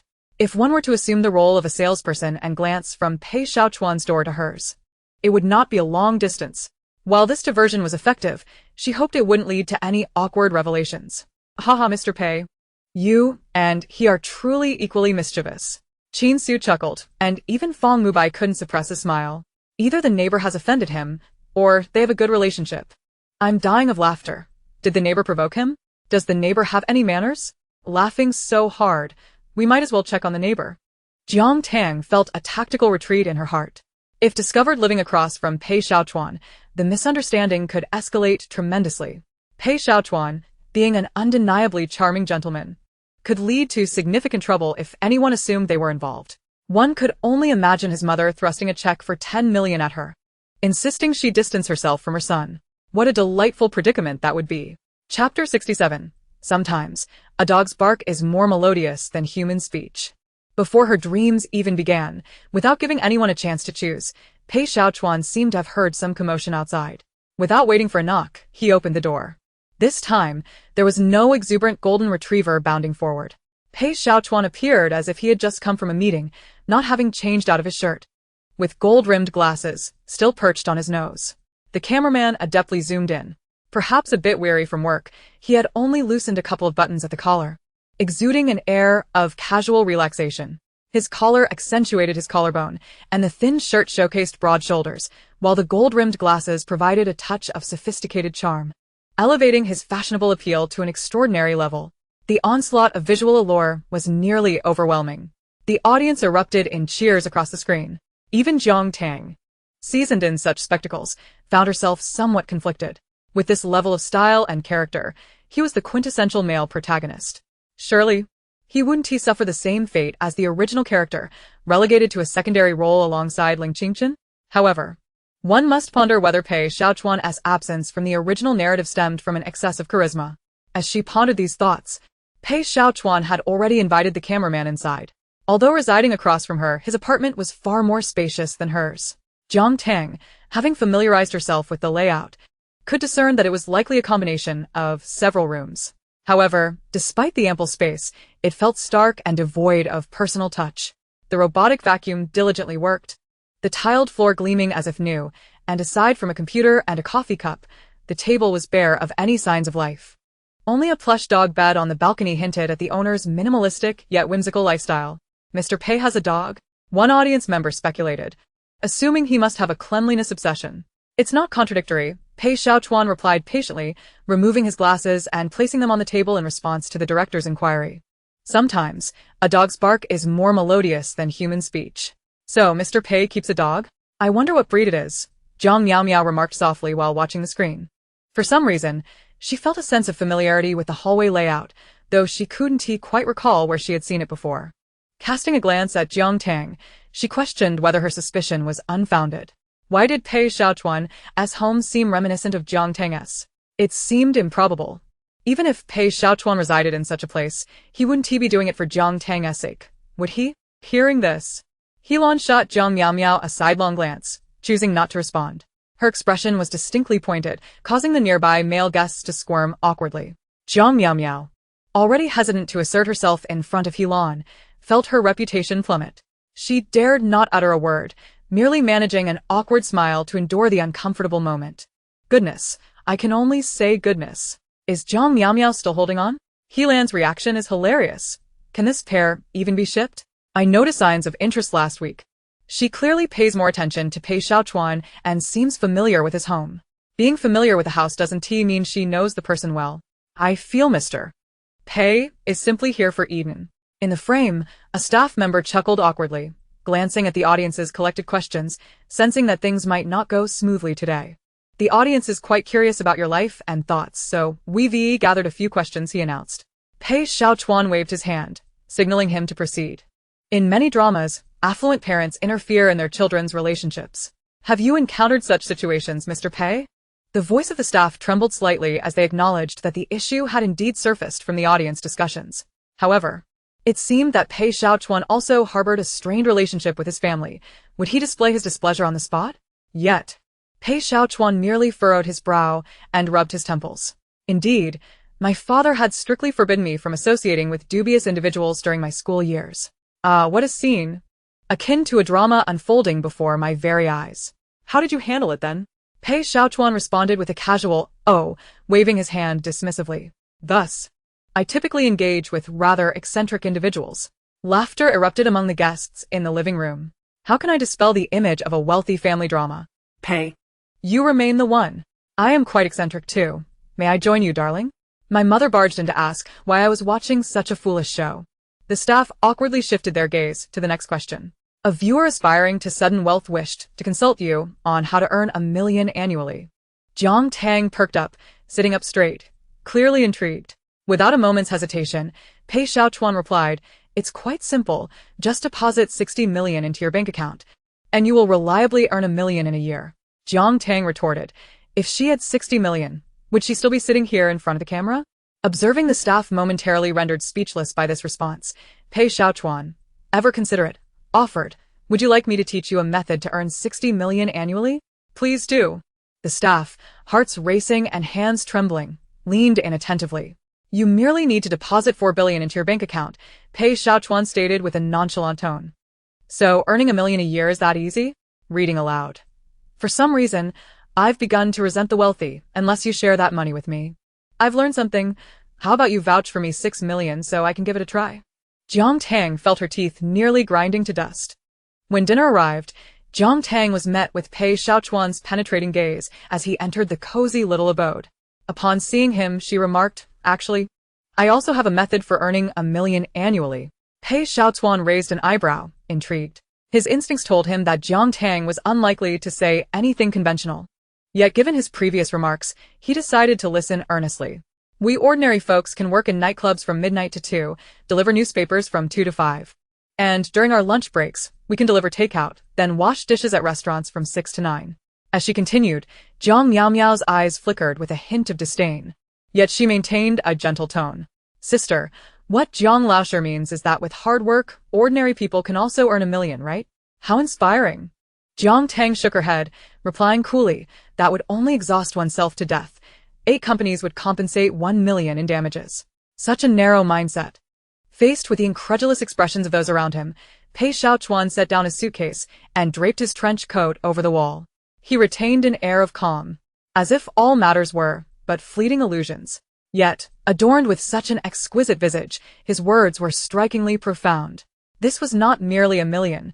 Placed in the celestial bank, it could surpass 100 million. A barrage of comments flooded in at that moment. I can't take it anymore. What was I even expecting? Chapter 68. A glimmer of hope. Not an act. The elusive method for sudden wealth had thus evaporated. Whether it was a $10 million check from someone's dream mother or Pei Xiaochuan's wealth code, all that remained were mere reflections in the mirror and illusions in the water. This led to Jiang Tang appearing somewhat despondent when she sat at the dinner table. However, her melancholy was always fleeting, especially amidst a lavish meal. How to alleviate worries? Only through feasting. After a week apart, most guests at the table had something to share. With To My Dear You skyrocketing in popularity, each guest's notoriety had risen, whether positively or negatively. Unless one's image was excessively detrimental, they still reap some benefits. Don't even mention resting. During my week off, I had 5 engagements, yet effort does yield some rewards. When Fang Qian mentioned this, a hint of joy graced her face. She may not have had much presence in the show, but her sisterly bond with Zhou Shiwen certainly garnered her some goodwill. I received an invitation to make a cameo in a historical drama. The scenes are few, but I seized this week off to complete them. Such industriousness, the effort king was indeed beside her. Jiang Tang couldn't help but glance sideways. Having lain at home for several days, she had even taken time to audition for Fang Mubai, yet she felt inclined to remain in bed indefinitely. Observing her industriousness, she decided it was best to stay put. Opposite her, Zhou Shiwen expressed her surprise. Congratulations, you've always wanted to expand your career path. And now it seems you've finally succeeded.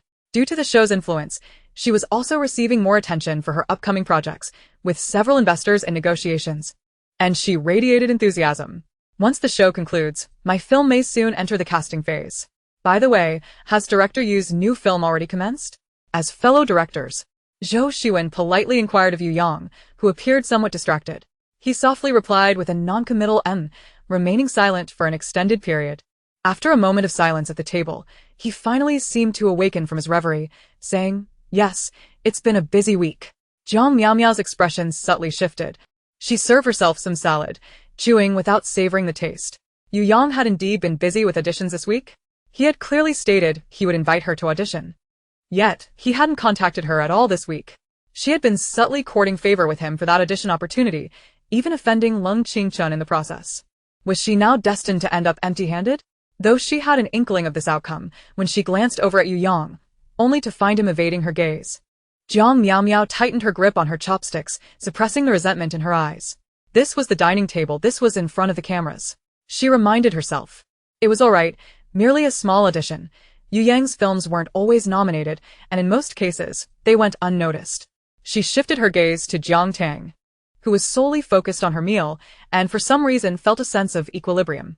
Jiang Tang exerted herself to play the fool in the program, yet had failed to attract even a morsel for herself. That made sense. With her image, let alone film opportunities, even the most indiscriminate endorsement merchants would overlook her. With the mindset of as long as my opponent has nothing, I too can have nothing, Jiang Miao found herself quite content. Jiang Miao entertained these thoughts, while her former good friend, Louis Ware, who had not contacted her for a week, was experiencing a kindred spirit moment. Louis Ware had not fared well during this week off. Her public reputation relied heavily on her close friendship with Jiang Miao, yet last week's live stream had drawn considerable ire. The moment Jiang Miao encountered trouble, Louis Ware found herself in a dilemma. Several projects she auditioned for immediately expressed their regrets. She had auditioned for several groups in Hengdian, all deterred by her online reputation. And whose fault was that reputation? Wasn't he at Jiang Tang's? Louis Ware was not particularly scheming, noticing Jiang Tang's silence. She couldn't help but speak up. Teacher Jiang's popularity is quite high lately. Several new dramas in Hengdian are casting. It seems Teacher Jiang is in high demand. She was clearly aware of the sarcasm in her words. Louis Ware must be feeling quite sour after losing several opportunities. Haha. Isn't her failure due to her own actions? Why is she blaming Jiang Tang? However, I wonder how Sister Tang's audition went. She has only acted in television dramas before. Transitioning to film must present some challenges. While Jiang Tang was enjoying her meal, she was unexpectedly called upon. Lifting her head from the fragrant pig trotter soup, she asked in confusion, "How old are you?" Louis Ware, equally taken aback, tentatively replied, "I'm fine, thank you, and you?" Their nonsensical exchange left those around them bewildered. Nearby, a series of coughs revealed that Chin Su had choked on his soup. Jiang Tang set down her chopsticks, relieved that she was no longer speaking English, and inquired, "When did teacher Lu switch careers to become a director?" Louis Ware wore a puzzled expression, asking, "What director?" "You haven't transitioned to directing, so why are you always the one fretting over the director's concerns?" Jiang Tang raised an eyebrow, her expression conveying a sense of exasperation. "Do you need to taste the nuances of a manure truck passing by?" Louis Ware's face flushed various shades, her chopsticks uncertainly grasped in her hand. Unable to articulate her thoughts, she muttered under her breath, "So, what if there was no audition? That's nothing to be ashamed of. Why speak so harshly?" Before Jiang Tang could respond, Fong Mubai set down his chopsticks and cast a curious glance at Louis Ware. "Did you not know? During the first week of filming, I invited Jiang Tang to star in my new movie." He reminisced about the moment. "I saw how Jiang Tang cast aside her inhibitions while portraying a monkey. So I decided to offer her the role in the new film." How could this be? As Fong Mubai began speaking, Zhang Miao Miao's mind went blank. And even Louis Ware's startled exclamation failed to elicit a response from her. During the break week, she had been overwhelmed and hadn't revisited the first week's live stream. Now, Her thoughts were ensnared by Fong Mubai's words about portraying a monkey and participating in a film, failing to connect the two events. Could it be that day when Jiang Tang and she were mutually made up? She had been present, had made sacrifices, and had engaged in the charade of the true and false Monkey King. Why was it only Jiang Tang who received the film role? It was still Fong Mubai's movie. A wave of regret swept over Jiang Miao Miao, leaving her breathless. If only she had let go a little that day and used her proud acting skills to outshine Jiang Tang, would that opportunity not have been hers? Just as Fong Mubai was about to continue his series of praises regarding the film and acting, Jiang Tang stood up, sincerely refilling his teacup. "Although, is it possible that I simply lack any sense of shame?" Fong Mubai exclaimed, "Best actor.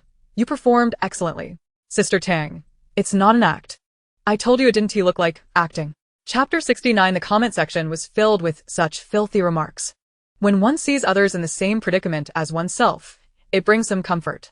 However, witnessing someone they perceive as inferior seizing an opportunity is far more disheartening than swallowing a fly. Jiang Miao Miao's reaction was somewhat subdued, but Louis Ware was like a bolt from the blue, unable to remain seated.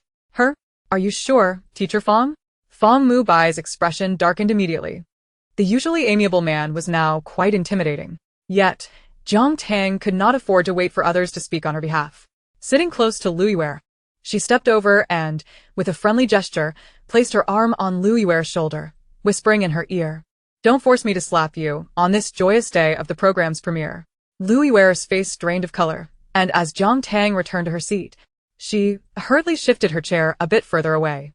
As Jiang Miao Miao's friend, she knew Jiang Tang meant what she said and could indeed follow through.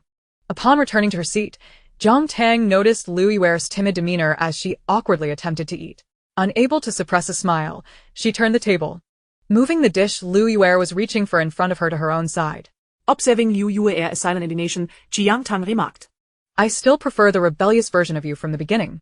I'm dying from laughter. What a culinary disaster at the dining table. A prime example of settling scores at the table. When a rival serves you food, I turn the table. You are indeed virtuous. Look at your conduct." The barrage of comments was filled with laughter, and no one noticed the contemplative expression on Lung Qingchen's face upon hearing this remark. He, too, had not fared well during this brief respite. Although To My Dear You was a massive hit, the benefits he reaped were minimal. Since the details of the Yin Yang stage incident had been made public, not only was he affected, but Starshine Entertainment had also faced repercussions, with several artists involved in the investment wary of potential scandals and thus declining participation. This posed significant challenges for his future investments. Moreover, his relationship with Jiang Miao Miao had become the proverbial straw that broke the camel's back. The overwhelming online scrutiny caught him off guard, and the leaked recording from that day felt like a stab from Jiang Miao Miao. He recalled that on the day of the incident, Jiang Miao Miao had called him, tearfully recounting how Jiang Tang had pushed her down the stairs. Consequently, he had called Jiang Tang, which led to the deterioration of their relationship. After a prolonged period of contemplation, Lung Qingchen suddenly had an epiphany. The reason Jiang Tang had been cold and distant toward him afterward was due to Jiang Miao Miao's instigation, which had created misunderstandings between them. If it weren't for that, He wouldn't have faced such hostility from Jiang Tang initially. During dinner that evening, Lung Qingchen sat beside Lu Yuer, listening as she was reprimanded. Jiang Tang's seemingly casual remark, though unintentional, resonated deeply with him. Could it be that Jiang Tang's words were directed at him? Just as Lung Haolin was urging him to mend ties with Jiang Tang. Perhaps he should take the opportunity to attempt reconciliation today?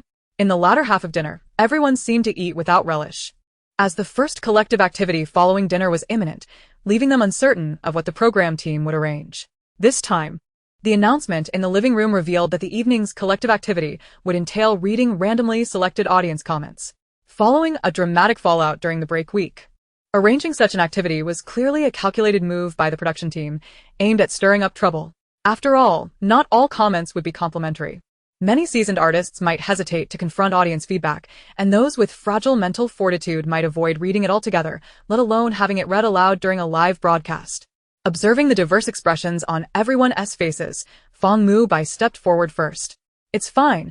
I often read critiques in film journals back in the day. It's nothing to worry about. He had witnessed his share of challenges, remaining composed in the face of scrutiny. Yet the next moment, his expression shifted drastically. The large screen displayed a fan's comment alongside an accompanying image. The picture depicted Fong Mu Bai as a powerful figure, seated at a table.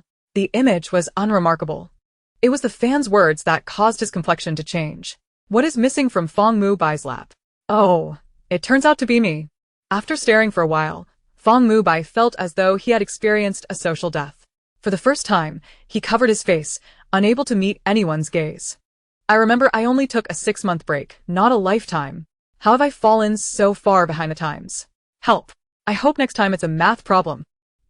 They didn't have this back in the day of film critiques. What? What does that mean? What is missing from the world SB's youth? The subsequent comments fortunately remained quite normal, primarily inquiring about the film, devoid of any vulgar language. Fong Mu Bai, rubbing his slightly warm ears, persevered to answer them all. When it was time for the next individual, he exhaled deeply, wiping the sweat from his brow. The next was Qin Su, whose fanbase was relatively younger. And the randomly selected comments appeared rather peculiar. I'd exchange a decade of Qin Su's singlehood for a chance to turn the tables. Lonely, lonely, lonely, lonely. So, if you don't wake up, you'll be single for life. Qin Su responded, I'm fine with not calling it quits on the balcony's floor-to-ceiling window. Silly son. Mommy loves you. Can you hurry up and grow up to be my husband?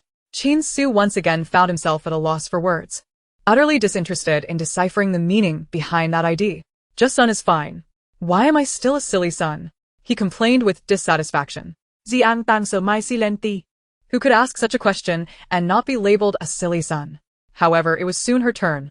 The first fan seemed less inclined to leave a comment and more like someone seeking assistance. Sister Tang, my relationship with my husband is in trouble. And I don't know how to overcome the 7-year itch. Can you help me think of a solution? Without a moment's hesitation, Jiang Tang replied, the only insurmountable mountain in marriage is the laborious shoe road. I hope this friend makes good use of that. Now, who can distinguish between me and the pervert? Tang, my wife. How could I possibly live without you, my mute bride?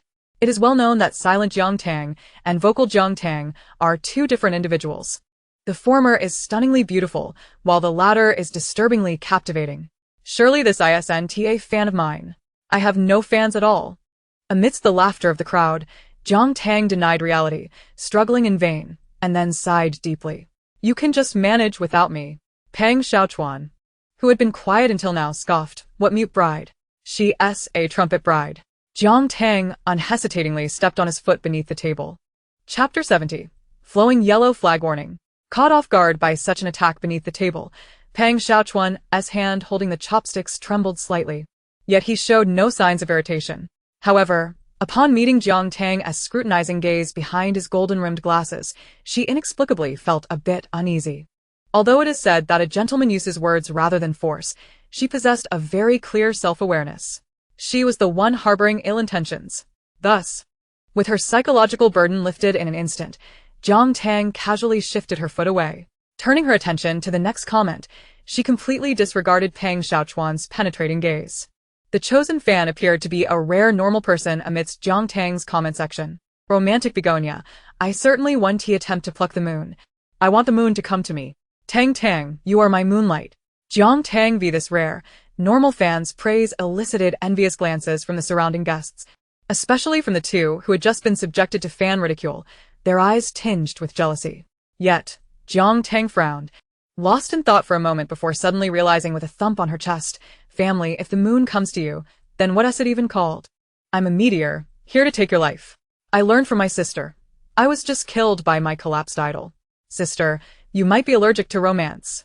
With an aversion to romance, Jiang Tang scrolled to the next comment. Sister Tang, do you have someone you wish to develop feelings for? Or, a couple you're particularly fond of? What do you think the outcome will be? Jiang Tang glanced over at the male guests and replied, of course. It's the rich finding their soulmate. I, a mere pauper, riding my little electric scooter, must witness it firsthand. The fees for the announcements must be calculated clearly. Qin Su clasped his fists at her. SKR, I believe you could step directly into a rap battle from here. With your chatting skills, I reckon you'll be single for life. Shut your mouth and find love. Open your mouth for camaraderie. I vaguely recall Qin Su once attempting to ask Sister Tang out. After reading her comment, it was now Peng Xiaochuan's turn. Frankly speaking, having seen her comments, she began to anticipate the spectacle of Peng Xiaochuan's comment section. After all, she had glanced at it during her break. The only fitting description would be explosive. When the first comment appeared on the screen, the executive director swiftly dashed forward, attempting to block the display of this random comment with his own body. The next moment, the big screen instantly blacked out. However, in that brief instant, those with keen eyes managed to catch a glimpse of the scandalous words. Young Master Pei. Having been promoted to boss at such a young age, I also wished to ride on his coattails. The living room fell silent in an instant. The laughter that had just filled the air was abruptly stifled, and everyone turned their gaze toward Peng Xiaochuan and his waist, which appeared to be subtly sinking. After a brief silence, Peng Xiaochuan adjusted his glasses, calmly addressing the peculiar stares. This is the comment section, not a no man's land. Once the barrage of comments erupted, the atmosphere turned celebratory. Since the sister can, the younger sister can surely too. Flowing yellow flag warning. I don't believe it unless you show me. The internet is rife with lewd comments. The production team promptly learned from this experience, ensuring that all subsequent comments were filtered before being aired, thus salvaging the live broadcast from the clutches of calamity. It can be said that sacrificing Peng Xiaochuan benefited millions. At least the likes of Jiang Miao Miao and Lu Yu breathed a sigh of relief. Despite the rapid response to the screen, the earlier scandalous comments swept across the internet with astonishing speed, causing the second week's broadcast to explode as soon as it aired. This surge of attention invigorated the director, who had been worried about a decline in the show's momentum, prompting an impromptu meeting that night to strategize on capitalizing on the increased viewership. The guests in the program remained blissfully unaware of this.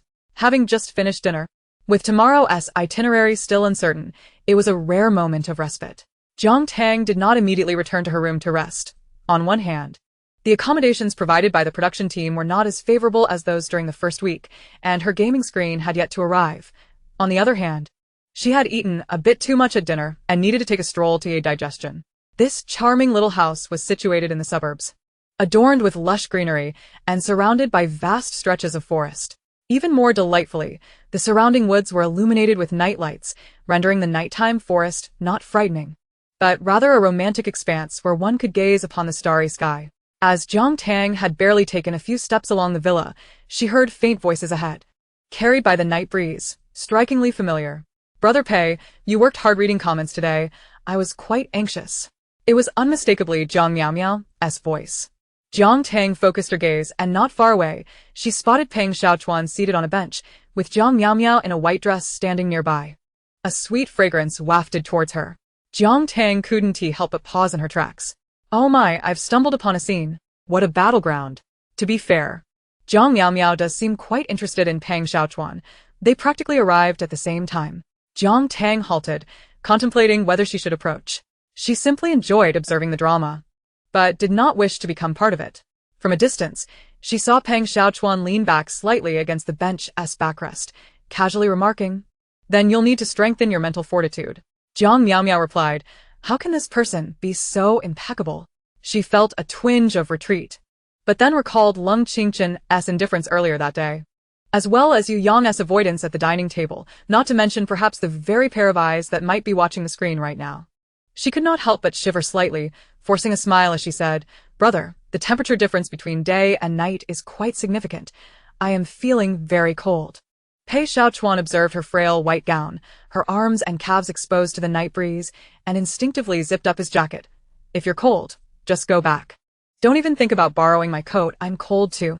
With such words spoken, it would be impolite to linger any longer. Jiang Miao Miao took her leave, glancing back multiple times as she walked away. Jiang Tang, savoring the unfolding drama like a juicy piece of gossip, was under the impression that the excitement had reached its peak when suddenly, footsteps echoed from behind. She turned to see someone peering from the entrance of the heartbeat cabin before approaching. Under the dim light, she instantly recognized it was Helan. Goodness! Another one! Oh my! Helan has arrived. Why didn't she come earlier?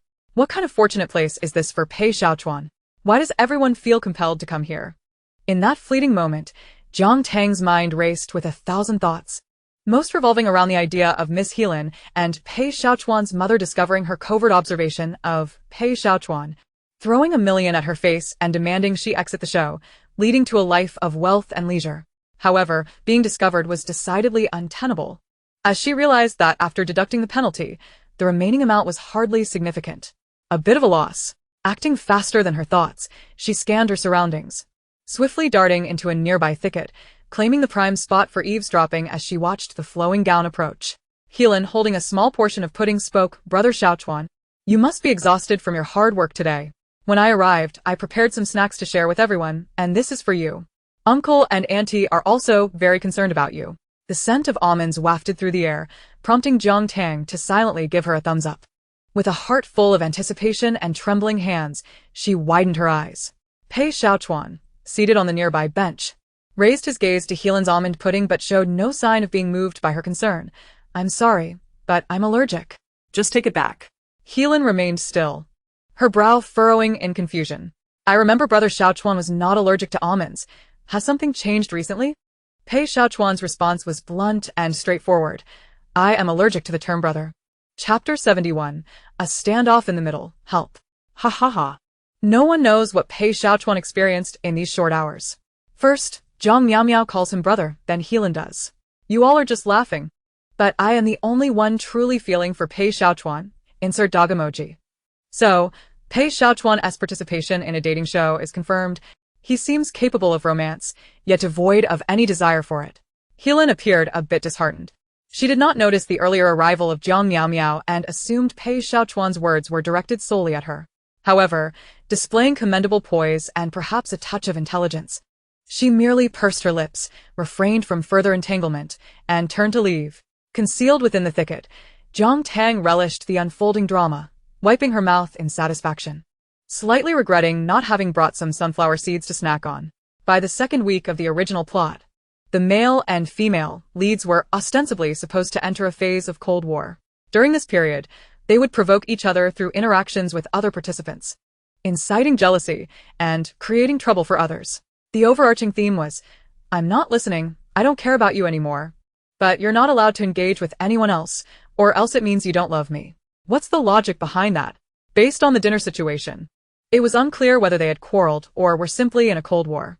Now it appeared that Jiang Miao Miao had set her sights on Pei Xiaochuan, while Lung Qingchen seemed poised to wreak havoc on someone. Nevertheless, Jiang Tang sincerely hoped for a lasting bond between the two, wishing them to solidify their relationship, soon to spare innocent bystanders from collateral damage. Crouching in the thicket, she noticed Pei Xiaochuan rising and heading in her direction, prompting her to hold her breath, wishing he would return so she could make her escape. To her surprise, Pei Xiaochuan halted not far from her, standing there, regardless. Pei Xiaochuan's presence was a considerable pressure for Jiang Tang. The surroundings fell silent, with only the gentle rustle of the evening breeze through the trees and the faint chirping of insects. To avoid detection, she had to maintain her position. After crouching for a prolonged period, her legs began to numb. Had Jiang Tang been able to perceive Pei Xiaochuan's perspective, she would not have wasted time in her hiding spot, The view from above and at eye level revealed entirely different concealments. From his vantage point, amidst the foliage, Pei Xiaochuan could distinctly see the top of Jiang Tang's head. As for why he could pinpoint her in an instant, it was undoubtedly because no other female contestants would resort to such a sneaky act of hiding in the thicket. Jiang Tang, surrounded by a circle, how will you respond? My lord? Pei Xiaochuan, observing from above. He fell silent. He was left speechless. Nonetheless, Sister Tang is truly dedicated to her gossiping endeavors. Pei Xiaochuan found the situation amusing. He had indeed felt a bit exhausted from the day's meetings and sought merely to enjoy the cool breeze and solitude. Little did he expect that after sending off Jiang Miao Miao, he would encounter another observer in the form of Jiang Tang. If only she had some sunflower seeds to snack on, he would bet that as long as Helan lingered, Jiang Tang would be entertained for hours. Pei Xiaochuan enjoyed the amusement, but had no desire to become the source of someone else's entertainment. He stood there, eager to see when Jiang Tang would finally realize her predicament. As time passed, Jiang Tang's legs were nearing numbness. She remained concealed, not daring to lift her head, desperately attempting to minimize the chances of being discovered. However, Pei Xiaochuan stubbornly remained in his spot. Unable to endure any longer, she contemplated whether to emerge boldly. Jiang Tang lifted her head, her gaze traversing from Pei Xiaochuan's trousers up to meet his amused eyes behind his golden-rimmed glasses. Their eyes locked. No wonder he was reluctant to leave. Had she been in his shoes, she too would have stayed put. She looked up. They made eye contact. I always thought Pei Xiaochuan would directly speak out, but it seems he wants Sister Tang to discover it for herself. I'm parched. This moment should last from dusk till dawn, discussing life and poetry, making the most of this splendid night sky and starlight. In truth, the evening breeze was delightful. And the starlight was indeed enchanting, creating a serene atmosphere as if only the two of them existed in that moment. Pei Xiaochuan remained still, gazing at Jiang Tang as she lifted her face to meet his. The warm glow of the streetlight softened the surrounding chaos, perfectly highlighting her bright eyes. Pei Xiaochuan felt a stir within him. Yet, the next moment, Jiang Tang slowly straightened up, beaming. It's such a clear day with the morning light shining. I see you've come here too. Under Pei Xiaochuan's scrutinizing gaze, she felt a twinge of guilt. Her voice dwindled into a whisper, and in a flurry of nerves, she uttered some nonsensical phrases, even resorting to flowery language. Are you here to unload the burdens of reincarnation? Seriously? Have I accumulated so much karma to end up watching such a straightforward dating show? Is this a mood killer? Sister Tang, doesn't this internet world have anyone you care about? Haha, I knew it. Jiang Tang has definitely exchanged her lifetime's worth of luck for this beautiful face and tongue. I thought tonight's drama would be predictable, but wow, I underestimated you. As Jiang Tang finally emerged from the thicket, not only did Pei Xiaochuan's gaze make her feel exposed, but her legs had also gone completely numb. She gasped as she hopped on her left foot, soon realizing that even that leg was beginning to numb, forcing her to awkwardly shift her stance. Despite being unable to focus on Pei Xiaochuan, she could sense the weight of his gaze bearing down on her. Was the gossip delicious? How much did you hear? Pei Xiaochuan inquired. At last, Jiang Tang managed to grasp the backrest of the bench, finding a suitable position to stabilize herself. Hee.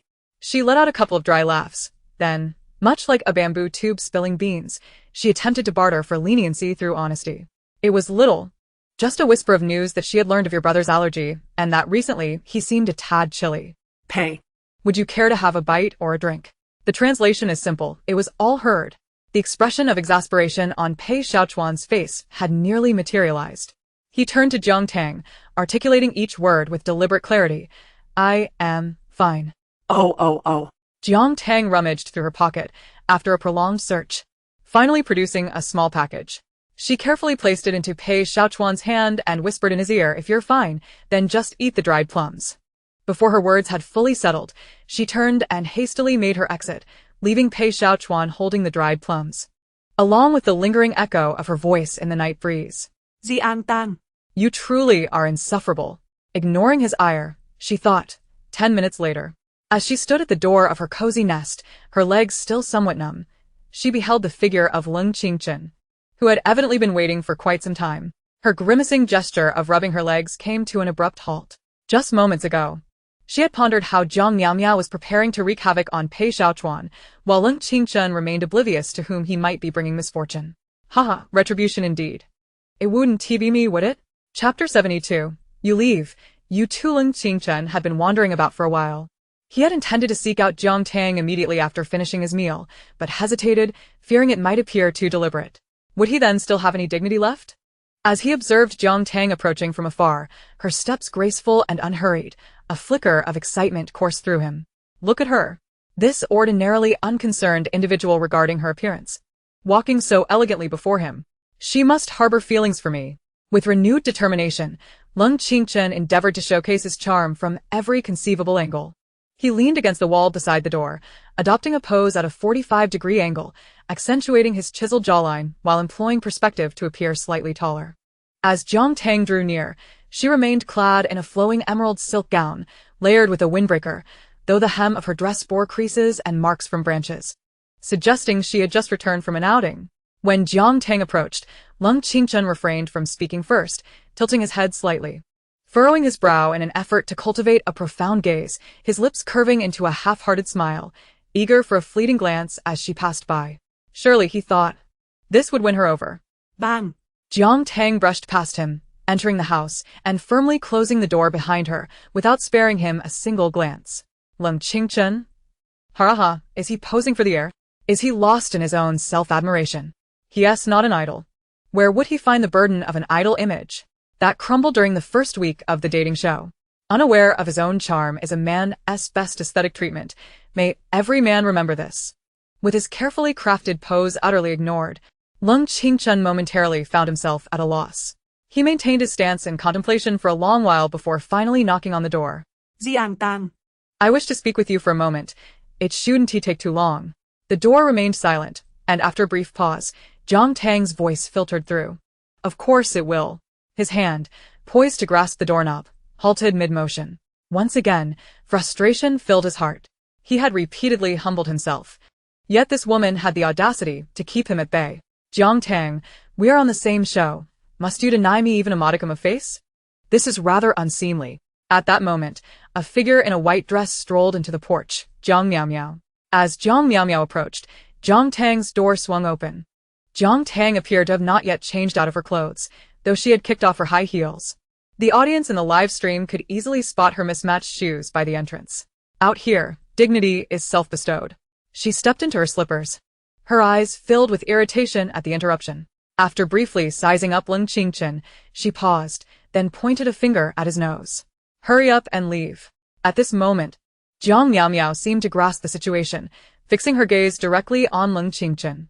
Upon encountering her eyes, Lung Qingchen's gaze flickered, and he instinctively averted his eyes. Having grown up alongside him, Jiang Miao was more than aware of the thoughts swirling in his mind, recalling the concern he had shown her just a week prior, and how he had been willing to undermine Jiang Tang for her sake. A sense of humiliation and bitterness surged within her. Yet, she found herself lacking the leverage to confront Jiang Tang directly. Thus, she resolved to tread carefully, aiming to salvage at least a portion of her public image in front of everyone and the audience. If she could leverage this to detach herself from the association with Lung Qingchen and continue developing a rapport with someone like Pei Xiaochuan, now that would be ideal. With a forced smile, she addressed Jiang Tang. What's the matter? Sister Jiang, please don't be upset. Mr. Lung can be rather blunt at times, which may offend others, but he means no harm. If there's a misunderstanding between you, it would be best to resolve it slowly. Her words were undoubtedly a lifeline for Lung Qingchen. He cast a grateful glance at Jiang Miao, who seized the moment. I believe when you looked at him just now, you must have had something to say to him, right? Jiang Tang remained silent, casting another glance at Lung Qingchen. Realizing that if this continued, his performance would become a subject of ridicule, he boldly stepped forward. Do you have something to say to me? I know about what happened before. Nothing of significance. After observing their performance with mild amusement, Jiang Tang met their gazes calmly for a fleeting moment before breaking into a smirk. Your pants are stuck in your butt crack. Jiang Miao was about to interject further when Jiang Tang shifted her gaze to her. Almost forgot. You can leave too. The door slammed shut once more. The night breeze infiltrating the space with a touch of chill, mirroring the frosty sentiments of the two as they stared at the closed door. It felt as though the distant sound of a bagpipe echoed, telling them, just leave. Inside, Jiang Tang finally allowed herself a grimace. After squatting outside for so long, her legs nearly numb, She was relieved they had finally departed. This pair of childhood friends is becoming increasingly incomprehensible. I just zoomed in and saw it's really stuck. Help. Such beautiful language, such a joyful state of mind. If I could speak as candidly as Sister Tang, I can hardly imagine how blissful I would be. To be honest, the live broadcast of this show is truly captivating. Had it been recorded, would we have witnessed any of this? Amidst this fervent discussion, the simultaneous viewership of the show to my dear reached an all-time high, with the director's team laughing broadly as they began to tally the next day's itinerary. Observing the soaring numbers following that segment, even the director's team marveled. After a battleground, the audience truly knows how to enjoy double dates. Double dates? This week's double dates arrived rather early. Cheng Ian, holding a cup of hot milk with a piece of bread in his mouth, appeared youthful and vibrant. He had arrived quite early and was now leisurely watching Jiang Tang, who looked as if she wished to bury her face in her bowl. He asked Sister, "Would you like a cup of coffee? I can pour it for you." Before Jiang Tang could respond, Jiang Miao Miao quietly inquired, "Ian, do you know how to operate the coffee machine? I've been trying for a while, but can't quite figure it out." Listening carefully, it was clear she was implying that Cheng Ian should prepare a cup for her as well. Cheng Ian kindly agreed. Jiang Tang had no desire to become entangled with Cheng Ian. This young man bore a youthful and charming visage, yet exhibited a complete aversion to engaging in social niceties.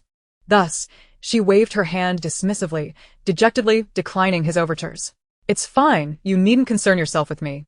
The mere fact that I can keep my eyes open is quite an achievement in itself." Qin Su sauntered over, stifling a yawn. His plate was piled high, and upon noticing the emptiness of Jiang Tang's bowl, he inquired with a hint of surprise, "Sister Tang, why haven't you started eating yet? Is breakfast not to your liking?" Jiang Tang's expression was one of profound melancholy, her gaze vacant. Breakfast is indeed delightful. The primary issue lies in the fact that it is far too early. As Jiang Tang struggled to stave off slumber, Cheng Ian had already risen to prepare coffee. At this juncture, Jiang Miao Miao dared not let Cheng Ian scurry about alone. She rose from her seat. "I'll accompany you. I need to learn how to operate the coffee machine. I can't rely on others forever, can I?" Although Jiang Miao Miao had recently endured a significant decline in her public image, she still retained a fanbase, most of whom held favorable views towards Cheng Ian. After all, Yu Yang's demeanor had turned chilly, while Ling Qingchen had executed a complete about-face, seeking to distance himself from Jiang Tang, whose impression had plummeted to an all-time low. Fans' enthusiasm for her interactions with Cheng Ian surged significantly. Here we go again. It's that daily moment of watching Sister Tang rise, akin to lifting a coffin lid. You can't deny it. Our Ian is genuinely kind, caring for all the female guests. Indeed. Hasn't he taken the opportunity to kick Jiang Miao Miao while she's down? I'm already shipping them. There's a certain tenderness towards Miao Miao. Her situation with her foster parents has truly been a disaster, and she's becoming increasingly timid. As the two emerged with their trays, Pei Xiaochuan happened to descend from the second floor. The substantial temperature variance of the suburban mornings necessitated an additional light brown vest, which accentuated his broad shoulders, slim waist, and long legs. He paused momentarily to allow Cheng Ian and Jiang Miao Miao to pass. "Brother Pei is here." Despite having faced several cold receptions, Jiang Miao Miao maintained an air of familiarity with Pei Xiaochuan. "Ian just taught me how to use the coffee machine. Would you like some coffee, Brother Pei?" Give me a chance to practice. Cheng Ian halted briefly, casting a glance at Jiang Miao Miao, his smile somewhat subdued. "Miao Miao is quite the quick learner. That's primarily due to your excellent teaching." Jiang Miao Miao beamed at the affirmation. "Brother Pei, what would you like? Sugar or milk?" Pei Xiaochuan's gaze shifted from Cheng Ian to Jiang Miao Miao, lingering momentarily on the tray she held. "No, thank you. I prefer to drink it without any additions." Jiang Miao Miao's smile faltered. "Haha, you truly understand how to be mischievous." Director Pei said he had enough last night. Why is he pulling this again this morning? No wonder he asked my electronic pickled vegetable. I could eat 3 bowls of rice with it. With a light pat on her stomach, Jiang Tang felt her appetite awaken. Rising to retrieve her plate, she was interrupted by Helan, who spoke up from a corner of the round table. Having consumed only a boiled egg that morning, he cradled a cup of iced Americano. "When we were young, I called you brother out of habit, and now I find it difficult to change. I contemplated this all night. I can't just call you Director Pei, that would be too distant." At that moment, Pei Xiaochuan approached the dining table, appearing not particularly hungry, only pouring himself a glass of water. As Jiang Tang filled her plate, she chimed in, The matter of addressing someone is quite profound. Qin Su immediately seized the opportunity to play along. What profundity! Jiang Tang z ponde mistrioli. As if imparting her lifelong wisdom, calling someone brother feels too intimate, while Director Pei feels too formal, failing to convey our camaraderie. What should I do? What should we call him then? Jiang Tang dramatically thumped her chest, declaring, how about we compromise and simply call him bro? Pei Xiaochuan interjected softly, his ethereal features typically exuding a touch of coldness, now intensified by the weight of his gaze fixed upon Jiang Tang. Oblivious to the pressure, she merely chuckled, prompting Qin Su to crack under the tension. Hey, bro comes a bit early, doesn't it? Shall we compromise further? Pei Xiaochuan regarded Jiang Tang, then pointedly gestured towards Qin Su. I say, bro, roll away. Qin Su, why am I the only one being reprimanded? Before he could fully process, he saw Jiang Tang chuckling. Director Pei seems unsatisfied. This doesn't reflect our relationship with him. She began counting on her fingers, appearing genuinely earnest, making it difficult to discern whether her expression was sincere or a performance. Our bond with Director Pei is as unshakable as steel. Perhaps we should endearingly, yet respectfully call him Iron Man. Pei Xiaochuan rubbed his forehead, looking as though he were on the brink of exasperation. Helan observed his expression and furrowed her brows slightly. How about? She was about to suggest they cease the jest when Pei Xiaochuan swiftly finished his water and shot Jiang Tang a sidelong glance. Don't flatter yourself. What steel? Your relationship is akin to licking iron at 30 degrees below zero. Jiang Tang? Pei Xiaochuan summarized, knowing full well that no good can come from it, yet still succumbing to curiosity. The notion of licking iron at 30 degrees below zero is quite incisive. Licking iron implies knowing there's a problem, but still being curious. Doesn't he it? Ha ha ha. Are you two engaging in a comedic duet? To be fair, watching you two squabble like children brings a smile to my face, almost making me feel like I'm basking in sunlight. Ah. He said he has curiosity. I'm dying from this elementary school romance. Despite the trending topic of licking iron at 30 degrees below zero, few took the pairing seriously. After all, Pei Xiaochuan's aloof demeanor was widely recognized, appearing to engage solely for the sake of the company, embodying the essence of a career-driven individual. As for Jiang Tang, which female celebrity enters a dating show spouting platitudes? What is there to discuss? It's better to refrain entirely. The onlookers sighed before returning to the selection segment. This particular selection segment was notably distinct, requiring guests to rank their preferences, with the top-ranked individual to explain their choice in a solo interview. The final dating selection would be based on these rankings. To enhance the guest's experience, the ranking votes would remain undisclosed, revealing only the matching outcomes. This led Jiang Tang to scrutinize her preference rankings, fidgeting as if preparing for an exam. The camera zoomed in on her ranking sheet, which contained only the name at the very bottom. Dead last, as expected, Lung Qingchen. Observing her frustration, even the MC stepped forward to inquire, Sister Tang, are you truly in such a predicament? Jiang Tang sai heavily. It feels less like a date, and more like I'm sending the male guests to their doom. Lui Wei had long completed her questionnaire and, noticing Jiang Tang's self-deprecation, couldn't he resist making a jest? Then doesn't that mean whoever you choose is doomed?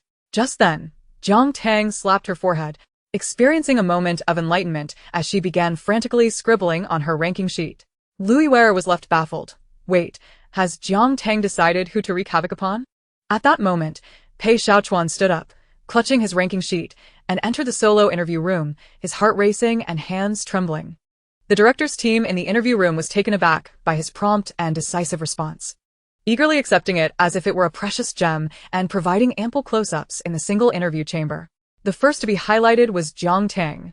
As the close-up revealed Pei Xiaochuan holding his form, maintaining an unflinching demeanor while reciting this explosive answer, I can't shake the feeling that someone is out to harm me. I must take the initiative. In Chapter 74, the selection process for the dating show was indeed conducted in such a manner. The intricacies of filling out forms and the preliminary interviews could be perceived as both complex and straightforward. In no time, the guests in the living room had completed all necessary tasks. As the director's team emerged, Zhang Miaomiao felt a mix of anticipation and anxiety. She had meticulously calculated her results. This ranking of affections would ultimately guide their dating decisions, serving as a test of the viewer's perception of their emotional connections. It was crucial that those with whom she shared a good rapport were ranked favorably. She had ranked Chen Yian second, while her top choice, of course, was Pei Xiaochuan. When selecting based on affection, it was prudent to start with those she had interacted with the most. Pei Xiaochuan had limited interactions with female guests, primarily Jiang, Helan, and Jiang Tang.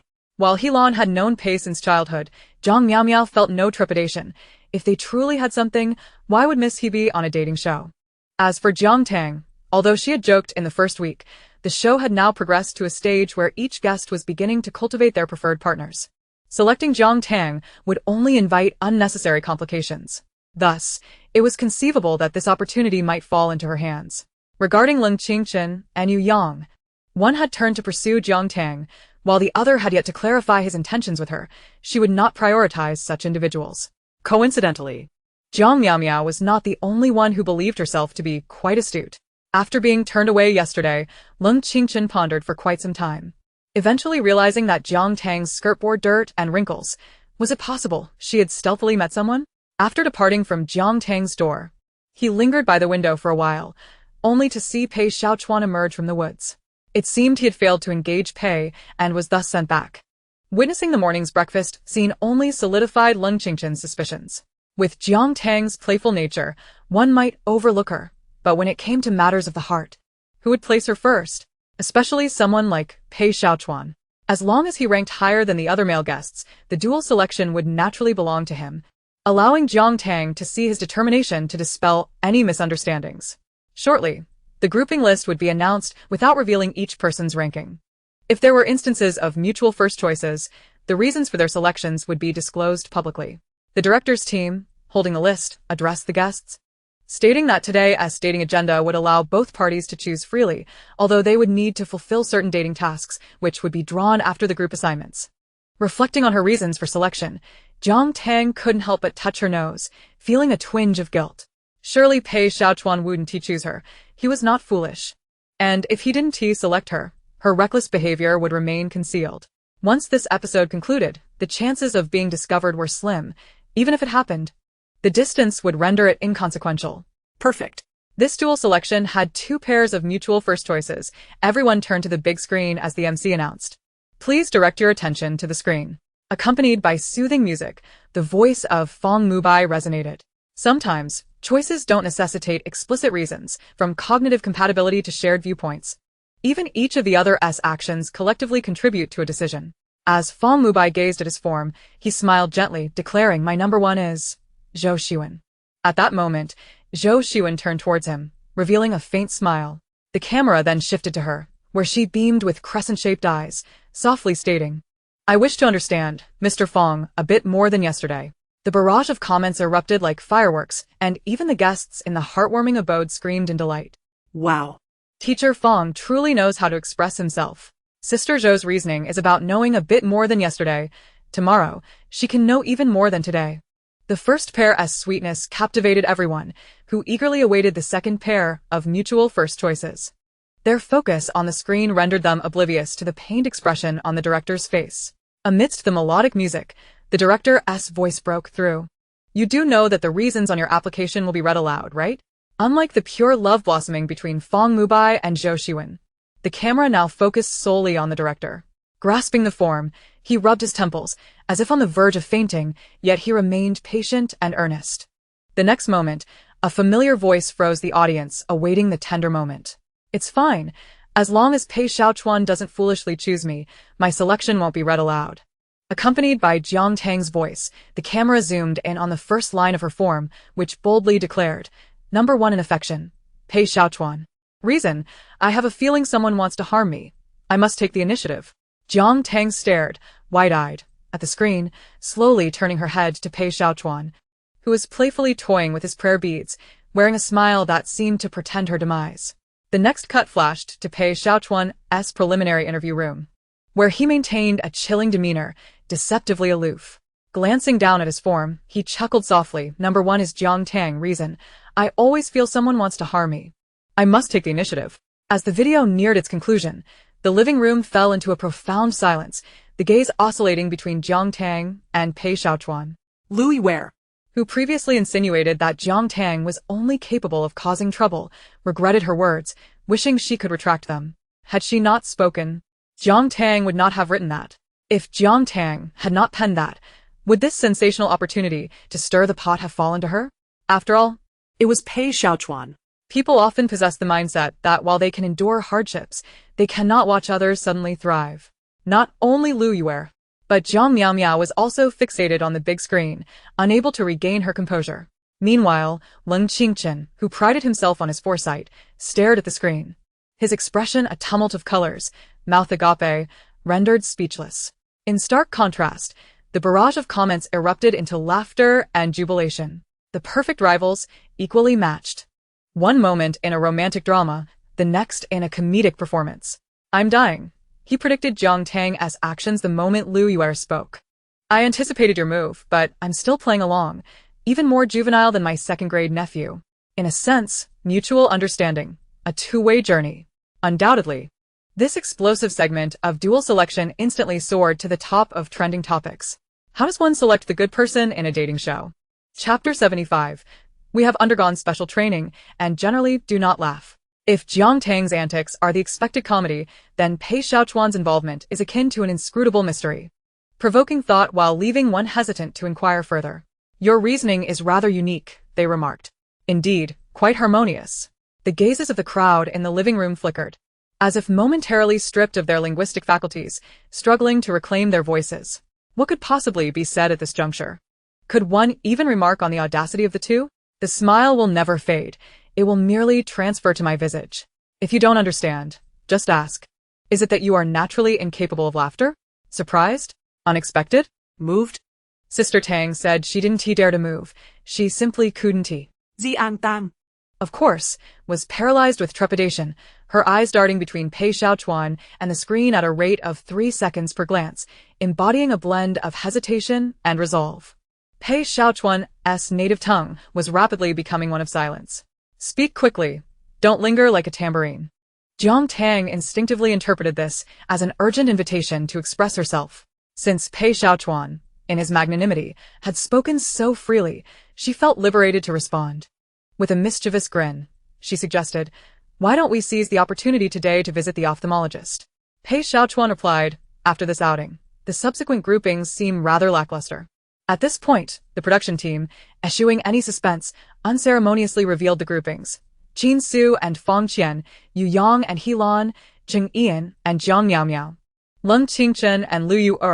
Although none were the preferred choices, it was understood that this arrangement indicated a departure from their initial selections. Yet no one would sulk over it. After all, to sulk over a grouping would be somewhat undignified, tarnishing one's standing among the general populace. Meanwhile, the director's team had wheeled over the lottery box, instructing the guests to draw their tasks in accordance with the groupings. Surely, nothing untoward would arise now. Watching Pei Xiaochuan draw his lot, which revealed a romantic lunch, the director's team breathed a sigh of relief. After all, these tasks had been meticulously curated to foster a romantic ambience. Even if mischief were afoot, there was little room for it to flourish. Next, they observed as Jiang Tang rummaged through the lottery box for what felt like an eternity before extracting a task card that read, "Select a set of couple-S attire for both yourself and your partner." Considering Jiang Tang's previous flamboyant makeup and Pei Xiaochuan's current attire, which, while indiscernible in brand, was clearly not pedestrian, the director's team, who had just relaxed, nearly choked on their breath. Allowing Jiang Tang to choose attire for Pei Xiaochuan, particularly couple-S attire, was tantamount to inviting disaster. They hastily issued a correction. It must be proper clothing. No animal cosplay, no costume ensembles. It must be attire. Jiang Tang sighed with a hint of regret. Am I truly that unrefined? The director's team, sensing the shift, retorted. So, will the production team reimburse the cost of the clothing? It was clearly not a matter for reimbursement. Who knew what Jiang Tang might conjure? The director's team deftly sidestepped the question. Well, You can use last week as allocated funds from the production team. If it exceeds that, you'll need to cover the difference. tease it. How stingy. Laughing to the point of tears, I see Pei Xiaochuan's gaze now tinged with pity. Having issued a correction, it should be invisible now. What a pity. Clearly, the director's team is experiencing PTSD. If Pei Xiaochuan were to don the flamboyant attire, he would reveal why flowers bloom so vividly. In the bustling heart of City S, the throngs of people were dense, yet the production team, prioritizing safety, had ceased the live broadcast as the guests made their way to the date venue. although Jiang Tang and Pei Xiaochuan walking side by side drew considerable attention. They encountered no one who dared to intrude. Jiang Tang scoured her phone for clothing stores for nearly half an hour before finally settling on one. Inside the boutique, Pei Xiaochuan observed as Jiang Tang unveiled 2 garments from seemingly nowhere, falling into a contemplative silence. Jiang Tang, beaming as she held up the 2 items, exclaimed, "Hey, Pei Xiaochuan, don't you think this outfit perfectly suits your demeanor?" The garments were 2 unadorned beige pullovers, quite conventional, emblazoned with the words boss and trusted aide in a grid pattern across the chest. As Jiang Tang fervently pitched the oversized boss sweatshirt, waving it in front of him, she noted its understated luxury, an item that, while unassuming at first glance, would render one unmistakable in a crowd, making it particularly suitable for office wear. Pei Xiaochuan replied, "I merely think if my trusted aide dresses like this, Eden will be bankrupt by tomorrow." Though he spoke thus, he accepted the outfit Jiang Tang had selected. "Ha ha ha. I must say, Sister Tang is rather reliable this time." The word boss on his chest fittingly highlights Pei Xiaochuan's exceptional status. Though Pei Xiaochuan jested about bankruptcy, his body was honestly leading him toward the fitting room. The clothing was merely a lightweight shirt. After Jiang Tang slipped it on, she donned a jacket over it, revealing the glaring 4 characters emblazoned across her chest. She looked magnificent. When she emerged, Pei Xiaochuan was already waiting outside. His tall stature and impeccable proportions rendered even this otherwise ordinary piece of clothing remarkably flattering on him, accentuating the gleaming boss across his chest without seeming out of place. "Stunning, Pei Xiaochuan," Jiang Tang appraised him. And just as Pei Xiaochuan thought she might finally utter a compliment, she patted her chest and proclaimed, "My taste is impeccable. It is, after all, my choice." His native tongue was now engulfed in silence. Upon completing the first task, the subsequent endeavor was, of course, to partake in a romantic lunch. Given that it was already past noon, the likelihood of finding an available table anywhere with an inviting ambience was slim, particularly at the numerous tastefully decorated trendy establishments that often required advance reservations. Pei Xiaochuan, however, merely inquired of the production team whether he could make a call using his own phone. After a moment's consideration, and recognizing this was merely for the sake of fulfilling the task, the production team readily consented. Within mere minutes, Pei Xiaochuan confirmed that the issue had been resolved. The restaurant he chose for them was called Yu Yen, and merely standing before its sign, Jiang Tang could sense the air thick with the aroma of affluence. "Is this going to be a splurge?" she queried. Pei Xiaochuan's expression was somewhat pensive as he subtly glanced at their couple-esque attire. The restaurant's staff were all specially trained, generally refraining from smiling. Whether or not they were truly trained was uncertain, but the level of service was notably commendable. The temperature within was quite agreeable, prompting Jiang Tang to remove her jacket, naturally leading a staff member to assist her and guide her to a table. As a gentleman, Pei Xiaochuan followed closely behind. However, as he raised his gaze, despite the curtain of her long hair, the 2 characters emblazoned on the back of Jiang Tang's shirt remained conspicuously visible. Major trouble. The muffled laughter of the trained staff echoed nearby. Pei Xiaochuan rubbed his forehead, casting his eyes down to the boss emblazoned across his own chest. Yet, upon closer inspection, one could discern the corners of his lips curving into an almost imperceptible smile. He rarely smiled, but when he did, it was typically for something particularly amusing.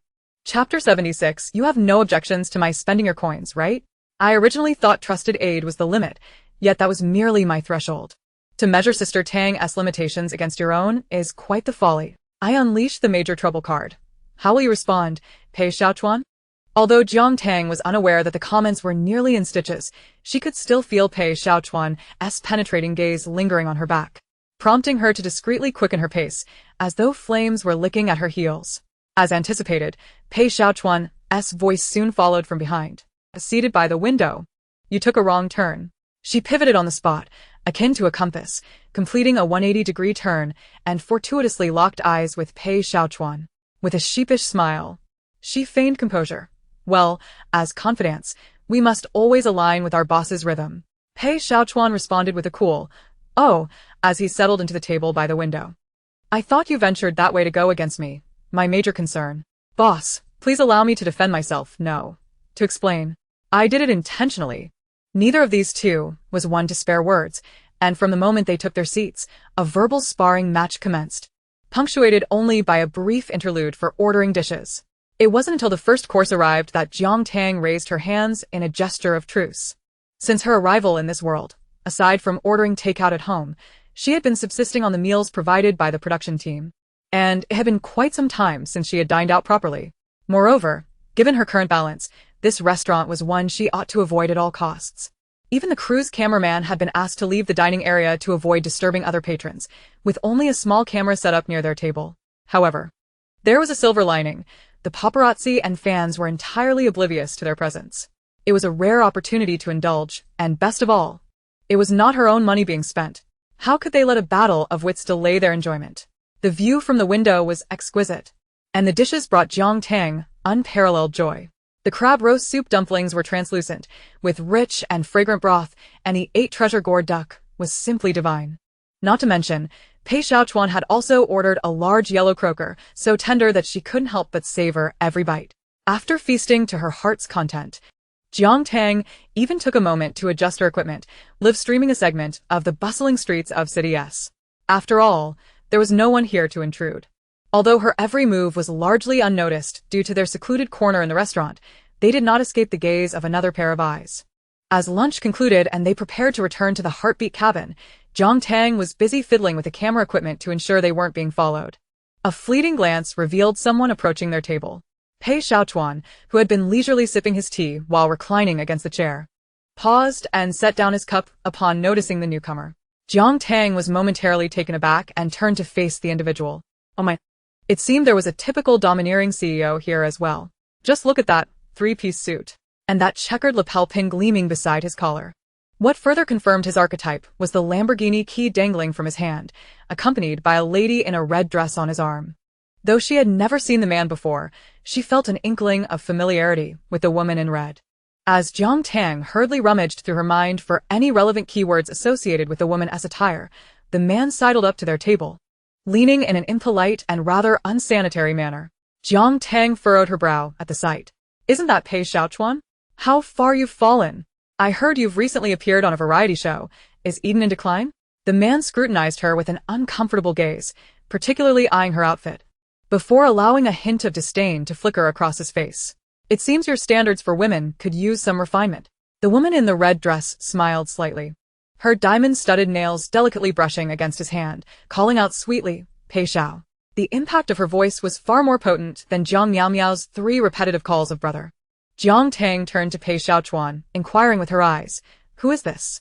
Quite intimidating. Pei Xiaochuan met her gaze, as if understanding her unspoken question, and replied calmly, This is Pei Guolan, my half-brother, currently living off the family fortune at Pei Corporation. Just consider him a fool. The instant she heard the name, Jiang Tang matched the man to the character from the original novel. Upon first encountering Pei Xiaochuan, she had diligently researched everything concerning him and the Pei family within the text. At that moment, she had found it puzzling. The original narrative offered scant details about the Pei family, mainly focusing on the business negotiations between Lung Qingchen Stellar and Pei Corporation. The representative from the Pei family was none other than the man before her, Pei Guolan. Coupled with Pei Xiaochuan's mention of half-brother, she began to comprehend how Pei Xiaochuan had honed a sharp tongue. Jiang Tang appraised the man opposite her and retorted, You have a way with words when it comes to women. It's likely a reflection of your own ignorance. Is the genetic quality in your family mutated in him or in you? Pei Guolan's expression contorted in response. He had entered through the live stream. Having watched Pei Xiaochuan trending for several days, noting his association with an unknown starlet, feeling both disdainful and pleased. Disdainful, of course, because he believed Pei Xiaochuan was diminishing his own worth. Pleased, as he could use this opportunity to elevate his own status. Little did he expect to be swiftly put in his place by Pei Xiaochuan. Furthermore, the nameless starlet had the audacity to echo his sentiments, seemingly unafraid of being ousted from the entertainment industry. Who do you think you are? Daring to speak like that? Do you want to be kicked off your little show? Upon hearing this, Jiang Tang's eyes widened with excitement. Oh, really? She cheerfully pulled out her bank card and a crumpled contract from her wallet. My breach of contract penalty is 7,500,000. Would you prefer a transfer or a check?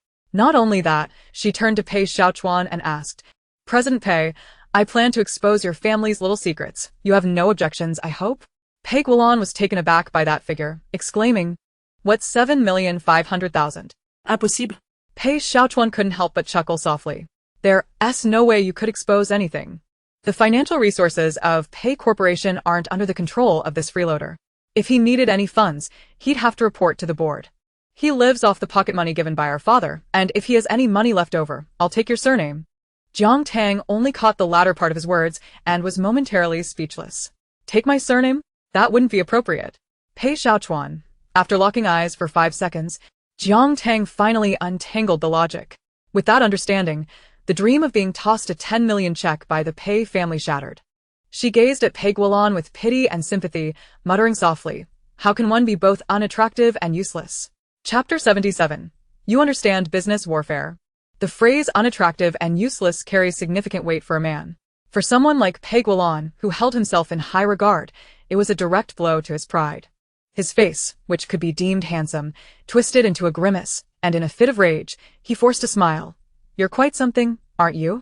This statement, which should have been laden with menace, sounded like mere drivel to Jiang Tang, lacking any impact, and even reversing the situation.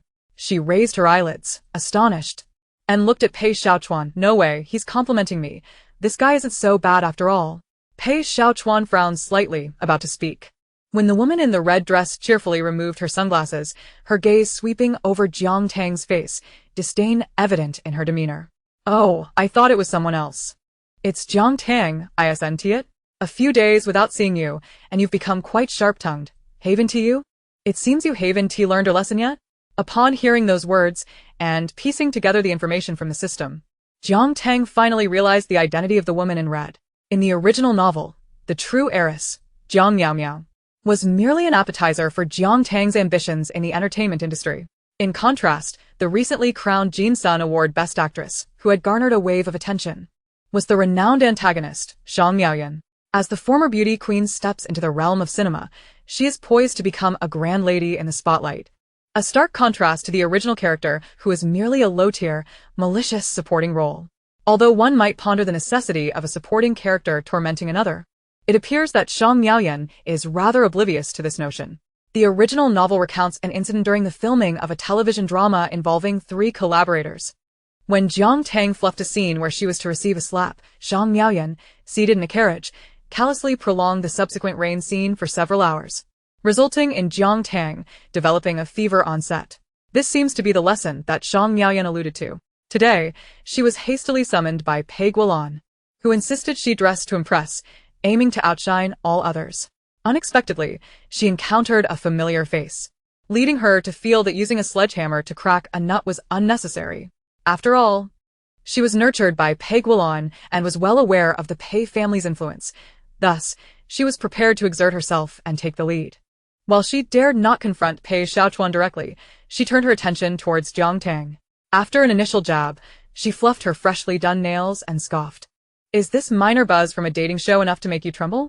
Speaking like that to young Master Pei, you must truly be tired of living."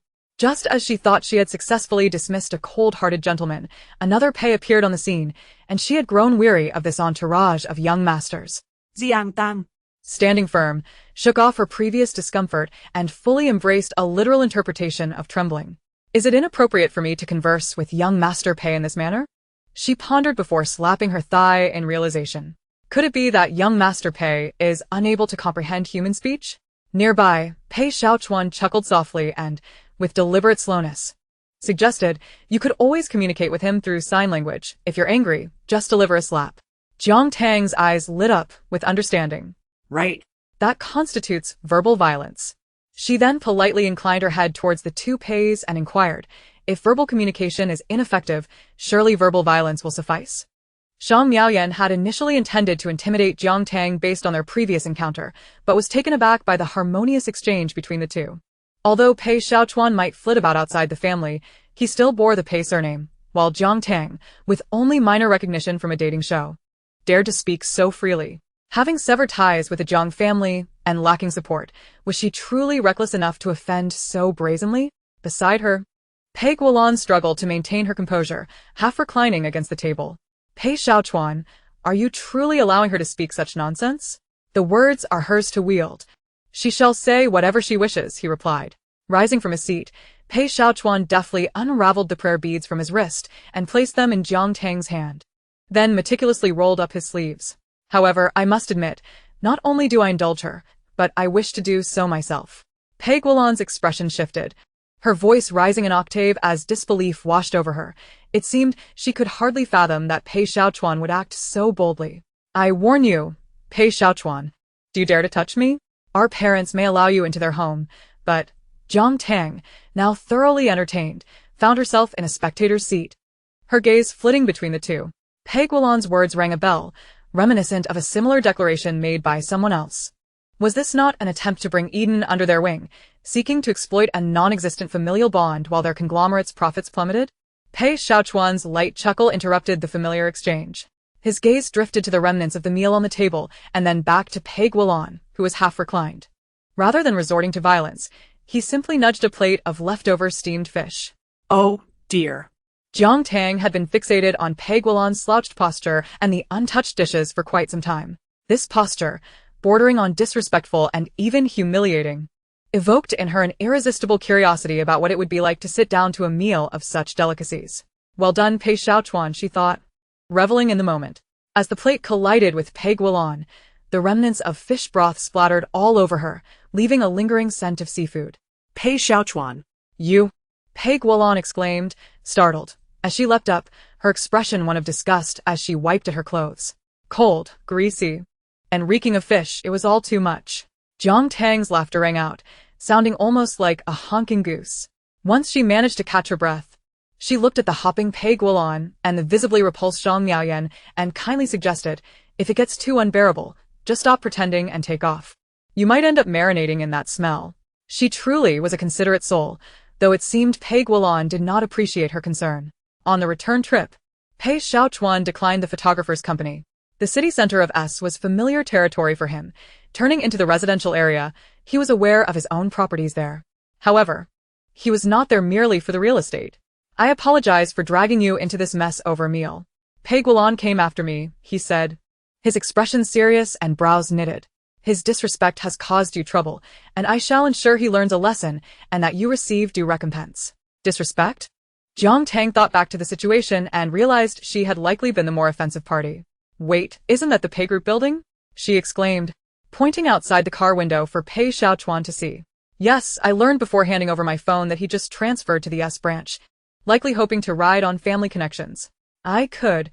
Pei Xiaochuan was poised to share his meticulously crafted high-end business strategy when Jiang Tang interrupted, slapping her thigh. You can get into Pei Group, right? What better day than today? Let's go and kill his office's money tree. Pei Xiaochuan mused. High-stakes business warfare often requires the simplest of tactics. Chapter 78. Has this guy wet his pants?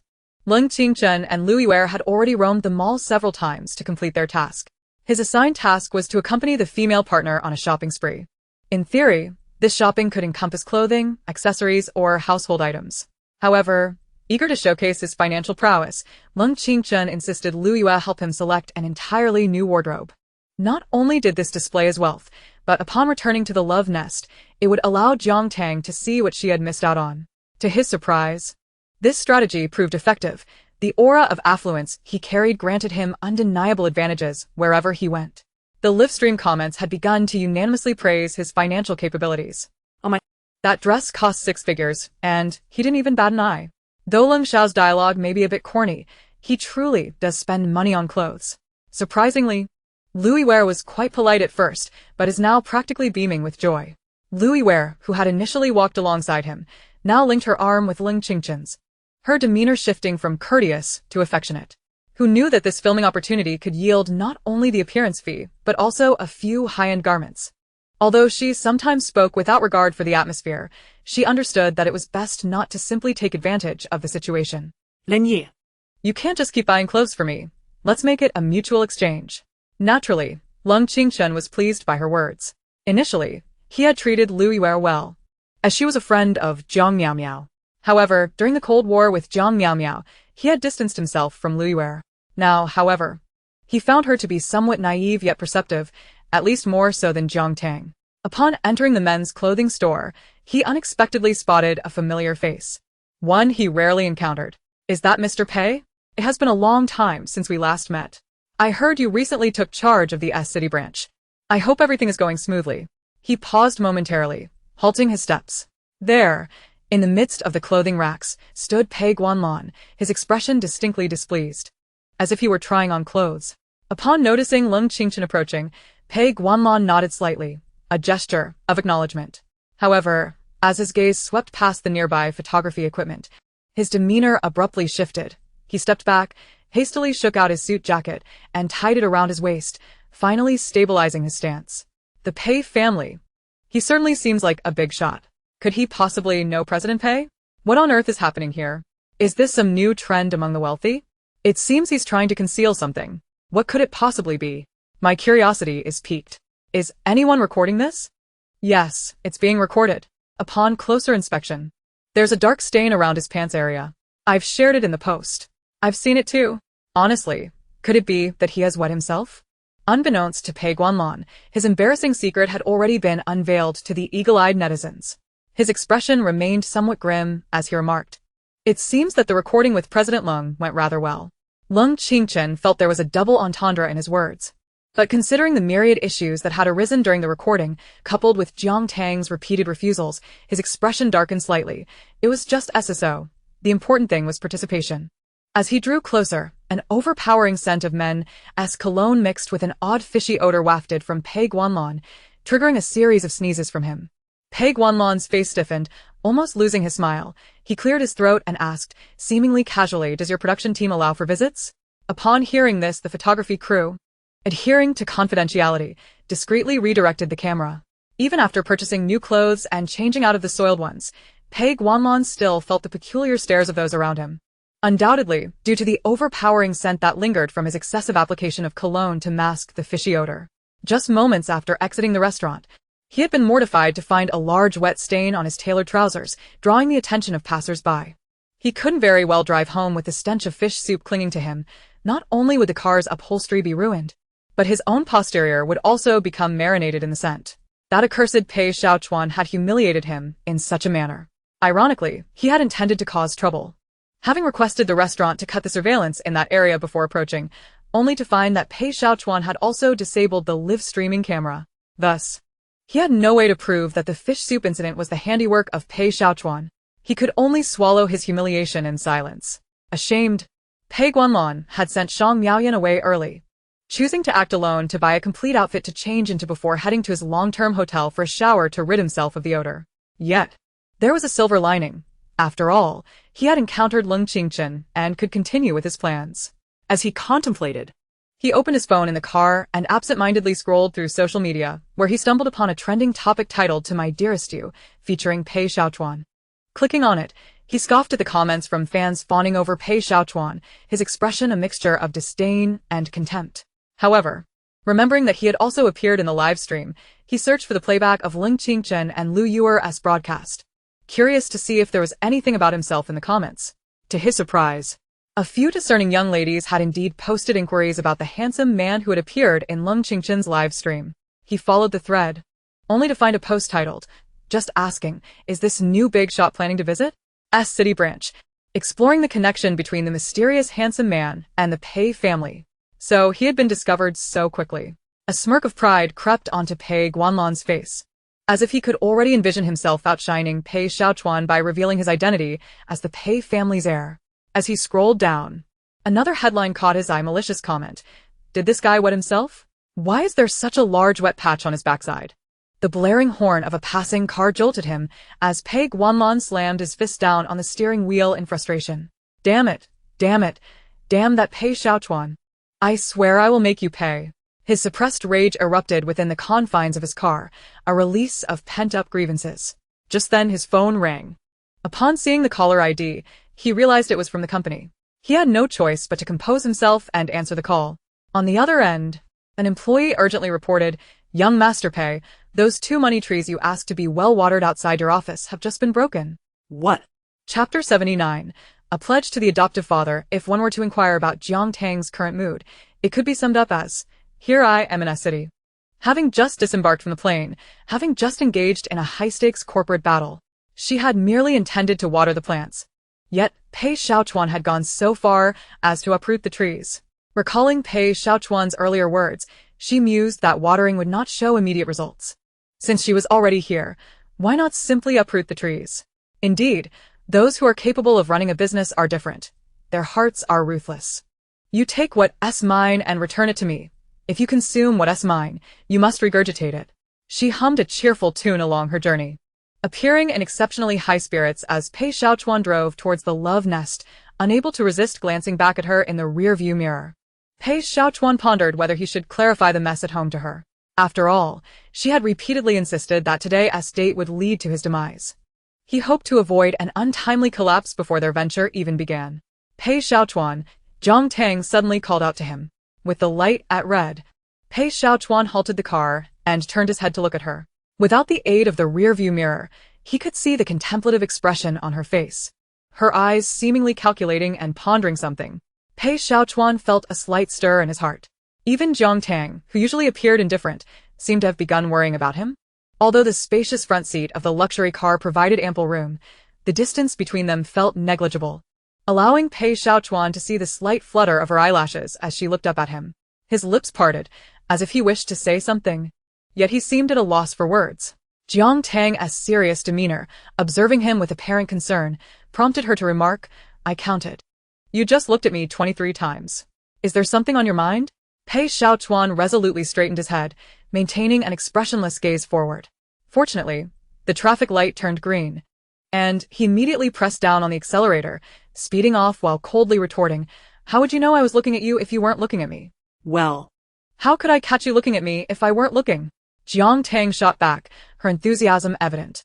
The only responses to her were Pei Xiaochuan's words and the forceful acceleration of the car, along with the sensation of being pushed back into their seats. The first group to return was Yu Yang and He Lan, both of whom appeared somewhat distracted despite having drawn the task of visiting an amusement park. They hardly experienced any rides, merely watching the flower parade before deciding to head back.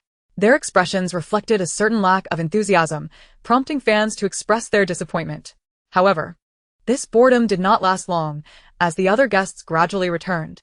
When Cheng Ian arrived, he carried a cake box, which, from the transparent protective layer, appeared to have been crafted with all the finesse of a lump of goo.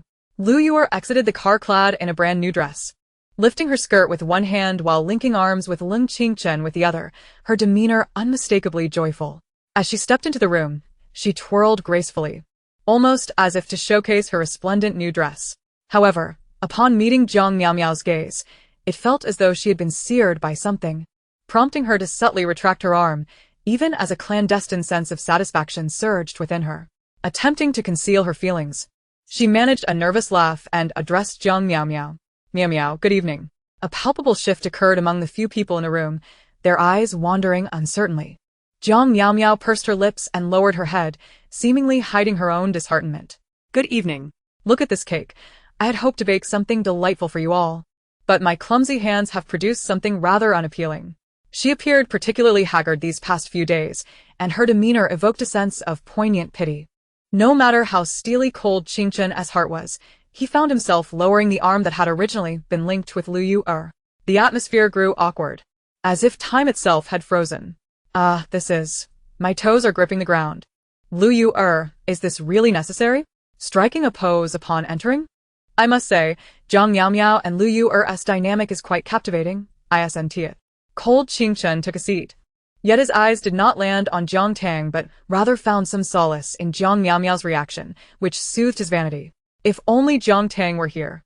He imagined Jiang Tang's envious expression upon seeing Lu Yuer's outfit, and a faint smile involuntarily graced his lips. Today's task was to accompany her on a shopping spree, and seeing her in such splendid attire made him think of the necklace and earrings he had casually paired with her outfit.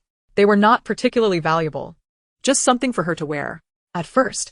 Many might not have noticed the change in her accessories, but now it was evident that Lu Yuer had transformed entirely, shimmering with brilliance. Those with a discerning eye could estimate that the entire ensemble would surely cost no less than several $100,000. This was merely a date for a task involving someone he barely knew, yet it felt as if he were a prodigal son scattering wealth. Even the previously critical comments about cold Qingchen began to shift into something more enthusiastic.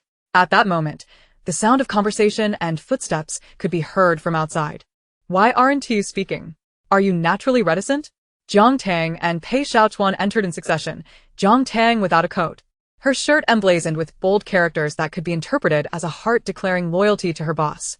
However, as she turned to close the door, the words "great trouble" on her back instantly reverted her to her true self. The group remarked, "Your couple-s outfits are quite distinctive. Where did you purchase them? Did Mr. Pei choose them?" Upon seeing Jiang Tang's outfit, which appeared to cost no more than 200 yuan, Lu Yu felt a surge of delight. Finally able to overshadow Jiang Tang in this task.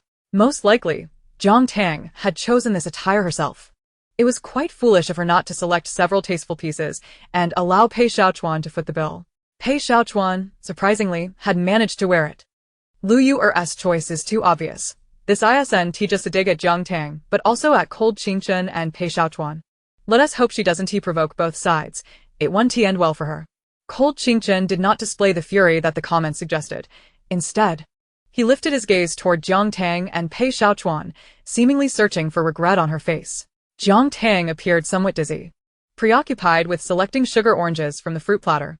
Pei Xiaochuan, however, turned his head to Lu Yu and casually remarked, "Today, I shall indulge in Jiang Laoshir's soft meal." Pei Xiaochuan eating soft meals?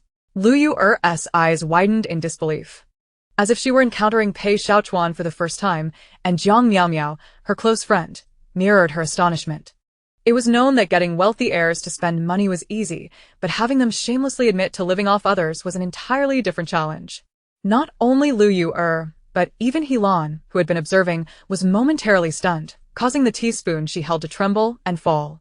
The metallic clink of the spoon against the porcelain cup rang out, yet she seemed oblivious to the etiquette she usually adhered to. She noticed that Pei Xiaochuan, while speaking, had made a subconscious gesture to stroke his wrist, only to find it empty. "What happened to your string of Bodhi beads? Did you leave them in the changing room or the car?" Meeting Pei Xiaochuan's gaze, she suddenly felt overly eager, her voice sharp. The value of those beads was secondary. It was the sentiment attached to them that mattered. Jiang Tang, observing Pei Xiaochuan's bare wrist, exclaimed in admiration, beginning to recall where that particular item might have gone. She distinctly remembered having it during dinner and when encountering Pei Guanlan. Suddenly, an idea struck her, and she reached into her pants pocket, feeling the smooth texture of the wooden beads that had been lovingly worn. But at that moment, the owner of the beads looked her way. "You should wear them. It's time you accrued some virtue. Don't be ridiculous. You're the one who has been greedy all along." Just as Jiang Tang was about to retort, Helan's earlier mention of several $1 million struck her like a bolt from the blue.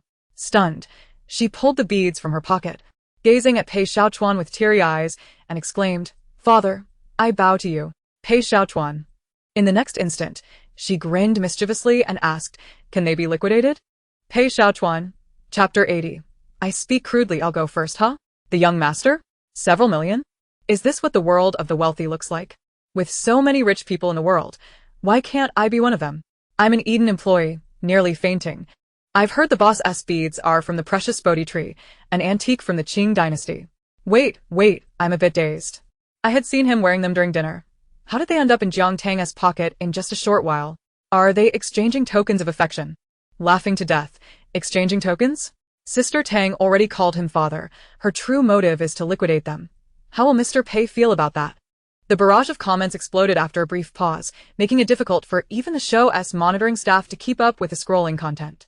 However, this mattered little at that moment, as no one had the leisure to pay attention to the comments. The figure of several million, while not astronomical for some in the room, was still a shocking revelation to give so freely. Wow, Mr. Pei just like that? Just gave away several million? Am I still dreaming? Qin Su, still clutching the soul prize from the claw machine, stared in disbelief. Beside him, Fang Qian pinched him, and he yelped, finally regaining his composure. Yet they were not the only ones left astounded. Lu Yu, who had just been ostentatiously discussing her dress, now stared wide-eyed at the string of beads in Jiang Tang's possession, utterly taken aback. The dress that had just garnered so much attention was suddenly overshadowed. Cold Qingchen, who had earlier appeared so pleased with himself, now looked as if he had just received 2 slaps to the face. What had she been bragging about? Was it really worth it? The thought of the audience's mockery and Jiang Tang's admiration choked her with discomfort. Even as she struggled to maintain a smile while listening to Jiang Tang's oblivious comments regarding liquidation, she should at least consider Pei Xiaochuan's expression. Though Pei Xiaochuan had mastered the art of silence, he had underestimated Jiang Tang's audacity. Upon hearing her call him father, he looked at her in exasperation, as if she were about to bow in reverence, and he couldn't help but chuckle, muttering, "In the world of men, you are truly the master of flattery." Upon merely hearing the phrase convert to cash, he dangerously narrowed his deep-set, elongated eyes, and under his silent gaze, the warning was unmistakably evident. With a naturally ethereal and aloof visage, he appeared even more imposing when he assumed a serious demeanor. What did Teacher Jiang say? I couldn't quite catch it. In this moment, it felt as though he might transform from counting beads to sending someone to meet the Buddha in the blink of an eye. As for my thoughts, I believe you could certainly benefit from some virtuous deeds as well. Upon encountering his warning gaze, Jiang Tang nearly swallowed her next words, which were to suggest that he might keep the beads for himself. She almost bit her tongue in the process. How swift was her reaction! Could a living person truly be silenced?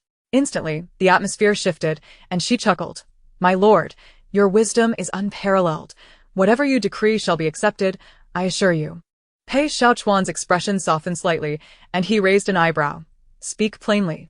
Jiang Tang straightened, nearly bowing in reverence to her newly appointed guardian. Pei Xiaochuan chuckled softly. Even now, her words lacked straightforwardness. At this moment, an unexpected voice broke the jubilant atmosphere of the comments. It seems that money indeed holds great power. When faced with wealth, one's true nature often emerges. Some individuals, lacking self-respect, forget their very surnames in the presence of money.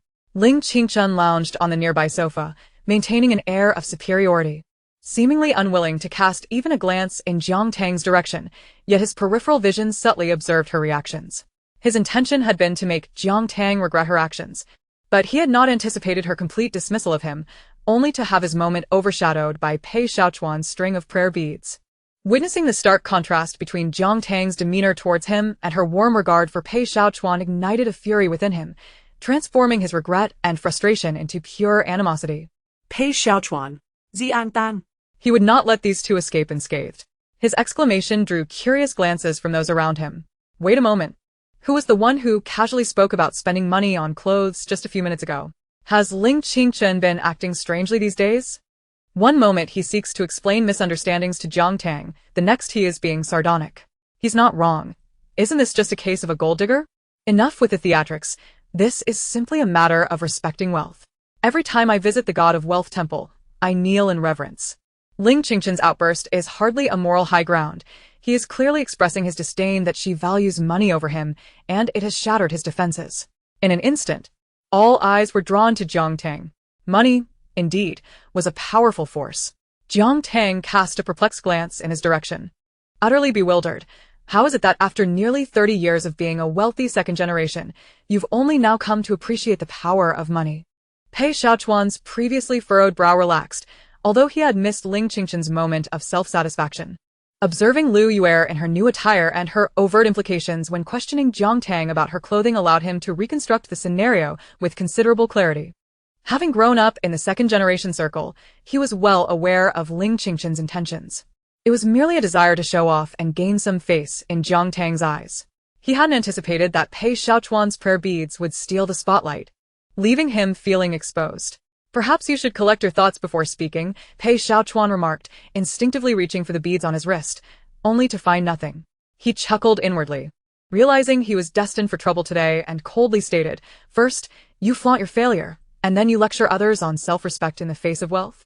Quite the irony. Jiang Tang nearly reflexively retorted, "If your mouth is idle, perhaps you should go lick a toilet instead of babbling nonsense here." Uncertain, she felt as though she might have hit the mark. She imagined herself as a seasoned rapper now. Yet, the remark felt rather crude. Holding the Bodhi prayer beads, she realized she ought to exhibit a bit more decorum. Contemplating this, she directed a sincere gaze toward Ling Qingchun and politely inquired, "How are your parents doing?" Seizing the moment, she thought it prudent to practice her manners. At last, that seemed sufficiently polite. Chapter 81. When do you plan to throw a check in my face? The collective evening activities had been thoroughly disrupted by Ling Qingchun's outburst. Consequently, after dinner, the guests were dismissed early under the pretense of needing rest after a long day of dating.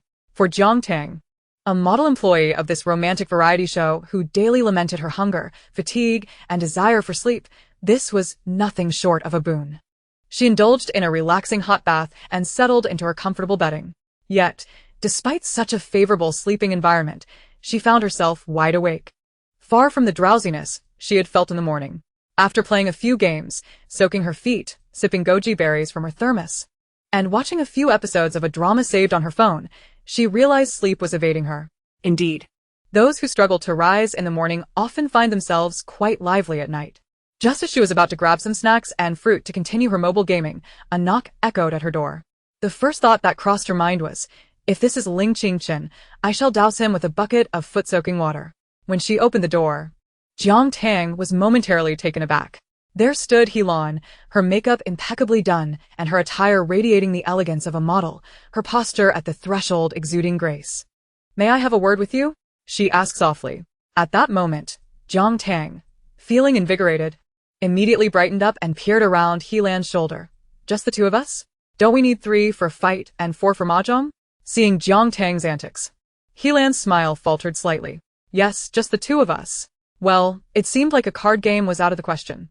Jiang Tang thought, reluctantly opening her door for Helan. It was her first time allowing another guest into her room at night, and she felt a hint of nervousness. Helan perched herself on the sofa, appearing somewhat uneasy, her gaze downcast, naturally drawn to the prayer beads adorning Jiang Tang's delicate wrist. This was the very string of wooden beads Jiang Tang had hesitantly donned under Pei Xiaochuan's intense scrutiny. Upon noticing this, Helan took a deep breath, gripping her skirt tightly, wrinkling the fabric in her grip. "Teacher Jiang, I apologize for disturbing you so late." In such moments, Jiang Tang always displayed remarkable generosity. She waved her hand dismissively. "It's nothing, as long as you're aware." Helan's polite smile stiffened for a moment, and after another deep breath, she finally managed to calm her racing heart. "I actually came to discuss matters concerning Xiaochuan." It was evident that she had much to say, and was choosing her words with great care. "I'm a few years younger than Xiaochuan. Back when I was studying in B City, I always trailed behind him. At that time, his temper." Jiang Tang tore open a packet of sunflower seeds, pouring a handful into her palm, and while beginning to munch, she interjected, "Was his temper good back then?" Helan seemed lost in recollection, only responding after a moment's pause, "Yes, it was better than now." "Really? It could be worse than it is now." Jiang Tang couldn't help but imagine what kind of temperament Pei Xiaochuan must have had back then. Finishing her seeds, she opened a bag of chips, urging Helan. "And then what? This is like listening to a story." Helan glanced at the snacks in her hands and replied softly later. "He received this string of prayer beads from his grandfather and has worn them ever since, for about 10 years now." Jiang Tang caressed the beads on her wrist, muttering under her breath, "It seems the supposed merits of this thing aren't particularly effective. After so many years, it still hasn't reset." Helan took a deep breath, silently reminding herself not to stoop to her level. Yet, as she continued speaking, a hint of resentment crept into her tone. However, reaching this point in the conversation, she decided to cut to the chase. "Over the past few years, I have often visited the Pei family, and my uncle and aunt always tell me that he has this temperament, urging me to be more tolerant of him.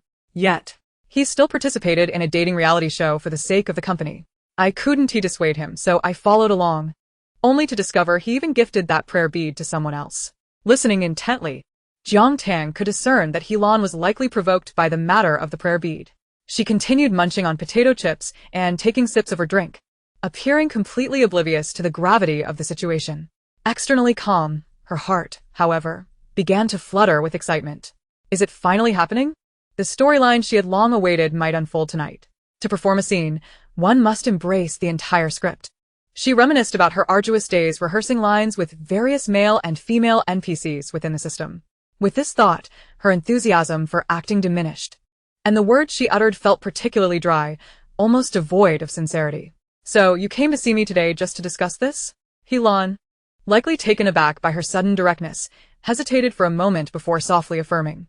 This prayer bead must hold great significance for him, so as she spoke, her words became tentative once more. Jiang Tang, feeling a sense of urgency, thought to herself that she shouldn't let this opportunity slip away due to hesitation. They needed to dive into their lines quickly. In her impatience, she became exceedingly straightforward. "When are you planning to slap that check in my face?" "I'm fully prepared." Helan. Upon hearing the underlying implication of her words, Helan's expression shifted, the gentle and elegant facade she wore beginning to crack, betraying a hint of disdain. "So that's how it is. she murmured to herself in disbelief. The various remarks made by Lung Qingchen earlier resurfaced, filling her with both contempt and a sense of relief. The contempt stemmed from the realization that feelings could be purchased with money, while the relief lay in the notion that Pei Xiaochuan might have misjudged Jiang Tang. I never would have imagined that you would measure his feelings with money. Hearing her speak with such conviction, Jiang Tang scratched her head in confusion. What? What feelings? For a moment, she was bewildered and glanced at the prayer bead on her wrist, then waved it in front of Helan. Aren't you supposed to help me buy this prayer bead? The room fell silent, and as they locked eyes, a mutual bewilderment flowed between them, both realizing that their prior conversation had been a case of talking past one another. Helan was nearly at her wits' end. She had shared numerous anecdotes from her youth related to Pei Xiaochuan and had subtly hinted at the Pei family's perspective on her. Her family had always maintained a close relationship with the Pei family, and the Pei couple treated her with particular fondness. The implication in Madame Pei's words seemed to suggest that they regarded her as a future daughter-in-law, especially after learning that Pei Xiaochuan was going on a dating show. She felt quite confident, believing Jiang Tang could not possibly compare in the eyes of the Pei family. Expecting Jiang Tang to retreat in the face of challenge, she was taken aback when Jiang Tang brought up buying the prayer bead. In that moment, Helan couldn't help but delve deeper into analyzing Jiang Tang's motives and intentions. Having reached this point in their conversation, prolonging it further seemed futile. Helan stood up to bid farewell to Jiang Tang. However, just as she opened the door, she hesitated and turned back to softly inquire, What exactly is your relationship with Xiaochuan? This was a question she could answer. Without a moment's hesitation, Jiang Tang raised an eyebrow and confidently proclaimed, We share a pure and noble relationship based on money. A light cough echoed from the entrance. She abruptly turned her gaze towards the sound, spotting Pei Xiaochuan standing a short distance away in the hallway. He was clad in a bathrobe, droplets of water still clinging to his hair, holding what appeared to be a malfunctioning hairdryer. Upon closer inspection, she could see transparent beads of water trailing down his throat, pooling into the collar of his bathrobe, presenting a captivating post-bath image. However, Pei Xiaochuan's expression was decidedly fierce, as if he were ready to send her away at any moment. The words Jiang Tang had been about to utter performed a complete about-face, and she chuckled. Now, he is transformed into my godfather. For reasons unknown, Pei Xiaochuan's countenance darkened further. Chapter 82. Those who can challenge the monarch must be dragged out for execution. Faced with Pei Xiaochuan's piercing gaze, Jiang Tang felt an inexplicable wave of guilt wash over her, but moments later, she regained her confidence. After all, what ill intentions could someone who loves money possibly harbor? It is said that a gentleman values wealth obtained through righteous means. She was different. She adored wealth and yearned for it without labor. What could be done about it? Beside her, Helan certainly didn't possess her audacity. She had approached Jiang Tang with an air of guilt, and encountering Pei Xiaochuan at the door only intensified her fluster. By this time, it was well past midnight, well into the guests' rest period. Not only was the live stream split screen turned off after the guests returned to their rooms, but even the cameras in the hallway had shut down by the early hours. Pei Xiaochuan, already disinclined to mask his demeanor on camera, now felt entirely unrestrained. He didn't even glance in Helan's direction. Instead, wearing a half-smile as he looked towards Jiang Tang, Helan was utterly disregarded, and the longer this went on, the more anxious she became. On one hand, she didn't want to be overlooked. On the other, she feared Pei Xiaochuan might question her presence or say something that would leave her feeling embarrassed. Just as her gaze flitted back and forth, Pei Xiaochuan seemed to finally notice her, casting a casual glance her way. What are you still doing here?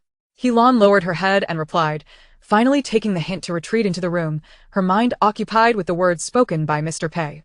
You've just returned and are unaware. He has a stubborn temperament. Sometimes he may have a spat with the family, but it's not a big deal. A few comforting words will suffice to ease the situation. She couldn't shake the feeling that the current situation was entirely different from what the Pei family had described. Watching Helan's figure vanish, Pei Xiaochuan finally relaxed his posture. With his hair still damp, he ran a hand through it and casually asked, Are you speaking ill of me behind my back? Jiang Tang instinctively opened her mouth to respond. How could I dare?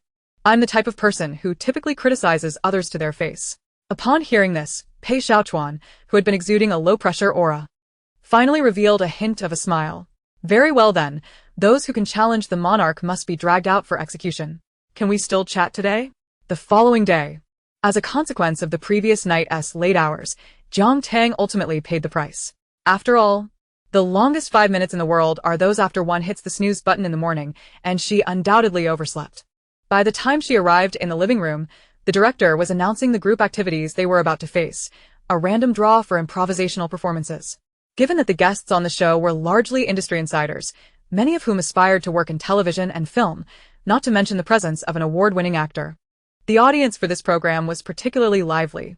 The production team had also cleverly decided that each group's roles and scripts would be determined by the barrage of comments, making the most of free scriptwriters. Furthermore, the production team had taken it a step further. This meant that if they drew a forest scene, they would perform in a forest. But what if they drew a scene on the street? Wouldn't that be inappropriate? Insuggestativ. Already beginning to nervously tap his toes. Are you really going to perform on the street? The merciless remark from the production team utterly extinguished Qin Su's fantasies, prompting him to clutch his head and wail. Jiang Tang, filled with curiosity, inquired, "What if we were to perform a cliff-jumping scene?" Qin Su let out a pitiful cry. "Sister, you are my only sister. Surely, you can think of something better." Before long, the large screen in the living room began to scroll, intertwining keywords related to the characters, which promptly coalesced into a single sentence. Scene 1. The CEO mother disrupts a pair of lovers at a cafe. Jiang Tang's eyes widened in astonishment. Was this not the very plot of her dreams? This, she could indeed portray. Unfolding the signed paper in her hand, she fell silent the next moment. The slip of paper bore 4 prominent characters: CEO mother. Looking up, she noticed Jiang Miao Miao, who shyly held her own slip, exclaiming, "Ah, I drew the role of the girlfriend." Although Jiang Miao Miao's reputation had taken a significant hit, she was undeniably adept at embodying such delicate roles. This draw was nothing short of a fortuitous stroke of luck for her, hence her immediate beaming smile. Not far from her, Leng Qingchen opened his own slip, momentarily choking on his words. In his hand were 2 glaring characters, CEO. So, Jiang Tang was to portray his mother? With 3 roles already established, Jiang Tang was about to rise when the production team halted her. There remained one more character. She glanced in the direction indicated by the team and saw Pei Xiaochuan rising, his expression one of utter disbelief. The words on his slip were unmistakably, "Butler." This audience knows how to explode with excitement. Oh my gosh, this drawing has left me in shock. Are we really stepping into a battlefield of emotions now? I strongly suspect the director is manipulating things behind the scenes. Help. Jiang Tang plays the CEO's mother, and Pei Zong is the butler, haha. The cafe, ha, is already feeling the tension rise. Half an hour later, in a cafe on the outskirts of the city, fortune smiled upon them as the crowd was relatively sparse, preserving a modicum of dignity for the guests forced into public humiliation. The miniature filming devices activated the moment the guests entered the cafe, diligently streaming the events to the live platform. Jiang Tang, adorned in a costume sponsored by the production team, had even added a fur coat for herself, exuding the quintessential aura of a wealthy matron. Beside her, Pei Xiaochuan donned a waiter's uniform, his expression impassive, and white gloves adorning his hands. Despite the cheap attire, his demeanor still exuded a formidable presence. The white gloves were a distinguishing feature added by the costume team to differentiate the butler from the master. Clearing his throat, the butler tried to recall how their own butler spoke. Madam has not smiled in a long time. The madam had indeed not intended to smile. She was currently striving to control the corners of her mouth. Before her stood Jiang Miao Miao in a white dress, clinging to Leng Qingchen's arm, declaring, I am truly sincere with him. Jiang Miao Miao seamlessly returned to her comfort zone, her eyes brimming with tears, reminiscent of a delicate flower swaying in the wind. Leng Qingchen, held by her, felt no romantic inclinations. Instead, he gazed at Jiang Tang's face, which he loathed, his features subtly shifting as he gritted his teeth. Mother. Though not a professional, Jiang Tang instinctively displayed a look of disgust, retorting, I have no son like you. Curious glances from other patrons in the cafe began to converge upon them. Even the waiter with a tray seemed to lean in, eavesdropping. I'm laughing so hard I might burst. Who taught Pei Zong to speak like that? Good heavens, Leng Qingchen's expression is so genuinely humiliated. Is Sister Tang not being real? Not real at all. I swear she looks like she's about to slap her son. The barrage of comments erupted in laughter. Yet the performance had to continue. Jiang Tang persisted in mimicking the domineering CEO's dialogue, solemnly stating, You cannot be with him. She extended her hand, mimicking the action of rummaging through a bag. Seeing this, Jiang Miao Miao could not help but think that Jiang Tang was rather naive. rushing to brandish a check so soon. However, her expression remained unfazed, merely lifting her gaze, attempting to portray her vulnerability and resilience through her tears. No. I do not care whether he is a millionaire or a pauper. I am not with him for money. At this point, I shall speak frankly. Jiang Tang rummaged through her bag for an eternity, finally extracting a tissue, placing it on the table. Her tone was earnest, as if she were on the verge of a revelation. Because you two are siblings of different fathers and mothers. Chapter 83. I just love performing unscripted scenes with my foes. Grievances are settled within the play. What nonsense is this about being siblings of different fathers and mothers? Onlookers nearby were utterly astonished. They had been sipping their coffees, only to witness this remarkable gathering, each individual appearing extraordinary, yet now privy to such astonishing gossip. Was this real, or merely an act? Uncertain, they decided to capture the moment on their phones for social media. After all, this was an impromptu performance, testing the actors' real-time reactions. While Jiang Tang rambled on, Jiang Miao Miao, a trained actress, managed to keep her composure, despite her expression teetering on the brink of collapse. I cannot fathom how we are destined partners yet siblings. Jiang Tang's quick-witted responses were impressive. Some matters may elude understanding for now, but there is no need to rush. She raised an eyebrow and chuckled lightly. In time, you shall forget. Lung Qingchen was momentarily taken aback, unsure where to place his next line. After all, he was no professional, and his disdain for Jiang Tang flickered in his eyes. You. Just then, Pei Xiaochuan interjected. The tall butler glanced at the madam with a hint of exasperation but still bent slightly, offering support to her arm, and gently explained, Madam, siblings of different fathers and mothers cannot be considered true siblings. Seeing the madam remain silent, his gaze flitted between Jiang Miao Miao and Lung Qingchen before he proposed. Why not let them become sworn siblings?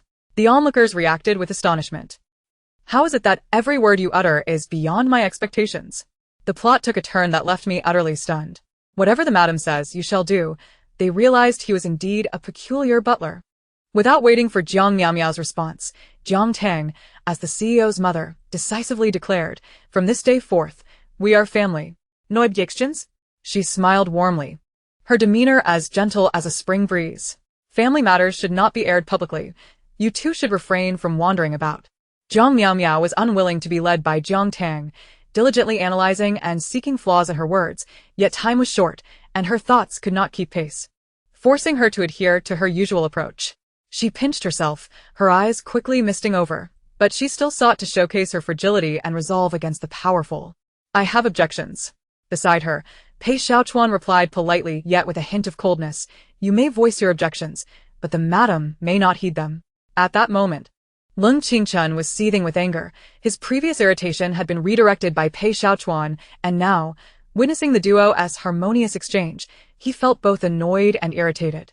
I think you are truly confused. He is merely a butler, and you heed his every word. It appears you have been manipulated. What nonsense!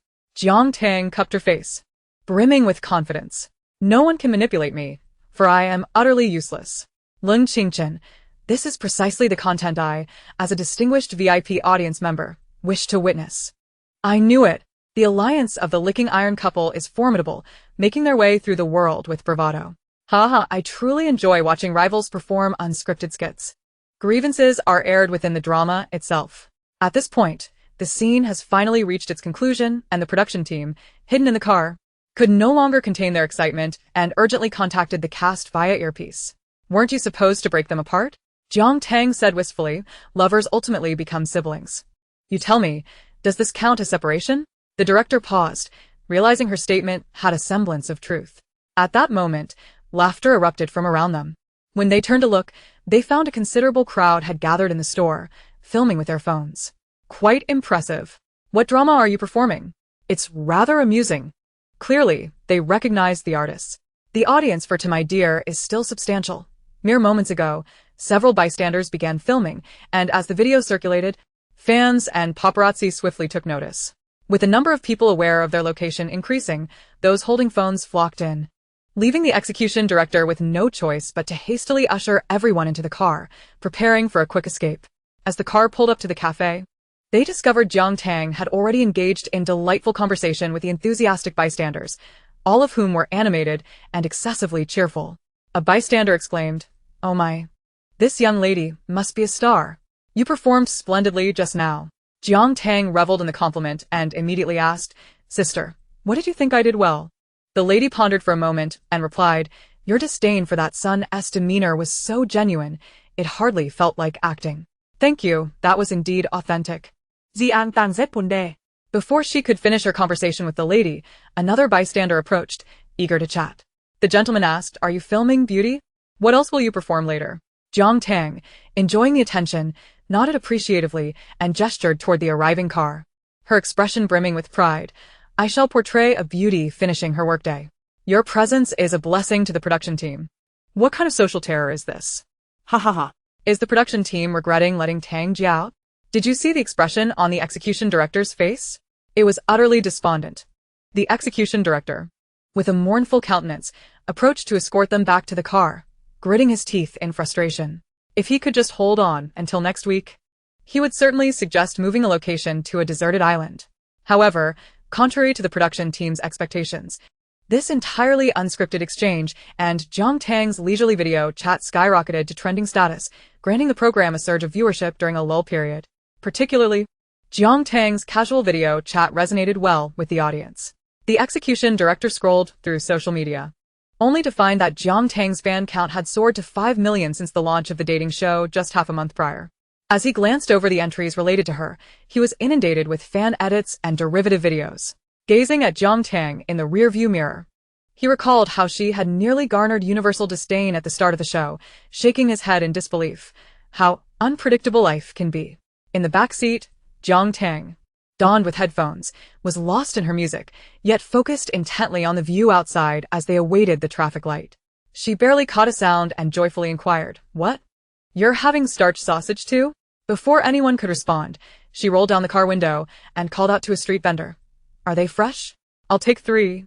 Pei Xiaochuan, seated beside her, clearly heard. What a whimsical turn of fate.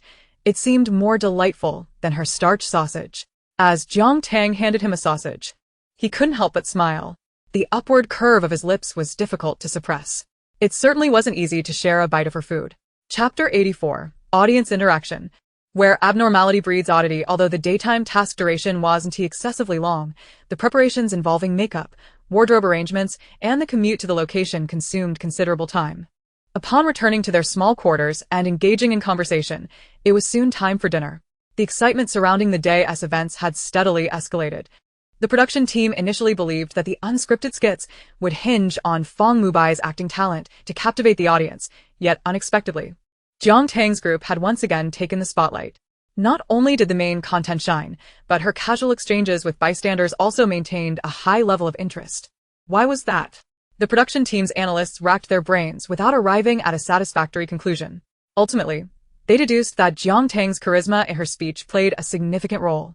What an extraordinary charm! Despite a nagging suspicion that this audience's mental state was rather peculiar, the production team promptly decided to seize the moment and introduce a live connection segment with the audience that evening. This time, the production team had learned their lesson. They were not going to rely on comment interactions as they had previously. Who knows what kind of tumultuous comments might arise from behind the screen? Instead, they opted for a live connection, ensuring that participants would exercise restraint in their communication. Upon announcing the live connection, the viewers in the streaming room were elated. After all, as the dating show progressed, many ordinary viewers had transformed into fans of the guests, creating a highly engaged audience eager for an outlet. The questions posed were diverse and intriguing. "I'd like to ask Fong Mubai when the much-anticipated movie begins filming? I can't wait to see you on set. Sister Zhou, I absolutely adored your previous film. Are you planning to shoot a new one this year? Fong Qian, could you teach us about that makeup from your last project? Qing Yan, when will you take the stage? Qin Su, be more mindful. I sent your company a copy of How to Understand the Atmosphere. Make sure to read it." However, when it came to Jiang Tang, the questions posed to her appeared somewhat different. A young fan spoke with a tone of melancholy, as if she had a story to tell. "Sister Tang, I previously watched your video where you criticized a ride-sharing service, and I found your words very insightful. I want to ask you, what does love mean to you?" "Love is like leaves," Jiang Tang replied without hesitation. "It's either green or yellow." The young fan seemed to have been touched by a sensitive nerve, leaving with a heavy heart. The volume of questions was indeed correlated with popularity. Those who were well-liked naturally attracted a plethora of inquiries, while those with less popularity or who were not particularly favored received scant attention. For instance, Lung Qingchen struggled to secure a connection with a prominent guest, and the inquiry directed at him did not seem to stem from genuine fandom. Hello, Lung Zong, I want to know, do wealthy people take love seriously? Lung Qingchen's expression shifted slightly, revealing his discomfort. This was not a question that lent itself to a favorable answer, yet it had been posed solely to him. Beside him, Pei Xiaochuan, who was also wealthy, received only praise, while he was the one subjected to scrutiny. He forced a smile and explained, of course, even the wealthiest cherish love. If I were to be in a relationship, I would certainly give my partner the best, fulfilling their material and emotional needs. With a pointed glance at Jiang Tang, he added, provided they are deserving. Jiang Tang nearly rolled her eyes at the grandiosity of his words. Who would believe such lofty claims? Just look at your flip-flopping. Dude, maybe tone down that gaze. If they're not worth it, then why were you explaining the misunderstanding in front of their door a few days ago? The audience was not entirely convinced by his narrative. However, among the guests who couldn't see the comments, there were those who found his words appealing. Having recently benefited from his generosity, praised him. Absolutely. Lung Zong may seem unapproachable, but he is indeed considerate. I wonder who will be fortunate enough to win his heart? Lung Qingchen nodded in satisfaction and turned to Pei Xiaochuan, asking, what do you think, Pei Zong? Was there really a need to turn the question back on another guest? The production team felt a sense of unease, and the other guests nearby frowned slightly. Pei Xiaochuan had just been bombarded with a series of questions, and as he finally caught his breath, he was summoned once more, casting a sidelong glance at Lung Qingchen. I refuse to acknowledge your inquiries. Lung Qingchen's expression shifted dramatically, prompting an assistant from the production team to hastily offer him a glass of water while they transitioned to the next audience member. The subsequent question came from a lively young woman. I would like to inquire if the beautiful sisters have any weight loss secrets to share. It is no secret that female celebrities must maintain a consistently low weight for the camera. Those present, to varying degrees, possess their own little tricks for weight management. I don't really diet, Jiang Miao confessed with a shy smile. I mainly just have a smaller appetite. After speaking, she seemed to feel she hadn't fully addressed the question and quickly added, you should really ask teacher Jiang Tang about this. She has a penchant for snacks and even indulged in a little extra meal before dinner. Lu Yiwei seized the opportunity to chime in with a grin. Indeed. I saw her come back holding a starch sausage. Oh, I've been meaning to ask, do actresses really not mind eating so much? As a casual observer, I've always thought Jiang Tang's work ethic was somewhat lacking. Just look at that video from today. It's as if she's taking advantage of Jiang Miao's good temper. If you're a fan, stop pretending to be neutral. If Jiang Miao were truly kind-hearted, would she engage in such passive-aggressive remarks here? Jiang Tang is simply temperamental and lacks quality. What is there to defend? Laughable. She has no moral compass, and yet pretends to care about her demeanor? The backstage monitoring staff furrowed their brows. It seemed peculiar. Such sentiments had been scarce under the trending topics earlier in the day, yet now, they were rife with critiques aimed at Jiang Tang. Something was amiss. Before they could ponder further, Jiang Tang, clutching a bag of potato chips, did not display any displeasure. Instead, she merely raised an eyebrow at the two individuals before casting a fleeting glance at Lung Qingchen. My weight loss secret? Perhaps it is simply that I neither consume the empty promises crafted by men nor fixate on the meals of others. The audience's complex gazes converged on Lung Qingchen and Lu Yiwei, then shifted curiously towards Jiang Miao, their eyes flitting back and forth among the trio. Lu Yiwei's earlier smug expression showed signs of cracking, while across from her, Lung Qingchen choked on his own water. As for Jiang Miao, she maintained her gentle smile, as if she had merely jested, unnoticed by others as her nails dug painfully into her palm. Laughing my head off. Lung Qingchen, what happened to your defiant demeanor when you were spinning tales? Here's a joke. He choked. He knows he's fabricating promises. This is too funny. I wanted to say discussing weight loss is fine, but why focus on what others are eating? Why fret over what is not your concern? Lung Qingchen gritted his teeth, his countenance growing increasingly stormy. Yet he knew he could not outwit Jiang Tang, and thus chose not to engage in a verbal skirmish. Internally, he seethed with resentment. Why had no audience member yet challenged Jiang Tang? Chapter 85. Sweeping aside morality, embracing one's true self regardless of any internal animosity. And despite the varying expressions among the guests, the show must go on. The next audience member directed their question at Jiang Tang. Sister Tang, I saw your fans defending you online. My boss frequently belittles me for being exceptionally slow-witted. How can I respond to him delicately? This question seemed rather straightforward. Jiang Tang rested her head on her hand, responding without a moment's hesitation. Tell your boss that cleverness comes at a different price. The audience member appeared enlightened, subsequently asking, Sister, you always seem so cheerful. How do you calmly confront your own inner turmoil? To be calm, she mused, translates to the ability to embrace any version of oneself, even the less admirable. Reflecting on this, does it not lighten your mood? Jiang Tang crunched on her potato chips, the sound echoing. Or perhaps consider this. Instead of self-reflection, why not bury others? The audience ponder her words. If one can sweep aside morality and be true to oneself, can they then face their inner struggles with ease? Jiang Tang smiled slightly. Silly child, you'll only induce inner turmoil in others. The production team, drenched in cold sweat, swiftly transitioned to the next question, bringing an end to Jiang Tang's ongoing lesson in decorum. The next inquiry was directed at Pei Xiaochuan. A male fan, connected to the broadcast, became instantly ecstatic. Hey, do you have any advice for me to quickly find a partner and experience the joys of having a girlfriend? This question was undeniably absurd, so much so that the production team exchanged glances, questioning whether they should switch topics. After a moment of silence, Pei Xiaochuan replied with conviction. Within 3 days, you will certainly find a partner. His assurance sparked a flurry of question marks in the comments, as many believed he was about to set someone up. The enthusiastic fan exclaimed, Is that true, Pei? Pei Xiaochuan replied nonchalantly, If you fail to find a partner, come to me. The fan eagerly inquired, If I do, will you provide me with a girlfriend?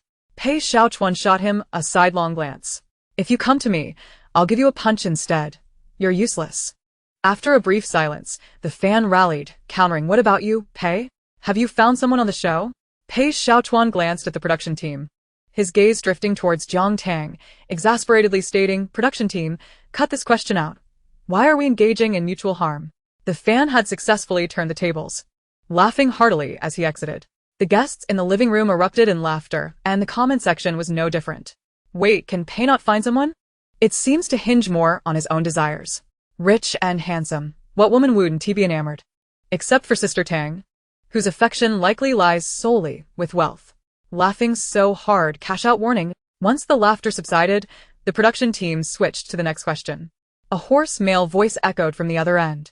I would like to ask Jiang Tang if she has considered that her words and actions lack artistic ethics. Suddenly, the previously jovial living room fell silent. Pei Xiaochuan, who had been wearing a rare smile, now focused intently on the blank default avatar displayed on the screen, his eyes flashing with a hint of coldness. Jiang Miao Miao gasped in surprise, covering her mouth while a flicker of schadenfreude danced in her eyes. As she began to formulate words of comfort for later, Lung Qingchen, who had just been contemplating his good fortune, leaned against the sofa, attempting to mask a smile at the corner of his mouth. His eyes were filled with anticipation as he glanced towards the director's team. Hurry up, hurry up. Let us cut this question. At least it would yield 2 trending topics. One titled Jiang Tang lacks artistic ethics, and another Jiang Tang emergency connection cut. The production team was in a flurry, as it was evident that this individual was using a secondary account with no substantial information and a registration date of merely 1 day. How did this person even get on? They wondered. We should quickly cut the question to avoid escalating matters. How did this individual even get on the show? Bullying on set, unprofessional work attitude, lacking quality, and constantly instructing fans to lash out. Can we not have the mentally unstable lurking around on the show? The monitoring staff, observing the sudden surge of comments, wore expressions of concern. The real-time viewer count had spiked unexpectedly, with all new registrations. They pondered. Had Jiang Tang provoked someone again? Just as the production team prepared to cut the question and move on, Jiang Tang raised her hand, halting the team's progress. She reclined on the sofa, her eyes crinkling into a smile, as if such blatant remarks could not wound her in the slightest. Oh, I have. I lack even the most basic sense of morality, let alone artistic ethics. The male voice on the other end hesitated for a moment, seemingly taken aback by Jiang Tang's candid admission. In this day and age, what celebrity would so openly declare their absence of morals on a program? Have you ever considered others' feelings? After just a few sentences, I knew this person was definitely not a regular viewer. Sister Tang just proclaimed her lack of morals to the world the other day. How can they still ask such questions? Is it a ghostly visitation? Why is everyone echoing the same vacuous sentiments? It's as if they're discovering for the first time that Sister Tang lacks decorum. Why should I consider others? I've hardly encountered anyone who considers me. Jiang Tang nearly burst into laughter at this remark. Her eyes crinkled with amusement, and she chuckled lightly. When I abandon all sense of decorum and morality, I find myself bursting with joy. Beep, beep, beep. The connection was abruptly severed. This live-stream mishap left the guests feeling somewhat anxious about subsequent connections. The production team, noticing the situation, grew concerned about letting in another unverified account, thus deciding to terminate the connection segment after a couple more questions. Tang, are you alright? Zhou Shiwen glanced at Jiang Tang's expression, gently stroking her soft hair. Jiang Tang, appearing unfazed, picked up the half-eaten potato chips with a clip, and upon observing Zhou Shiwen's gesture, she offered a faint smile. Me? I'm far from normal. What could possibly be wrong? Ascending from the first to the second floor led them to the guest rest area. However, as the group returned upstairs, Jiang Tang turned back only to find Pei Xiaochuan heading towards the third floor. Are you going to the third floor? It is common knowledge that the third floor houses the production team. As Pei Xiaochuan continued his ascent, he turned back at her words.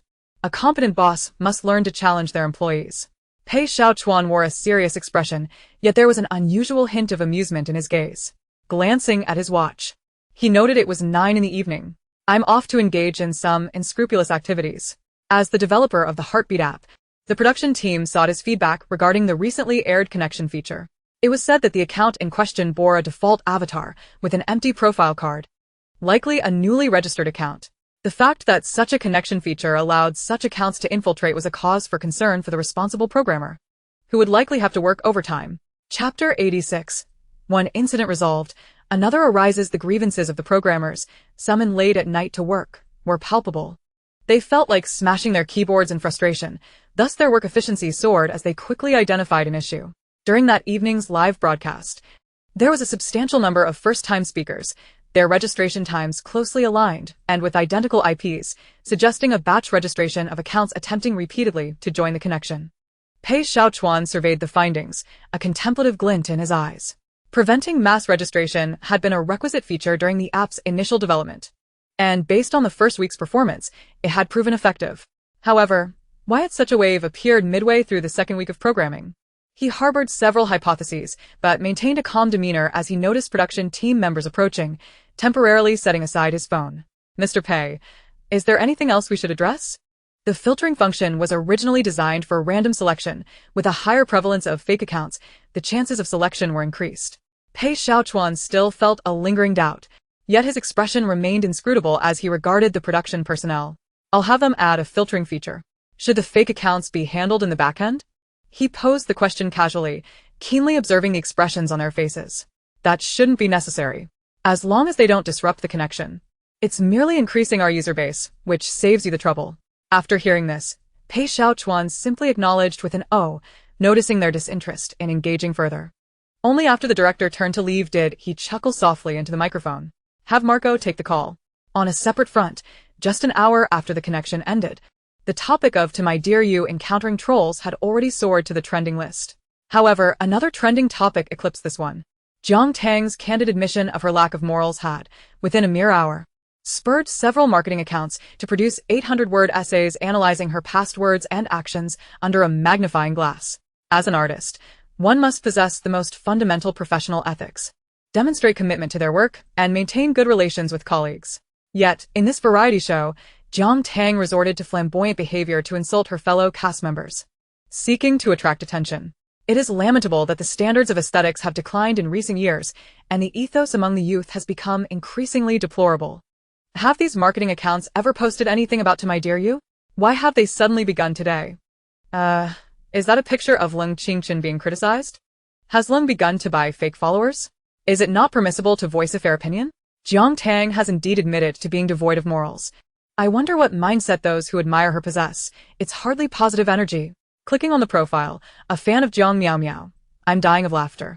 Is stealing someone else's life considered positive energy? The comments below the trending topic, rather than the usual laughter, erupted into chaotic disputes. Fan wars and emotional outpourings turned the comment section into a tumultuous sea. Just then a new trending topic emerged, catapulting the evening's events to a new zenith. The popular actress Zhang Miaoyan had liked the marketing account's essay, only to seemingly realize her slip and promptly unliked it. A throng of individuals sensed the unfolding drama. It is noteworthy that Zhang Miaoyan's previous drama featured both Jiang Miao Miao and Jiang Tang as co-stars. Zhang Miaoyan v. Teacher Zhang, don't go. I want to know the inside story. Is this a teacher who has worked with them pouring oil on the fire? I've previously heard rumors that Jiang Tang was causing trouble on set, delaying progress. Could it be true? I recall paparazzi mentioning that she hampered Zhang Miaoyan's progress, causing her to catch a cold in the rain. Oh my, Jiang Tang was still an obscure figure back then, yet she was so arrogant. Rumors began to ferment in the shadows, even being transferred to the Petal Forum, escalating into a frenzy. But the drama did not end there. Shortly thereafter, Zhang Miaoyan posted a message in her super topic. Zhang Miaoyan v. Apologies for monopolizing public resources.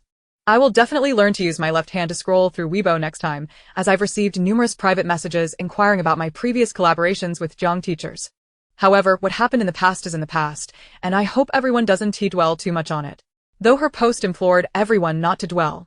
Who wouldn't? The mention of past conflicts within the crew only served to indirectly validate the speculations of others. Such evasive statements only fueled curiosity further. Paparazzi, journalists, and those eager for the scoop found themselves unable to locate the Heartbeat house, so they descended upon the previous drama set instead. That night, countless individuals found their sleep disrupted, some indulging in gossip, others working late, and still others engaged in gaming battles. As for Jiang Tang, she awoke the next morning, her appearance still bearing the marks of fatigue. Meanwhile, Pei Xiaochuan, unusually holding a coffee cup, seemed to have risen with a slight irritability, finishing his cup expressionlessly, his demeanor gradually easing. Fortunately, the production team, likely wary of further mishaps, scheduled no external activities for the day. Today, we want everyone to relax a bit. You should have noticed the barbecue grills and camping supplies in the woods behind. We'll be having a communal outdoor cooking session at noon. Your task is to prepare for it. The preparations, while not overly extensive, were neither trivial. Prepare the ingredients by washing and cutting them before skewering, as well as gathering the outdoor supplies, including the charcoal for the barbecue grill and setting up the sunshade for dining. With lunchtime approaching swiftly, the atmosphere grows tense and the tasks are plentiful, prompting the guests to become increasingly industrious. Zhou Xiwen, familiar with the kitchen, directs Feng Mubai in chopping vegetables, while Feng Qian nearby prepares the salad dressing. Jiang Tang busily flits between the kitchen and outdoors, assisting in gathering items while gratefully accepting Zhou Xiwen's offerings. Pei Xiaochuan is preparing to set up the outdoor sunshades. Amidst the flurry of activity, no one notices that Leng Qingchen has fallen behind. Just 2 minutes prior, an assistant gently tapped his arm, whispering a reminder. Mr. Leng, the director mentioned you have a phone call from Mr. Pei. It is known that the program group's mobile phones can effectively sever ties with the outside world. However, for those engaged in demanding professions, completely isolating oneself from work-related communications is nearly impossible. This includes individuals like Pei Xiaochuan and Leng Qingchen, who significantly influence company decisions, as well as Feng Mubai, who is still selecting scripts. Thus, most guests keep their phones on, and in the director's lounge, if any important work-related information arises, they are notified to go to the lounge to take the call. Hearing the surname Pei, Leng Qingchen furrowed his brow, halting slightly as he observed Pei Xiaochuan setting up the sunshade not far away, a glimmer of understanding flashing in his eyes. I will be there shortly. Chapter 87. A forceful strike. Although the barbecue items are numerous and varied, the collective efforts of everyone make the task manageable. Within just 2 hours, the barbecue area is transformed into a charming setup. As the guests arrive outdoors, miniature panoramic cameras are strategically positioned around the barbecue zone. The charcoal flames blaze brightly, and while there is some smoke, the wooded area of the villa mitigates the overly pungent odors, allowing only the enticing aroma of grilled food to waft through. This is where the advantages of a private villa area become evident. According to the program team, the surrounding forest is also enclosed, encompassing a significant area that does not intrude upon nearby residents. However, given the vastness of the woods, cameras may not capture every angle flawlessly. This aligns with the guests' growing annoyance at being filmed. Jiang Tang promptly decides to take a leisurely stroll through the forest later for a more relaxed experience. It is uncertain who retrieved 2 boxes of chilled beer from the beverage cabinet, but Jiang Tang's eyes lit up at the sight. Having only recently been thrust into this variety show, she had longed for the simple pleasure of savoring cold beer alongside grilled meat. Not only her, But even the several female guests who are typically mindful of their figures indulged a bit more than usual. After satisfying their hunger and thirst, none noticed the pairs of eyes lurking deeper within the woods. The sound of camera shutters was silenced, and a 150 to 600 millimeters telephoto lens was trained on every move of the guests, with particular attention directed toward those who had strayed from the live streaming cameras. Get your cameras ready. The others don't matter. Just follow Jiang Tang, the leader of the group whispered, having just observed her mention a desire to take a walk. We have an exclusive this time, so we're bound to profit, especially with the boss financing us. What he wants is for us to conduct interviews capturing distant shots. If we can interview and get the desired footage, it would be a windfall. He gestured to indicate the compensation, and the other's eyes gleamed with anticipation. This group of paparazzi thrived on the thrill, constantly skirting the edges of legality, whether it was high-speed chases on highways or covertly following into underground garages, or utilizing long lenses for discreet captures. Even without the boss's financial backing, securing an exclusive story could yield substantial rewards, particularly given the generous offer from the boss that had nearly dazzled their eyes. Yet, one among them questioned, but can we actually capture what the boss wants? Will she even agree to an interview? Besides, I wouldn't know how to conduct one. Are you foolish? Jiang Tang is notoriously loose-lipped. As long as she remains unaware of the situation with Shang Miaoyan, she should be fine. But if she finds out, she won't be able to hold her tongue. The program team won't shield her now, so we'll have our content. Without hesitation, the leader replied, clearly having pondered this issue for some time. Do you think the boss is offering so much money for nothing? What he desires is leverage over Jiang Tang. If we lack any, we'll simply create it. You may not know how to interview, but surely you can ask questions, no matter how unpleasant they may be. I've done this many times before, and I even spent some time in detention for it, but the money was worth it. What does it matter? As the barbecue session neared its conclusion and the guests began to disperse, the cameras quietly adhered to Jiang Tang. Just then, Jiang Tang noticed Pei Xiaochuan approaching her from behind. She held up the remaining half bottle of beer in her left hand while gripping the last 2 skewers of Orlan-style chicken wings in her right. Zhou Xuan had prepared these special treats for her, saying they were to soothe her from the shock of facing haters the night before. Although the shock was minimal, she graciously accepted the wings. Moving away from the charcoal and the constant filming, the cool breeze in the woods made her wish to set up a folding bed or hammock and enjoy a leisurely afternoon nap. Spotting Pei Xiaochuan walking over, she waved the skewers at him. What's up? Have you finished tormenting the unfortunate employee of Eden? She remembered his unkind remarks from the previous day and felt a twinge of sympathy for the beleaguered worker. No big deal. Just that person from yesterday. Pei Xiaochuan instinctively glanced around for any following cameras before continuing. However, as he turned, he caught a glint of light out of the corner of his eye. The program's following cameras were primarily drones, floating high above, easily noticeable. But this reflection came from the nearby thicket. Pei Xiaochuan's expression darkened, and he turned to Jiang Tang. You should call security. There are people here. Jiang Tang's demeanor shifted for the first time. Wait, don't rush to call security. Are you implying that you've been in contact with the outside world? A rustling sound emerged from the forest, and 3 or 4 individuals swiftly emerged, the leader brandishing a camera. This is a major scoop. How about Jiang Tang agrees to an interview with us, and we'll let this matter slide? What do you say? Not a chance. Pei Xiaochuan's fist clenched tightly. How did you get in here? Where did you obtain the address? That's not important, the paparazzo said, as Jiang Tang found herself framed by their cameras. Despite the camera's cover, no one could miss the malicious grin on the lead paparazzo's lips. His questions came rapid-fire, relentless, and laced with malice. Jiang Tang.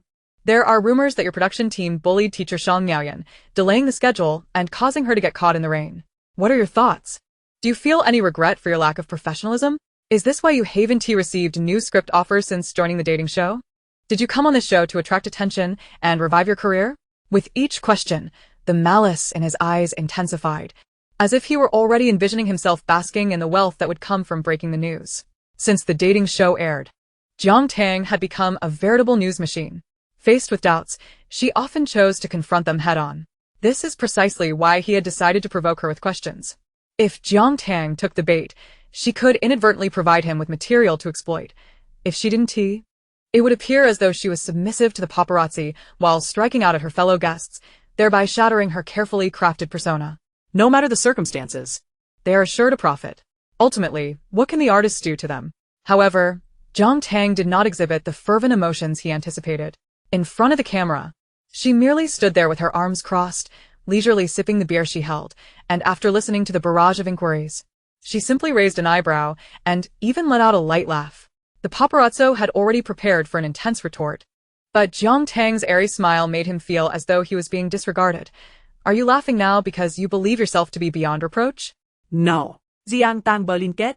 Her tone sincere as she remarked, it's only natural to smile when encountering the first call of maggots in the sewer, wouldn't you agree? The previously stern-faced Pei Xiaochuan's expression softened slightly. Take a good look. Seeing such brainless nonsense even once is one time too many. Chapter 88. Good night, Makabaka. That sleepiness comes rather swiftly. Although fully aware of the sharp tongues of Jiang Tang and Pei Xiaochuan, facing them in person as the target of their ridicule was an entirely different experience. Damn it, what are they so proud of? Do they think themselves titans of the industry? After enduring such mockery, the young paparazzo grumbled under his breath. These young paparazzi, brimming with youthful arrogance, often found the artists they followed treating them with disdain. Even when they infiltrated the Hongdian film set, they were merely driven away by security. After all, many variety shows and film crews relied on such exposure and were reluctant to escalate matters, which only served to embolden their arrogance. The leader of the group cursed Jiang Tang for not biting and failing to provide any material for their report. The money from their boss was not limitless. Watching Jiang Tang turn to leave, Pei Xiaochuan had already pulled out his phone, presumably to call for help or alert the authorities. The thought of substantial monetary rewards slipped away with Jiang Tang's turn.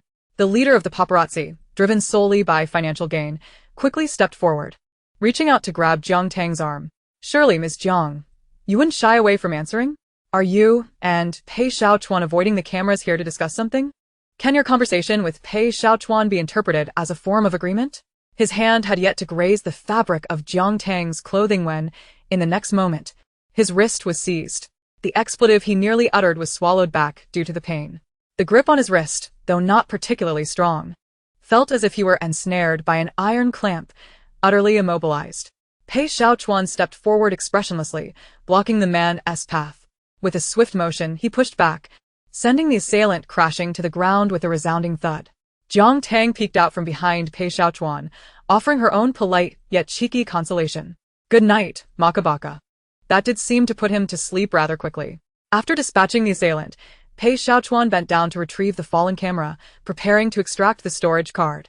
Unexpectedly, the previously disgruntled young paparazzo shouted and lunged forward, attempting to snatch it away. The video within that camera was the essence of their expedition. Without it, their efforts would be in vain. In response, he received a sharp blow to the abdomen. By the time the director and security team, summoned by Jiang Tang's call, arrived, they found the third paparazzo deep in slumber and Jiang Tang nearby, animatedly chanting up, down, left, right, Alibaba. Pei Xiaochuan shook his wrist and cast a sidelong glance at her. Are you playing Contra here? Caught off guard, Jiang Tang chuckled. Am I not manually providing you with a cheat code? That is clearly verbal evasion. Observing their lively banter, the director's heart did not leap in panic. Thank heavens. Eden's legal team and management were notoriously daunting within the industry. Should Pei Xiaochuan sustain any injury, the situation could escalate dramatically. The police arrived slightly after the production crew. Although situated in the suburbs, the area had a relatively good safety record. With the police station less than 3 kilometers from the forest's edge, a mere accelerator push away. Thank goodness, the director thought. Relieved they had chosen a villa surrounded by ample trees, reminiscent of a farm stay. Otherwise, the police might have turned the show into a legal drama. Best to keep this under wraps until everything is resolved. Inside the police station, the 3 paparazzi, upon regaining consciousness, adamantly claimed they were merely strolling nearby and inadvertently wandered into the deserted woodland. We are photography enthusiasts, here to capture flowers, plants, and birds. We encountered them by chance. Can celebrities assault ordinary citizens? Compensation is a must. Upon investigation, it was revealed that each of them had a criminal record, with the leader having previously engaged in surreptitious photography at various film bases in Hongdian and even clashing with security personnel, resulting in a few days in detention. Now, he was adamantly asserting his celebrity status while feigning to be an ordinary citizen, demanding compensation. Unfortunately for them, the video on the camera's storage card served as evidence of their illicit actions. Pei Xiaochuan rested his head on his hand, inquiring of the officer taking his statement. Isn't this considered illegal trespassing? Before the officer could respond, the paparazzo plopped down onto the ground. What illegal trespassing? Is this your property? It's just a patch of woods. What right do you have to bar us from entering? This was a common tactic, as many film and variety show productions utilized temporary rental spaces, leading to ambiguous boundaries and difficulties in gathering evidence. If the production team wished to avoid escalating matters, even if the actors and guests were displeased, they had little choice but to relent. Pei Xiaochuan leaned back in his chair, unable to suppress a chuckle. But this is indeed my property. The ears of Jiang Tang, who was in the midst of her statement, perked up. Silence engulfed the police station. As numerous gazes turned towards Pei Xiaochuan, he casually elaborated, "This is a property and venue I purchased for company staff team-building barbecues a few years back. It was vacant, so I lent it to the production crew." He observed the pallor on their faces, feeling rather pleased. The seaside location previously mentioned was also mine. With that, the conversation came to a standstill. With the video evidence in hand and Pei Xiaochuan as the property owner, it was clear that the three had illegally trespassed, constituting a criminal offense. Coupled with their persistent harassment and attempts to physically restrain Jiang Tang, their actions were deemed particularly egregious. As for Pei Xiaochuan's retaliatory actions, given their advance toward Jiang Tang and subsequent attempts to seize her, while classified as mutual combat, it fell within the civil realm and merely required mediation. However, upon hearing this, Jiang Tang curiously inquired, "Speaking of which, the location of the production has always been kept confidential. How did they discover the address?" 10 minutes later, the police discovered a chat and prepayment transaction on the leader's phone, revealing a transfer from Fengdong. Although a pseudonym was used in the chat, the payment record was unmistakably linked. Anna, arriving on scene, exclaimed upon seeing the transaction, "Shang Miaoyan's agent is named Feng Xiandong." Chapter 89. What exactly was Jiang Tang up to? Upon discovering this matter, the previously concluding statement was extended, dragging on until 7 in the evening. Until Marco arrived from Eden to take charge of all matters related to Pei Xiaochuan, he was accompanied by the renowned legal team from Eden. It is said that they were eager to respond as soon as they received the call. However, upon their arrival, Jiang Tang found herself with nothing to do. This evening's schedule was devoted to a split-screen fan interaction, and many had reportedly rushed to the top of the voting charts to clarify the events involving her and Shang Miaoyan. Pei Xiaochuan approached with a furrowed brow, evidently irritated by the time constraints. With the clock ticking, he was uncertain whether they would make it back in time for the live broadcast. The outcome of the voting was, of course, anticipated by Jiang Tang, as such a significant scandal naturally drew the attention of countless onlookers. And it was only reasonable for the audience to seek clarity. Yet, she harbored a dislike for self-justification. Noticing her silence, Pei Xiaochuan sighed softly and inquired, "What are you hiding?" Jiang Tang seemed to awaken from her reverie. Turning to Pei Xiaochuan with a gentle question, "I was actually wondering if Shang Miaoyan is in S-City right now." Since the revelation of the scandal involving Jiang Tang and Shang Miaoyan on social media yesterday, the audience had largely remained in a state of disbelief. Shang Miaoyan, benefiting from a substantial fan base, certainly commanded a significant presence, especially after her post in the fandom discussion. While the post did not explicitly mention any conflict, it conveyed a sense of grievance, naturally stirring a fresh wave of sympathy. The resulting empathy incited fierce debates among the original audience of To Dear You. If you don't understand, just ask, where do these clueless fans come from? The main character isn't speaking up, yet you're trying to whitewash her here? Oh really, if you have the guts to criticize, then prove it. Be careful not to slap your own face. Not proving it is just giving you face. Right? Teacher Shang is too dignified to bother with you, yet you're still making a fuss? Due to Shang Miaoyan's own comments, even the audience of To Dear You began to harbor doubts in their hearts.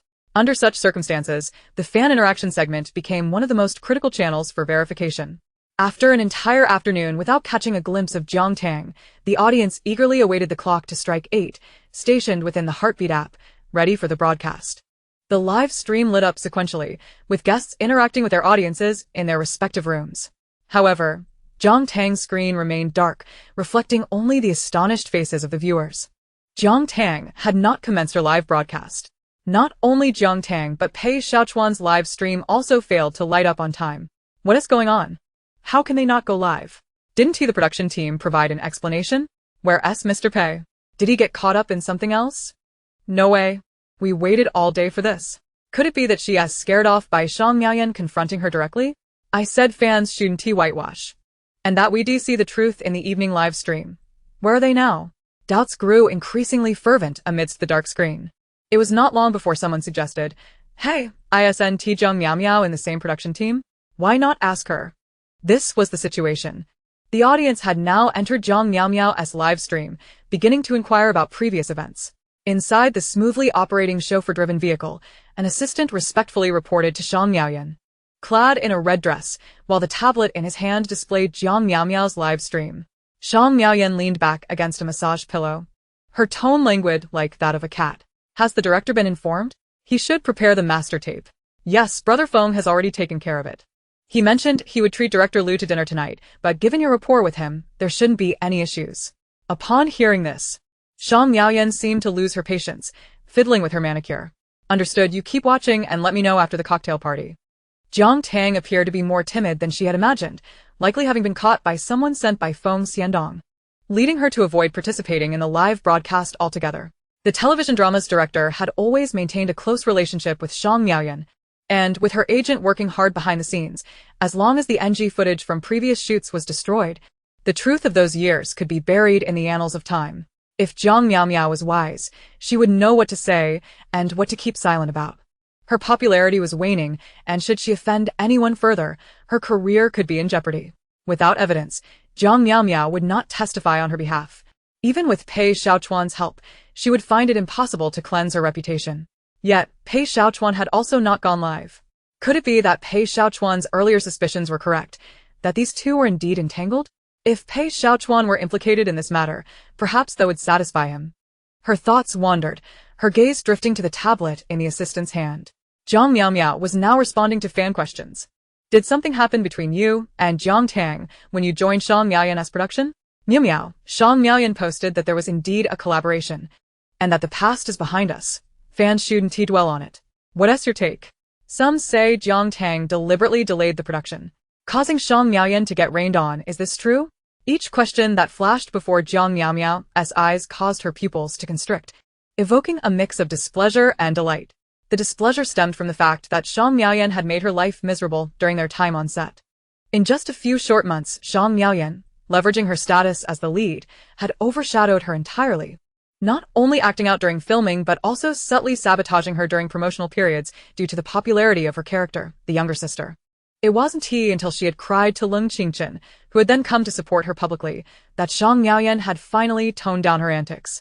The delight, however, was born from the fact that someone was finally giving Jiang Tang a taste of hardship.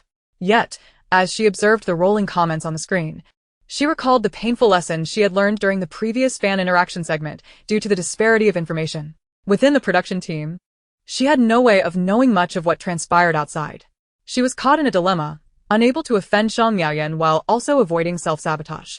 Regarding the previous matters in the production team, Jiang Miao Miao timely displayed an expression of uncertainty, resembling someone who knew something but couldn't speak of it. Well, I'm not too sure. Perhaps we should discuss something else? The audience, having finally captured a knowledgeable insider, was not about to let her escape. Don't go. Tell us more. Speak freely. Don't fear offending anyone. Did something truly happen in the production team? Miao Miao must have had her own difficulties. In situations like Jiang Tang's, anything she says could be seen as kicking someone while they're down. Please don't make it hard for her. Teacher Shang also mentioned that the past is in the past, so let us not pursue it any further. I can't quite comment on Jiang's side either. After deliberately stalling for a moment, Jiang Miao Miao still wore a troubled expression, as if wanting to say something but refraining from doing so. I believe everyone experiences growth. Let us just leave the past behind. As soon as those words left her lips, the comments surged dramatically. Jiang Miao Miao's statement echoed Jiang Miaoyan's approach. It felt as though nothing was said, as if all eyes were forward, yet it still acknowledged the occurrence of events. At this point, not only were the fans of Jiang Miaoyan and Jiang Miao Miao mocking one another and the audience casting doubts, but even some of Jiang Tang's fans began to ponder. Why hasn't Jiang Tang gone live yet? Could it be that what Jiang Miaoyan said is true? Just as the clock struck 9, a notification from the Heartbeat app chimed in. The Jiang Tang you follow has begun her live broadcast. Chapter 90. Does this rain remind you of the one I was drenched in during the show? The black chauffeur-driven vehicle glided silently to a stop at the entrance of the club. The surrounding luxury cars jostled for position, a clear indication that this was indeed the hub for affluent merchants and celebrities. The assistant opened the car door for Xiang Miaoyan, lifting her skirt gently. And, in his peripheral vision, he noticed a notification pop up on the tablet within the vehicle. However, that was of little concern. This evening's event pertains to Xiang Miaoyan's new resources.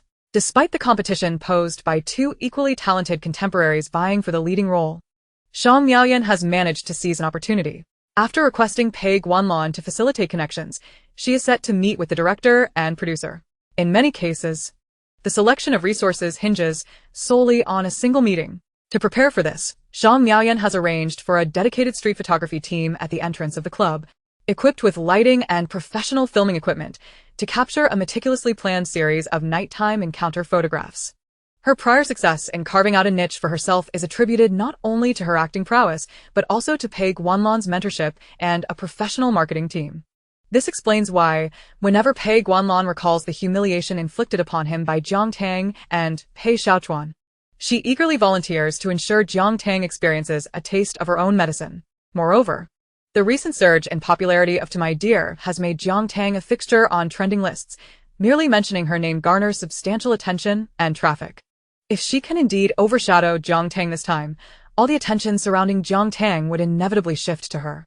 With this thought in mind, Xiang Miaoyan bestowed a charming smile upon the already prepared photography team. Unbeknownst to her, a tablet within the car was continuously broadcasting updates. Jiang Tang has begun her live stream. The hurried audience barely had time to leave a few comments in Jiang Miaomiao's live stream before swiftly jumping to Jiang Tang's. Their fingers flew across the keyboard. Is what is happening online real? Are you really in the crew making Xiang Miaoyan suffer in the rain? Jiang Miaomiao is also starting to stream. Will you delay yours tonight? Wait. Where is Jiang Tang right now?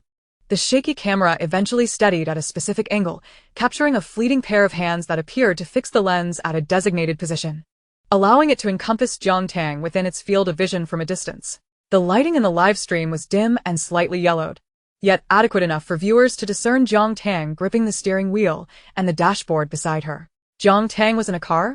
While it was indeed a vehicle, the brand seemed ominous, and the dashboard bore unfamiliar operational buttons. The barrage of question marks in the comments threatened to obscure the screen. Although Jiang Tang had initiated the live stream, she paid no heed to the comments, her gaze fixated outside. Finally, a keen-eyed viewer, despite the low quality of the footage, followed Jiang Tang's line of sight to the resplendent city center, resembling a renowned high-end club frequented by numerous socialites. Wait, how is Jiang Tang at the Lianluan Club? Can she even enter there? No surprise, it's Lianluan Club, no commoners here, and a beauty in a red dress is posing in front. Impressive. The lights are set up roadside. Is this a faux street shoot? To be fair, that beauty in the red dress looks somewhat familiar. Where have I seen her? Wait, Jiang Tang is driving. The camera shook again, this time seemingly due to the vehicle's ignition. As Jiang Tang started the car, she pressed a few buttons on the dashboard. Instantly, a familiar tune resonated in everyone's ears. Though it was merely a simple melody devoid of lyrics, it stirred something primal in everyone who heard it, accompanied by the lyrics in their minds. This is a joyful, beautiful little world. This is a sweet, happy little world. The song, widely known as The Beautiful Little World, is a popular children's tune extensively employed in various work vehicles. When people hear such a melody while walking along the road, their instinctive reaction is to step aside. After all, this tune is most commonly associated with water trucks. My DNA is reacting. Isn't this the music of a water truck? What on earth is Jiang Tang doing here? Wait, hold on. ISNT that Xiang Miaoyan in front. Jiang Tang, what are you planning? Amidst the barrage of questions and chaotic chatter, Jiang Tang casually glanced at her phone screen, then curled her lips into a slight smile. It is said that I am being difficult in the crew, causing Xiang Miaoyan to get drenched. She paused momentarily, her hand searching the dashboard as if seeking something. If you enjoy the rain so much, I shall repay you for the rain the crew owed me back then. As the vehicle slowly rolled up alongside Xiang Miaoyan, another hand flashed into view, pressing a button that unleashed dozens of water jets from the side of the water truck, creating an elegant arc in the air. Ah? Where did this water truck come from? My clothes are soaked. Xiang Miaoyan was on the verge of madness. She had initially posed for a few atmospheric night shots under the guidance of the lighting and photography team, just about to film a few short videos when the jarring music blared. Where did this water truck come from, and at this hour. Just keep filming. I'll dub it later and cut this part out, she instructed, only to notice the photographer's terrified expression as he turned to flee with his equipment. Zhang Miaoyan turned around, confronted by the soaring water columns from the water truck, akin to a torrential downpour. In an instant, her dress was drenched, her meticulously styled hair now plastered against her face. What was once a glamorous night scene had devolved into a wet mess. Zhang Miaoyan had always taken great care in maintaining her image, especially today, as she sought to secure this film resource. But in her current state, how could she possibly face the director? Are you out of your mind? Why is the water truck splashing water everywhere? The torrent continued, and her vehement expletives nearly choked her, forcing her to stumble out of the spray's reach, where she began gesticulating and shouting at the window. The music and water jets ceased for a moment as Jiang Tang rolled down her window. Propping her head on her hand, she observed Zhang Miaoyan's drenched state, a smile playing at the corners of her lips as she even raised her hand, cheerfully greeting her. This was the first time she had ever heard a drenched dog speak, prompting a sarcastic thought. "Hello, little brat?" While she smiled, the soaked Zhang Miaoyan could only feel an overwhelming chill emanating from deep within, a fleeting sensation swiftly replaced by pure rage. How dare Jiang Tang? What audacity she had to abandon her live stream and come here to drench her. The humiliation and resentment flashed in Zhang Miaoyan's eyes, contorting her strikingly beautiful face into a mask of fury. Jiang Tang. Are you insane? How dare you splash water on me? You must really not want to stay in this industry anymore. Do you believe? Jiang Tang brushed back her wind-tossed hair and smiled, interrupting her. I've heard you have a fondness for rain, whether it's claiming to be drenched or enjoying watching others get soaked. Consider this rain a gift.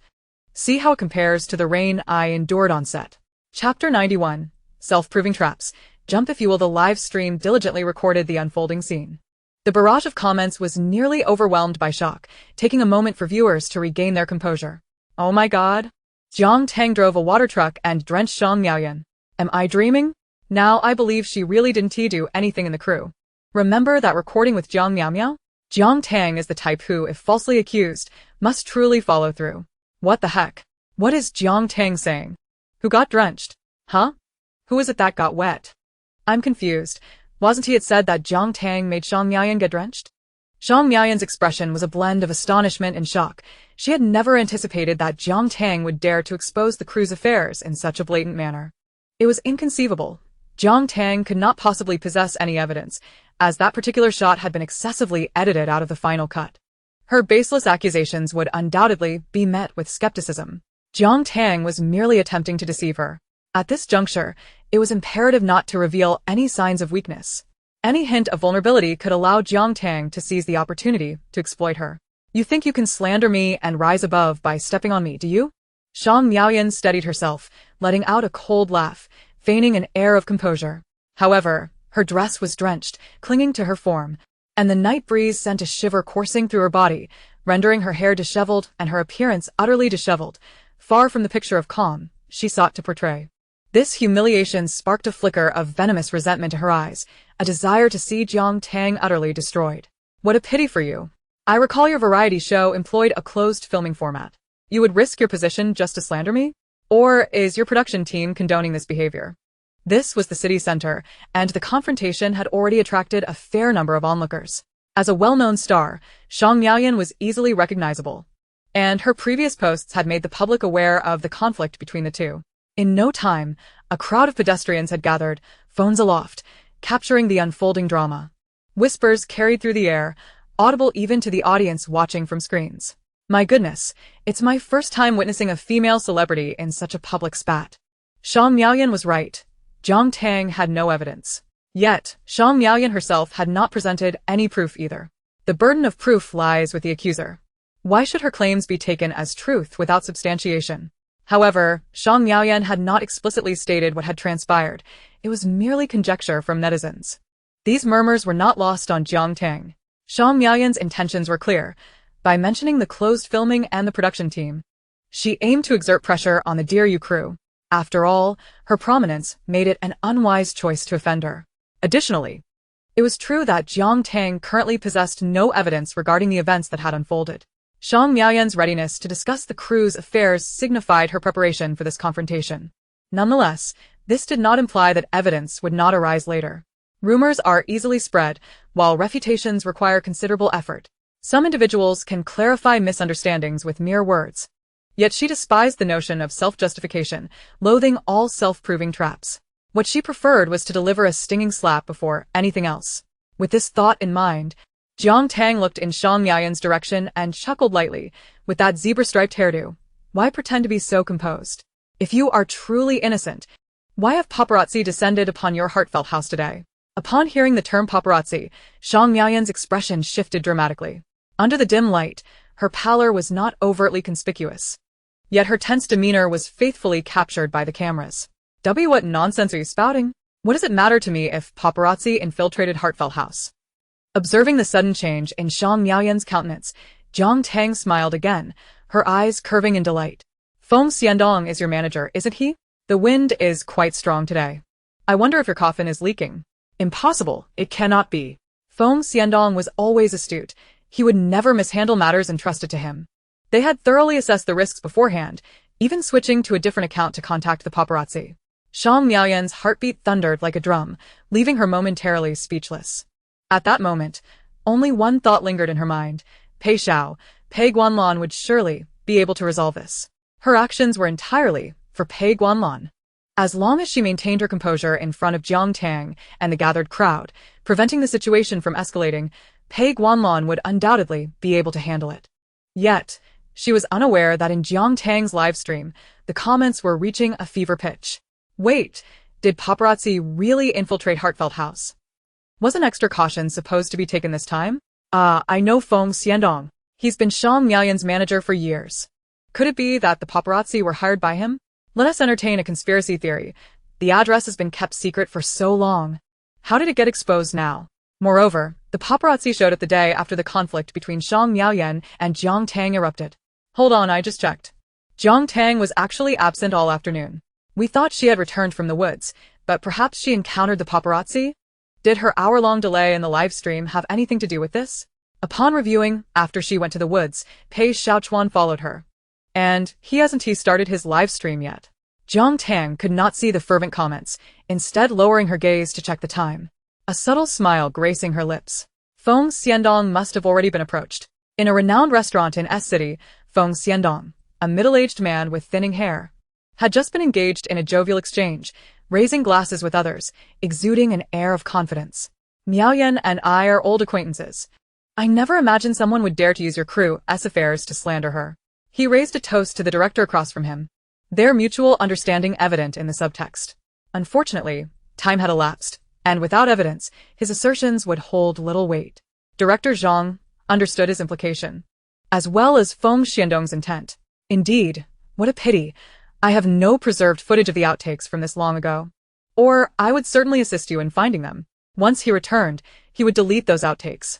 Just then, the sound of footsteps and a knock at the door shattered the convivial atmosphere. Mr. Feng Xiandong, we are officers from the S City Public Security Bureau. Here are our credentials. You are being summoned for questioning regarding possible illegal intrusion. Please accompany us for an investigation. Illegal intrusion. A cold sweat broke out on Feng Xiandong's balding head.